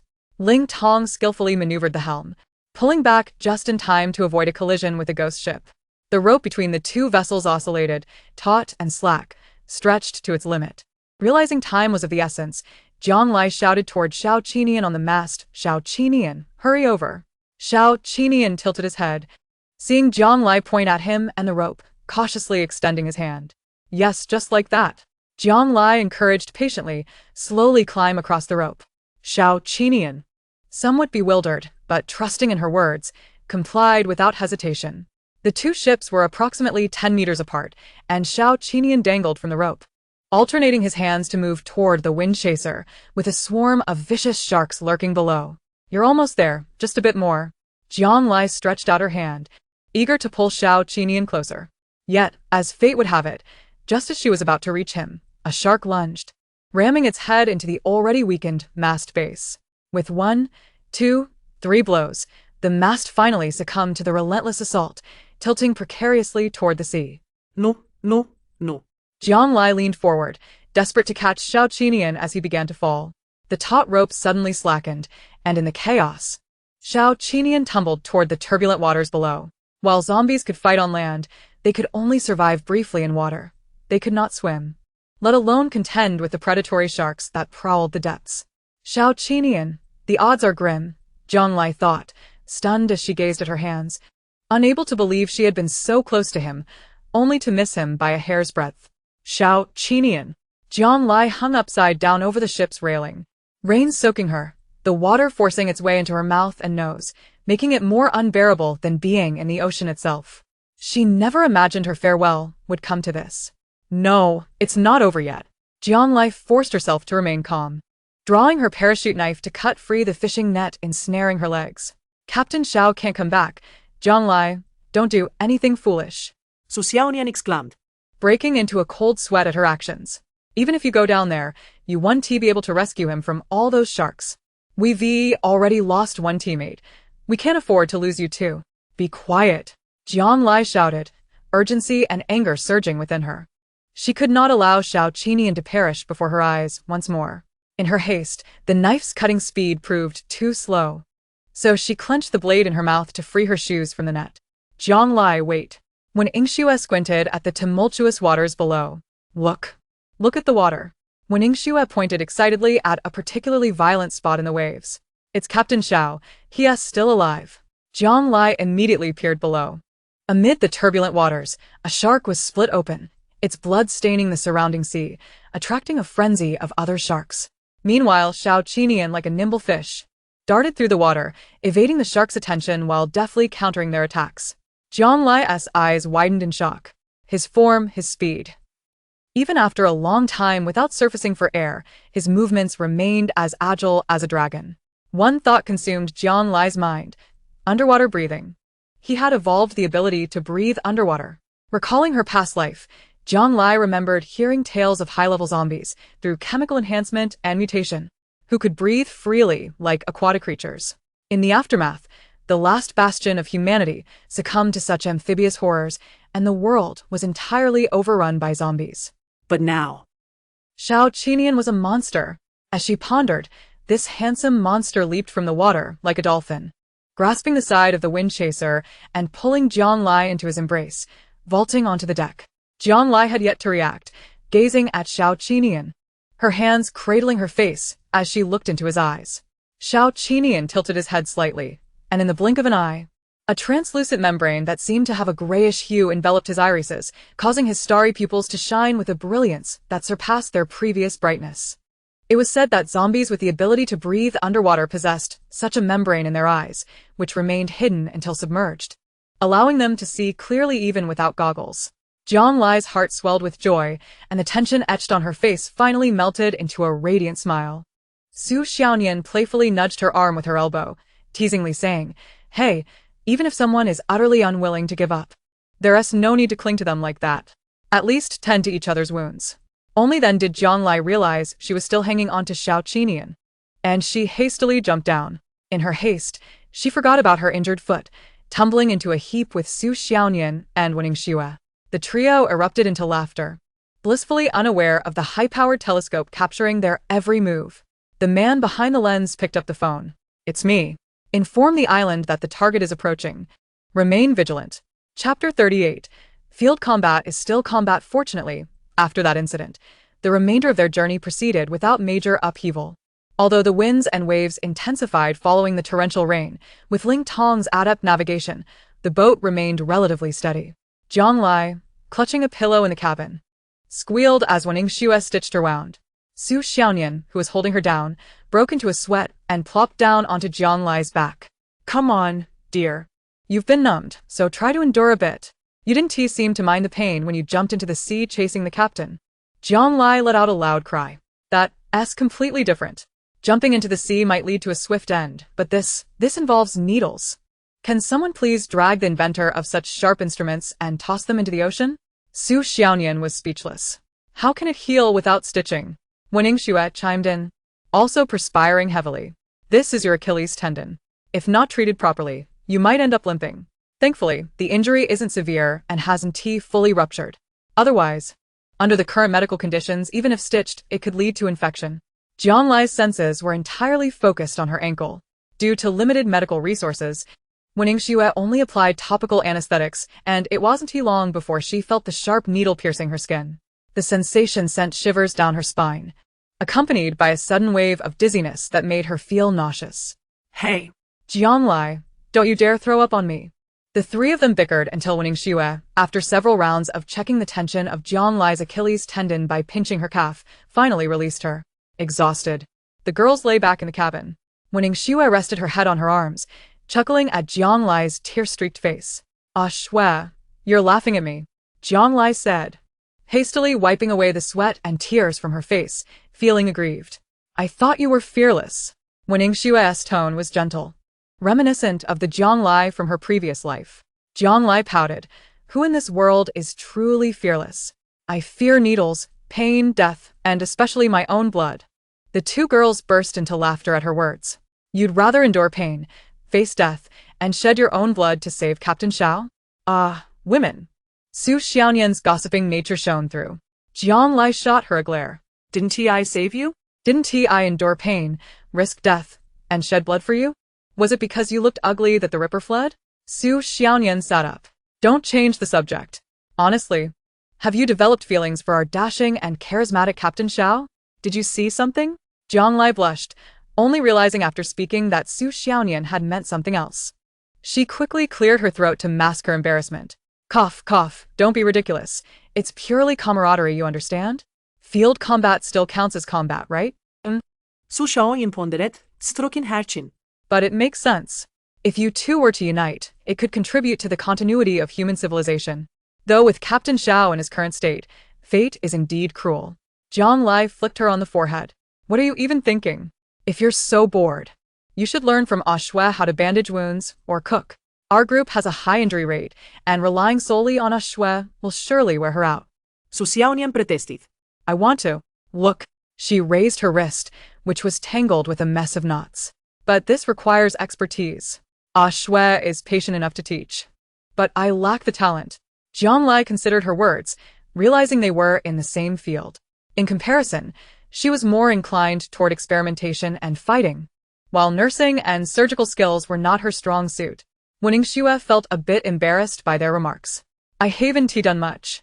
It was evident that she felt inferior due to her lack of combat prowess. Had Jianlai not allowed me to follow, I might have ended up like the temporary residents, already lifeless. Throughout our journey, you all handled the challenges while I didn't even dare to argue, let alone fight. Just not being a burden is already a blessing. A burden? What nonsense! Su Xiaonian was the first to disagree. If it weren't for you using your blood to wake Captain Xiao, Jianlai might not have made it back to the Chengfeng, let alone be here whining about needles. Jianlai nodded in agreement. Yes, Ah Xue. I truly see too much of my past self in you. Wishing to live supported by someone strong, yet constantly plagued by self-doubt, feeling reliant on others for protection. This conflicting emotion accompanied me throughout the early days of the apocalypse until I joined the vaccine research team and gradually discovered my own value. Every single one of our wounds, big or small, has been tended to by you. The food we consume is processed by you, making it safe for us to eat. You are the logistics officer of our team, fighting daily in your own way, albeit through a different means. Jianlai spoke with utmost seriousness.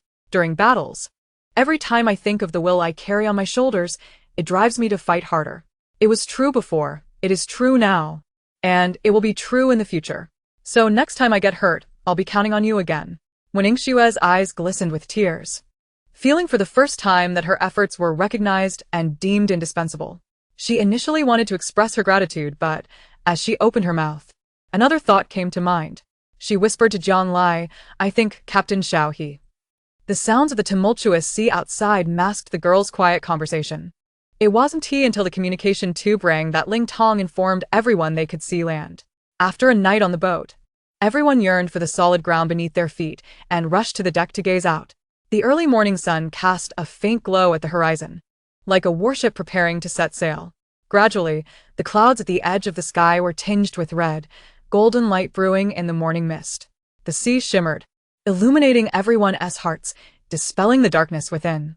The outline of a small island emerged in the distance, lush and cloaked in vegetation, as if welcoming them with open arms. It's been so long since I've seen such a beautiful sight, Su Xiaonian sighed. Jiang Lai tilted her head, relishing the gentle breeze against her face. It was indeed a rare moment of relaxation, although her stomach grumbled. If only she could catch a couple of sea fish to fill her belly and enjoy a good nap before stepping onto the island just as she was lost in thought. A peculiar noise erupted from above her head. Popping sounds erupted, reminiscent of fireworks in the sky. Oh no! Suddenly, Su Xiaonian clutched her head, exclaiming, "What just hit me?" Jiang Lai turned her gaze towards the source of the sound and beheld a lively fish flopping on the deck. Truly, it seemed like a divine intervention. She had just been contemplating grilling fish when one fell from the heavens. However, she was not one to easily believe in such serendipitous occurrences. The faint sounds above her head had gradually intensified, drawing closer until a colossal shadow loomed over the wind chaser. Goodness, what is that? Everyone looked up in unison. Almost simultaneously, Jiang Lai's left shoulder and Wen Yingshue's right shoulder were struck by something. Upon touching it, they discovered it was a small fish, cold and slippery, scarcely wider than a palm. In mere moments, fish rained down from the sky, as if it were a deluge, shrouding the once bright sky in darkness. Jiang Lai shook her head, still bewildered, when she noticed a towering wall of water rising from the horizon, reaching heights akin to 6 or 7 stories. She had never witnessed such a spectacle before and was rendered speechless. Ling Tong, having witnessed the sudden occurrence, rushed back to the helm while shouting to the others, "Get back to the cabin." For the first time, Jiang Lai experienced the ocean's ferocious wrath, transforming in an instant. Just as she was about to pull Su Xiaonian and Wen Yingxue back to the cabin, she spotted a small boat drawing near. Upon closer inspection, she saw someone on it waving and gesturing towards them. As more fish plummeted onto the deck, drowning out any shouts, Jiang Lai caught sight of a flag lying at her feet and bent down to pick it up. She had a rudimentary understanding of flag signaling and began to gesticulate based on her past knowledge. Her intention was to convey that they were individuals wishing to reach the island and inquire about the current situation at sea. The people on the other boats soon produced their own signaling flags, responding in a concise yet calm manner. Jiang Lai, relying on memory, gathered that they were warning of danger and advising them to follow their boat away from the area. Given the lack of safer alternatives, she relayed this information to Ling Tong in the helm, and the wind chaser followed the small fishing vessel, navigating around the water wall towards the island. Finally, upon reaching the shore, Jiang Lai gathered her belongings and found a cloak to drape over Xiao Qinian. After ensuring it covered his pallid skin and most of his face, she called the others to disembark. The guiding fishing boat had already secured itself at the dock, where an elderly man and a young man awaited their arrival. As they disembarked from the wind chaser, the duo approached them. "Are you from outside the island? Why didn't you follow the route? That way is often dangerous due to dragons surfacing." Jiang Lai stepped forward, guiding Xiao Qinian through the crowd. "There are zombies everywhere in Pinghai. The regular docking points have fallen, and we are unfamiliar with the area. Thank you, sir, for bringing us here." As she spoke, the gaze of another young man lingered on her, finally breaking the silence with uncertainty. "Jiang Lai? Is that you?" The group was taken aback, especially Jiang Lai, who recognized his familiar features upon closer inspection. The young man, seeing her nod, became animated. "It's really you. You don't remember me?" Lu Ti. Lu Ti, your older brother. Upon hearing his name, memories surged back to Jiang Lai, vividly recalling Lu Ti from her childhood. His name had accompanied her from kindergarten through elementary school, as her parents, Jiang Ziming and Xia Jie, were already pivotal members of the research institute, often working late at the lab. Her grandmother would sometimes send her home with a neighbor's older brother to ensure she had a warm meal. Lu Ti had always been a considerate child, gentle and warm-hearted, well-liked in the neighborhood. Seeing Jiang Lai's petite and delicate figure, her grandmother had readily agreed to let him take her under his wing. From then on, he not only escorted her to and from school but also helped her with her homework and played with her, their days spent together almost daily. It wasn't until Jiang Lai entered middle school that he moved away from Pinghai City, severing their connection. "I remember," Jiang Lai replied, astonished to encounter a childhood companion in such circumstances. Smiling, she added, "Lu Ti, how did you end up on the island? Are your parents well?" Upon noticing Jiang Lai recognized him, Lu Ti's smile broadened. "They are well, living on the island. If they knew you were here, They would be thrilled. Oh, wait. Who are these people? Jiang Lai briefly introduced her companions. Lu Ti acknowledged each one with a nod before suggesting, "You all came so suddenly, without a place to stay. Right? Why not come to my house first, and then look for accommodations? There are plenty of empty houses on the island. We can accommodate however many people come." Jiang Lai thought it wise for them, as outsiders in an unfamiliar place, to stay with Lu Ti to gather information without attracting unwanted attention. Thus, she readily agreed. Lu Ti made a quick phone call home, then took Jiang Lai's luggage as they chatted while heading back. Along the way, Jiang Lai recounted the current state of Pinghai City, causing Lu Ti to frown in concern. How could this happen? I kept wondering why the supply ships were delayed. It turns out Pinghai City has. A hint of sympathy crossed Lu Ti's face. Things are relatively stable here. There are occasionally a few deranged radiation victims, but they're dealt with promptly. Food supplies should last for some time, and everyone is tightening their belts, waiting for the government to send rescue teams. Jiang Lai longed to explain that this crisis was of a global nature and that rescue teams would likely not come. However, seeing the throngs of passers-by, she opted to wait until they were settled before discreetly informing Lu Ti, advising him to stock up on food as a gesture of gratitude for his hospitality. The island, while not vast, was small enough that they swiftly reached Lu Ti's home via public transport. The wide, elegant road was lined with meticulously maintained lawns, and the entrance was tastefully adorned. In stark contrast to the debris-strewn, garbage-laden streets of Pinghai City, it felt like paradise. Lu Ti's residence was a grand European-style villa, a sight to behold from the outside. He approached the door with familiarity, casting a playful glance at Jiang Lai as though he were introducing a girlfriend to his parents. Excitement evident in his demeanor. Chapter 39, Is he your boyfriend? Su Xiaonian glanced at Wening Xue, her expression one of curiosity. Jiang Lai frowned at the implication, disliking the characterization but had no time to correct it before a voice from the intercom inquired, "Who is it?" Lu Ti exclaimed with enthusiasm, "Mom, it's me. Come see who's here." Soon, the sound of measured footsteps echoed from within the villa. One side of the door swung open, revealing a plump woman. "Who is it? Looking so joyful?" "Oh my." Her gaze flitted over the three young women before settling on Jiang Lai standing beside Lu Ti. After a thorough appraisal, she hesitated before saying, "You're not the one who often visited my home before?" Lu Ti smiled and prompted Jiang Lai. "Ah, "Little Lai," exclaimed Lu's mother. my." "How you've grown into a lovely young lady, just like your mother." Jiang Lai offered a polite smile. "Auntie, I hope I'm not imposing." "Not at all." Lu's mother took Jiang Lai's hand and patted it. "What brings you to the island?" Lu Ti interjected, "Mom, let's not stand at the door. Jiang Lai and her friends must be tired. Let us go inside and talk." Lu's mother realized, "Oh my, I got so carried away." Come in. The European-style villa's doors swung open as Lu Ma welcomed everyone inside to converse. Lu Ti attempted to drape her arm around Jiang Lai's shoulders, only for her to deftly evade the gesture, leaving Lu Ti awkwardly leading the way. Upon entering the villa, they had to traverse a courtyard to reach the main hall. Jiang Lai observed a few men standing just inside the entrance, all clad in identical uniforms, wielding batons at their waists and knives strapped to their legs, exuding an air of professionalism that suggested they were not mere bodyguards. Su Xiaonian leaned in and remarked, "Jiang Lai, your brother's family is indeed affluent and imposing." Sensing their gazes, Lu Ti explained, "It's just that a while ago, some patients escaped from the Sakura Rehabilitation Center and caused quite a stir. You should have seen them. They attacked anyone on sight without mercy. After discussing with my father, we decided it was safer to bring in some connections." Jiang Lai thought to himself that he had not only seen such chaos, but had also dealt with several of those individuals. He reassured Jiang Lai, "You can stay here with complete peace of mind. There will be no issues." By the time they had passed through the courtyard, they stood in the villa's grand foyer. Lu Ti intended for everyone to sit first, but froze momentarily upon spotting someone already seated on the sofa. The individual stood as they entered, greeting them. Lu Ye. "You're back. How is everything prepared? Do you need help from the younger brothers?" He glanced at Jiang Lai and the others, seeming apologetic, though his sincerity was questionable.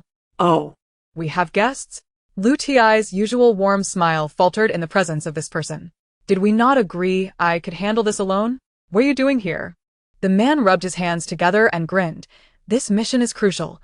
The higher-ups are concerned that you might feel overwhelmed, so they sent me to assist." He paused before continuing, I just came to see if you need any help. Not necessary, Lu Ti firmly declined. The man then placed an arm around Lu Ti's back, guiding him aside. To ease the tension, Lu Ma suggested that Zhang Lai and the others choose their rooms upstairs and come down for dinner, once settled. As they ascended, Zhang Lai stole glances at the uninvited guest. His short stature and ill-fitting suit gave him an awkward appearance, especially with his curly hair and a face that seemed more suited to a street thug than the occasion. Lu Ma led the group to 2 rooms on the second floor, one for the 3 girls and another for Ling Tong and Xiao Qinyan. She asked if they would be cramped, offering an additional guest room at the end of the hallway if needed. Zhang Lai quickly assured her that 2 rooms would suffice and urged Lu Ma not to fuss too much because of their arrival. Lu Ma encouraged Zhang Lai to take his time unpacking, promising to call them down when dinner was ready, before hurrying downstairs. Entering the guest room, they found 2 adjoining rooms. Although modest in size, they offered a level of comfort unimaginable for those accustomed to sleeping in cars, the wilderness, or even dungeons. The bed. Sister, I've missed you so much. Su Xiaonian was the first to leap onto the large bed in the inner room. Tonight. I must lavish you with attention. Zhang Lai, you, and Shui can use the other one. Winning Shui also relished this rare moment of relaxation, placing her luggage on the outer dressing table and rubbing her shoulders. Zhang Lai explored the room, finally opening the window to gaze outside. Yang Lai, your foot hasn't fully healed. You should rest more, she advised, nodding in agreement while her gaze remained fixed outside. From the upstairs window, she could see Lu Ti concluding his conversation and escorting the man out. His expression was not pleasant, and before reaching the entrance, he turned back. The man, seemingly indifferent, pulled out a cigarette, lit it, and casually greeted the guards at the door before striding out confidently, appearing more familiar with them than with Lu Ti. Noticing Zhang Lai's unwavering attention outside, Su Xiaonian quietly crawled off the bed. What are you looking at? As she leaned over, the man had already exited, leaving only Lu Ti visible in the courtyard. After a long separation, the gentle and affluent neighborly brother seemed to pose a challenge for Captain Xiao. Yang Leiponderet. Momentarily lost in thought, what challenge? Su Xiaonian assumed she was feigning ignorance and waved toward Lu Ti in the yard. Hey, Lu Ti Yi. Hearing her voice, Lu Ti looked up and waved back. However, Zhang Lai caught a fleeting hint of panic in his warm smile. As the aroma of food wafted from the kitchen, Lu Ti's voice called from the entrance. Zhang Lai, are you all set? Dinner is ready. Despite knowing that the island had not been heavily impacted by the zombie tide and that Lu Ti's family was relatively well off, the sight of a table laden with an abundance of dishes left everyone astounded. Su Xiaonian's eyes were particularly fixated on a plate of braised pork, her mouth nearly watering. It seemed that lunch had been delayed, as both Lu Ma and Lu Ba appeared hungry, urging everyone to sit down. For a moment, there was only the sound of chopsticks clinking against plates. After several rounds of drinks and dishes, Lu Ti served Zhang Lai another bowl of rice before inquiring. What about your friend? Is he not joining us? He was referring to Xiao Qinyan, assuming he was merely delayed. However, as the meal progressed, there was still no sign of him. Naturally, Zhang Lai could not bring Xiao Qinyan to the dining table. Firstly, he did not eat, and secondly, being too close would reveal his differences from ordinary people. So, with a smile, she explained, he was too tired from the journey and fell asleep without waiting for us to call him. I can take him the meal later. Lu Ti did not press further, casually reminiscing about their childhood. Do you remember that day after school, when it poured? You were so worried about getting your new shoes dirty that you refused to move, and I had to carry you home. He continued with another memory, and that time you dropped your candied hawthorn on the ground before you could take a bite. No amount of coaxing worked until Grandma came from afar to comfort you, and only then did you stop crying. Zhang Lai remained focused on her meal, offering only the occasional polite smile. Meanwhile, Su Xiaonian, Winning Shui, and Ling Tong were thoroughly entertained, laughing quietly among themselves. Lu Ma observed Zhang Lai and then her son, reflecting on the passage of time. Lu Ti has mentioned you often over the years. If we hadn't moved away, we might have already been one family by now. Auntie, Zhang Lai could not help but interject. That is all in the past. Who was that person we encountered when we entered? It seemed Lu Go was not particularly welcoming of his presence. Not Lu Tiga nor Lu Ti. Zhang Lai's use of those titles conveyed respect while maintaining a comfortable distance. Oh, that person. Lu Ma faltered upon hearing Zhang Lai mention him, glancing at Lu Ba and then at Lu Ti. His name is Zhao Xian. He is a colleague of mine. Lutiista interjected. The project has not been progressing well recently, and the higher-ups intend for him to take my place. His style of working is quite different, and our family does not hold him in high regard. Yang Laino de Toktfuli. Why is it not progressing? Is there any way I can assist? Su Xiaonian chimed in. Yes, yes. If you're facing difficulties, just tell us. There's strength in numbers. Luma seemed to have awaited Zhang Lai's offer. Eagerly signaling tokstai lutiistai. When he remained silent, she hastily added, Actually, Mom. Lu Ti interrupted, I can handle my own issues. Besides, Zhang Lai and the others have traveled a long way. I don't want to burden our guests. However, Lu Ma and Lu Ba exchanged glances, concern etched on their faces. I have a handle on my own matters. Please do not worry about them. After speaking, he turned to Zhang Lai and said, As I mentioned before, consider this place your home. Take a couple of days to rest without worrying about anything else. Now, let us eat. A profound silence enveloped the dining table as everyone consumed their meals, each lost in their own thoughts. Zhang Lai pretended to carry a bowl of rice upstairs, reminding Ling Tong to eat it if he felt hungry later, so as not to draw the family's attention. The moment Su Xiaonian entered the room, she clamored for a bath, while Zhang Lai sat beside her, continuing to study the intricate schematics left by Kong Wenbin. As time slipped away, evening arrived. Due to sudden matters at their workplace, Lu Ti and her father were called away, so Lu Ma instructed the housekeeper to deliver dinner to each person's room. After changing her bandages with Zhang Lai, Winning Xue finally headed to the bathroom for a shower. Just as Zhang Lai contemplated checking on Xiao Qinian in the next room, a knock echoed at the door. Zhang Lai, are you there? It was Lu Ti's voice. Zhang Lai tidied up the schematics and opened the door. Standing outside was Lu Ti, clad in a simple polo shirt and jeans. Though he lacked the striking handsomeness of Xiao Qinian that could provoke envy, he exuded a comforting aura, reminiscent of a warm and gentle senior from everyone's memories. I hope I'm not disturbing your rest. Would you care to take a walk with me? Zhang Lai smiled and replied, Of course, informing Winning Xue before following him outside. The side yard of the Lu villa featured a quaint path paved with pebbles, surrounded by neatly trimmed flowers and plants. Walking there felt akin to entering a serene woodland trail, perfect for post-dinner strolls and conversations. However, due to her foot injury, Zhang Lai found it painful to tread on the uneven ground. Lu Ti extended his hand for her to lean on, but she shook her head in refusal. Look at me, so caught up in our joyful reunion that I've forgotten your injury. Let us sit here for a moment. This time, Lu Ti would not entertain her objection. He took her hand and led her to a stone bench, gently urging her to sit. Would you like some fruit? I can have the housekeeper bring some. No, thank you. I had a fulfilling dinner, and given the scarcity of supplies, it feels quite inappropriate for our group to impose. Please, don't go to such trouble on my account. Lu Ti settled down, looking a bit disheartened. I still prefer when you call me Brother Lu Ti. Zhang Lai nonchalantly withdrew her hand. What you call me doesn't affect our relationship. You have something to discuss with me, right?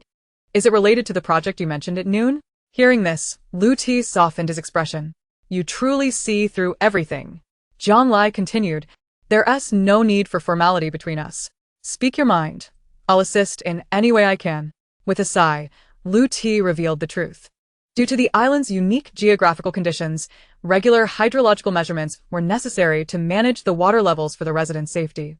Since the last incident with the radiation-affected patients escaping from the Sakura Rehabilitation Center, some had evaded capture and wreaked havoc at the coastal dam, occupying a surveying laboratory and injuring several staff members who ventured in. Despite Sakura's claims that they were merely patients and could not be dealt with forcibly, Lu Ti had made several attempts with security personnel, all in vain. With the rainy season approaching and lacking measurement data, Lu Ti had no choice but to venture out on a fishing boat to observe the waves himself, which fortuitously led him to rescue Zhang Lai and others from a near disaster. The construction and surveying of the dam have always been handled by my family. If Zhao Xian seizes control, the entire project will change hands. I've heard that among your group, there are seasoned special operations personnel. I wonder if I could enlist their help to subdue those patients and retrieve the surveying schematics? Zhang Lai did not hesitate. Just give me a time, and we can discuss a plan. Lu Ti was taken aback by her swift agreement, his excitement tinged with concern. Those individuals are quite deranged. This mission will be perilous. Shouldn't we consult them first? Zhang Lai confidently reassured him, No problem at all. I can handle them. Lu T's gaze dimmed momentarily before he spoke up after a pause. You seem to be quite close with Captain Xiao. Is he your boyfriend? Jiang Lai had already risen, preparing to return, but halted at Lu T's words. After a brief contemplation, she shook her head. No. Then does that mean? Lu T's anxiety dissipated, but just as he was about to draw closer, she added, he is far more important than a boyfriend. Thus, when Su Xiaonian opened the door, she was greeted by the sight of a dejected Lu Ti and an innocent-looking Jiang Lai. Any quips she had prepared to tease the duo vanished from her mind. After closing the door and ensuring Lu Ti had distanced himself, she curiously approached Jiang Lai. What were you two discussing? Your brother Lu Ti doesn't seem too happy. Jiang Lai remained silent, searching the room. What are you looking for? You're still injured. Be careful not to strain yourself. Wen Xue remarked bluntly. Jiang Lai, however, placed a finger to her lips, signaling for silence. Shortly after, she retrieved 2 small black objects from the air conditioning vent and a flower pot by the window. The two exchanged astonished glances, mouths agape in silent inquiry. Jiang Lai turned on the faucet, creating a deliberate noise, and quietly asked Su Xiaonian, "Do you still have that piece of gum you pocketed from the living room this afternoon? Hand it over." Su Xiaonian, who loved snacking and often chewed gum to pass the time, had taken a piece from the coffee table, never expecting it would come in handy.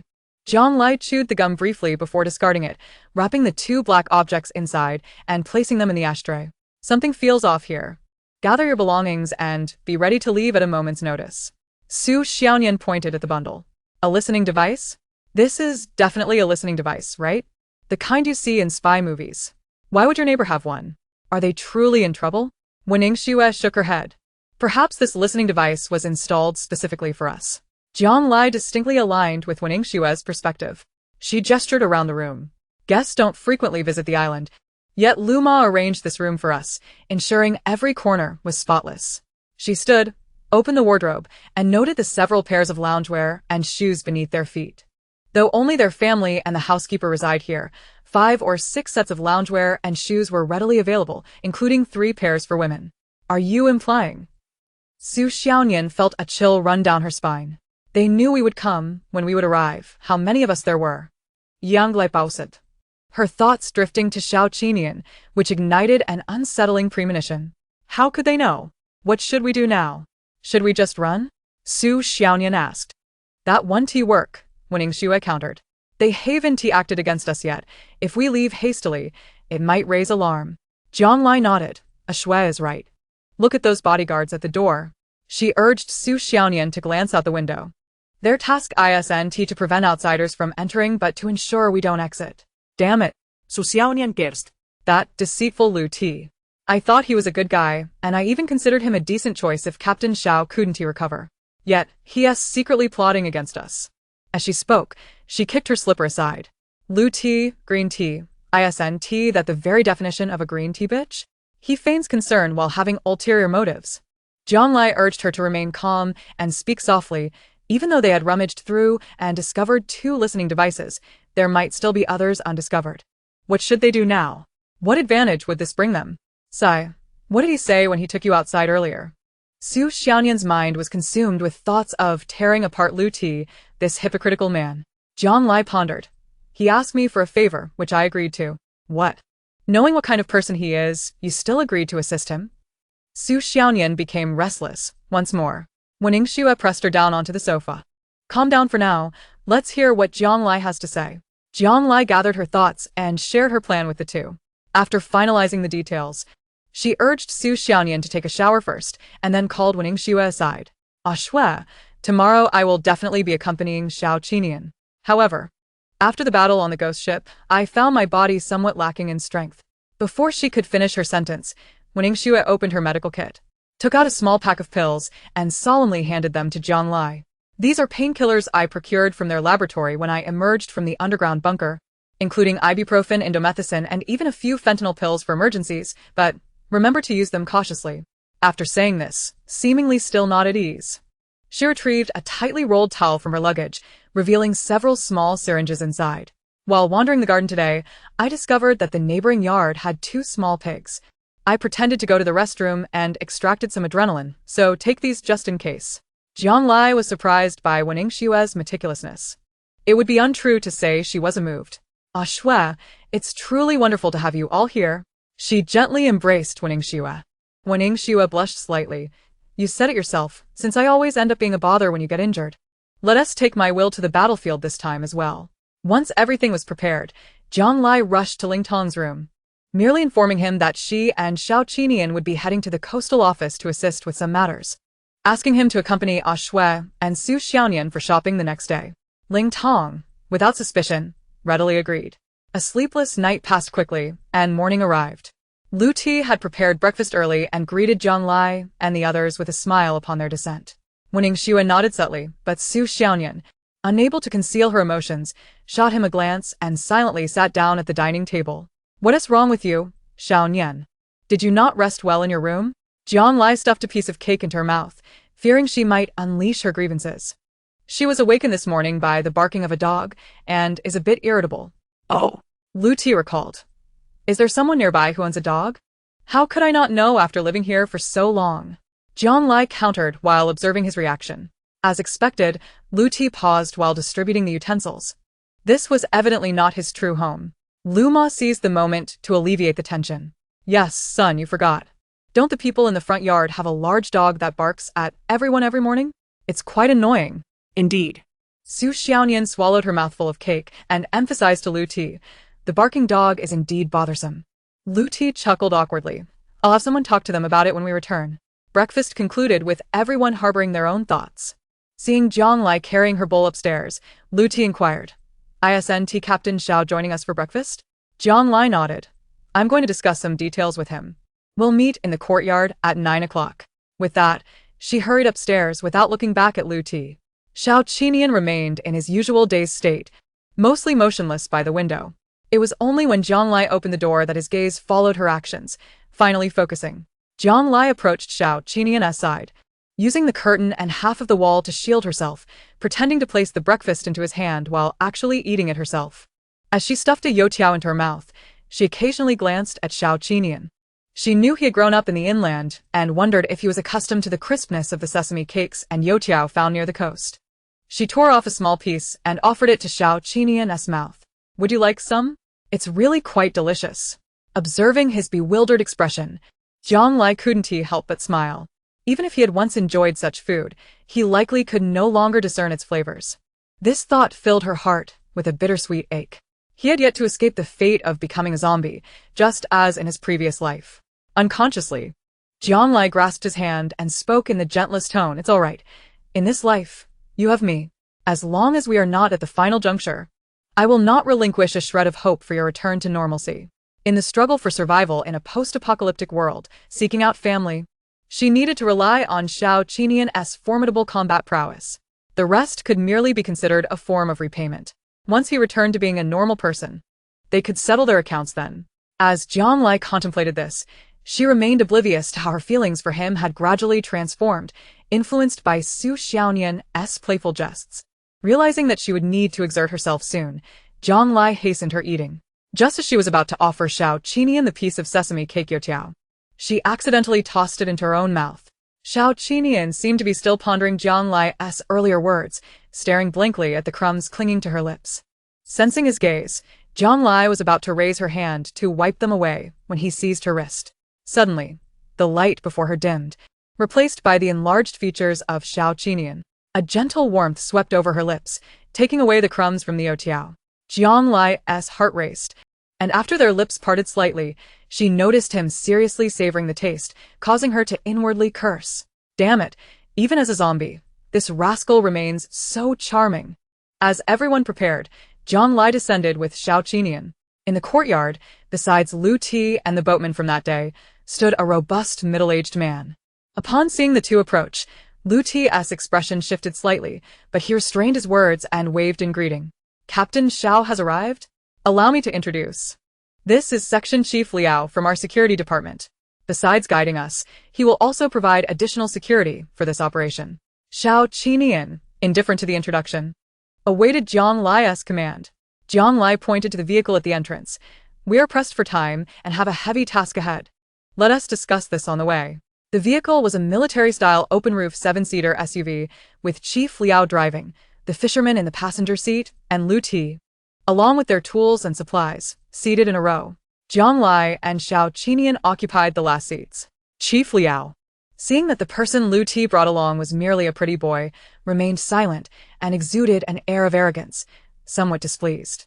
Lu Gong, it's not that I don't trust you, but after so many failed attempts, bringing along these two kids who haven't even matured yet, we're likely to return empty-handed again. Lu Ti's mind was elsewhere. Upon seeing Jiang Lai join them, he relaxed a bit, but his tone still conveyed concern. Xiao Lai, I can understand your bond with Captain Xiao, he remarked, glancing at the silent Xiao Qinian. However, this operation is rather perilous. Had I known beforehand that you were also going, I would have certainly disagreed. The implication was clear. Xiao Qinian, knowing the dangers of this mission, still brought you along. Showing no mercy, should anything happen, he would bear the blame. Jiang Lai recognized that, in addition to undermining Xiao Qinian's image in her mind, he could not let go of Ling Tong back home. Thus, she feigned a casual explanation. I'm afraid that Ling Tong is Xiao Nian's boyfriend. She has always been one to say yes, without hesitation. After being awakened by the dog in the morning, she insisted on having Ling Tong take her for a stroll nearby to seek out some local delicacies to calm her nerves, likely foregoing lunch altogether. As she gazed out at the road, she reassured Lu Ge, don't worry, Xiao Qinian has experience dealing with those patients. Director Liao snorted dismissively. Humph. Don't boast too much. You'll be wetting your pants when you actually face them. Throughout the journey, aside from a brief transfer to a fisherman's small boat heading to the sea dam, the group remained silent. The extensive dam, constructed 7 years ago over the span of 5 years, required immense human, material, and financial resources to erect a structure over 10 meters high, complete with a highway atop and a railway foundation to guard against the sea. This dam has shortened the coastline of the island by several hundred kilometers, significantly mitigating the encroachment of seawater onto land and ensuring the island's safety. On the opposite side, the seawater has gradually transformed into freshwater lakes, occasionally replenishing the community's water supply. As Jiang Lai beheld the magnificent dam and the vast ocean, her heart felt lighter. If it weren't for the discharge of Japanese nuclear wastewater, these would be invaluable assets for humanity. Unfortunately, Lu Ti stood at the bow of the boat, pointing towards a distant observation tower, saying to Jiang Lai, the observation office is over there. I wonder if that group of lunatics is still around. Before long, they arrived at the underground third level of the observation tower, where the entrance to the observation hall was adjacent to the roaring sea. It seemed that no matter what transpired within, the sound would be mercilessly swallowed by the waves. Jiang Lai patted Xiao Qinian's shoulder and whispered something in his ear. Xiao Qinian strode confidently, kicking open the iron door and walking deep inside. Moments later, clattering noises and faint roars emanated from within. Jiang Lai realized that Xiao Qinian had likely engaged with the people inside and stepped forward to cross the threshold. Lu Ti opened his mouth but could not voice his concerns, merely trailing behind Jiang Lai into the room. As Jiang Lai turned on the lights in the observation room, she saw Xiao Qinian grasping a zombie in each hand, with another underfoot, the surroundings eerily silent. Lu Ge, you think the troublemakers are them? Let's check if the numbers are correct. To her surprise, as soon as she finished speaking, a hissing sound filled the air. Instantly, a white mist enveloped them, and Jiang Lai instinctively covered her mouth and nose, reaching out toward Xiao Qinian's position while calling out loudly, Lu Ti, where are you? Is anyone there? In the thick fog, Jiang Lai touched someone, but it wasn't Xiao Qinian, it was Lu Ti, who twisted her hand behind her back and held her waist firmly. Whispering in her ear, I did warn you beforehand. If you insisted on coming along, you have no one to blame but yourself. Chapter 41. Then I shall serve you well. Jiang Lai winced in pain as she struggled, glaring at Lu Ti. What do you mean by this? Lu Ti's expression remained as gentle and warm as ever, yet now it seemed insincere, like a mask devoid of any authenticity. The hissing had ceased, and the fog had thickened to the point where only a couple of steps ahead were discernible. He snapped his fingers, and immediately, figures began to move within the mist. Some passing close by, all rushing towards the spot where Xiao Qinian had been battling the radiation-ill patients. Sensing Jiang Lai's tension, Lu Ti softly reassured her, don't worry. I am quite sentimental, especially towards you. As he spoke, he scrutinized Jiang Lai's visage closely. Her delicate face and watery apricot eyes still radiated a pure, soft charm that made one yearn to draw near. Over the years, She had lost some of her childhood innocence, but gained an intensity in her gaze that added a breathtaking allure, captivating at first glance. Yang Lei, trying to evade Lu Ti's scrutinizing gaze, felt a wave of nausea wash over her. Hearing the distant sounds of a struggle in the fog, she anxiously shouted, "Xiao Qinyan, are you okay? Respond to me." Lu Ti's smile vanished, and he tightened his grip. "Shoo, don't shout so loudly. He won't be responding to you any longer." Jiang Lai shot him a furious glare. "What have you done to him? Everything you said about helping you retrieve the survey data, protecting the dam project, ensuring the island's safety, it's all a lie, isn't it?" "Of course, those are true," Lu Ti replied, but seeing that he had the situation well in hand, he took his time revealing the truth. "The condition for achieving all this is not merely to eliminate the patients in the observation station, but to deal with your Captain Xiao." He leaned closer to Jiang Lai's ear. "He is a zombie, isn't he?" Jiang Lai narrowed her eyes. "You knew all along." Lu Ti chuckled and shook his head. "It's not that I knew, but someone else did." The sounds of struggle in the mist gradually subsided, suggesting that the battle had concluded. Lu Ti stai. Not believing that Jiang Lai could still resist with Xiao Qinyan subdued, relaxed his grip slightly, though he was reluctant to release her completely. Due to their earlier struggles, the edge of Jiang Lai's clothing had ridden up. She felt Lu Ti's fingers wandering uncomfortably at her waist, wishing she could sever them immediately. Knowing that Xiao Qinyan was a zombie, she understood that these people alone could not contain him. Jiang Lai coldly threatened, "Aren't you afraid he might tear you apart?" Lu Ti seemed amused by her confidence. "You really have faith in him, don't you? To tell you the truth, this white mist has little effect on people. However, it is filled with a substance that can numb a zombie's brain. It could tear a person apart, and soon enough, he might be dragged to the lab for dissection." "Oh, wait, he is already dead." "You?" Jiang Lai mentally cursed upon realizing that from the moment she set foot on the island, everything, reunions, kind hospitality, was merely a trap set to ensnare Xiao Qinyan. Lu Ti stai condere theatrically. Well, it wasn't exactly the plan. Originally, Ing Xing intended to eliminate you all as soon as you arrived on the island. However, fearing the terrifying combat prowess of that zombie, I happened to be in charge of the surveying that day and saw you through my telescope, which led me to devise this bloodless strategy. He spoke as if he had gained some advantage.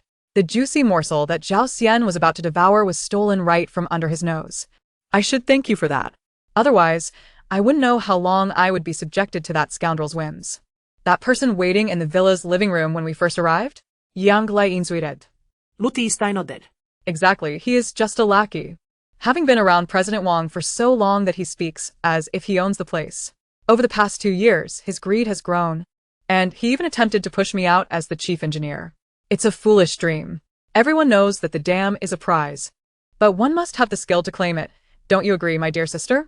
The closer he got, the more he felt an enticing sweetness emanating from Jiang Lai, tempting him to undress her piece by piece and savor every moment.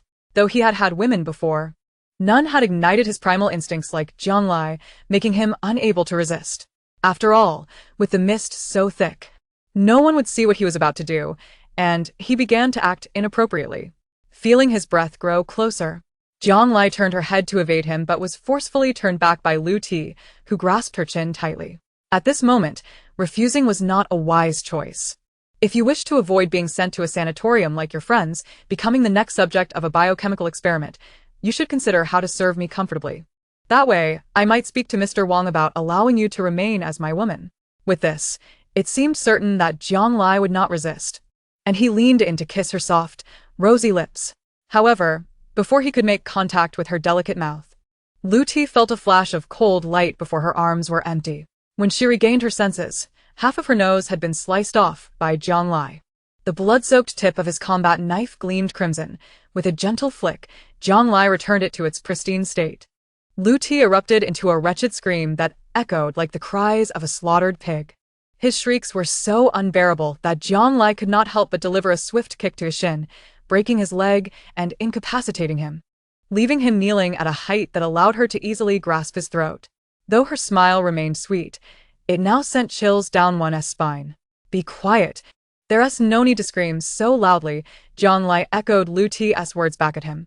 After all, no one would respond to his cries, so it would be wise to conserve his energy. Even when covering his mouth and nose, blood trickled between his fingers. His nose was so sore that he could barely open his eyes, gasping for breath. Jiang Lai sensed he had something to say and released her grip. Lutiste. Now free, coughed violently before staring in horror at the eerie silence of the fog. Despite the ruckus he had just caused, neither Lao Liao nor anyone else had appeared. Could it be that they had all been eliminated? No, that was impossible. The fog still lingered. Perhaps the laboratory data was incorrect and the drugs had ceased to function? Jiang Lai discerned his confusion. The drugs are effective. It's just that resolving the situation is rather straightforward. As she spoke, she pulled out 2 small pieces of nasal plugs, pretending to insert them into her nostrils. Isn't this sufficient? Lu Ti was bewildered. That was not what he had intended to ask. Jiang Lai then exclaimed, "Oh. You were wondering how we learned of such a drug that could restrain Xiao Qinian, and how we came to prepare for it, correct?" Lutiste nodded. A flicker of relief crossed Jiang Lai's face. This was all thanks to a Shui. Back when they were still on the ship, Ning Xue found Xiao Qinian's inexplicable unconsciousness to be quite strange. Coupled with the encounter with the ghost ship, Fengzhe had managed to bring a multitude of zombies to sea without any restraints while remaining unharmed. These 2 points reinforced her belief that there must be a method to render zombies temporarily immobile. Furthermore, the very substance they sought existed aboard the ship, the sailing wind. With this hypothesis, she scoured the cabin where Xiao Qinian was located and ultimately scraped some fine powder from the wall, which, beneath the rich scent of wood, faintly exuded a sweet aroma. Jiang Lai produced a small sealed bag and placed it before Lu Ti. "You used the substance to coat the cabin filled with zombies, transporting them to Pinghai, didn't you?" Connecting this to Ling Tong's account of discovering the sailing wind, a bold idea surged into Jiang Lai's mind. This fast vessel had not washed ashore by mere chance. It carried an ulterior motive. Someone had orchestrated for the sailing wind to transport the tested zombies into Pinghai, and to prevent any leaks, all crew members had been secretly executed upon landing, their deaths disguised in such a way as to suggest that the ship had never set sail. Little did they know, the skyline was not its starting point, but its terminus. A look of terror began to creep across Lu Ti's face. With just this information, she had nearly deduced the source of the zombie crisis in Pinghai City. Lu Ti was unaware of the meticulous thought and bold assumptions required for such revelations. All he knew was that he had provoked the wrong person and was nearing death. He might still possess one final card. "If you let me go, I swear I won't harm your friends." Jiang Lai chuckled. "Why would I cooperate with you in this charade? To go through all this trouble just to reach the Weihai Dam?" Lu Ti felt a chill in his heart. "Why?" "First, to distract your main combatants. Allowing Su Xiaonian and her group in the villa to escape," Jiang Lai mused, resting her chin on her hand. "They should have safely departed by now." Lu Ti dared not press further. He had suffered a crushing defeat. "And the second?" Jiang Lai straightened her expression, approaching with a combat knife. "Second, I have a question for you. You'd best refrain from any tricks, or I wouldn't hesitate to soil my blade once more." Lu Ti was frantic. "Ask away." "As long as I know the answer." In addition to Yingxing and the hospital staff, the research institute was also involved in the radiation sickness and biochemical experiments, correct? Upon hearing this, Lu Ti was taken aback. Before he could respond, Jiang Lai read the answer in his expression. Her hand trembled uncontrollably around the knife. "The research institute is on the island and my parents are there too, aren't they?" Lu Ti was astonished that Jiang Lai could deduce this, his eyes widening in disbelief. "How do you know?" Jiang Lai smiled. "Since we met, you inquired about my circumstances and the situation in Pinghai. Yet you never mentioned my parents. The only reason for that is that you must have seen them and recently." Lu Ti recalled the last time he had seen Zhang Ziming and Xia Jie, and he was too frightened to answer her question. "We. Yang Lai presedslosir. After the apocalypse, I visited the research institute, which had been completely ransacked. Was this the work of Yingxing?" Lu Ti trembled even more severely, uncertain whether it was from pain or fear. Gradually, the psychological burden became unbearable, and he struggled to rise, dragging his injured leg while calling for Lao Liao as he stumbled into the fog. Just as Jiang Lai was about to pursue him, she noticed Lu Ti suddenly stop in his tracks, slowly retreating. Blood dripped from an unknown source onto the ground, creating a rhythmic sound. "Lu Ti, see? I told you not to overexert yourself, and look what has happened." A nonchalant voice chimed in, instantly dislikable. Emerging from the dense fog was a man named Zhao Xian, whom Jiang Lai had encountered in the villa. He held a bloodied knife, stepping deliberately on the puddles of Lu Ti's blood. Zhao Xian. When did you? Despite his short stature, Zhao Xian was surprisingly strong, effortlessly withdrawing the knife from Lu Ti's chest. Lu Ti collapsed to the ground, clutching his chest, clearly on the brink of death. Zhao Xian squatted down, patting the back of his neck. If Mr. Wang finds out you've leaked company secrets, your fate will be far worse than this. You should be grateful to me. With that, he pulled Lu Ti down to a kneeling position before him, as if he were bowing in gratitude. After dealing with Lu Ti, Zhao Xian stood up, sweating profusely from the heat of the observation station, scratching his head in discomfort. Unable to bear it any longer, he removed his wig and tossed it aside. That's much better. He then chuckled as he pointed at Zhang Lai. So, you must be Zhang Lai, right? Quite impressive. As he spoke, he applauded. No wonder you're the darling of Professors Jiang and Xia. Your efficiency in work is commendable. Not only did you evade capture from the research institute, but you also deduced the whereabouts of the researchers from Lu Ti's self-absorbed babbling. Truly remarkable. Zhang Lai's mind raced. She finally recalled where she had seen this person before, the Pinghai City Research Institute. That bald man. On the day of the apocalypse. She returned from the city hospital with medication, only to discover that the researchers had mysteriously vanished, taken away by unknown individuals. To mask their departure, a facade of zombies breaching the facility was orchestrated, leading the personnel from the neighboring Materials Research Institute to become scapegoats. As Zhang Lai entered the office where her father, Jiang Ziming, had worked, hoping to uncover clues about their whereabouts, a bald man returned with his entourage, seemingly in search of something as well. Seizing the opportunity while they were distracted, Zhang Lai quietly slipped outside and fled in a delivery truck. In the rearview mirror, she caught sight of the bald man and his companions in pursuit. At that moment, she was uncertain whether they had discerned her identity, yet now, driven by the necessity to extract information from Lu Ti, she found herself ensnared in a trap. Is it you who has taken it? The bald man, chewing on a toothpick, gestured dismissively towards Zhang Lai. Come, hand it over, and I shall lead you to your parents. Chapter 42. A perfect prediction. Zhang Lai found herself in a rare predicament. She surmised that the item the bald man sought was the particle amplifier, which she had concealed in Su Xiaonian's luggage prior to her departure. Firstly, the amplifier was currently in a damaged state, making it unusable. Secondly, she had placed immense trust in her companions. Should anything happen to her and Xiao Qinian, the supplies left behind would sustain them for a time. She had meticulously organized the repair methods based on the data provided by Kong Yubin, ensuring that they were ready for testing at the right moment. Initially, she had planned to resolve matters with Lu Ti and reunite with her family, yet the appearance of the bald man had disrupted her strategy. If she failed to produce the item now, he would undoubtedly suspect it was with Su Xiaonian and the others, making their escape increasingly difficult.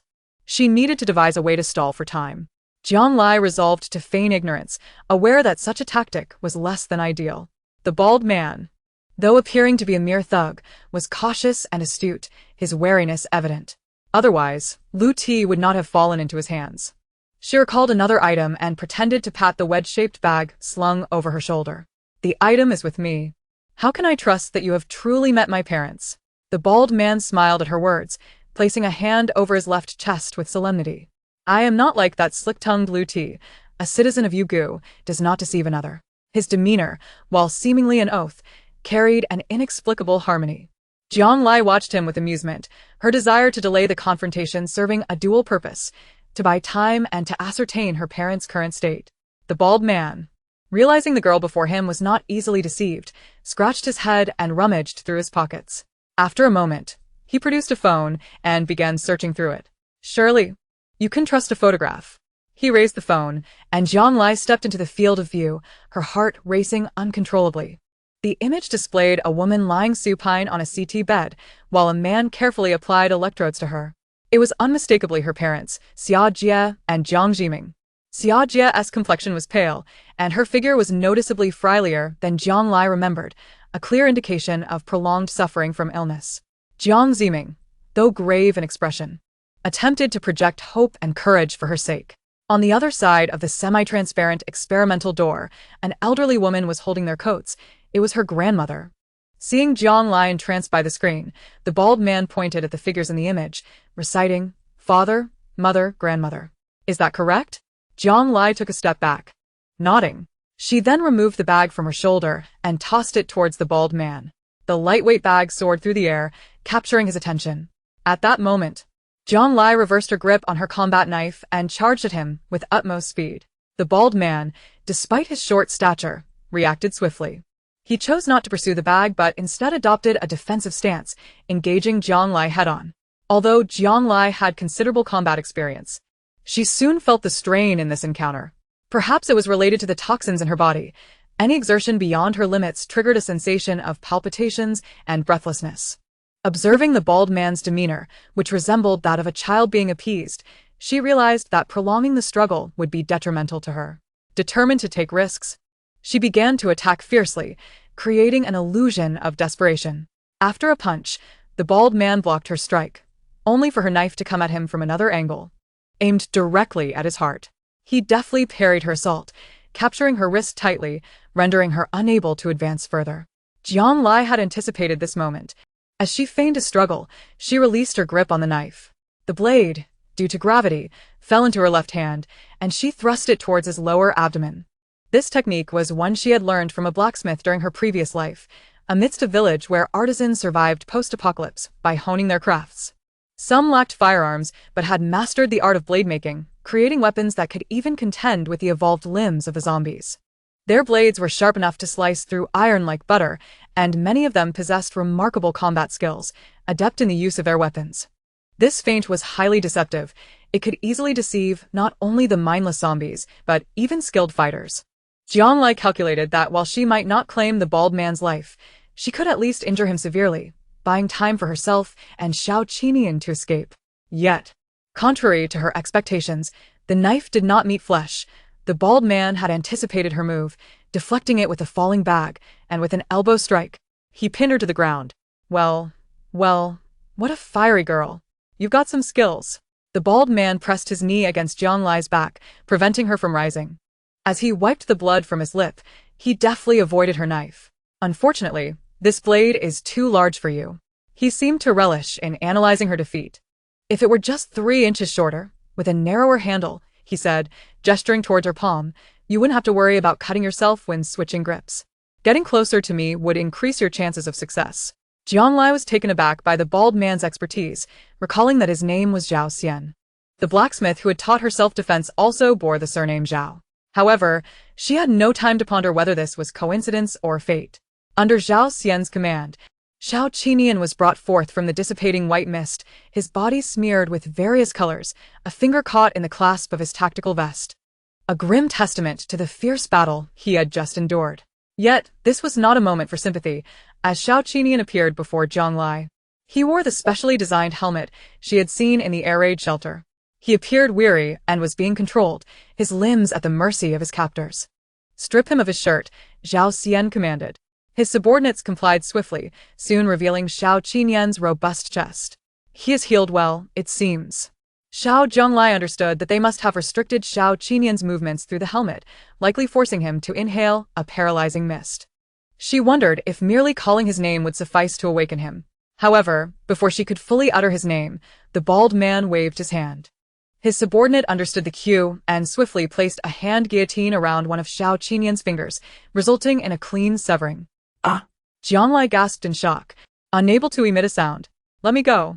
She glared back, only to find the bald man observing her with keen interest. Such rapid evolution of self-healing abilities, quite impressive, he remarked, lowering his gaze to see Jiang Lai's expression, which seemed to suggest she wished to devour him whole. Why do you look at me like that? This is merely a consequence of your disobedience and your attempt to assault me. Consider this a punishment on your behalf. Jiang Lai was momentarily stunned. The bald man continued, but worry not, it will grow back in due time. How about a wager? Let us bet on how many days it will take for that finger to regenerate. What do you say? Observing the bald man's gaze at Xiao Qinian, Jiang Lai could easily imagine the treatment he would endure if he fell into the hands of those so-called experimenters. The memories of the underground laboratory flooded back, causing her heart to ache. Such an event must never recur. What are the stakes? Jiang Lai inquired, her head downcast. The bald man, sensing her tone, realized she was likely quite shaken. Listen, do not say I am bullying a child. If I win, I shall take nothing, but if you win, he said, Brandishing the knife, I will modify this for you, ensuring it suits your needs better. Jianglai shook her head. Mundane skirmishes are truly tedious. If you win, I will present you with what you truly desire. The bald man, upon hearing this, finally realized the contents of his wedge-shaped bag, which, aside from some basic first aid supplies, held nothing of value. He slapped his forehead in realization, lamenting, after a lifetime of hunting rabbits, I allowed the rabbit to turn on me at the end. He tossed the bag aside and continued, and if you win, what will you ask for? He feigned curiosity, knowing full well he had no intention of complying. Jianglai leaned her right leg towards her chest. May your ancestors be damned. With that, she twisted her body forcefully, causing her right arm to dislocate at the shoulder due to the exertion. The bald man involuntarily leaned forward, providing Jianglai the opportunity to wrap her arms around his neck. In that moment, she drew out a pre-prepared adrenaline syringe from the pocket of her cargo pants and swiftly plunged the needle into the carotid artery of the bald man's neck. Do not move, Jianglai said coldly, and within that brief moment, the syringe was already half empty. This was initially intended for myself, but considering your status as an elder, I do not mind allowing you to use it first. The bald man was taken aback by her determination, judging by the earlier sensation. Her right hand was now likely incapacitated. A throbbing headache surged, and the feeling of suffocation began to envelop him. I now understand who that grandson in the bunker fell victim to. Zhao Xian, typically not one to admire anyone, found this seemingly delicate girl possessed far more backbone than most men. Enough of this chatter. Jianglai knew this might be her sole opportunity. Order your men to release him. Without waiting for the bald man to gesture, his subordinates immediately loosened their grip on Xiao Qinian, clearly unwilling to see their leader harmed. Remove the helmet. Zhao Xian's had appeared as though it had been scalded, reddened from the spike in blood pressure. He had no doubt now that this girl could indeed place him in peril. As the helmet was removed from Xiao Qinian, he managed to stand, albeit looking considerably weakened. Jianglai, aware of the bald man's cunning, dared not relax her grip on the syringe. She called out to Xiao Qinian's name, hoping to rouse him. Perhaps the hastily administered drug was not as potent as that in the cabin, but Xiao Qinian soon responded to Jianglai's calls. This will suffice. Jianglai instructed the bald man to rise, retreating to the edge of the seawater with him and Xiao Qinian, glancing at the surging waves. She had yet to act when two sounds of blow darts pierced the air. She immediately released the bald man, shoving him hard against Xiao Qinian, who fell into the tumultuous sea.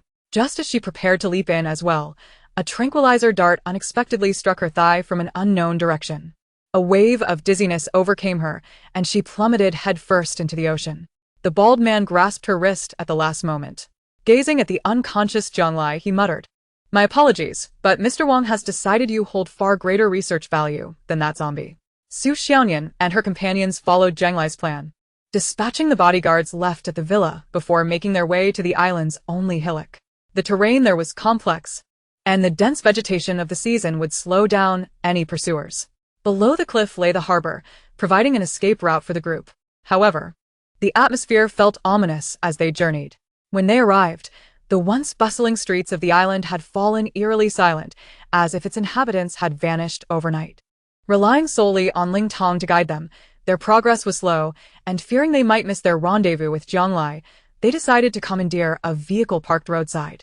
Just as Ling Tong smashed the window and climbed into the driver's seat to start the ignition, when Xue asked, Have you all heard that sound? Su Xiaonian strained to listen, glancing at the ominous sky cloaked in dark clouds. Thunder? It might rain soon, she suggested. When Xue shook her head, no. That's not it. Unlike the thunder hidden within the clouds, this sound began as a whisper, gradually escalating into a booming roar, resonating like a drum. The very ground beneath us seems to tremble. As when Xue crouched down to inspect the dirt particles that had risen a few inches, Su Xiaonian's voice trembled. Little Ling Tong, are you not ready yet? If we do not hurry, we may all be finished. Chapter 43. Explode. Show them what we're made of. In a hazy state, Jianglai recalled having opened her eyes several times. Her vision was either a blinding white or an oppressive black, rendering her unable to discern the passage of time. She felt as though she had been trapped in an interminable dream. In this dream, the apocalypse had not arrived. Instead, her parents and grandmother surrounded her, happily making dumplings at the table while watching the vibrant festivities on television, celebrating the most significant holiday of the year. As the clock struck midnight, Firecrackers erupted outside, drowning out all conversation. Jianglai eagerly volunteered to join her father in setting off firecrackers, hoping to dispel the year's misfortunes. However, just as she lit the fuse and turned around, a firework unexpectedly shot through their window and exploded. Stunned, she watched her father, Jiang Ziming, racing towards the house, only to be tackled and bitten by a grotesque creature covered in decaying flesh just before he reached the door. Jianglai was momentarily paralyzed, and as she finally mustered the courage to approach and check on her family's injuries, a sudden surge of people pushed her away, disorienting her and obscuring her path home. The surroundings abruptly transformed. Someone tugged at her sleeve, and as Jianglai turned, she was met with a resounding slap. "Get lost, homewrecker. You seductress who destroys families. I'll kill you." Jianglai covered her face and murmured to herself, "I am not the one. It is she who tarnishes the reputation of our academy and school. She must be expelled. Yes, she must go. Our institution cannot harbor such a disgraceful student." In her helplessness, she spotted Zhang Yang in the crowd and urgently implored him to testify on her behalf, insisting that she was merely attending class and not behaving as the rumors suggested. To her dismay, Zhang Yang remained silent and brazenly stripped her of her clothing in public, leering as he proclaimed, "A beautiful university student for $500 a session. Pay up first." Jianglai desperately clutched at her clothes to shield her modesty, but her efforts were in vain. With no other option, she attempted to push through the throng closing in on her, struggling to escape the scene. Suddenly, she felt someone grasp her foot, and looking down, she saw Xia, bloodied and battered. Help me, Jianglai, Jianglai. The increasingly frantic calls echoed in her ears, making her feel as though someone was shouting directly into her eardrum. What should I do? I can't wake her. Just look at her condition. It's a miracle she can even be roused. Someone should carry her and leave. But Su Xiaoyan, seeing Jianglai utterly exposed and trapped on the experimental bed, swiftly halted Ling Tong, who was about to enter. wait. "Don't come in." As she spoke, Su Xiaoyan noticed a white lab coat discarded nearby. However, as she grabbed it to cover Jianglai, her hand recoiled as if shocked. What's wrong? Wen Xue was deftly removing the patches and electrodes from Jianglai's body, using a scalpel to cut the final strap binding her ankle. Seeing Su Xiaoyan's hand over her mouth, tears welling in her eyes, she took over the task of draping Jianglai with clothing. Yet, as she reached under Jianglai's neck to lift her, she was taken aback when her other hand felt the frailty of Jianglai's wrist. Wen Xue's incredulous fingers pressed down to confirm, her gaze sweeping over Jianglai's battered form, and she felt a surge of anger towards the despicable individuals responsible for this. They had twisted every joint in Jianglai's limbs, leaving her body merely a shell of skin, utterly devoid of strength. Bastards. Wen Xue rarely cursed, her lips trembling uncontrollably. She could scarcely fathom what horrors Jianglai had endured, leaving her uncertain whether to feel relief that she was still alive. Ling Tong stood guard outside, engaging in skirmishes with the arriving guards. "Are we ready? Our time is limited." Wen Xue gritted her teeth. Xiaoyan. Su Xiaoyan, her face streaked with tears, asked, "Is she still alive?" Even if she were to perish, Jianglai must not die upon this cold experimental bed. "Let us take her out." Wen Xue's words seemed to awaken Su Xiaoyan. Wiping her tears and snot, she draped the lab coat over Jianglai and meticulously fastened each button before instructing Wen Xue to stay with her while she approached the door to take the gun from Ling Tong. Perhaps she had indeed grown accustomed to hiding behind Jianglai. Perhaps she had yet to escape the hypocritical benevolence of peaceful times. But these people were unworthy. With her resolve fortified, she unleashed the bullets without hesitation, firing at their enemies. As Ling Tong lifted Jianglai onto his back, his expression shifted. However, as a soldier, he quickly composed himself, grabbing a disposable bedsheet to wrap around Jianglai, securing her to him. "Be careful." Wen Xue steadied Jianglai to make her comfortable on Ling Tong's back while gathering any medical supplies they could carry, stuffing them into a backpack. Su Xiaoyan covered their retreat, and as she reloaded her weapon, the guards were already closing in behind them. A man who appeared to be the leader barked orders. The boss said that women must not survive. Just shoot wildly. With that, a barrage of dark gun barrels was raised. Just when it seemed they would be riddled with bullets, several stiff figures rushed around the corner. Their faces were gaunt and dehydrated, resembling the bark of ancient trees, and they moved with creaking sounds, dropping soil as they advanced. Just as the guards opened fire, These figures shielded Zhang Lai and her companions. The bullets struck them with muffled thuds, and as Su Xiaonian reloaded her weapon, she was suddenly overshadowed by a towering figure. Xiao Qinian, covered in blood, was far more terrifying due to the bloodlust evident in his eyes. He vaulted over the rigid wall of bodies and plunged into the fray, wreaking havoc. Watching the stiff figures compress the guards against the wall, Su Xiaonian observed as Xiao Qinian unleashed his fury. The gun slung across her shoulder. She followed Zhang Lai as they fled. After running a short distance, they caught up with a few who had gone ahead, standing motionless before a door. "Why aren't you leaving?" Wening Xue, pale-faced, pointed inside. Su Xiaonian peered in and was momentarily rendered speechless. The expansive room was filled with closed water tanks, rounded like capsules, containing unidentified liquids and various living beings of differing sizes. The further back they went, the less human-like the creatures became. Some had elongated bodies, others multiple limbs, and some even possessed a second head. Su Xiaonian recognized one of the monsters, whose hardened limbs could disembowel a person in an instant. It was the Ripper they had encountered before, along with many others she could not name. This room appeared to be a laboratory where Sakura Corporation conducted brutal experiments to transform zombies into monsters with enhanced abilities. To achieve their goals, they had inflicted unspeakable torment, with some still alive, forcibly subjected to the elixirs, enduring excruciating agony as they watched their bodies transform.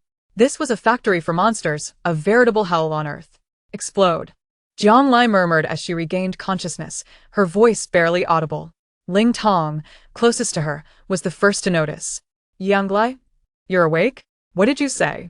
A flicker of clarity returned to Zhang Lai's gaze as she struggled to articulate. "Explode. We must blow it up." "Blow up what? Here?" Ling Tong urgently inquired of Wening Xue and Su Xiaonian. Su Xiaonian, understanding Zhang Lai better than anyone, was the first to raise her hand in agreement. "Yes. We cannot allow this place to continue existing. Who knows how many more lives will be lost." Xiao Ling Tong, think of a way. Ling Tong recalled the architectural blueprints he had seen upon entering. This location was coastal, connected to a seawall, and constituted the island's infrastructure. If detonated, it could trigger a tidal wave, potentially erasing the entire island. He conveyed the potential consequences to the group. Rather than instilling doubt, it only solidified their resolve. Let it sink. The island has already been ravaged by Sakura Corporation. It serves no purpose anymore, Su Xiaonian declared. While the situation on the island was indeed dire, we must devise a way to escape. The route to the cliff where our prepared vessel awaits is quite a distance, and we could easily end up at the bottom of the sea, feeding the fish, Ling Tong explained. The group hesitated, unfamiliar with the terrain, and refrained from making any rash decisions. In a moment of indecision, Zhang Lai weakly lifted her head from Ling Tong's back. On the rooftop helipad, in a state between sleep and wakefulness, she had heard conversations in the room more than once, regarding where to place the supplies transported from the helicopter. Yet, she could not ascertain how long ago these events had transpired. The prospect of a helipad excited a few. If a helicopter were present, a safe departure would surely be within reach. However, despite having Xiao Qinian and some peculiar, rigid figures to block the pursuers, the conditions of personnel and weaponry on the other floors of the building were uncertain. Most importantly, how could they confirm whether there was an aircraft on the helipad? This was simple. Su Xiaonian had encountered a situation she excelled in. With a background in information technology and security, she was also an adept hacker. Thus far, she had never encountered an unbreakable program. She glanced around and picked up a small laptop from the experimental station, opened a junction box, and sifted through the tangled wires until she found what she needed, connecting it to her computer. Her fingers flew across the keyboard, and within moments, the display was divided into 8 sections, each showing the surveillance feeds from different floors. So swift. Ling Tong, who had previously managed communication facilities like radios, considered himself quite adept with machines and electronic devices. He mused that if he were to handle it himself, he would not have been nearly as quick as Su Xiaonian. Her eyes remained glued to the screen as she quickly located the feed from the rooftop helipad, where indeed a military transport helicopter was stationed. Subsequently, she calculated the shortest and least guarded route based on the personnel situation on each floor. The group then solemnly turned their gaze towards Ling Tong. Let us give them a taste of their own medicine. As the bald man received news of the intrusion at Sakura Pharmaceutical's headquarters while recalling Su Xiaonian and the others for support, A tremor beneath his feet nearly caused him to stumble. Watching the distant experimental base erupt into flames, he spat in frustration. Damn it! Perhaps due to the adrenaline injected by Jiang Lai, he felt dizzy with every loud utterance. Boss, it's Wang on the line. The bald man reached for the phone, his expression shifting from clenched teeth to confusion, and finally to reluctant acceptance in less than a minute. He hung up, somewhat disgruntled, and declared, retreat. The tremors were also felt by two young men waiting at the entrance of Sakura Pharmaceutical S headquarters, dressed in appropriately tailored outfits. They were cloaked in oversized robes, one in deep red and the other in deep blue. One held a small flag-like object while the other clutched a bell. Goodness. What's causing such commotion inside? If someone charges out, you must protect me, junior brother, the young man in the red robe exclaimed, clinging to the arm of the one in blue, who, despite his fear, peered through the sleeve of his robe to observe the situation inside. A gust of wind swept past, accompanied by a foul odor that nearly overwhelmed them. The young man in red covered his nose, retching. What on earth is that smell? It's as if they're stewing something dreadful. The blue-robed youth merely frowned, shaking his bell without uttering a word. Before long, the sound of approaching helicopter blades filled the air.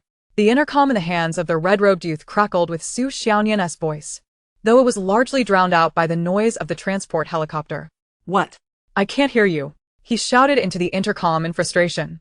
After a while, the blue-robed youth leaned in closer to listen, then seized the collar of the red-robed youth and shoved him into a nearby car, flooring the accelerator as they sped off. Almost simultaneously, a loud bang echoed from atop their vehicle, as if something had leapt onto it, pursuing the speeding car alongside the helicopter. Chapter 44. Jiang Lai has risen. The transport helicopter could comfortably accommodate over 10 people. Jiang Lai and her companions, alongside Xiao Qinian and the two young men, found themselves with ample space. As they looked down from the windows, they saw the entire island shrouded in clouds of dust, resembling a damaged ship slowly sinking into the sea with its secrets. In a daze, Jiang Lai vaguely observed when Yingxue wiping her tears while tending to her injuries. Su Xiaonian was pulling aside a curtain with one hand while pushing out a large red object with the other. The two were engaged in a lively exchange. Just let me see it just once. I want to see the one you said can control zombies. The red-robed youth pleaded. Are you aware of the distinction between genders? Su Xiaonian retorted, refusing to let him near Jiang Lai. Yingxue is treating her. You need to step outside, now. The red-robed youth, momentarily thwarted, pretended to comply and returned to his seat. However, seizing a moment of distraction, he slyly parted the curtain to sneak a glance inside. To his surprise, just as he caught a glimpse, Xiao Qinian, who had been sitting quietly, twisted his arm and pressed him down, shouting for help. When Yingxue covered Jiang Lai with a thin blanket, fearing that Xiao Qinian might accidentally harm the young man in red, she then took out a syringe and injected it into Jiang Lai's neck. At Sakura Pharmaceuticals headquarters, nearly every laboratory was equipped with a serum capable of temporarily incapacitating zombies, rendering them unconscious. As the zombies' blood could not circulate or metabolize, the effects of the drug would gradually dissipate over time. When Yingxue worried that if Jiang Lai's injuries were severe and she could not attend to Xiao Qinian, at least she had a means to control him until the serum took effect. It was only after the red-robed youth howled and managed to escape Xiao Qinian's grasp that he returned to the blue-robed youth, crying out, "Junior brother! They teamed up to bully me. You must avenge me." The blue-robed youth, accustomed to his senior's occasional outbursts, remained composed, sitting quietly in meditation as if undisturbed. The red-robed youth cast a furtive glance at the gradually slumping Xiao Qinian and muttered with frustration, "You better not be lifeless when I get my hands on you. Or else." Su Xiaonian rolled her eyes. "If you hadn't provoked Jiang Lai, Captain Xiao wouldn't have knocked you down so swiftly." The red-robed youth fell silent for a moment before innocently stating, "I'm not criticizing you all, but risking our lives for the sake of rescuing a corpse?" When Yingxue stiffened, and before she could respond, she noticed Su Xiaonian already standing. "What do you mean corpse? What are you talking about?" The red-robed youth replied matter-of-factly. "I've seen more corpses than you have living people. Whether someone can live or die is evident at a glance. Your friend's meridians are completely severed. It's only a matter of days. You're talking nonsense." Jiang Lai wouldn't. She can't, Su Xiaonian faltered, her certainty wavering. After all, she had witnessed Jiang Lai's condition firsthand. Though she still drew breath, who could survive with all their joints broken? Even if she could. Would someone as proud as Jiang Lai accept such a degraded existence? The answer was painfully apparent. The group fell into silence, the cabin resonating only with the sounds of the engine and the rotor blades, echoing in each person's heart. Time passed, and while everyone was consumed by their troubled thoughts, Jiang Lai felt a warmth enveloping her. As her heartbeat quickened, a gentle warmth coursed through her body, awakening her senses as her consciousness gradually returned. She felt a heavy sensation enveloping her, yet in comparison to the previous discomfort that emanated from every joint, she now experienced a significant relief. She was even able to slowly sit up and reach for the thin curtain that separated her from the outside world. Outside, when Ning Xue and Su Xiaonian were leaning against each other, dozing off, their faces marked by traces of tears, their lips parched. She gently called out to the young man in the red robe, "Could you please pass me some water?"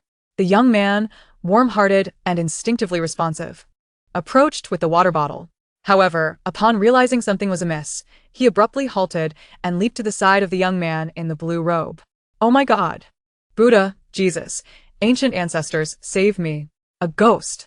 His shrill scream nearly sent shockwaves through Jiang Lai's very being. Just as she was about to urge him to calm down, she noticed that Ning Xue and Su Xiaonian, now awakened, were staring at her with wide eyes, their mouths agape. "Jiang Lai, how?" Su Xiaonian exclaimed, her shock and excitement palpable.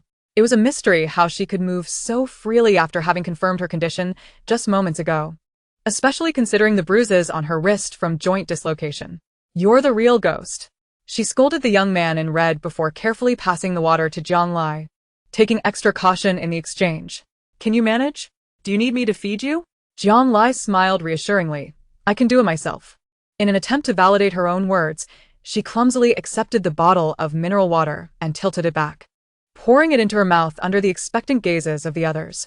However, as her bodily functions had yet to fully recover, she found the act of digesting the water far more challenging than simply raising her hand. After swallowing a small sip, she doubled over, expelling most of it back out. When Ning Xue recalled the sight of several medical refrigeration boxes in the laboratory where she had last seen Jiang Lai, and an ill foreboding surged within her. She rushed to Jiang Lai's side and, before the onlookers, lifted the shirt she had donned, revealing a flat abdomen marked by a long scar that resembled a flesh-colored centipede crawling upward. "What have these beasts done to you?" Ning Xue had always believed in the benevolence of healers. However, after witnessing the capsules in the headquarters of Sakura Pharmaceutical, she could only despise the demons clad in human skin who operated there. Under the pretense of joint ventures, they conducted biological and medical experiments on living humans, all while masquerading their actions as research to prevent radiation sickness and purify drinking water. They distorted and mutated their subjects, transforming them into grotesque abominations. The sudden appearance of zombies in Pinghai City was likely their doing, as Sakura Pharmaceutical had previously sought to deploy biological warfare for genocide. Jiang Lai could feel Ning Xue's trembling and grasped her hand, which was clutching the fabric of her shirt, to prevent her from looking further. "It's all right. I'm fine now." She then attempted to adopt a light-hearted demeanor and inquired, "How did you all get here so quickly?" Su Xiaonian burst into tears. "Quick! Do you have any idea how long it has been since those people took you?" Jiang Lai tilted her head. How long? In her recollection, she had been opening and closing her eyes repeatedly, losing all sense of the passage of time. 9 days. A full 9 days. The gravity of this revelation felt as though it surpassed mere days, as if half a century had passed. Jiang Lai contemplated the ordeal they had endured, evading pursuers, suffering from food shortages, and risking their lives to rescue her from the laboratory, causing her heart to ache. She turned to the dumbfounded young man in the red robe and asked, "Who are these two?" Ning Xue's eyes were also glistening with emotion. "These two are the ones we encountered while searching for supplies on the island." Hey, I'll introduce myself." The young man in red, eager to clarify, interjected. "I am Yetsong, and this is my junior brother, Qilin. We are, how should I put it, corpse drivers." Yang Glai blinked. "Corpse drivers?" She scrutinized the two young men before her, dressed in oversized robes, adorned with blue hats and clad in rough hemp shoes. They indeed appeared unlike ordinary individuals.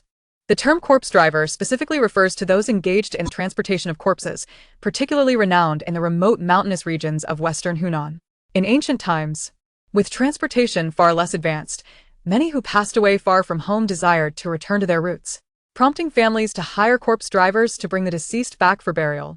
Even today, should one find themselves in a small mountain village in that region, there remains a significant chance of encountering a procession of these drivers at night, each clad in gray robes and veiled faces.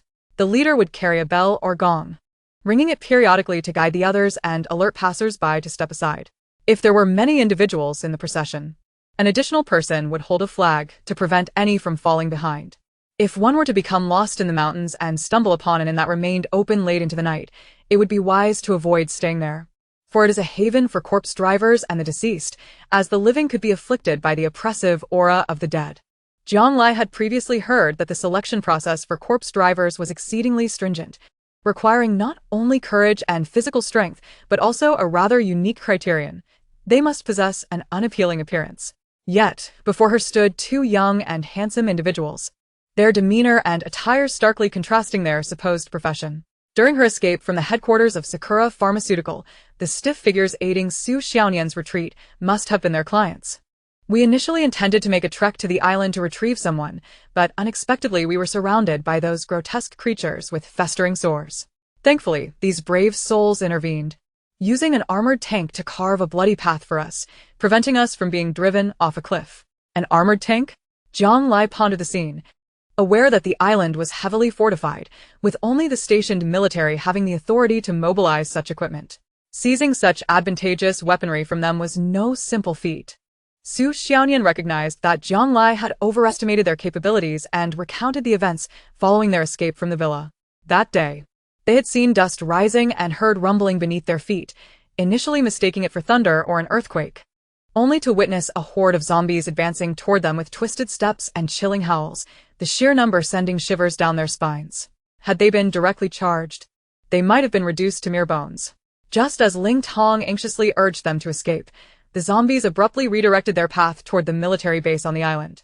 This diversion granted them precious time to reach the foothills. Subsequently, for 3 consecutive days, various areas on the island faced relentless attacks, the aftermath of which resembled a hellscape. Furthermore, chaos engulfed the entire island as the forces of Sakura Pharmaceutical and the station troops became embroiled in battle, leaving no trace of the living. It wasn't until yesterday that the only visible signs were the wandering zombies, with not a single living soul in sight. Ling Tong, prioritizing the safety and success of their rescue mission, had driven the last operational armored tank from the military base days later, fortuitously rescuing Niet Song and Shi Lin in the process. Perhaps it was due to the numerous misdeeds of Sakura Pharmaceuticals that the carelessness of the nursing home led to another mass escape of patients, resulting in the current crisis on the island, Su Xiaonian expressed with bitterness. If it weren't for the chaos, we might not have been able to rescue you with our limited strength. At this point, when Xue appeared contemplative, moreover, Yang Lai, have you noticed that the zombies we currently observe seem to belong to more than one variety? One type is simply patients affected by nuclear radiation. Although they attack the living, they do not cease their assault until they have completely devoured their prey. However, those bitten by them do not transform into zombies, indicating a lack of infectiousness. The other type, when Xue continued after carefully choosing her words, seems to be carriers of a highly contagious virus. Once injured by them, the virus rapidly mutates within the human body, soon turning the afflicted individual into a zombie, while others may be dull. When Xue's sharpness in medicine allowed her to discern the underlying issues, which did not surprise Jiang Lai. Indeed, as Xue has stated, Jiang Lai nodded. This also raises another question. Theoretically, as Pinghai is considered to be severely affected by nuclear radiation, any appearance of zombies should predominantly consist of patients. Yet, as we have seen on our journey, they're not only infectious zombies but also mutated creatures. Jiang Lai reiterated his speculations regarding Sakura Pharmaceuticals and the Chengfeng ship to the group, who were all filled with righteous indignation upon hearing it. Chapter 45. This poison is incurable. When they had previously rescued people, everyone thought Jiang Lai had blown up Sakura Pharmaceuticals on the island out of a desire for revenge after suffering in the laboratory. However, upon hearing Jiang Lai's conjectures, they realized that the zombies in Pinghai City were likely sent by Sakura, prompting them to applaud the explosion as a justified act. That damned little cherry blossom. Establishing a factory on someone else's territory was one thing, but who knew they were so relentless? Merely blowing up one factory was too lenient. They should raise the entire island in the future. Su Xiaonian was particularly agitated. Meanwhile, Jiang Lai was puzzled by their talk of the unrest on the island. Sakura had always maintained strict control over the patients, yet issues had been cropping up repeatedly. First, a batch of patients who had participated in radiation research were taken out to sea by Feng Zhe, and then the nursing home was breached again just a few days ago. It seemed as though there was another force secretly scheming to undermine Sakura. This force was unlikely to be the Pinghai government led by Vice Mayor Sun, given that there were already experiments targeting radiation sickness in the bunker, and it seemed they had some unsavory dealings hidden from view. The recent fire that destroyed the air raid shelter could likely have been a result of their uneven distribution of loot, prompting Sakura to strike back. It was also unlikely to be any official organization in Yugua, as they wouldn't need to resort to such convoluted tactics. With the apocalypse already upon them, a direct confrontation would perhaps be more satisfying. If it is neither the government nor Pinghai, then what could it be? Jiang Lai suddenly thought of her parents, who had been taken away by Sakura and were still unaccounted for. Could it be them?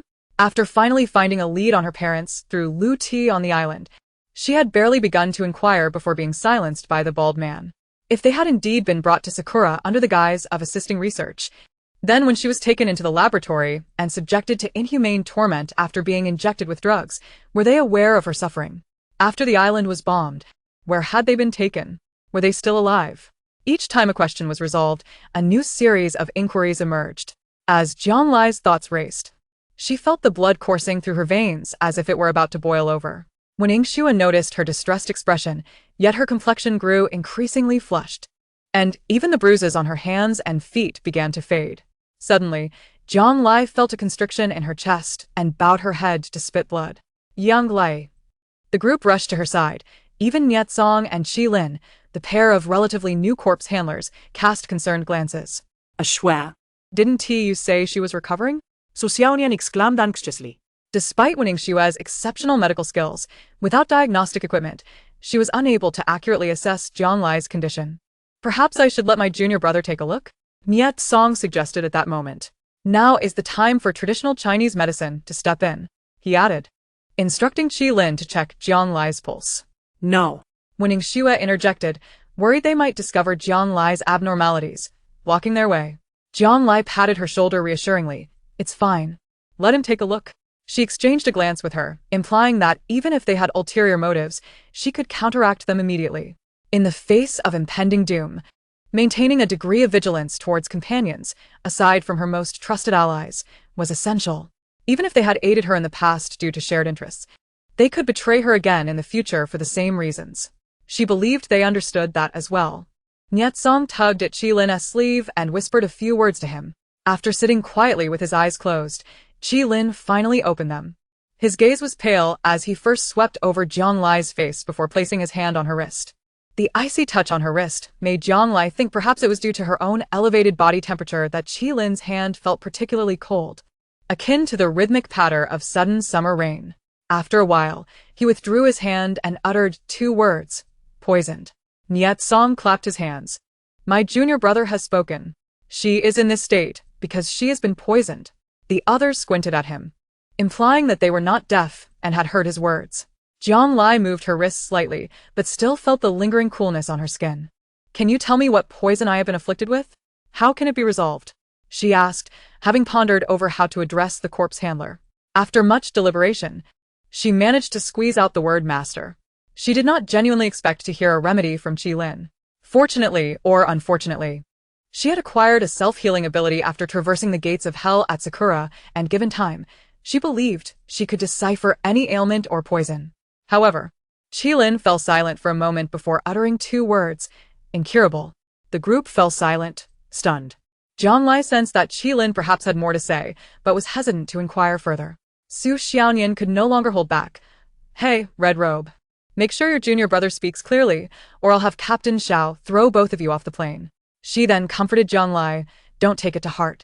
Who knows if these 2 young lads are reliable, they might just be talking nonsense.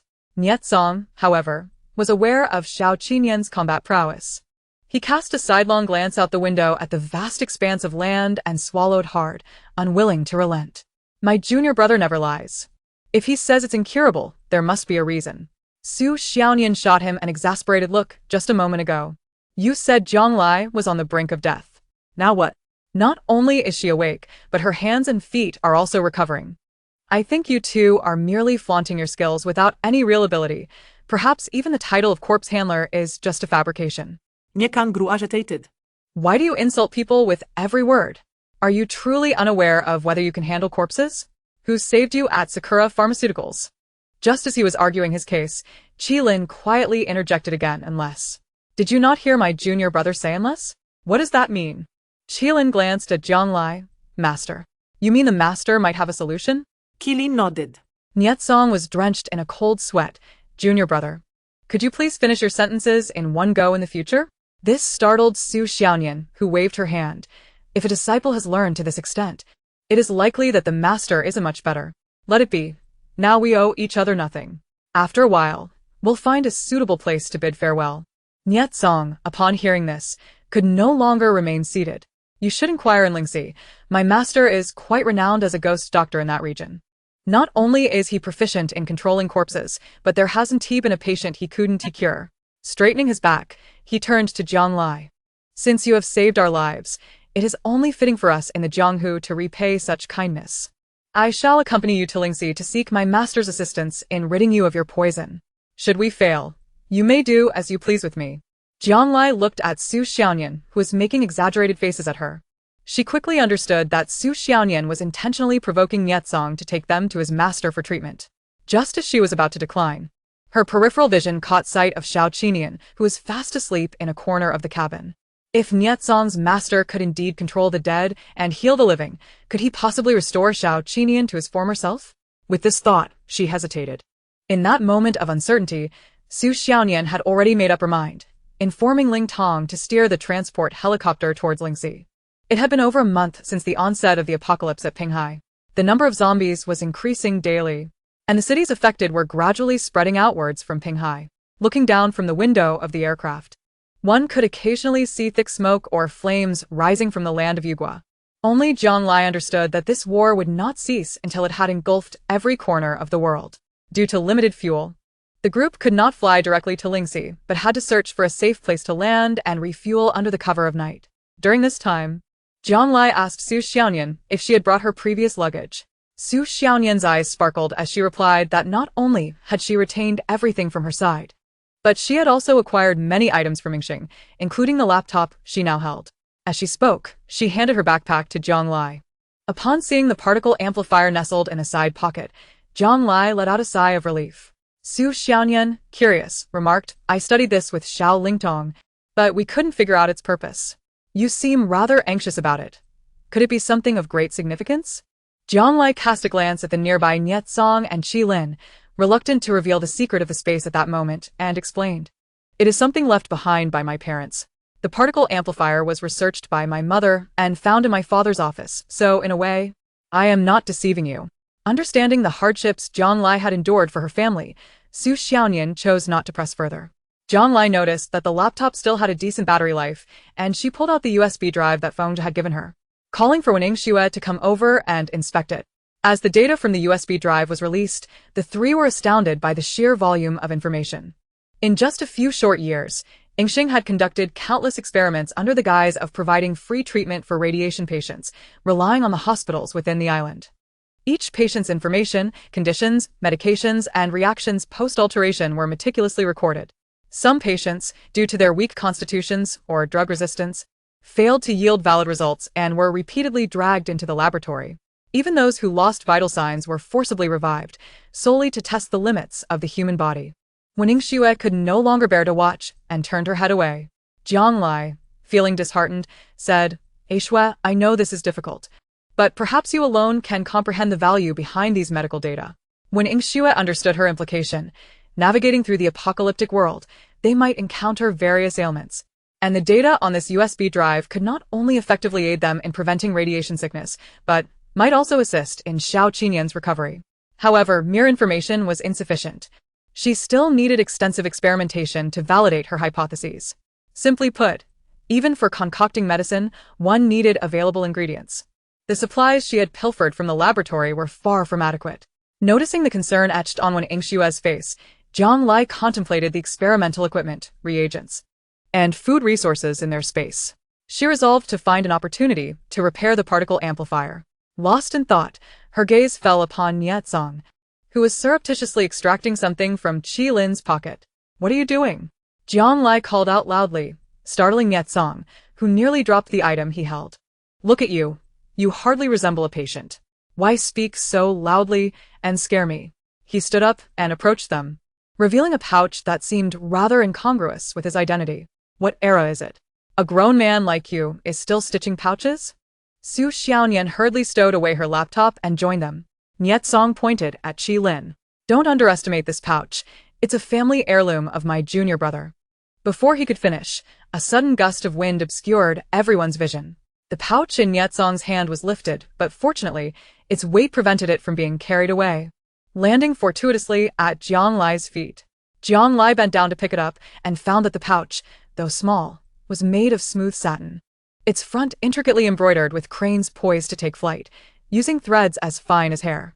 At first, Jiang Lai thought there was only one, but upon closer inspection, she discovered that in the space no larger than a fingernail, there were 5 cranes with red-capped heads and long legs, each distinct in form and demeanor, vividly alive. Su Xiaonian scoffed. "I told you it wasn't anything of high status. Such a fragrant pouch considered a family heirloom? It's merely a bird, no matter how beautiful. It's just embroidery, not alive." Suddenly, Nietsong's expression turned serious. "How do you know it isn't alive?" Jiang Lai was taken aback and instinctively glanced down at the pouch in her hand. Yet, upon closer inspection and touch, it was indeed embroidered on the satin. And Nietsong's assertion that it was alive raised doubts. Just as she pondered this, a pale, icy hand appeared in her line of sight, reclaiming the pouch from her grasp. Perhaps it was her imagination, but she sensed a faint blush on Qi Lin's face as he performed this action. Cranes cry. Cranes cry? Did this mean that the embroidered cranes could emit sound? The group simultaneously silenced themselves, straining to listen to the surrounding sounds. However, time passed, and aside from the occasional rustling of the wind, there was no other noise. Su Xiaonian thought to herself that these corpse manipulators were indeed frightening. Just as she was about to retort, a loud sound of an engine revving approached from the distance, akin to a vehicle laden with a tempest racing towards them. The small pebbles on the ground crunched underfoot, and a piercing beam of light cut through the darkness, blinding them momentarily. Jiang Lai immediately assumed a defensive stance, her hand resting on her paratrooper knife. If the newcomers bore ill intentions, she was determined to ensure they would not return. Since Xiao Qinian's transformation into a zombie, the paratrooper knife had been kept close at hand by Jiang Lai. In her past life, this knife was her weapon for combat and self-defense, and she wielded it with great skill. Now, seeing that the dazzling headlights were drawing closer, she discerned that they were heading straight for them. Thus, she instructed everyone to remain silent and hide while she roused the still-seated Xiao Qinian, preparing to strike from the shadows. Whoever was driving could not possibly be a zombie. Was it Yingxing? Or someone else? Jiang Lai contemplated, deciding that regardless of who it was best to incapacitate them first. As the vehicle approached, she discerned that it was an old, modified pickup truck, caked in dust and mud. The car's headlights flickered incessantly, even after switching from high beam to low, dazzling the eyes in the enveloping darkness of the night. With a sudden creak, the vehicle came to a halt, and a burly man leapt from it.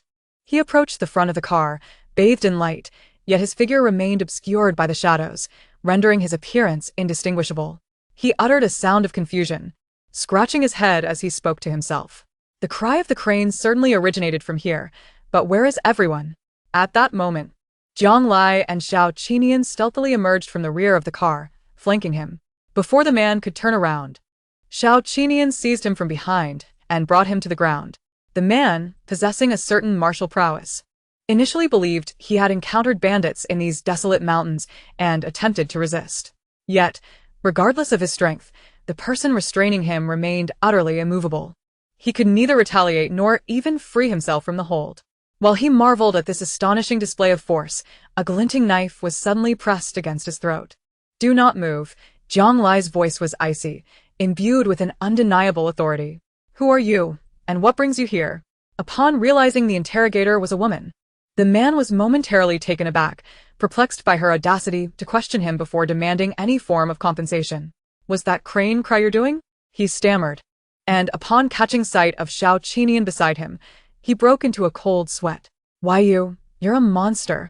Before further panic could ensue, Niet Song and Qi Lin emerged from the shadows, disregarding Su Xiaonian's attempts to restrain them. In his crimson robe, Niet Song appeared quite familiar with the newcomer. I say, Lin Kuei, you've been following your young master for quite some time now. Can you still be frightened by corpses? What a shame. The man, seeing the taciturn youth in blue emerge from the dancing shadows, suddenly realized it was none other than his young master. Overcome with a mix of joy and sorrow, the burly figure spoke with a voice thick with emotion. Young master, We've finally found you. you have no idea. There's a creature in the city that resembles what we typically deliver, but it attacks the living. It's utterly terrifying. The old lady has been inundated with patients bitten by these creatures over the last few days. Niet Song thought to himself that not only was their young master aware of this, but he had nearly fallen victim to them. He gestured towards Jiang Lai and her companions. We've encountered them before. Had it not been for these individuals, we might not have returned. Upon hearing that their young master had faced an attack, Lin Kuei hastily offered his apologies and thanks to Jiang Lai and her companions. I am truly sorry. I failed to recognize your significance. You saved the young master, making you the benefactors of the Qi family. On behalf of the old lady of the Qi family, I extend my deepest gratitude. Realizing that Lin Kuei meant no harm, Jiang Lai instructed Xiao Qinian to release him, signaling to Su Xiaonian and the others to remain vigilant. Intrigued by the earlier mention of the crane cry, she inquired of Lin Kuei, what exactly was that crane cry? Did you truly come upon it by sound? Lin Kuei scratched his head in confusion. Huh. Wasn't that the young master's doing? However, Qi Lin shook his head, gesturing to Jiang Lai. It was her. The group, increasingly baffled by the unfolding events, finally received a thorough explanation from Lin Kuei. The thread embroidered with cranes was not ordinary silk, but rather the feathers of a celestial crane. According to legend, these cranes could live for a century. And just before their demise, they would flap their wings, releasing a cry that soared into the heavens. Only when the last feather was whisked away by the winds of the 9 heavens would they bow their heads in death. This final feather, carrying the crane's cry, could traverse great distances and was often woven into silk for use as a signal for help. Jiang Lai reflected that it was likely her fingers brushing against the crane embroidery that had caused the sound to emanate. However, the volume was so high that human ears could not detect it. Only specialized instruments could pick it up. Thus, while Jiang Lai and her companions heard nothing, the Qi family had already received the message and sent someone hastily to their aid. Jiang Lai turned to Lin Kuei to apologize, but then questioned Niet Song. Even if you sought assistance, you could have done so openly. Besides, didn't we agree to refuel before departing? Why go to the trouble of sending someone to fetch us? Niet Song, unusually composed, responded, most of Lingxi consists of mountains and lakes. Your aircraft may be swift, but you still need a place to land, and the noise would attract attention. This small vehicle is much more convenient for navigating the area. Fortunately, it was the Qi family who came for you. Had it been the Yingxing family, we would undoubtedly have faced another fierce battle. Jiang Lai pondered this and realized he had a point.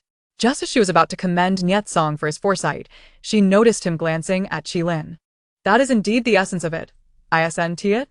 Seeing Qi Lin nod, Jiang Lai sighed, realizing she had overestimated him. As Qi Lin looked up, he accidentally locked eyes with Jiang Lai and quickly averted his gaze. Skillfully, he retrieved a small porcelain jar from Lin Kuei's waist pouch and offered it to Jiang Lai. She blinked in confusion, unsure of his intention, and instinctively looked to Niet Song for clarification. Unexpectedly, the usually taciturn Qi Lin spoke first. It's an external injury ointment. It will heal your wounds without leaving scars. Jiang Lai responded with an "oh," accepting the jar and placing it in her pocket without further thought. However, Qi Lin's action left both Niet Song and Lin Kuei in stunned silence, as if struck by lightning. Niet Song raised his hand and slapped Lin Kuei. I must be dreaming. Brother, he actually spoke to an outsider. Lin Kuei covered his face, crying out, it's not a dream. The young master spoke to someone from outside. But Niet Song retorted, why hit me if you're dreaming? Su Xiaonian and Wen Yingxue stifled their laughter, while Jiang Lai beckoned Ling Tong, who had just returned with fuel, to help load their belongings into Lin Kuei's pickup truck. Ling Tong wiped the sweat from his brow, gazing at the others with confusion. What's going on? Are we not flying anymore? As autumn nights began to chill, compounded by the rugged terrain of Lingxi, the journey proved bumpy, and even though the group had not eaten much, they felt nauseated. It was only when Su Xiaonian could no longer bear it and called for a stop that Lin Kuei pointed to the illuminated section of the alley ahead. We've arrived. Upon Lin Kuei's explanation, Zhang Lai learned that they had reached the border of Lingxi, a place called Anling City. The architecture here was predominantly comprised of alleys from bygone eras, resembling the courtyard scene in historical dramas, yet each structure held its distinct character. In particular, there stood a two-story building enclosed by a green brick wall, adorned with climbing ivy. Rather than giving an impression of neglect, it added an air of elegance to the enclave, infusing even the apocalyptic surroundings with a sense of vitality. Exhausted, the group had nearly drifted into slumber when Lin Kuei abruptly slammed on the brakes, awakening them. Sushaonian rubet her sore forehat. Blinking in disbelief at the house before her. What's going on? Where are we? Have we crossed over? Zhang Lai opened the car door, allowing the night breeze to invigorate her senses. We've arrived at the Qi family's residence. Lin Kuei explained that they could not park at the front gate and needed to circle to the back entrance to notify the old lady, allowing the others to enter first. Upon arriving at the Qi family, Nietsong knocked on the door as if he were returning home. After a moment, an elderly man with a white beard appeared, holding a flashlight. Seeing Nietsong and Qi Lin, his face broke into a wide smile. Young master, you've returned. Earlier, the copper crane flapped its wings, and the old lady was quite concerned for you. As he spoke, he noticed the presence of several unfamiliar faces, particularly the pale and rigid Xiao Qinian, and halted his words. Who are they? Just as Zhang Lai was about to respond, she noticed Nietsong whispering something in the old man's ear. The man's gaze turned scrutinizing, and as he opened the door wider, his demeanor shifted to one of utmost respect. I see. Please do come in. Subsequently, she quietly inquired of Nietsong. Did the young master truly converse with this young lady? Furthermore, he did not seem upset when she touched his pouch. With a cold demeanor, Qi Lin strode through the door, dismissing them with a curt remark about their meddling, then turned his back and headed towards the living room. Yang Lai Bedblitzed was about to follow when someone behind her grasped her wrist. Xiao Qinian halted, his starry eyes revealing no discernible emotion. Initially, she presumed he was reluctant to enter the Qi residence. However, when Zhang Lai tightened her grip on his hand, he was easily drawn inside. Upon releasing him, he reverted to his previous state. For reasons unknown, Zhang Lai felt as though his expression conveyed unspoken words directed at her. Yet, for the moment, they needed to settle at the Qi household first. Thus, she set aside her doubts and, hand in hand, proceeded alongside him. Su Xiaonian and the others followed closely behind. Upon entering, they were startled by the scene before them. The courtyard, which appeared modest from the outside, revealed a hidden paradise within. The layout was orderly and harmonious, winding past vibrant flower beds to an expansive vista adorned with intricately carved beams and painted rafters. A meandering stream flowed beneath the corridor, spilling into a quaint pond encircled by peculiar stones. As they walked through, it truly felt as Su Xiaonian had said, they had traversed back to an ancient aristocratic abode. Goodness, these flowers must be quite expensive, Su Xiaonian remarked, curiously reaching out to touch the blossoms, still glistening with droplets of freshly watered dew, their vitality surpassing that of the group. The old man with a white beard led the way while explaining, if you turn the corner here, you will find the parlor. My grandmother cherishes tranquility. Thus the front yard is adorned with many stone hills, serving as barriers. If you manage to win her favor and venture to the back garden to see the medicinal herbs, that will be truly valuable and lively. Although he referred to you, his gaze was solely fixed on Zhang Lai. She thought to herself, what need is there to win her favor? And ignored the comment, sensing his grip on her hand tighten slightly. After a brief walk, they navigated through the flower path and around the stone hills, revealing an antique two-story Chinese house before them. Apart from the feigned opulence she had observed at the Liu family's villa, this was her first experience of a life untainted by the desolation of the apocalypse, where normal human existence was still attainable. The group settled in the parlor as Lin Kuei returned from parking, balancing a tray of tea, which he distributed while gesturing towards the ceiling. The others looked up to see a vividly crafted flying crane suspended from the wooden beams, its wings made from copper plates thinner than paper. When a resonant call echoed, it could indicate its approximate direction. Zhang Lai marveled, astonished by the intricacy of this sensory device, comparable to a work of art. The soothing aroma of tea awakened their senses, and just as they were about to savor the fragrant brew, a melodious voice resonated from within the inner hall. What kind of lady has captured my Lin heir's attention? I must see her. The phrase not seeing the person but hearing her voice aptly described the situation. Upon hearing the voice, Jiang Lai beheld a woman, her hair secured with a hairpin, clad in a simple traditional qipao, appearing to be in her 40s. She surveyed the group before her gaze settled on Jiang Lai. Having not spoken to an elder in many years, Jiang Lai felt a sudden awkwardness and called out Andy. To her surprise, the woman paused, then laughed heartily. Oh dear, this girl has a sweet tongue. I already like her. She then glanced at Qi Lin, declaring, it must be her. Before Jiang Lai could comprehend the unfolding events, Qi Lin stepped forward respectfully and addressed her as Grandma. Grandma. Jiang Lai and the others widened their eyes in disbelief. Even Lin Kuei smiled, bending slightly to greet her as Old Madam. No way. Jiang Lai couldn't help but glance at Qi Lin, who appeared to be in his early 20s, yet addressed a middle-aged woman devoid of any gray hair as Grandma. Surely, the women in their family must marry at an appropriate age. Observing the group's astonishment, the Qi matriarch seemed quite pleased. She particularly favored Jiang Lai's gentle demeanor and was about to approach to engage in friendly banter when her eyes fell upon the hand Jiang Lai held with Xiao Qinyan, causing her brow to furrow. Turning to Nietzong, she inquired, what is the meaning of this? Is your old fool not only abducting my grandson to chase after corpses, but also deceiving innocent young ladies into marrying the dead? Nyekan. Perhaps having been reprimanded by the Qi matriarch before, felt a shiver run down his spine at her tone, and hastily explained, please take a closer look. This is not a corpse. The Qi matriarch paused, then scrutinized Xiao Qinyan. She first examined him from head to toe before moving behind him and, using her finger as a needle, pressed on a certain acupoint.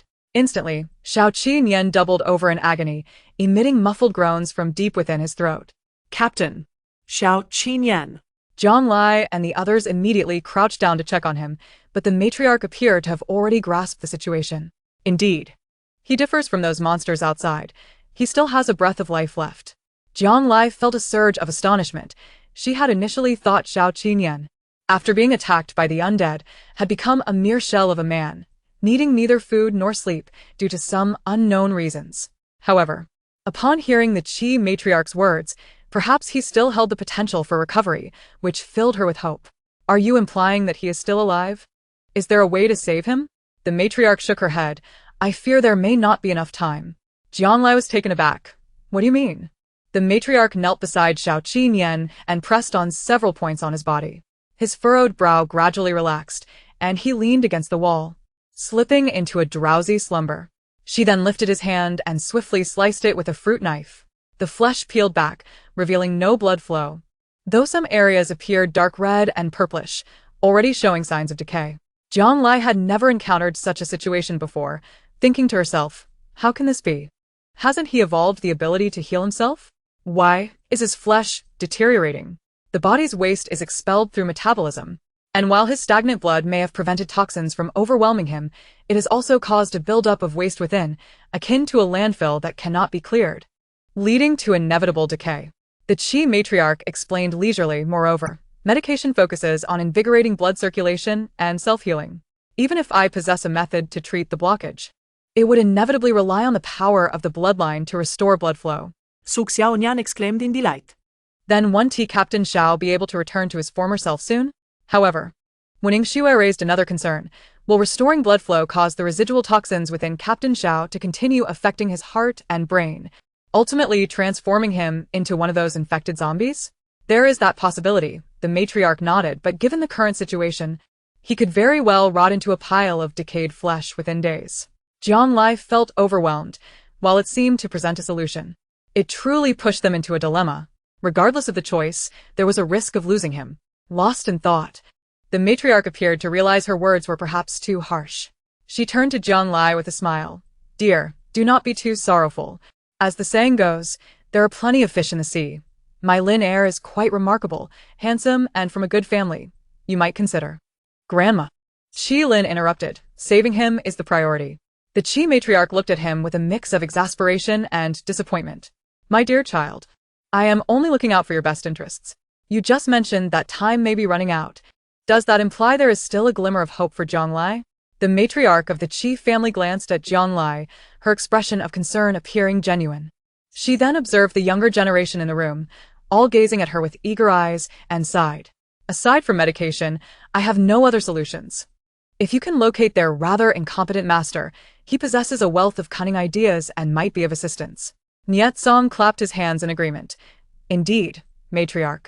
We have returned to seek our master's expertise, not for this unfortunate zombie brother, but rather for this young lady, Zhonglai. The matriarch scoffed. Do you truly believe I have become so old and senile that I cannot discern the more formidable poison afflicting this girl? I merely remind you that while she can afford to wait, her companion may not have the luxury of time. Zhonglai was puzzled. During her transformation in the laboratory, she had unexpectedly gained the ability to heal herself. Injuries to her limbs and damaged organs could mend, yet the toxic gas inhaled from the lab lingered ominously, showing no signs of abatement. She studied the Qi matriarch, who scrutinized her with the demeanor of a physician. When Qilin had previously taken her pulse, he had accurately diagnosed her poisoning. The first to recognize the issue had been Winning Shua. It seemed the symptoms of poisoning were readily apparent, detectable even by those with a modicum of medical knowledge. However, this toxin was peculiar, resistant to conventional medical interventions. Seeing Zhonglai lost in thought, the matriarch, though tough in demeanor, had a soft heart. Their deceased master resided by the shores of Baofeng Lake, about 100 miles away. Recently, zombies had emerged outside Anling City, causing the tunnel to collapse. To reach him, you would need to traverse over Baofeng Mountain to the west of the city. What? Zhonglai and her companions were perplexed by the route, but Niet Song leaped up, nearly disturbing the ceiling beams. The tunnel is gone. How are we to proceed? Su Xiaonian scolded him for his boisterousness. The matriarch had already mentioned a detour around the mountain. Niet Song laughed at her ignorance of the arduous climb over Lingxi Mountain. A direct path of several hundred meters would require a detour tenfold longer. Baofeng Lake, situated atop Baofeng Mountain, is a high-altitude reservoir surrounded by lush mountains, preserving nature in its most pristine form. However, this also means that the flora and fauna on the mountain have retained their natural habitats. The routes are treacherous, and one might encounter ferocious beasts like clouded leopards or mountain gibbons, posing significant dangers. Even with combat experience, they would be delayed. Typically, traveling through the tunnel to Baofeng Lake would take a day or two, but circumventing the mountain would require at least a week. Hence, the matriarch noted that Xiao Qinyan's condition could not wait for them to find their masters. What about crossing the mountain? Zhonglai inquired, unwilling to give up. Crossing the mountain? That is even less feasible. Exhausted, Niet Song slumped into a chair, and upon seeing the matriarch's glare, straightened up to continue. Though Baofeng Mountain appears gentle, it harbors numerous steep peaks and a convoluted path akin to a labyrinth. Without a guide, one could easily become lost within, rendering any rescue efforts futile. The expressions of the group turned somber. Zhonglai gazed at Xiao Qinian, his peaceful visage stirring her heart. Damn it, is there truly no way to save him? Just as despair settled over them, Qilin uttered two words. Mule train. Mule train? The group exchanged puzzled glances. What is that? The matriarch regarded Qilin with a complex expression, realizing this could indeed be a solution, and explained to the others. The mule train is a specialized courier service in Lingxi, delivering goods through the mountains. Before the advent of tunnels, roads, and railways, many rugged paths were impassable even for ordinary folk. For families like the Qi, who dealt in herbal medicine, reliance on muleteers to transport supplies in and out of the mountains was essential. Even the ancient Tea Horse Road was established by muleteers, paving the way for trade routes. Over the years, despite the emergence of high-speed trains and planes, mule train descendants have established their own courier services, maintaining the tradition of several journeys each year. In the event of road damage, tunnel collapses, or other transportation issues, they can swiftly mount their horses and traverse the mountains to deliver vital supplies. Yang Guotu of the mule train is well acquainted with our Qi family. The matriarch stood and tossed a token to Qilin. Tomorrow, have Linner deliver my message. He will likely grant you some consideration and accompany you. Grateful, the group thanked the matriarch and, under Lin Kuei's arrangement, had a light meal before retiring to their rooms. Zhonglai, accustomed to remaining vigilant, heard movement from the adjacent room. Concerned for Xiao Qinian and Ling Tong, she quietly rose from her bed to check. Upon opening the door, she encountered Qi Lin exiting the room. Qi Lin, upon seeing Zhang Lai, paused momentarily, then extended his hand to reveal a small vial. Silver heart pill, for preservation. Zhang Lai understood he was buying time for Xiao Qinian and smiled. Thank you. Qi Lin nodded, then turned to leave. However, in the dim corridor light, a flicker of emotion crossed his face. If you have questions, I am listening. Zhang Lai stepped closer, taking the initiative to engage. Qi Lin felt a stir of emotion, pointing at Xiao Qinian. He is not your creation.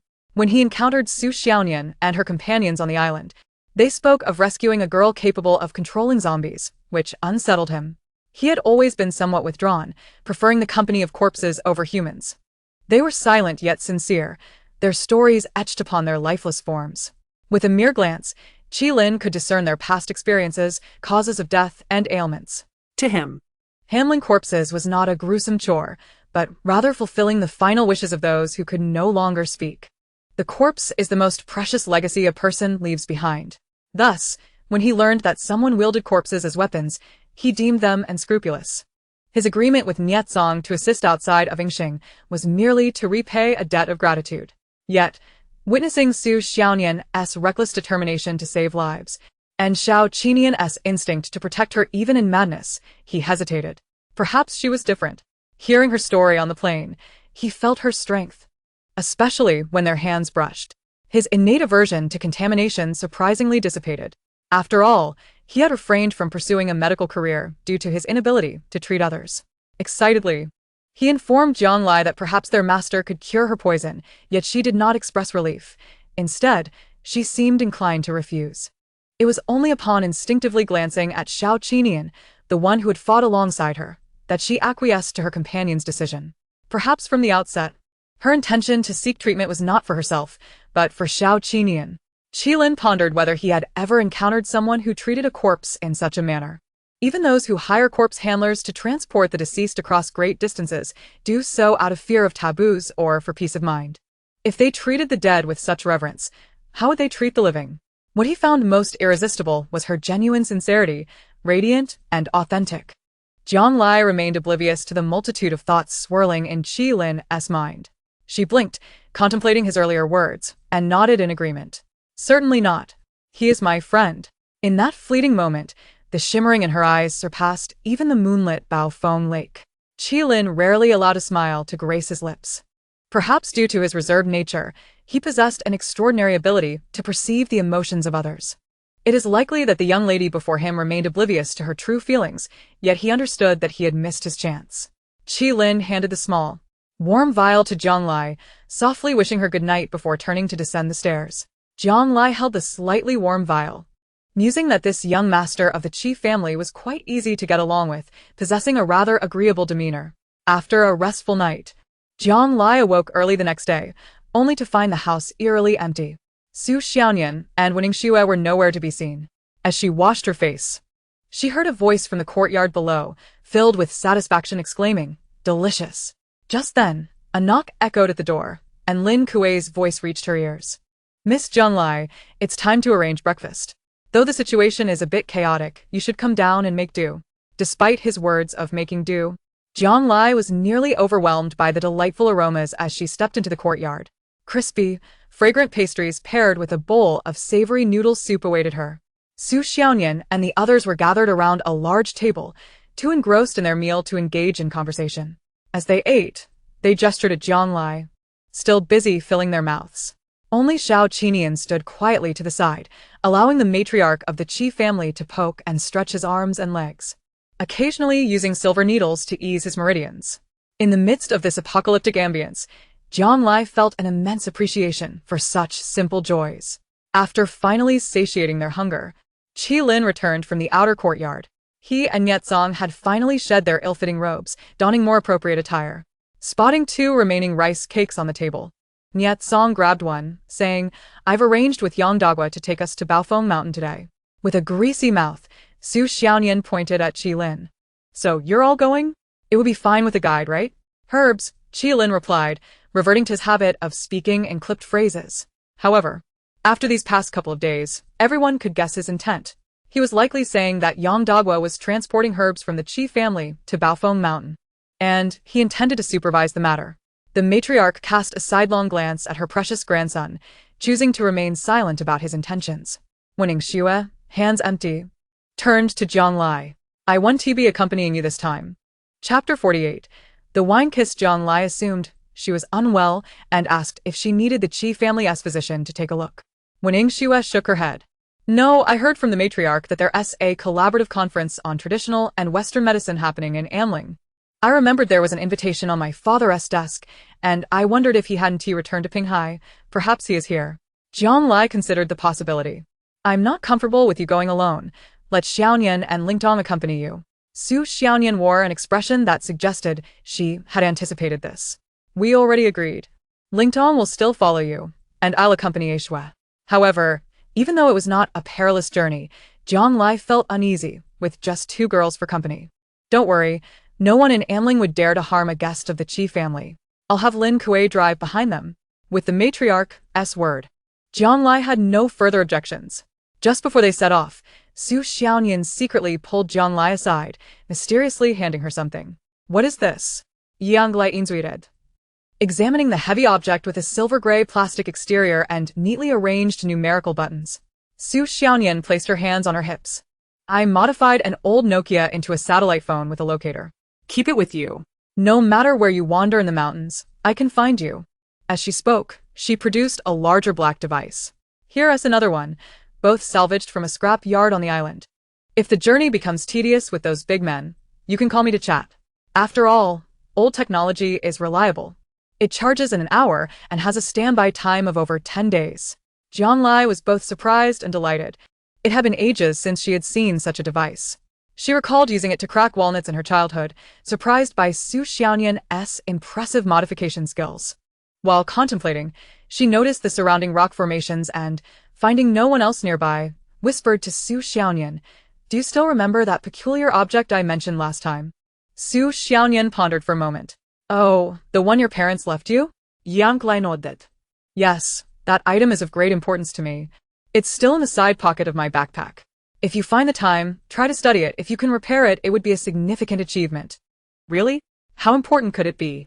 Su Xiaonian asked, half believing. More important than Captain Xiao? Jiang Lai paused, realizing she had fallen into her teasing trap, and playfully flicked her on the forehead. You're the one who seems infatuated. Take good care of Shui until we return. The 5 of them boarded the Qi family's vehicle. Considering Lin Kuei's driving skills in the pickup truck, Qi Lin insisted on driving them himself to the inn where the caravan was resting. Niet Song, having grown up in Lingxi, acted as their guide, sharing the local customs and culture with Jiang Lai along the way. The streets were relatively quiet, likely due to recent zombie infections. Jiang Lai occasionally spotted people hastily covering someone with ropes and clothing, likely heading towards the Qi family's pharmacy. Amling City wasn't large before long.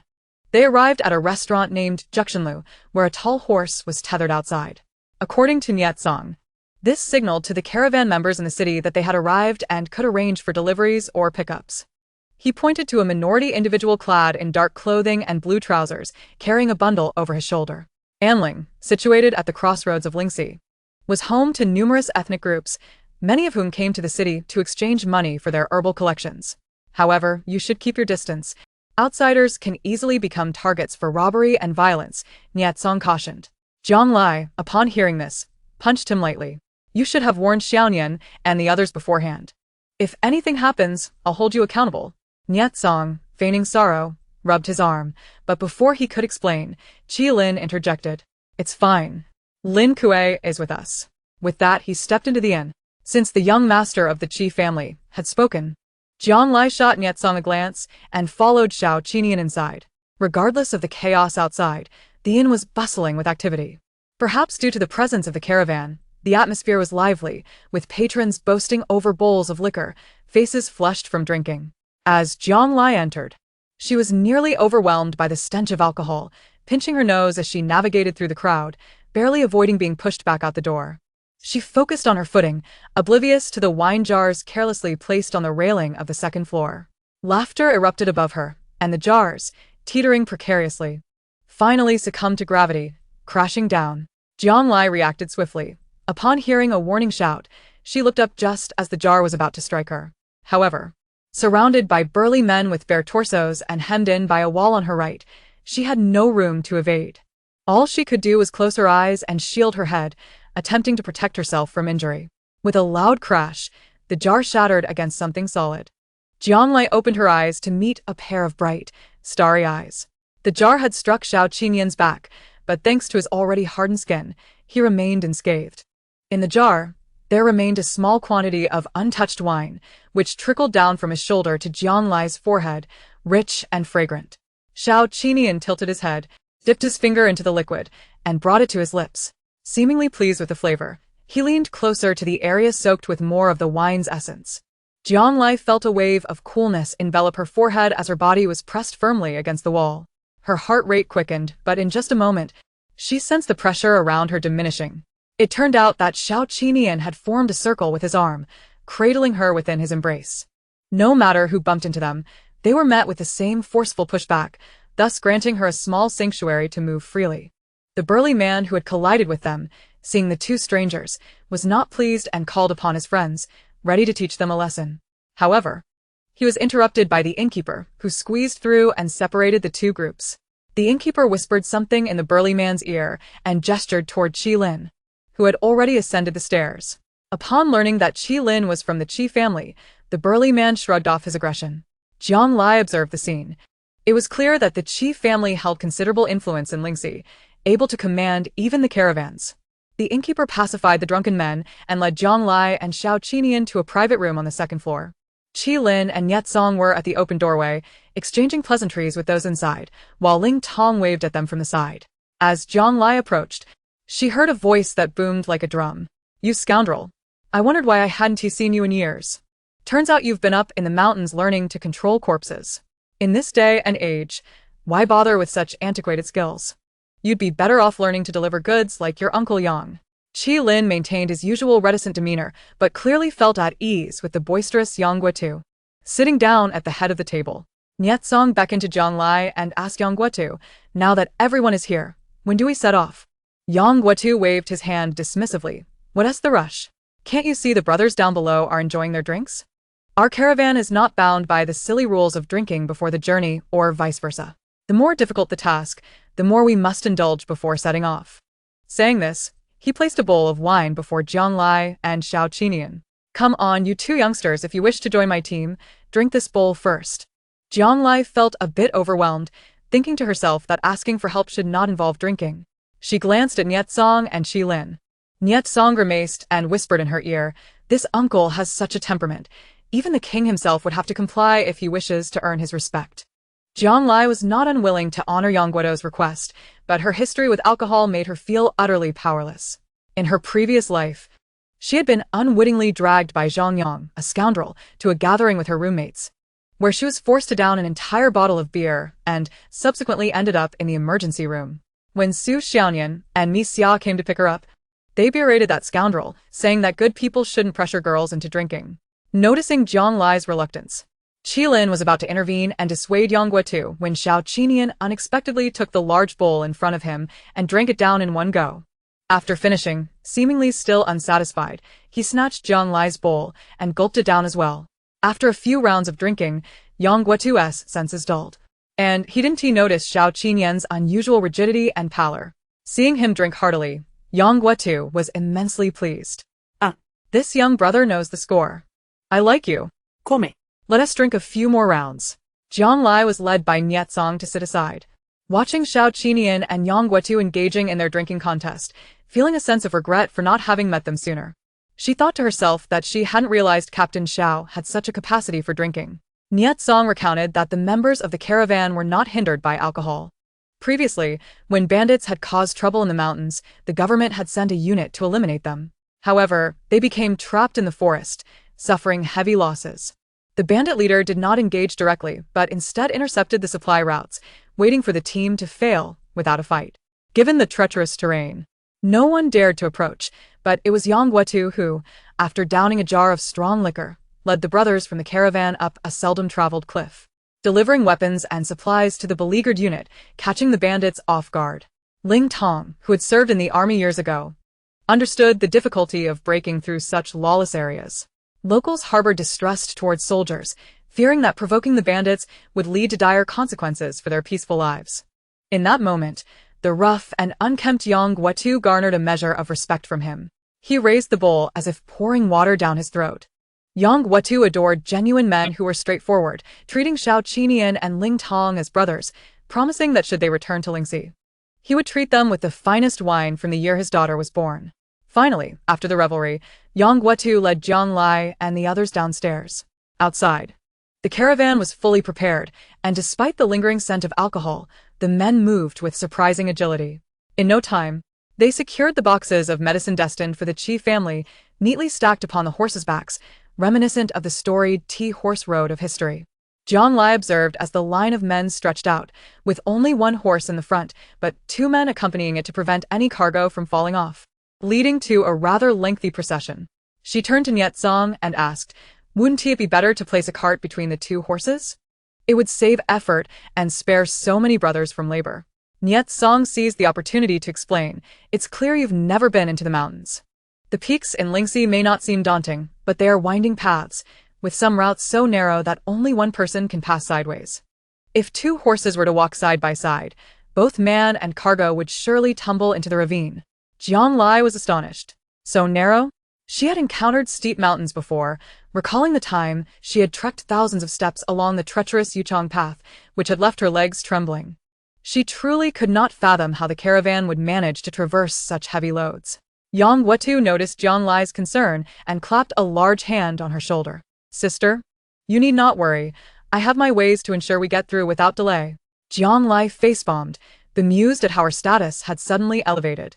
Yang Guotu then gestured toward Xiao Qini and Brother Xiao, "You go to the back to protect the sister. I'll be up front." He then called out to Qi Lin, "Go check if your boxes are properly packed." Niet Song chuckled at Qi Lin's grim expression, whispering to Jiang Lai, "Just wait and see. The junior brother will surely go back to report Yang Guotu to the old lady."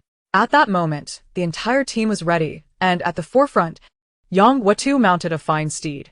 With a resounding shout, a chorus of responses erupted from the caravan, echoing into the skies. As if the entire city of Anling could hear them, Jiang Lai felt herself lifted effortlessly onto the horse's back by Xiao Qinian as the caravan began to move forward.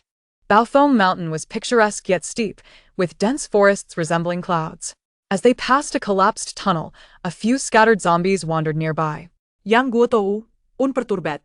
Fearing the sound of gunfire might disturb the wildlife, pulled a few gleaming knives from his waist and, under Jiang Lai's guidance, hurled them with force at the zombies' heads. It was no wonder that in this modern age of advanced transportation, Yang Guotu's team had not been replaced.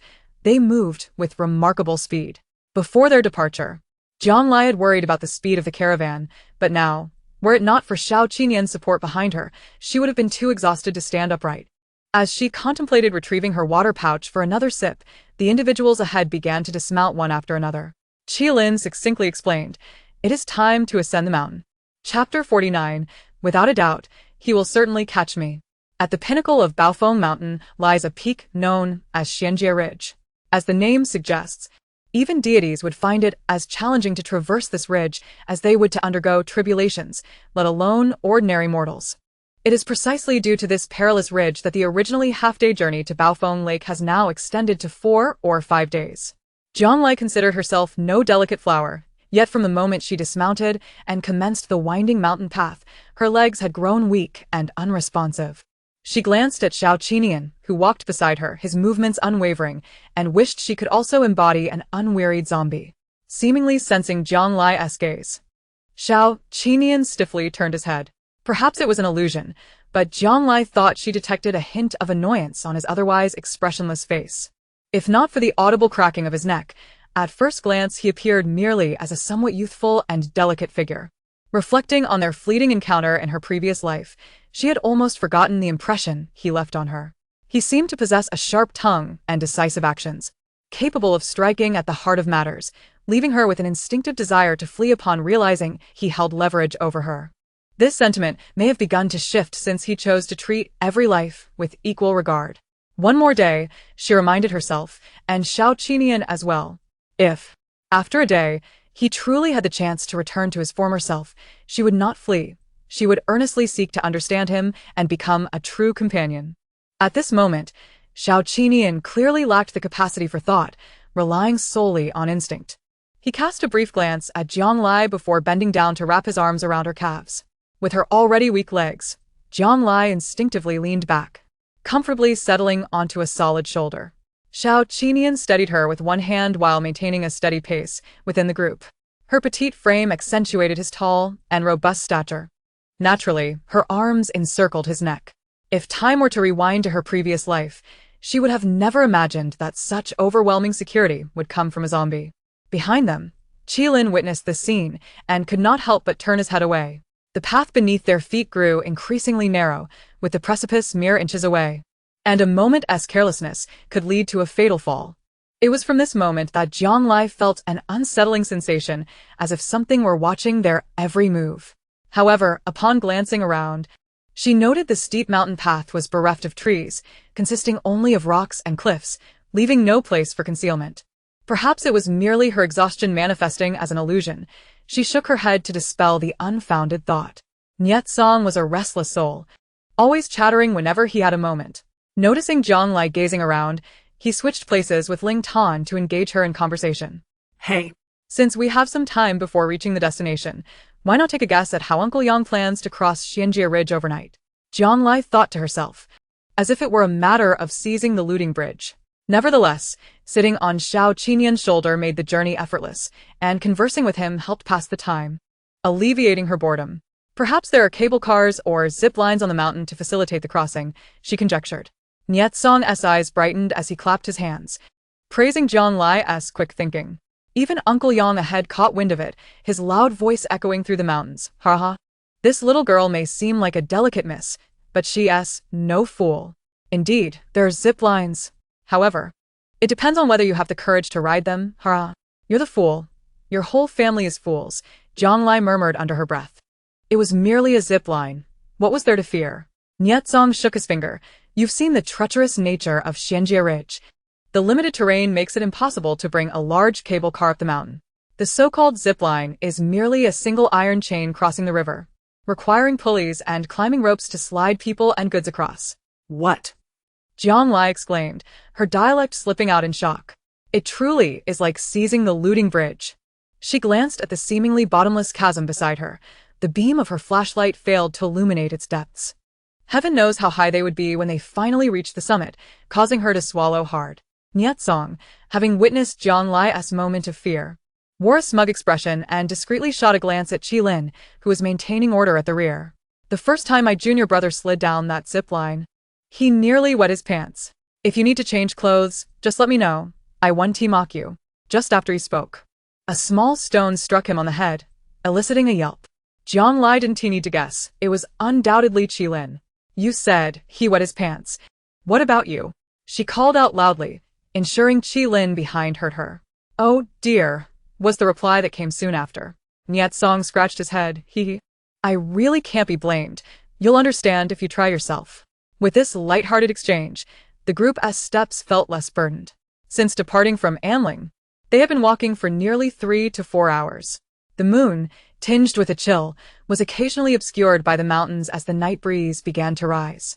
The winding path had narrowed to less than a single person's width. Jiang Lai sat on Xiao Qinian's shoulder, just above a dark, gaping abyss. Concerned that Xiao Qinian might lose his balance, she struggled to descend, but just then, a piercing scream erupted from around the bend, followed by the sound of crumbling rocks. The sudden turn of events caused Niet Song to slip as well. Fortunately, Ling Tong was behind him, giving him a shove against the cliff, preventing him from falling. However, the owner of that scream was not so fortunate, as the cries continued for over a minute before abruptly ceasing. Uncle Yang glanced down at the chasm with a sorrowful expression, sighing, after we finish, let us send him and my share back to his family. With that, He led the group onward. Jiang Lai, however, had her reservations. Though the path appeared perilous and steep, it was so for ordinary individuals. The muleteers traversed this arduous route regularly, at least once every 10 days or so. Even those who had never walked this path could manage. Would they so easily lose their lives? As the thought crossed her mind, the sensation of being watched returned. At that moment, she heard the footsteps behind her becoming chaotic. The closest muleteers, disregarding their safety, charged towards her. heedless of the danger that such a collision could lead to both their and her demise.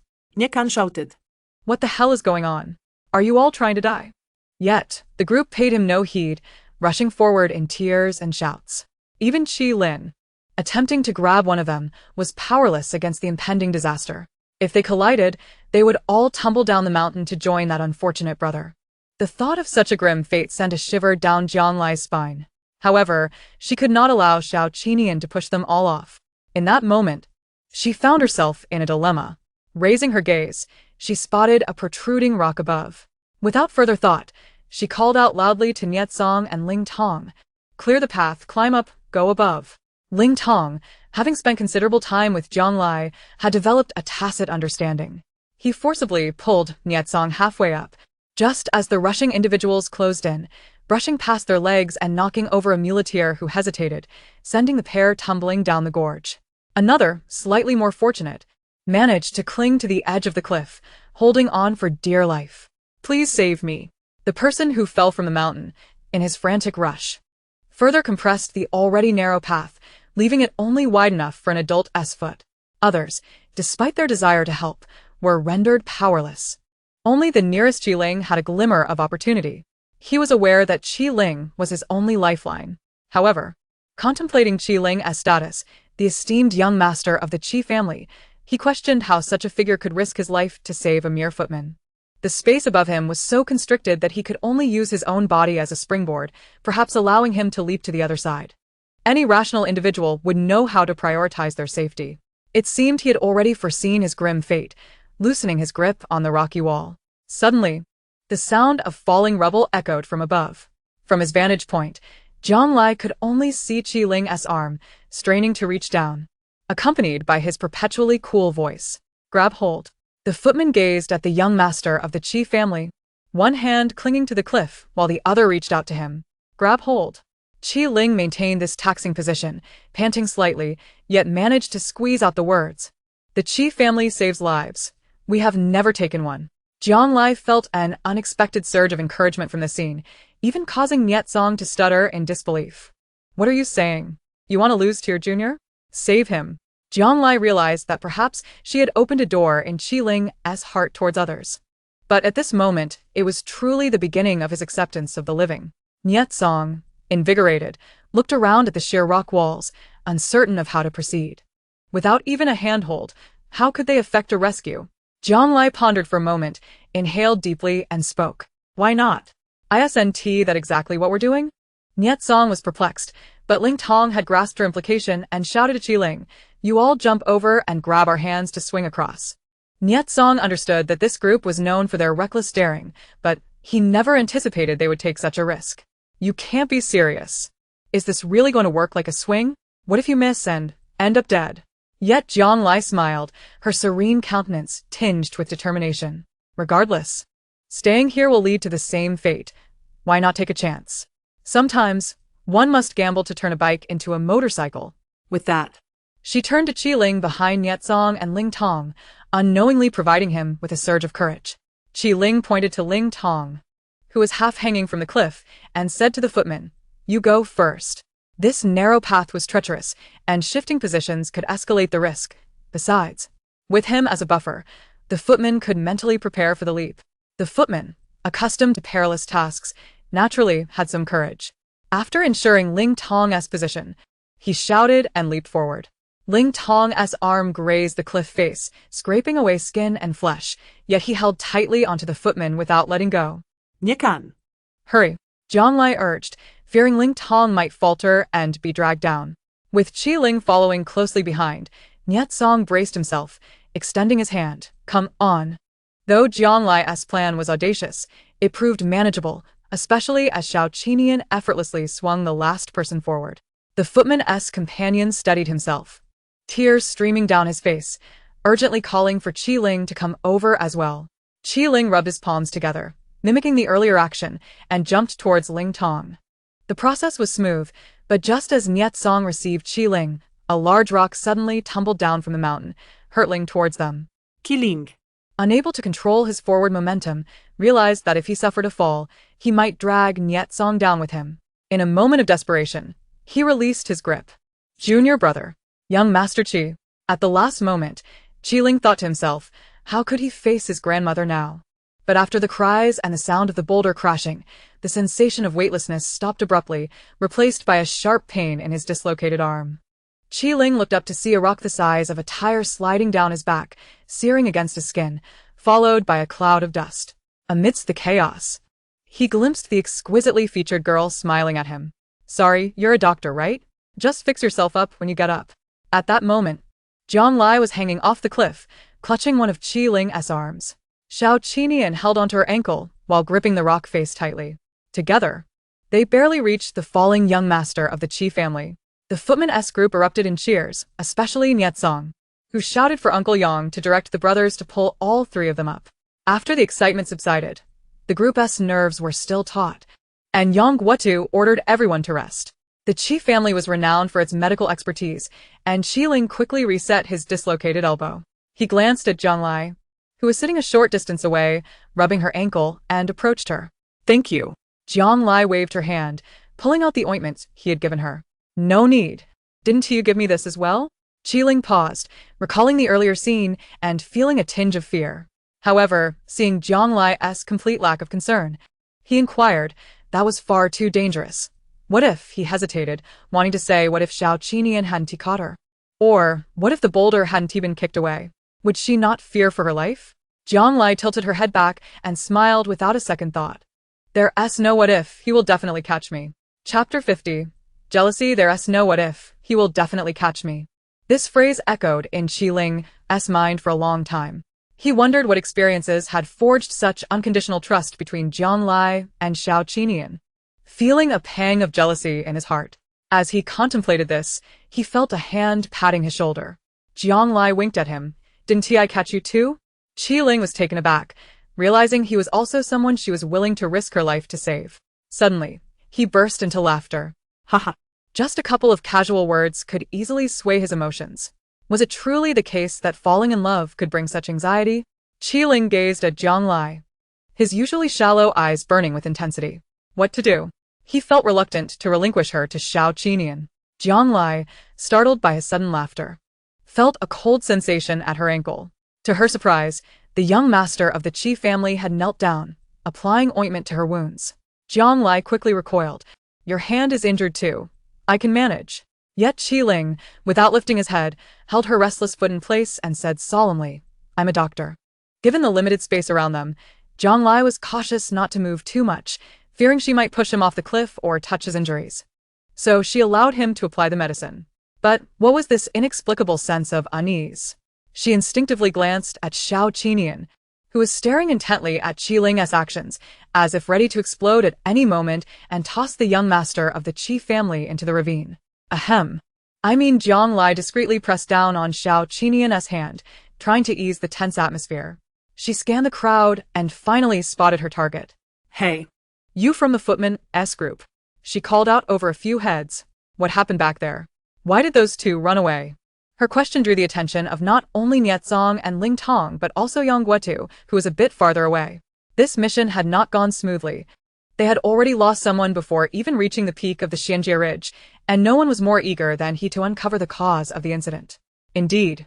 What happened back there, Lao Lu? Where are Lazy and Sun Ping? We haven't seen them either. The brother known as Old Six had just regained his composure. Yet upon recalling the recent events, his expression visibly tightened with anxiety. He glanced around nervously before stammering, Gao Tu, it seems something isn't right on this mountain. Lei Zi and Sun Pang were chatting right behind me, but in the blink of an eye, they vanished. What? Jiang Lai furrowed her brows. Fortunately, she hadn't let Su Xiaonian accompany them. Otherwise, given her fearful disposition, she would have surely panicked by now. However, reflecting on their ascent, aside from their group and the three who had been lower down the mountain, there were indeed two brothers bringing up the rear. Now, only Qi Lin and Old Six remained. She lowered her voice, asking Qi Lin, did you notice how they disappeared? Qi Lin shook his head. He couldn't very well admit that his gaze had been fixated on her. This is peculiar, Jiang Lai pondered. The mountain path was so narrow that even if someone fell, there should have been some commotion. How could they simply vanish into thin air? Sensing that this matter was far from simple, Jiang Lai suggested to Yang Gao too. The group is too spread out. If something happens, we won't be able to respond in time. We must notify the brothers ahead and urge them to be vigilant. Yang Gao too nodded, rising to his feet, and raised a hand to his mouth, letting out a sharp, resonating whistle. Due to the length of the line, communication was typically handled by Yang Ershu through whistling. Soon, replies echoed back from both the middle and front of the line. After receiving an answer, Yang Gao Tu's expression grew more grave. There was no response from the leader, Lao Qi, which likely indicated trouble. Just as this thought left his lips, a commotion erupted from around the corner of the cliff, followed by a loud cry, Ajan! Ajan is missing. Jiang Lai, hearing yet another person had disappeared, instinctively took a defensive stance and alerted everyone to be cautious of their surroundings. Yang Gao Tu's hair stood on end, his hand resting on a bulge at his waist, clearly indicating he was armed. What the hell? This is truly cursed. I want to see what kind of demon dares to meddle with the caravan. With that, he headed towards the source of the disturbance. These individuals were alive, not inanimate objects. Even if something had occurred, there should have been some noise. The inexplicable disappearance in this precarious mountain pass was unsettling. Suddenly, an idea struck Jiang Lai, and she called out to Yang Gao too. Wait. Is it just people who are missing from the team? What about the horses and cargo? Have they disappeared as well? Yang Gao too glanced back and forth, then whistled again. After receiving a response, he replied, everything is accounted for, only the people are missing. Jiang Lai pondered thoughtfully. The horses and cargo were far less troublesome than humans. Yet, only the people had vanished. Could it be? Before she could finish her thought, Niet Song interjected, could it be that there are monsters on the mountain that specifically eat people? While such a statement would have been less alarming coming from someone else, the team was well aware of his and Qilin's backgrounds as apprentices to corpse transporters, which only heightened the atmosphere of dread. Jiang Lai couldn't restrain herself and gave him a light smack on the head, raising her voice to reassure everyone. What I mean is there something peculiar about people compared to horses and cargo that makes them the targets of these inexplicable disappearances? No sooner had she spoken than she felt someone squeeze her hand, turning to find Xiao Qinian, who enveloped her hand in his palm, as if afraid she too might vanish. Jiang Lai patted his hand with her other hand, signaling him to relax. Nevertheless, this prompted her to devise a plan. And she addressed Yang Gao too. It won't do for the team to remain stagnant. I suggest we all link hands so that we can look out for one another in case of any further incidents. Yang Gao too considered this a good idea. But upon seeing the despondent expressions on the faces of the team, he drew out his riding crop and struck it against the rock wall, producing a thunderous crack that reverberated through the hearts of everyone present. Niet Song, standing closest, was showered with dust and debris, staring blankly at Yang Gao too. Yang Ershu.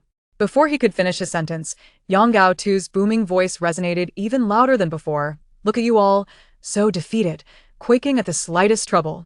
Are you unable to move? Why the long faces? Who are you showing them to? Me? He pointed at Jiang Lai. That young lady, who is here for the first time, isn't complaining. If you still claim to be men, then stand tall. The master hasn't commanded to halt.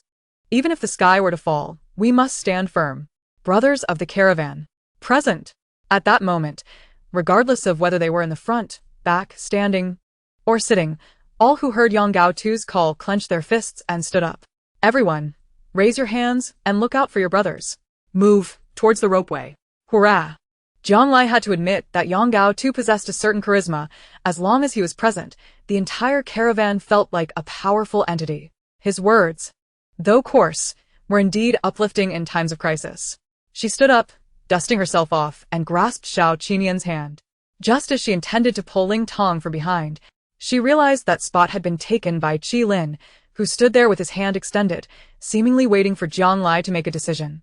Ling Tong and Niet Song shrugged helplessly, indicating this was a matter for the two of them to handle. Jiang Lai scratched her head, thinking how awkward the atmosphere had become among a group of men, yet she had to muster the courage to pull him along. However, just as she made a move, she felt a firm tug on her right hand, pulling her back. Xiao Qinian wore the same expression, but there was a glint of menace in his eyes. Jiang Lai patted his hand to ease him, then reached out to Qilin. Just as she was about to touch his hand, she abruptly turned and grabbed the corpse transport robe hanging from his waist instead. With a playful flick, she remarked, I won't touch your injured hand. This grip is much more secure, haha.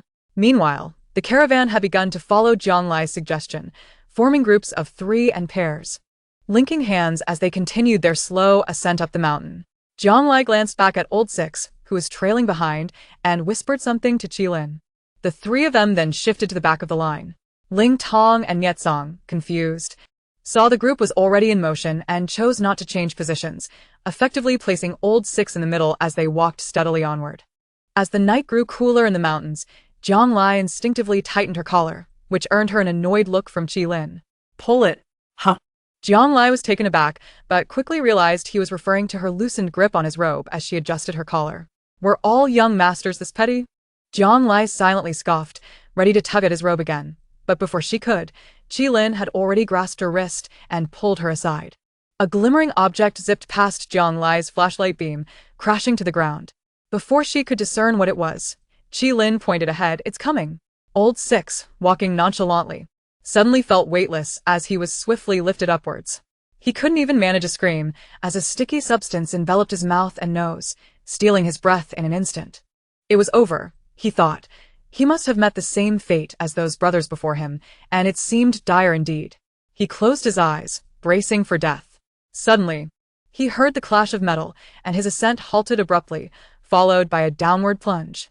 Just as he was about to plummet into the abyss, someone grabbed hold of his clothing.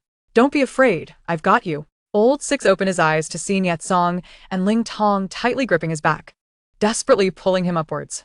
Jiang Lai picked up a segment of white silk thread severed by Xiao Qinian and felt a sinking sensation in her heart. It was evident that there were bindings present on this immortal calamity ridge. The bindings were a form of evolved undead creature, elongated in form, with 3 pairs of limbs on each side, capable of expelling threads as tough as steel from their mouths.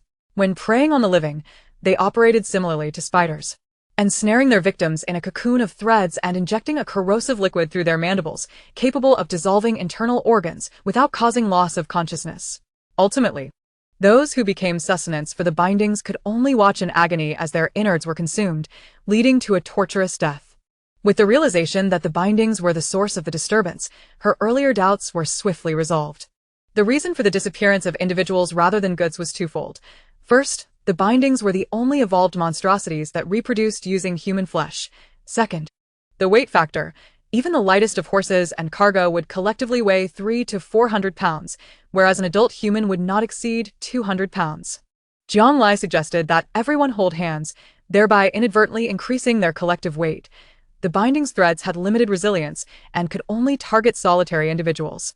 This was also why she had intentionally positioned herself at the back of the group, flanking the 6th member. Yang Guotu, ever vigilant regarding the dynamics within the group, approached upon hearing the commotion. What is happening? The 6th member, before he could finish his sentence, he vanished in an instant. Jiang Lai had anticipated this scenario. She immediately looked up. Xiao Qinian. While many in the group possessed combat skills, navigating the treacherous cliffs where they stood was best suited to the agile and powerful Xiao Qinian. With a paratrooper's knife in hand, he leapt down beside Yang Guotu, delivering swift cuts. Harnessing the momentum of his descent, he effortlessly severed the binding's threads and grasped Yang Guotu's belt, pulling him downwards. Just as Jiang Lai intended to caution him against falling, she felt a sharp pain in her ear, as if sliced by something keen-edged, followed by Pooling Lin's tense voice. Don't move. Jiang Lai surmised that strands of the bindings had also ensnared her. However, with the paratrooper's knife now in Xiao Qinian's possession, her only means of defense was a dagger she had stowed in her boot before departure. As she attempted to crouch down to retrieve it, Pooling Lin intervened again. Don't move. Confused, she glanced at him, quickly understanding his intent. Fine threads, as thin as hair, had settled upon his shoulder. Initially resting on him, the threads gradually thickened as they twisted, nearing his neck. Moreover, these threads were connected to the ones on her shoulder. Any movement on her part could ensnare his neck completely. Pooling Lin steadied his breathing while drawing forth a small knife meant for medicinal use. I'll handle this, he said, leaning toward Jiang Lai and extending his hand to slice through her shoulder-length hair. Perhaps obscured by his body, more threads had accumulated on him. Jiang Lai dared not move, merely advising him, turn to the side, evade those threads. It seemed he had not heard her. His breath became increasingly labored. The small knife, after all, was not as sharp as the paratrooper's knife, and due to the limited range of motion, he could only make slow, careful cuts. As the remaining threads connected to Jianlai's shoulder dwindled to less than half, he gripped the threads with the knife's handle and pulled forcefully, only to feel a sticky sensation as the elastic threads cut into his palm. As Jianlai sensed the bindings loosening, she turned to assist Pulling Lin. Seeing his bloodied hand caused a chill to sweep over her. "Let go," she exclaimed. No sooner had the words left her mouth than Pulling Lin was yanked upwards by thousands of threads, causing the small knife to slip from his grasp and clatter against the rock wall. Jianlai cursed under her breath and drew the dagger from her boot. Just as she grasped a thread, a powerful force yanked her upwards, propelling her toward the sky.